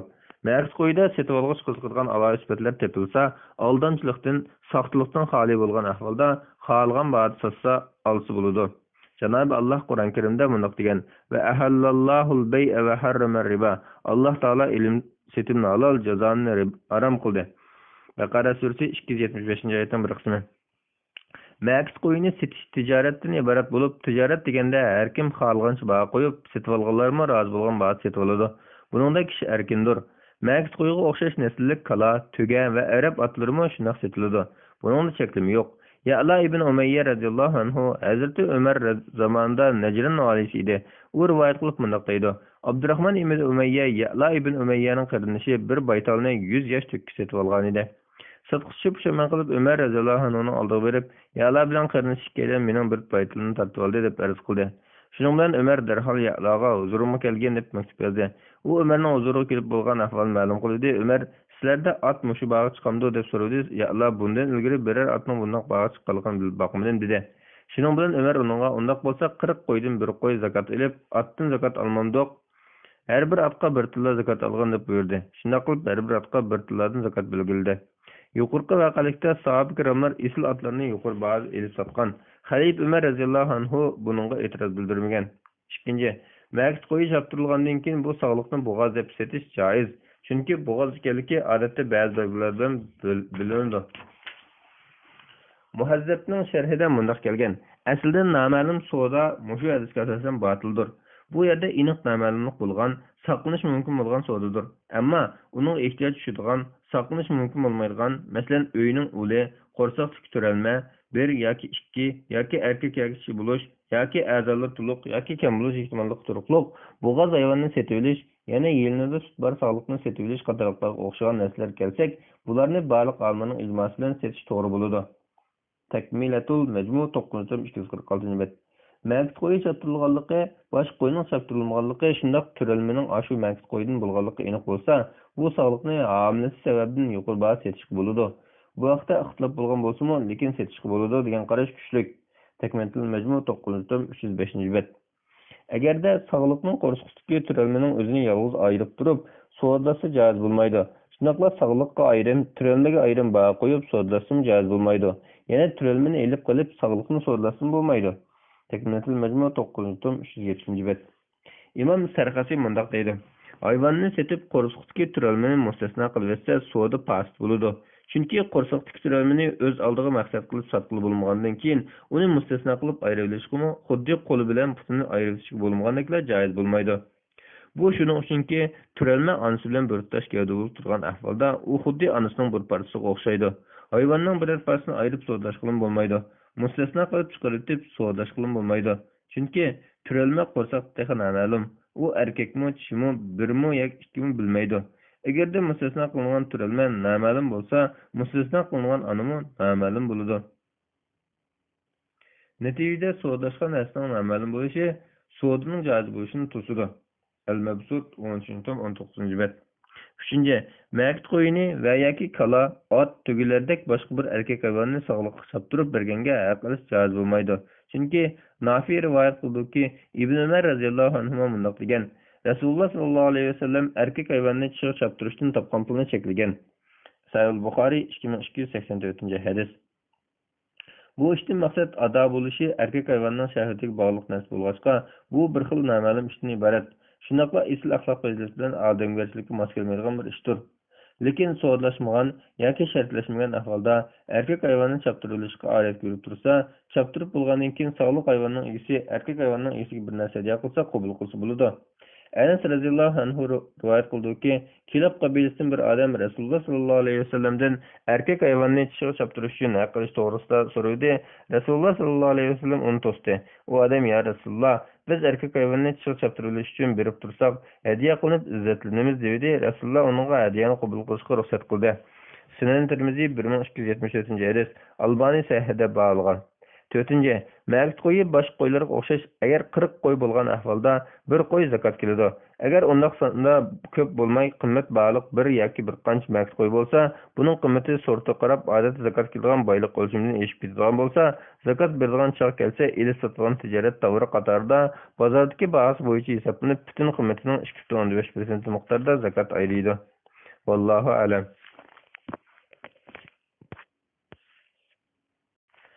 Fatvalar majmuasi 1 tom 578-bet 160 fatva.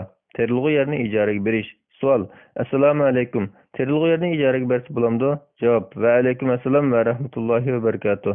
Barliq hamd sana Janob Allohga bo'lsin. Shunaqla payg'ambarimizga, oila tavobatlarga va uningga taki qiyomatgacha ergashganlarga durust salomlar bo'lsin. Oq yerni terish yoki boshqa maqsad ishlatadiganlarga pulga ijaraga bersa bo'ladi. Oladigan usulning ma'lum prosentiga ijara bersin bo'ladi. Buningda ijara muddati aniq bo'lishi, gunoh ishlarga ishlatilmaslikni shart qilishlik kerak. Terilg'i ishlatiladigan bo'lsa, teriydigan ziraat turi, ya'ni bug'doy yoki qo'noq yoki kivaz deb aniq bayon qilinishi kerak. Oq yerni terish yoki boshqa maqsad ishlatiladiganlarga pul bilan ijaraga bersa bo'ladi degan bu qarash ko'pchilik olimlar to'g'ri topgan qarashdir. Az bir qism olimlar makruh deb qaragan, bo'ldiganligini nurg'ulgan sahih dalillar isbotlab turmoqda. Masalan, Ibn Abbas radhiyallohu anhuma sizlar qiladigan ishlarning afzalroqi oq yerni 1 yildan yana 1 yilgacha ijaraga olishinglardir degan. Sahih Buxoriy terilg'i yerni oltin kumushlarga ijara berish to'g'risida degan bab. Nafi rivoyat qildiki, Ibn Umar radhiyallohu anhuma terilg'i yerni Rasululloh sallallohu alayhi vasallam, Abu Bakr, Umar, Osmonlarning va Muaviyaning xalifaligining ilgirki davrlarida ijaraga bergan edi. Sahih Buxoriy 2343-hadis. Salim rivoyat qildiki, Abdullah ibn Umar radhiyallohu anhuma men Rasululloh sallallohu alayhi vasallamning zamonida terilg'i yerning ijaraga berilganligini bilatdim degan. Sahih Buxoriy 2345-hadis. Anzala ibn Qays rivoyat qildiki, Rafi ibn Xadij radhiyallohu anhu mundoq degan: "Mening ikki tog'am menga so'zlab berdiki, sahobalar Rasululloh sallallohu alayhi vasallamning zamonida yerni irqiy yaqsida o'sgan ziraatga yoki yer egisi belgilangan narsaga ijaraga beradigan bo'lib, keyin Rasululloh sallallohu alayhi vasallam bundoq qilishni cheklagan." Anzala deydi: "Men Rafi radhiyallohu anhuga yerni tilla bilan tengi pulga ijaraga bersa qanday bo'ladi desam, u uni tilla bilan tengi pulga ijaraga bersa kerak yo'q" dedi. Sahih Buxoriy 2346-2347 hadislar. Anzala Az-Zuraqi rivoyat qilib deydiki, men Rafi radhiyallohu anhuning bundoq deganligini anglagan. Biz ansarlar ichida terilg'i yerlar eng ko'p kishilar edik. Shunga yerning bir qismini yer egasiga atab, yerni ijaraga berdik. Ba'zi bu yerdan usul chiqib, u yerdan chiqmaymi qoldigan ahvol bo'lg'achqa, biz unda qilishdan cheklandik. Tengiga ijara berishdan cheklanmadik. Sahih Buxoriy 2722-hadis. Yuqorqi sahih dalillarga asosan terilg'i yerni pulga ijaraga bersa bo'ladi. Ijaraga bersa bo'lmaydi deb qaralgan ahvol biror yerning usulini ijaraga belgilab qo'yganga o'xshash bir xil mavhum yoki xatarga tavakkul qilish ahvollari bo'lib, sahoba ikramlarning hammasi shundaqla 4 mazhab olimlari pulga ijaraga berishni to'g'ri deb qaraydi. Vallohu a'lam. Fatvalar majmuasi 1 tom 579-bet 161-fatva. Davolanish sug'urtasi va avtomobillarning sug'urtasi. Savol: Assalomu alaykum. Hozirgi o'smir bolalarning cho'nglarning davolanish sug'urtasiga qatnashishga bo'lamdi? Avtomobillarning sug'urtasichi? Javob: Va alaykum assalom va rahmatullohi va barakatuh. Barliq hamd sana Janob Allohga bo'lsin. Shunaqla payg'ambarimizga, oila tavobatlarga va uningga taki qiyomatgacha ergashganlarga durust salomlar bo'lsin. Davolanish sug'urtasida sug'urta qatnashgan shaxs og'rib qolganda davolanish chiqimining hammini yoki ma'lum prosentini sug'urta uchun pul topshirib olgan o'rin, hukumat yoki sug'urta shirkati to'xtamda belgilangan bo'yicha to'lab o'tadi. Ba'zi hukumat ishchi kadrlarining maoshining bir qismini sug'urta uchun tutib oladi. Maaşlıq işçi kadr bulmalar öz yerinden aylık pul to'laydi. Buni ikki turga ayirish mumkin. Birinci türü hükümet özü kılıvatkan soğurtta. Bunun hükmü caiz. Bu maaş ve ictimai kapalet dairesiga kiradi. Birer şirket yoki ishchilar uyushmasi tarafidan öz ishchilariga qarta kapalat qilish jihatdan yo'lga qo'yilgan so'g'irtimi jaiz. İkinci türü fakat faydalanıp ko'zlaydigan so'g'ir şirketler yo'l qo'ygan da'voni so'g'risi bo'lib, bu jaiz emas. Chunki bunday ahvolda bu kelishim noma'lumlik bilan jazoni, boshqalarning haqqini naq evilish qatorliqlarni o'z ichiga oladi. Avtomobil sug'urtasida avtomobil egasi har yil yoki har oyda tijoriy maqsadda qurilgan sug'ur shirkatlariga ma'lum miqdorda pul to'lab turadi. Buning qarshiligida avtomobilga biror voqea yoki hadis yuz berib ziyon tarish bo'lsa, avtomobilni remont qilib beradi yoki remont qilishga yaramaydigan bo'lsa, yangisini olib beradi. Bu turlik sug'urta ikki turga ayrildi. Birinchi turi majburiy qatnashadigan sug'urta bo'lib, bu sug'urta shaxs hech qutulmaydigan davlat tuzum qatorida bo'lg'achqa buni olma joiz degan. Ikkinchi turi ixtiyoriy sug'urta. Bu joiz bo'lmagan tijoriy sug'urta qatoriga kirdi. Vallohu a'lam. Fatvolar majmuasi 1-tom 581-bet 162 fatvo. Bankadan qarz elib uy setib olish. Savol: Assalomu alaykum. Men yaqinda bankadan qarz elib uy setib olay deb o'ylagan. Biroq ba'zi qarindoshlarim bunday qilsa bo'lmaydi deydi. Qarz olmasam uyni setib ola olmayman. Bunday ahvolda qanday qilaman? Javob: Va alaykum assalom va rahmatullohi va barakatuh. Barliq hamd sana Janob Allohga bo'lsin.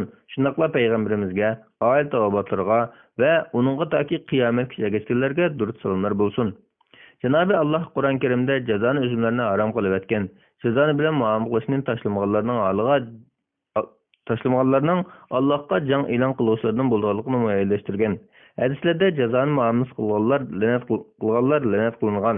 Jazoni muomala qilgan ahvolda ilgirki namoz, haj qatorliq barliq yaxshi amallari bekor bo'lib ketganligi ko'rsatilgan. Bularga asosan mayli uy setib olish, mayli mashina setib olish, mayli boshqa narsa setib olish uchun bankadan yoki undan boshqa shaxs yoki o'rinlardan o'simlik qarz olishga bo'lmaydi. Endi uy inson turmushining asosi bo'lg'achqa, qarz olmagan taqdirda ijaraga uy topolmaydigan, talab qilib hayot qilib kechiradigan zaruriyat bo'lsa, och qolganda cho'chqa go'shtni ozroq yeb hayotini saqlab qolganga o'xshash, o'simlik qarz olib uy setib olsa yoki ijaraga o'ltirsa bo'ladi. Bu zaruriyat jihatdan mayli bo'ladi, lekin bunday ahvolga duch kelish odatda ko'p uchramaydi. Bu zaruriyat degan so'zdan to'g'risini qarashlik bo'lib, ijaraga uy topa oladigan yoki o'simsiz qarz bilan uy setib oladigan yoki oddiyroq bo'lsin o'ltirg'idek uy bo'lsa, bu zaruriyat doirasiga kirmaydi. Musulmonlar jamiyati mehr shafqat, o'zaro yordamlashish va bir-birini yo'lash ustida qurilgan bo'lg'achqa, musulmon qarindoshlarimizning jazoni desib qolmaslik uchun uysiz qolganlarga qo'lida zapas pul borlar o'simsiz qarz berib tursa, savob ish bo'ladi. Zakat berdiganlar uysiz qiynalib qolganlarga zakat puldan uy elib bersa bo'ladi. Naflaj umriga takror bordiganlar haj umri qilishga xarjlaydigan pulni uy setib olmay qiynalib qolganlarga bersa, texim savob bo'lishi mumkin. Yevropa ellərində yaşayotgan musulmonlarga qarata Yevropa Fatva və Tədqiqat Komiteti züruriyet və başqa Yevropa elləri xas bəzi səbəblərini gözə tutub, kişi özü oturduğunda faqat bir öy setilishə ruxsat qılıb fatva bergan. Bu fatvaga Yevropa Fatva və Tədqiqat Komitetining ko'pchilik a'zolari imzo qo'ygan.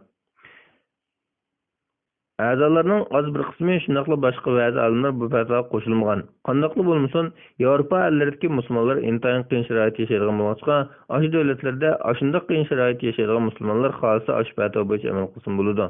Lekin Yevropa Fatva va Tadqiqot Komiteti fatvosida asosanlangan sabablarni ko'zdan kechirganimizda, unda qiyin ahvollarning diyorimiz yo'q ekanligini, sharoitlarimiz ancha o'xshab ketmaydiganligini ko'rdik. Shunga u fatvo diyorimizga munosib kelmaydi deb qaraymiz. So'diga bank aralashgan ahvolda buni diyorimizda daykon, ya'ni qarz pul degan chiroyli nom bilan ataydi. Masalan, uy sotuvchi banka bilan kelishib, uyning egasi uy pulini bankadan olib oladi. Banka uyga bergan pulni uning o'simini qetib, uy sotib olishdan qarorlik qaytarib oladi. Bu ahvolda uyni uy egasidan sotib olgan bo'ladi, pulni banka topshirib oladi. Natijada banka uy sotib oluvchiga qarz berib turib, uningdan o'sim olgan bo'ladi. Bu ahvolda jazoni shakllanib, bu savdo cheklanadi. Agar banka uyni o'z hisobiga setib olib, ondan uyni banka o'zi xaridorga qimmatroq bahoga qarorlik sotsa, bu savdo joiz bo'ladi. Lekin bu savdo to'xtamnomasida o'simga aloqador hech qanday gap so'z qilinmasligi shart. Agar uyning asl puli ma'bu, o'simi ma'bu deyilsa yoki qarorda pulni topshirilmagan taqdirda kechikkanlik uchun o'sim to'laydi deb shart bekitilsa, bu savdo yanada to'g'ri bo'lmaydi. Agar banka hamma pulni topshirib bo'lguncha uyning hujjatini bermay turadigan bo'lsa yoki uyni raniga bo'lsa mayli. Vallohu a'lam. Bismillah ve elhamdülillah ve salatu ve selamu ala Resulillah amma ba'd. Assalamu alaikum ve rahmetullahi ve berekatuh. Muhterem qarindoshlar, biz Doktor Abdulaziz rahmetulloh ustozning Fatvolar majmuasi 1-tomini o'qib, 583-bet 163 numaralı fatva haram pul bilan tijorat qilish degan o'qishni davomlashtiramiz. Savol: Assalomu alaykum. Haram pul bilan qarz hisobida tijorat qilib, lekin niyatida keyin pul topgandan keyin u haram pullarning o'rnini to'plab yaxshilik yo'llarga ishlatsa, garchi savob berilmasa to'g'ri bo'lamdi? Javob: Va alaykum assalom va rahmatullohi va barakatuh. Barliq hamd sana Cenab-ı Allah'a olsun. Şundaqla Peygamberimizge, aile tavbatlarına ve onunla taki kıyametkiçe erişkenlerge dur selamlar bulsun. Derhal rastçıl, samimi tevbe kılıp bu haram puldan kurtuluş vaciptir.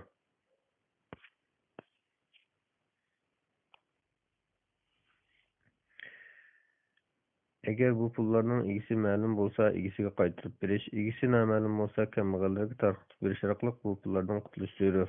Tavba degan Abdullah ibn Muborak aytgandek, qilib solgan gunohlarga pushaymon qilib, qayta qilmaslikqa bel bog'lash, qo'ldan ketgan har bir farzni ado qilish, shundoqla zulm qilgan taqdirda har bir haq egisiga haqqini qaytarishdan iborat. Tövbe qilishni haq egalariga haqqini qaytarishni kechiktirmaslik intayin zarur. Bo'lmasa o'lgandan keyin qiyomat kuni Alloh taolo butun xaloyiq oldida hisob berib, boshqalarning haqqini olib beradi. Abu Hurayra radhiyallohu anhu rivoyat qildiki, Rasululloh sallallohu alayhi vasallam mundoq degan: Kimiki o'zida qarindishining biror haqqi qolgan bo'lsa, qarindishiga uning yaxshi amallaridan elib berilib, yaxshi amallari bo'lmasa, qarindishining gunohlaridan elinib, uning yuklanadigan kun kelguncha uning roziligini elib olsin. Chunki u dunyoda biror tilla yoki biror tanga bo'lmaydi. Sahih Buxoriy 6534-hadis. Haram malning misollari tovanlikcha: yetim yesirning haqqi, o'g'irlangan, bulangan, zolimlar bilan hamkorlashib topgan, zahirli chekimlik ichimliklarni terish, yasash, tijorat qilishdan topgan pul, soxtalik, aldamchilik, yolg'on guvohlik berishdan topgan, pora yegan, qimor, zina fohishidan topgan va o'sim jazoni topgan pul. Tavbani kechiktirgan taqdirda bunday xatarlik ahvol kelib chiqadi. Birinchi, haram bilan gunohlarning qorong'uligi dilni qoplab ketib, keyin tavba qilishni bilmaydigan ko'ngli qora tabiatli bo'lib qoladi. Yegan ichkini haromdan bo'lib, do'zaxga loyiq bo'lib qoldi. Duosi qabul bo'lmaydi. Yaxshi amallar bekor bo'lib ketishi mumkin. 5. Keyinchi qaytarman deb o'lib ketib qolsa, boshqalarning haqqi uning bo'yinda qoladi. Natijada Allohning oldiga tavbasiz ketib qoladi. 6. Haram moldan topgan pulda har qancha xayr ihson qilsa qabul bo'lmaydi. Chunki Alloh pokdir, faqat pokni qabul qiladi. Şuna özünü aldımay tövbe qilish fursati qo'ldan ketib qolguncha darhol tövbe qilsin. Bo'lmasa ko'p pul topgan taqdirdami oqibati azob pushaymon bo'lib qoldi. Vallohu a'lam.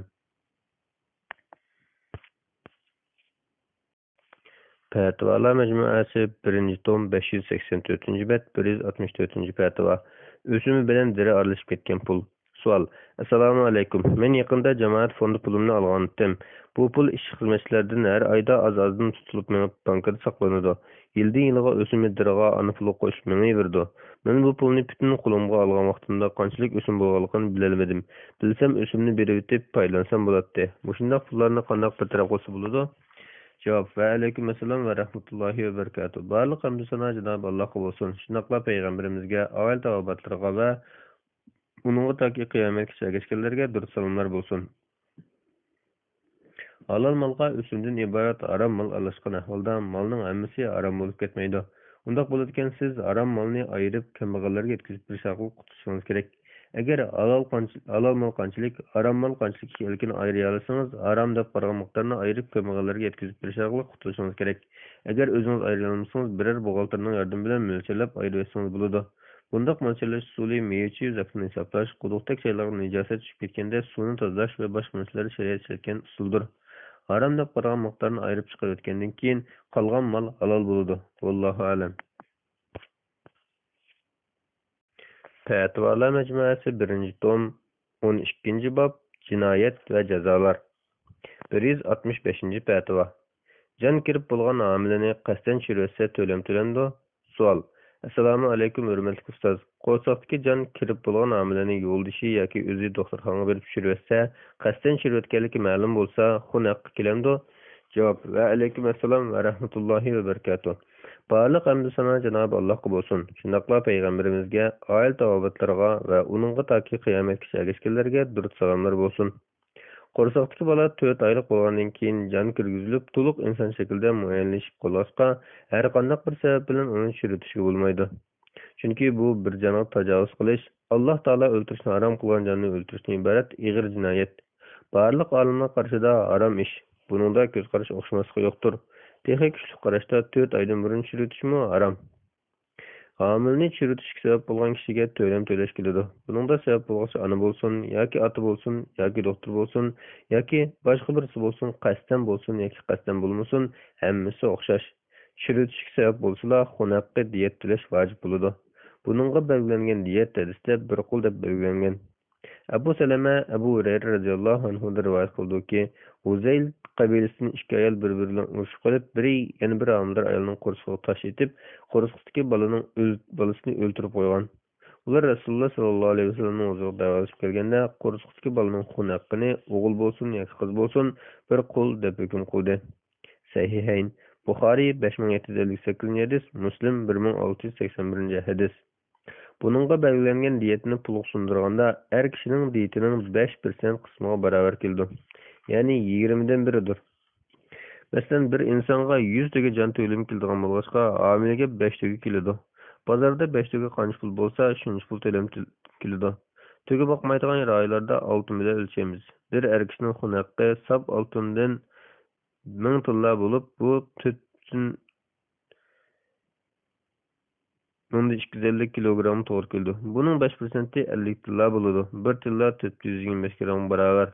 Demak, to'ralining to'limi 212,15 gram oltin bo'ladi. Yoki mush oltinning bozordagi bahosi bo'yicha qog'oz pul sundiriladi. 1 gram oltin bugungi bahoda 330 so'm bo'lsa, to'lamni so'm bo'yicha hisoblasak, qo'rsoqdagi bolaning to'limi 70 ming so'm atrofida bo'ladi. Bu oltinning bahosining o'zgarishiga qarab yuqori yoki tövərak bo'lishi mumkin. Bu tölemni kimler төлeydi? Bu tölemni hamilini çürütüşki bevasıta qo'zg'alganlar yoki sebep bo'lganlar төлeydi. Masalan, hamildor ayol o'zi qo'rsiqdagi bolani çürütse, bu ayol tölemni yolg'iz төлeydi. Lekin bu tölemdan miras ololmaydi. Tölemni otasi çürütgan bo'lsa, shundaq. Agar bir qancha kishi hamkorlashib çürütgan bo'lsa, tölem bularning hammasiga chechiladi. Agar ayol kishi doktorga berib, balamni çürüp bering degan ahvolda, ba'zi olimlar butun tölem ayolga keladi deb qaraydi. Ya'ni ba'zi olimlar butun tölem doktorga keladi deb qaraydi.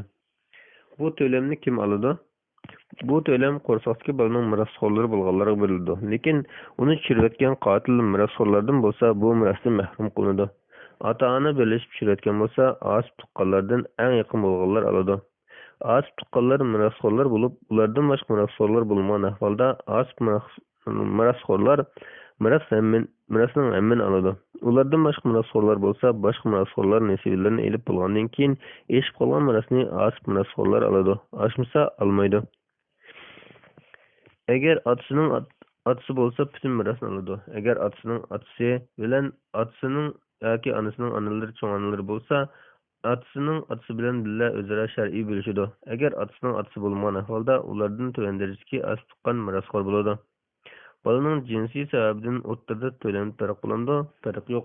İmam Nevevi mundaq deydi: "Barliq olimlar hamil o'g'il bo'lsin yoki qiz bo'lsin, bir qul to'lam keldiganligida ittifoq. Olimlarning aytishicha, bundaq bo'lishining sababi ba'zida o'g'il yoki qizligi aniq bo'lmay, bilinmay qoladigan bo'lg'achqa talash tortish ko'p bo'lib ketadi. Bu sababdan shariat bu masalada talash tortishni kesib bir xil o'lcham bekitgan." Sharhi Sahih Muslim 11-176-bet. Hamileni çürüyotgan ahvolda diyet bilan kafarat birga kelamdi.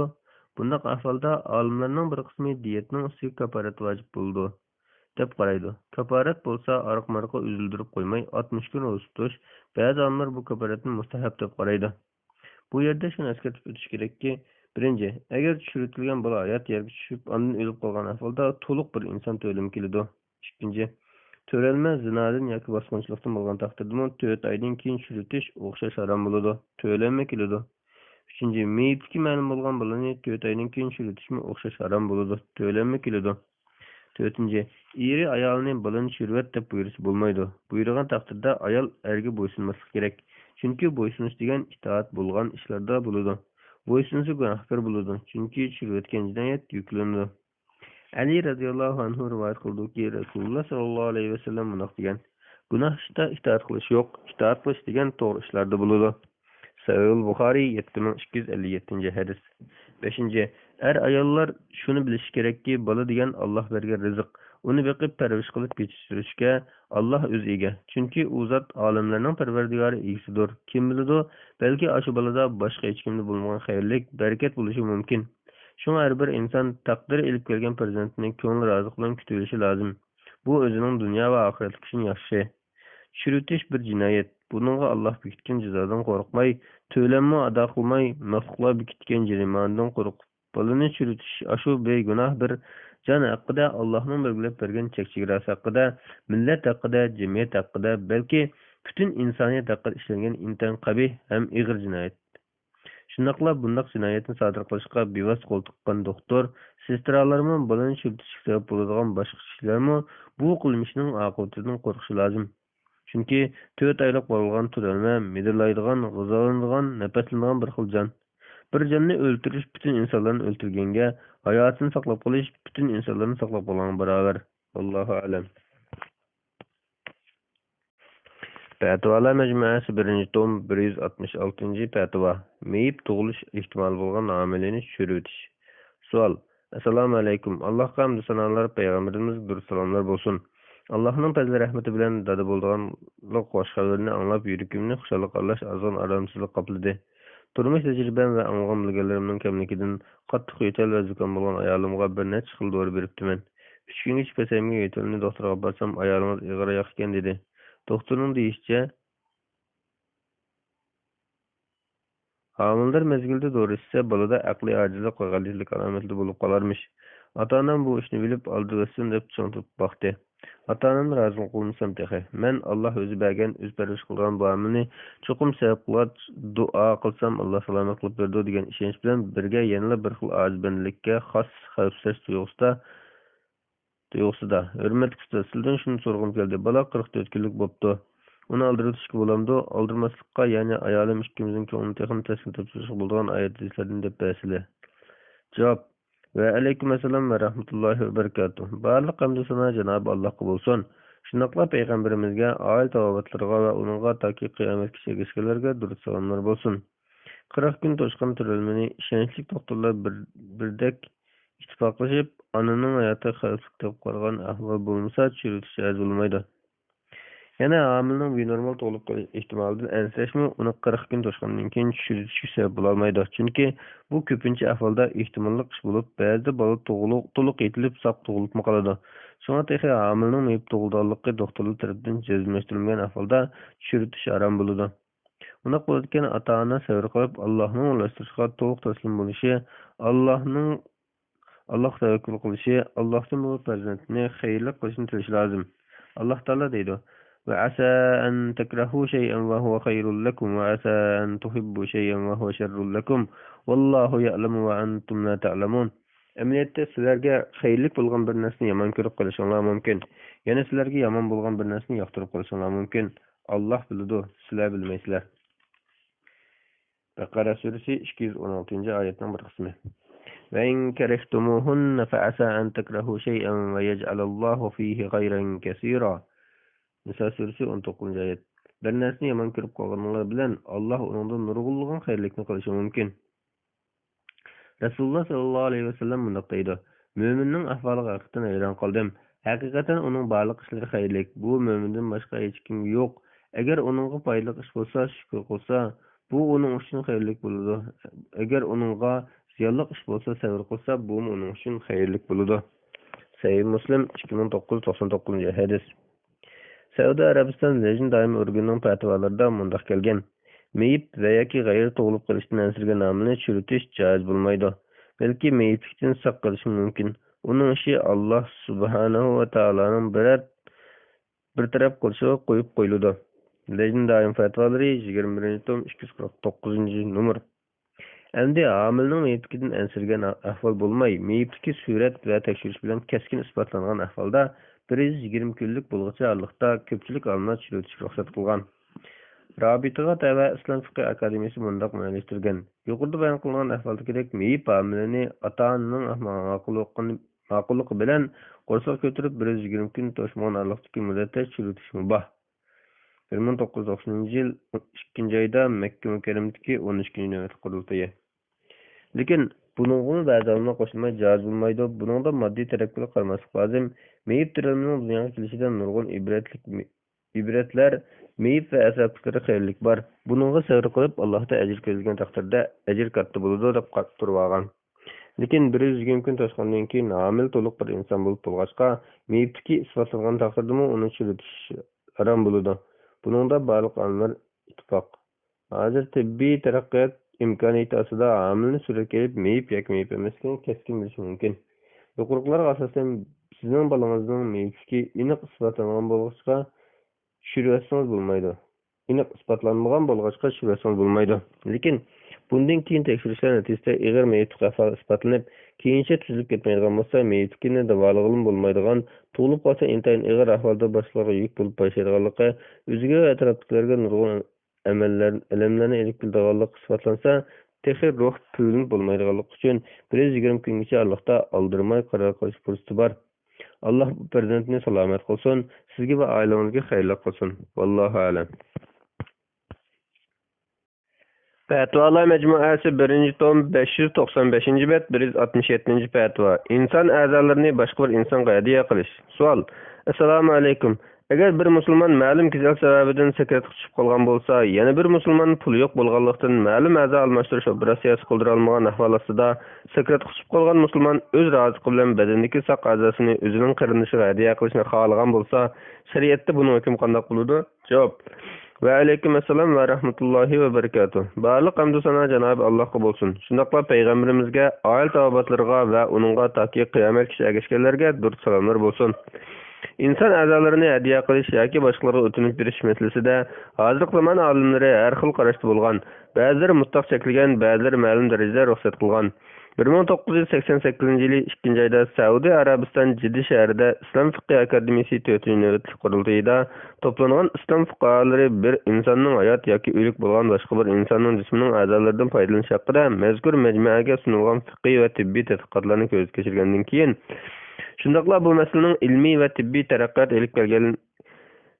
elib kelgan bir reallik bo'lishi bilan birga ba'zi ahvollarda unumli natijalarni elib kelganligi, lekin insonning izzat turmasiga qo'yiladigan shar'iy cheklovlarga rioya qilinmaganlikdan shaxs va jamoat bo'lsin insonning manfaatini ko'zlaydigan va vujudga chiqarishga kafolat qila oladigan o'zaro mehr shafqat qilish, hamkorlashish va fidokorlik qilish yo'liga chaqiradigan islom shariati bekitgan g'oya nishonlarga sar qaraganlikdan ko'pincha ahvollarda ruhiy va ijtimoiy jihatdan nurg'un ziyonlarni elib keladiganligini nazarga olib shar'iy ahkam jihatdan mundaq qaror qilgan. Birinchi, bir a'zoni bir insonning jismining bir yeridan shu insonning yana bir yeriga o'tkazsa bo'ladi. Buningda mushu operatsiyaning foydasi ziyindan ko'proq deb ta'kidlanishi, shundaqla bu ishning yo'q bir a'zoni paydo qilish yoki shaklini qayta asliga keltirish va yoki vazifasini asliga keltirish yoki biror aybni tuzatish va yoki insonga ruhiy va ijtimoiy zarar yetkazadigan tarafni o'ngshash uchun ilib berilishi shart.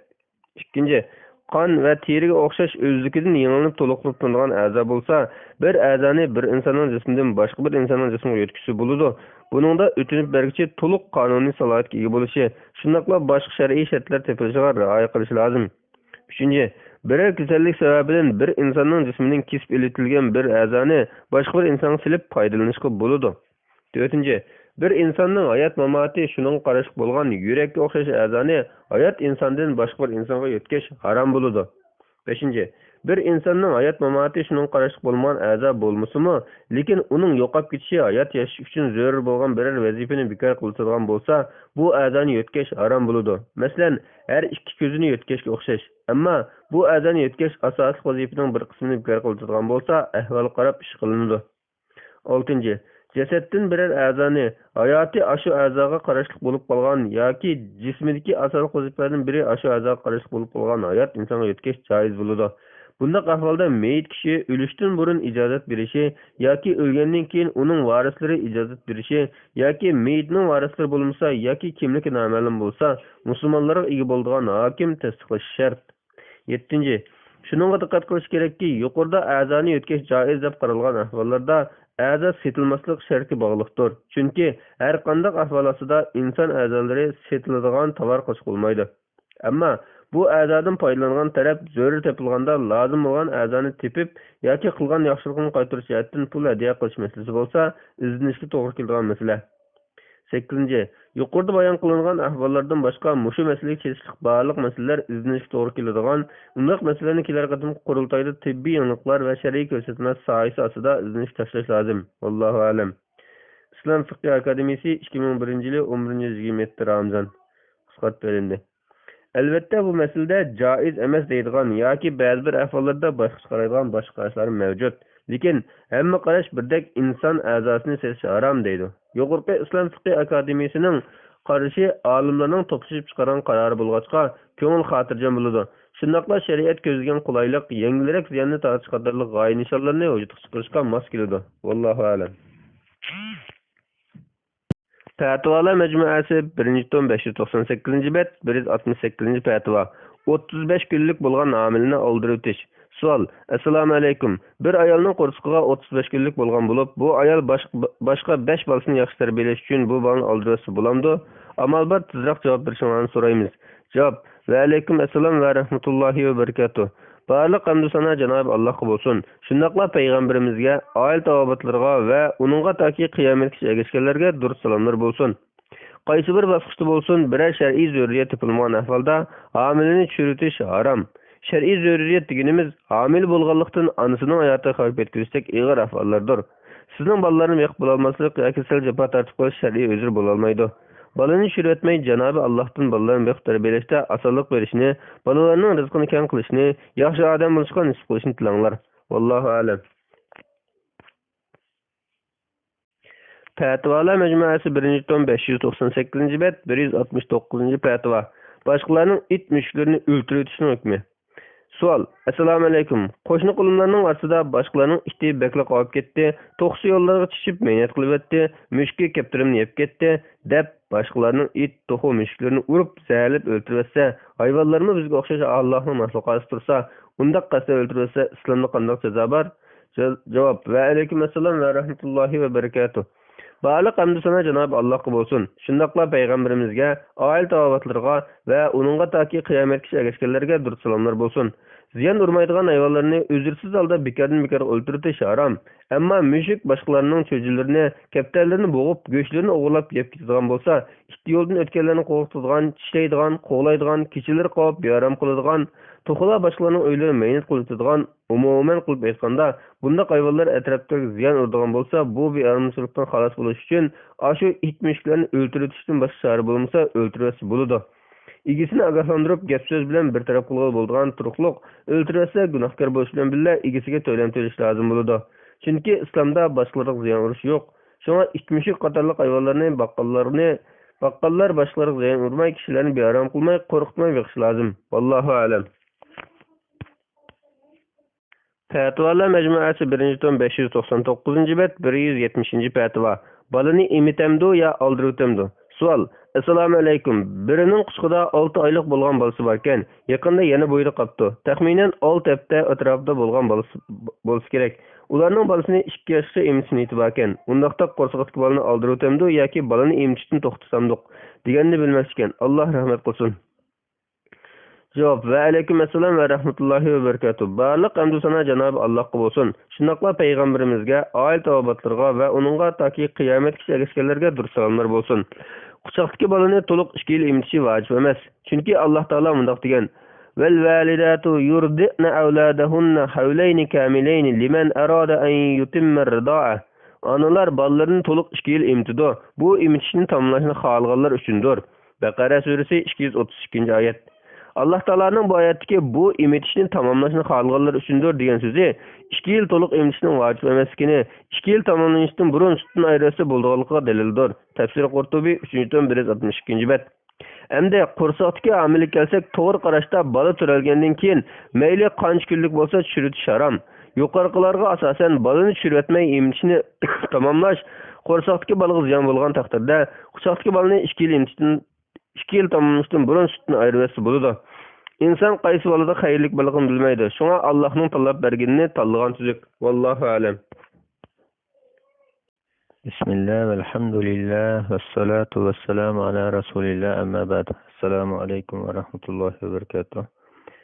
Muhterem kardeşler, biz Doktor Abdülaziz Rahmetullah Ustaz'ınki Fatvalar Mecmuası 1. tomunu okup 12 bab tükügen. Bugün 13. babını okuyumuz. Yemek, içmek ve kurbanlık. 171. Fatva, koy, kala, qatarlıq hayvanlarının uruk dönünü yiyişinin hükümü. Yiyişinin hükümü. Sual, Assalamu alaikum Ustaz. Qoçqar ve buqunun taşqi börkünü yiyişinin hükümü nime? Yeni bir sual. Başka yurtlarda koy, kala qatarlıq hayvanlarının uruk dönünü yemeydiğalıqını bildim. Ondan başka ma'lum bir mescitte imam bu vaqtda söz qilib, buni yeyishga bo'lmaydiğalıqını depdi. Bu vaqtda dinimiz nima deydi? Javob: Ve aleyküm esselam ve rahmetullahi ve berekatuh. Barliq hamdu sana Cenab-ı Allah'a bolsun. Şundaqla peygamberimizge, aile tavabatlarına ve onunla taki kıyametçi egeçkelerge durus salımlar bolsun. Hanefi mezhep alimleri boğazlanan hayvanın uruklarını taşıqını yiyiş mekruh bulgan 6 nersin bir sebep qaraydı. Bu 6 nerse öt, doğusak, bez, matka, seker ve taşaq. Bir kısım alimleri bunu tenzihi mekruh dep qaragan bolsun, mezhepteki küçük qarashda bular tahrimi mekruh dep qaralgan. Raddul Muhtar 6. tom 249. bet. Evzai Vasil ibn Abi Cemile'den rivayet kıldı ki Mücahit mundaq degen. Rasulullah sallallahu aleyhi ve sellem qoydun 7 narsani yomon ko'rgan. Öt, doğusak, bez, matka, seker, taşaq ve qon. Rasulullah'ның qo'y go'shidan eng amraqiri oldi terpiydi. Bunu İmam Muhammed ibn Hasan Şeybani El-Asar degan kitobida Evzai'den rivayet qilgan. 116. bet. Bu rivayet makruhlikni aniq ifoda etdi, lekin bu rivayetda ikki nuqtada ojizlik bor. Biri Vasil degan raviyni ba'zi ojiz deb qaragan, yana biri Mujohid buni mursal deb rivoyat qilgan. Shundaqdimi Hanafi mazhab olimlari bu hadis qarta mundaq deb qaraydi. Vasil degan raviy qarta hadisshunosning hukmi o'xshash emas. Ba'zi ishonchli deb qaragan, ba'zi ishonchsiz deb qaragan. Undaq bo'layotgan bu hadis buning zini yo'q. Shunga bu hadis sahih yoki hasan darajalik mursal hadis bo'ladi. Mursal hadis bizning nazarimizda hujjatdir. Aciz deb qaragan ahvolmi bu hadisni Tabarani İbn Ömer radhiyallohu anhudan, Beyhaqi Mujohiddan, Shidaqqa İbn Abbas radhiyallohu anhudan musnad rivoyat qilgan bir qancha rivoyatlar bilan kuchaydi. Al-Awsat 9181 bet 9980 hadis. As-Sunan al-Kubra 17.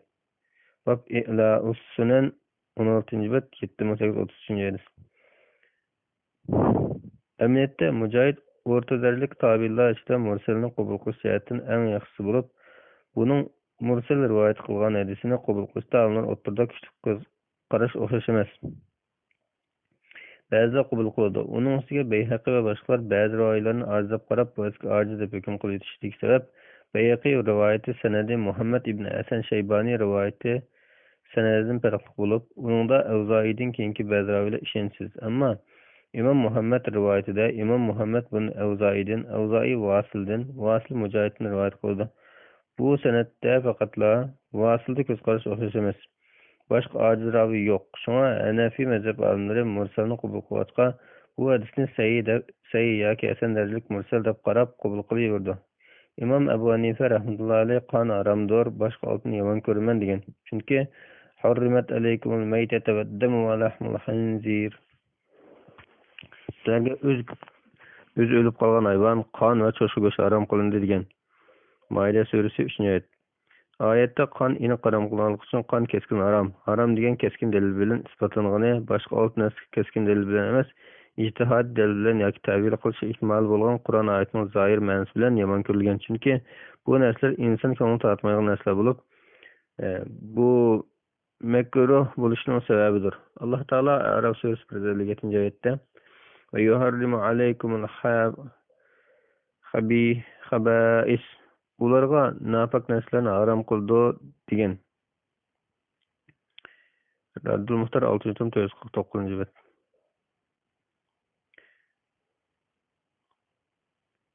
Şafi mezhebinin bu narsalar makruh deb qaraldi. İmam Xattabi mundaq deb qaragan. Qon ijmo bilan haramdir. Uning bilan billat qilgan 6 narsa makruh narsalardir, haram emasdir. Ba'zi bir qatorda tuzib kelgan bir qator narsalarning avasi ayrim dalil bo'lganlikdan boshqa qamroqlardan boshqacha hukm olsa bo'ladi. Lekin ba'zi hadis olimlari bu rivoyatdagi qondan oqqan qon emas, molning badanida oqmay qolgan qon maqsad buni iste'mol qilish makruh, ammo oqqan qon harom deb qaragan. Yani ba'zi bundan jigar bilan tal maqsad qilinadi, chunki erishkisi aslida qondan iborat deb tushungan. Al-Majmu 9 tom 67-bet, Feyzul Qadir 5 tom 245-bet. Yana bir rivayette Rasulullah 2 börekni yomon ko'radi deb kelgan. Buningda 3 börekni demoqchi. Buni Ibn Sunni Tibbun Nabaviy degan kitobida ozroq sanat bilan Ibn Abbos radhiyallohu anhu rivoyat qilgan. Buning sababi suylikka yaqin bo'lganlikdan deyilgan. Feyzul Qadir 5 tom 245-bet.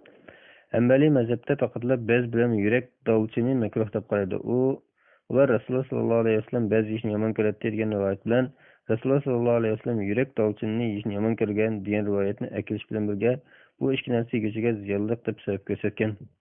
Matalibi Ulin-Nuha 6 tom 307-bet, Al-Mughni 9 tom 342-bet. Maliki mazhabda may, jigar, uchay, yurak, o'pka, tal, börek, kanay, tashaq, kallapochoq va shunga o'xshagan narsalar go'sht hukmida o'xshash mubahdir. Al-Muaddavana 9 tom 132-bet, Mavahibul Jalil 4 tom 349-bet. Yuqorilarda ma'lum bo'ldiki, Hanafi va Shafiy mazhabda hayvonning tashqini makruh deb cheklaydi. Qolgan ikki mazhab mubah deb qaraydi. Hanafi mazhab qarashga makruh haromga yaqin. Shafiy mazhabga makruh tahrimiy deb eskartilgan ahvolda tanzihiy makruhdir. Ma'lumki, diyorimizda bezni ziyonli deb qaraydi. Buni doktorlardan so'rab beqish lozim. Misrda Shafiy, Maliki va Hanbali mazhab ta'siri cho'ng bo'lg'achqa bular bezni ilg'amay yeyaverdi. Yuqoriqilarga asosan bu narsalarni aniq harom degan olimlar yo'q. Qaysi darajada makruh deyish yoki mubah deyishda ehtimollik. Shunga ko'ngil ko'tarsa, shunaqla ziyonli bo'lmay foydali tarafi bo'lsa yesi bo'ldi. Tanzihiy makruh degan qarashmi shuni ko'rsatdi. Allohu a'lam. Fatvolar majmuasi 1-tom 606-bet, 172 fatvo. Qush hayvonlarning qinini badanga iqib davolanish.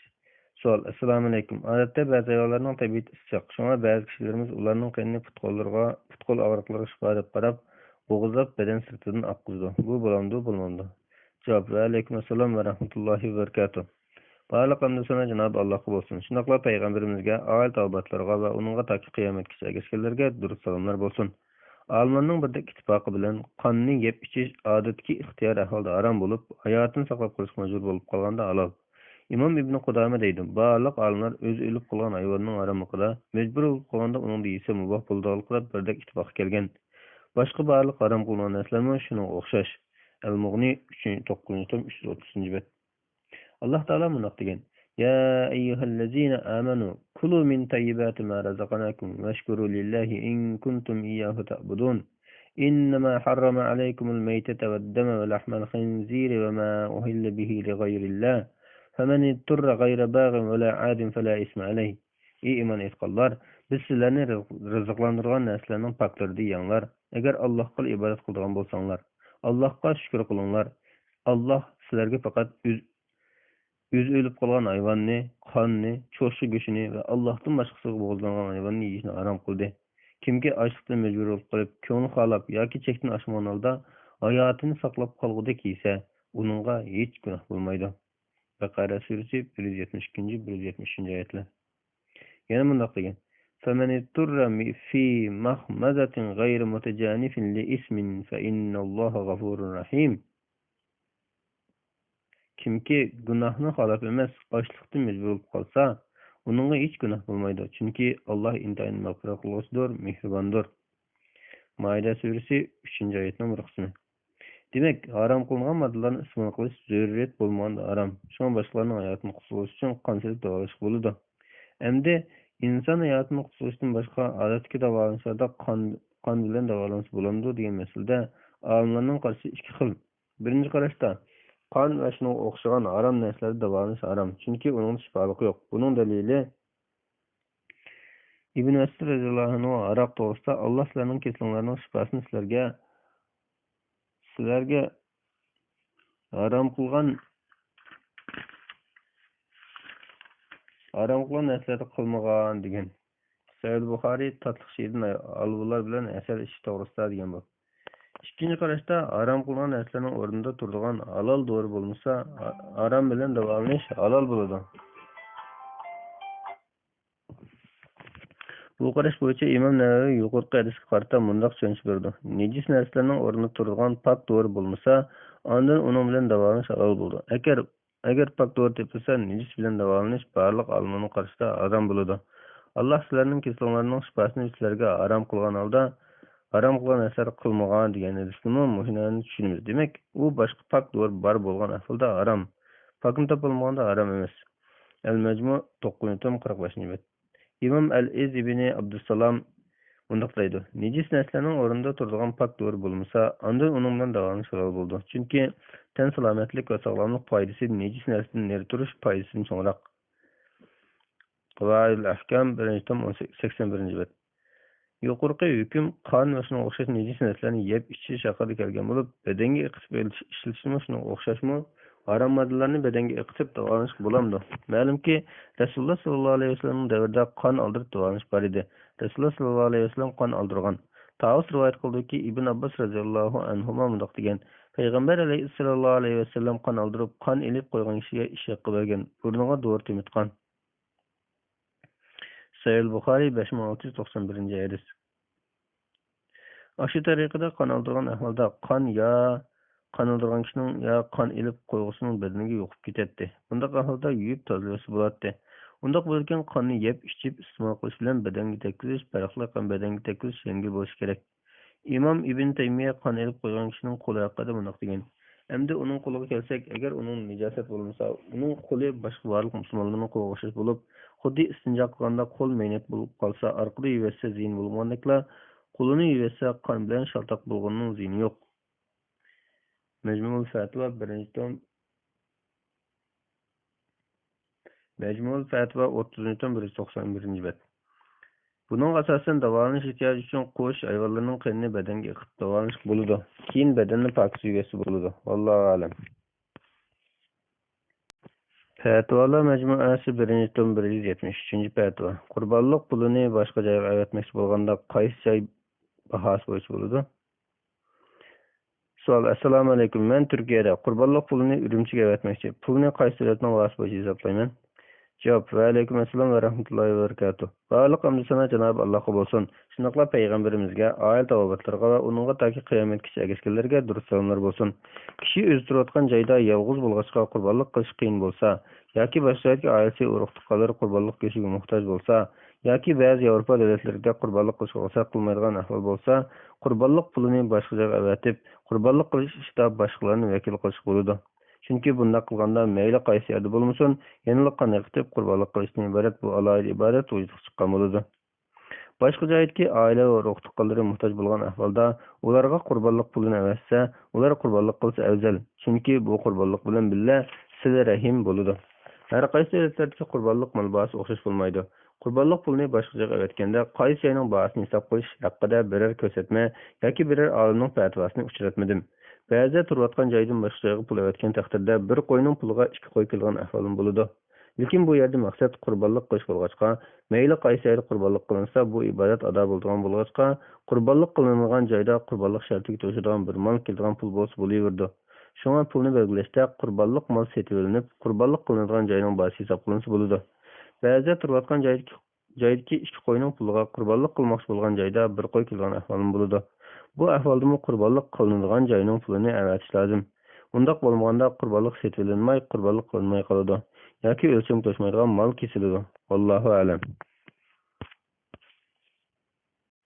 Fatvalar Mecmuasi 1. tom 610. bet 174. fatva. Toshqon go'shi halalmi? Savol: Assalomu alaykum. Men toshqon go'shiga amroq edim. Biroq ba'zilar uni harom deb qarayotgan. Ba'zilar toshqonning suyidagi eshakning suyiga o'xshaydi dedi. Yana ba'zilar toshqon eziz ko'radigan bo'lsa unis bo'lmaydi deb qarayotgan. Shunga ustozning javobini anglab boqay degan. Javob: Va alaykum assalom va rahmatullohi va barakatuh. Barliq hamdu sana Cenab-ı Allah'a olsun. Şundaqla Peygamberimizge, ayet avabatlarga ve onunla taki kıyamet kişi egeskelerge dürüst salamlar bolsun. Toshqon go'shi halol.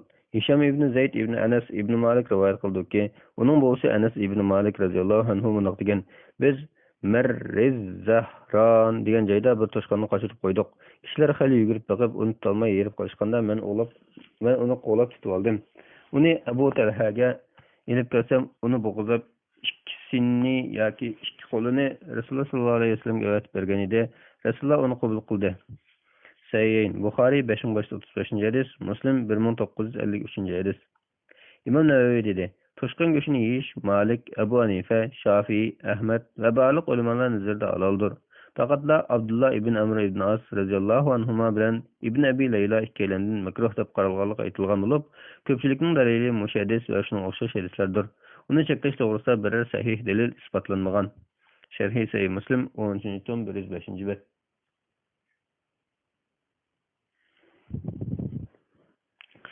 İmam Karxiy mundaq degan: İmamlarimiz toshqon go'shtini yesa bo'ladi, u yirtqichmi emas, tap yeydigan hayvonlardan emas deb qaraydi. Umdatul Qari 21-tom 136-bet. Diyarimizga ba'zi nadan kishilardan anglashimcha, toshqonni yilda bir qatim yeb qo'ysa bo'larmish. Undan ko'p yesa bo'lmaymish. Buningga o'xshash asosi yo'q gaplar ko'p. Yana ba'zi toshqonni ayiz ko'rgan bo'lsa yesa bo'lmaydi deyishdi. Aslida Rasululloh sallallohu alayhi vasallam toshqonni ayiz ko'rganlik sababini yemganlik haqida ba'zi hadislar kelgan bo'lsa-mu, bu hadislar ojiz. Umdatul Qari 20-tom 136-bet qaralsin. Hafiz ibn Hajar deydi: bu rivoyatlar sahih bo'lgan taqdirdami, uningda makruhlikqa dalil yo'q. Umdatul Fathul Bari 9-tom 662-bet. Ammo Ammar radhiyallohu anhu rivoyat qildiki, biz Rasululloh sallallohu alayhi vasallam bilan birlaydik. Arabiylardan biri uning bir toshqon hadya qildi. Biz uni yesak, ilq arabiy men uningda qon ko'rdim dedi. Rasululloh sallallohu alayhi vasallam sataq yo'q dedi. Musanafi ibn Abi Shayba 5-tom 117-bet, 24-277 hadis. Abdullah ibn Ubayd ibn Umayr rivoyat qildiki, bir kishi uning otasidan toshqon to'g'ri so'radi, u yesi bo'ldi dedi. Ayol kishi u yez ko'rdi dedi, atam uning aydini bilgan zot pokligini biladi, u amaldorlardan biri xolos dedi.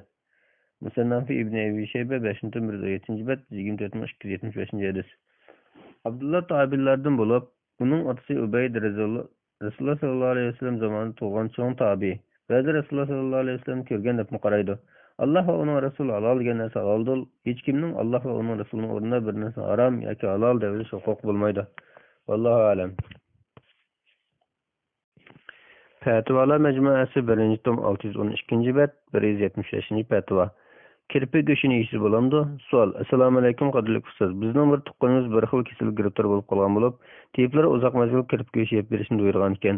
Bu vaqtda atrofimizga ba'zi olimlardan so'rasak, ular kirpi harom deb javob berdi. Yana bir qismlari Maliki mazhabda bo'g'ilib yeyilsa harom bo'lmaydi deb qaraydi ekan. Zurriyat bo'lgandan keyin mazhab atlab amal qilsak bo'ladi. Shunga yavarsa bo'ladi dedi. Bu shaxta bir tushuncha bergan bo'lsalar. Javob: Va alaykum assalom va rahmatullohi va barakatuh. Barliq hamd sana Janob Allohga bo'lsin.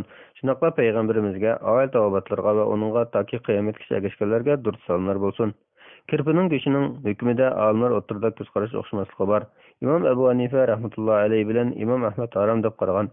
Bular asoslangani Ibn Umar radhiyallohu anhuma rivoyat qilgan bir hadis bo'lib, Rasululloh sallallohu alayhi vasallam bu hadisda kirpi to'g'risida meynat naslardan biri degan. Sunan Abu Dawud 3799-hadis, Albani ajzab bağlagan. Lekin İmam Xattabi, Bayhaqi, Ibn Azm, Hafiz ibn Hajar qatorliq hadis olimlari bu hadisni ajiz deb bağlagan bo'lg'achqa, kirp go'shtini harom deyishga dalillikka putirib turmaydi. İmam Malik bilan İmam Shafiy qatorliqlar kirpining go'shti halol deb qaragan. Bular odatda bir dalil kelmagachga bir narsa harom deyishga bo'lmaydiganligini ko'rsatgan, har qanday narsaning asli mubahdir degan fiqhiy qoidani tutgan bo'lib, kirpini harom deb qaraydiganlar e'tirozdan xoli sahih bir dalil keltirish kerak. Eklengandan keyin mubah holatda qoldi deb qaragan. Yuqoriqilar asosan kirpi go'shtining hukmi mubah degan qarash jalliq. Uning ustiga davomini so'raytib bo'lgandiki, halol degan qarash bo'yicha amal qilsa bo'ladi. Ammo kirpining qini nejis, buningda ixtilof yo'q. Albatta go'sht halol bo'lishi uchun bo'g'izlash shart. Kirpini bo'g'izlash usuli kirpini suvga tiqib, suvni sal isitgandan keyin beshini so'zib chiqardi. Shu chog'da bo'g'izlash kerak. Vallohu a'lam. Fatvolar majmuasi 1-tom 614-bet, 176-fatvo. Tuga qushining go'shti halalmi? Savol. Assalomu alaykum. Tuga qushining go'shti halalmi? Javob: Va alaykum assalom va rahmatullohi va barakatuh. Barliq hamd sana Janob Alloh bo'lsin. Shunaqla payg'ambarimizga, oil tavobatlarga va uningga toki qiyomatgacha ergashganlarga durud salomlar bo'lsin. Qushlardan faqat tirnoqlar bilan qamallab tutgan yoki top yeydiganlari harom qilingan bo'ladi. Tuga qushi buning qatorida emas. Demak, tuga qushining go'shti shar'iy bo'g'izlangan taqdirda halol. Rasululloh sallallohu alayhi vasallam ihromlik holatida tuga qushining tuxumi keltirilgan chog'da, biz ihromli kishilarimiz uni ihrom bog'laganlarga yegizinglar degan. Musnad Ahmad 783-hadis. Sahabe kiramlar haramda ihromli holatda tuga qushini ovlagan kishilarga bir tegi jazo belgilagan. Bu ularning halolligini ko'rsatdi.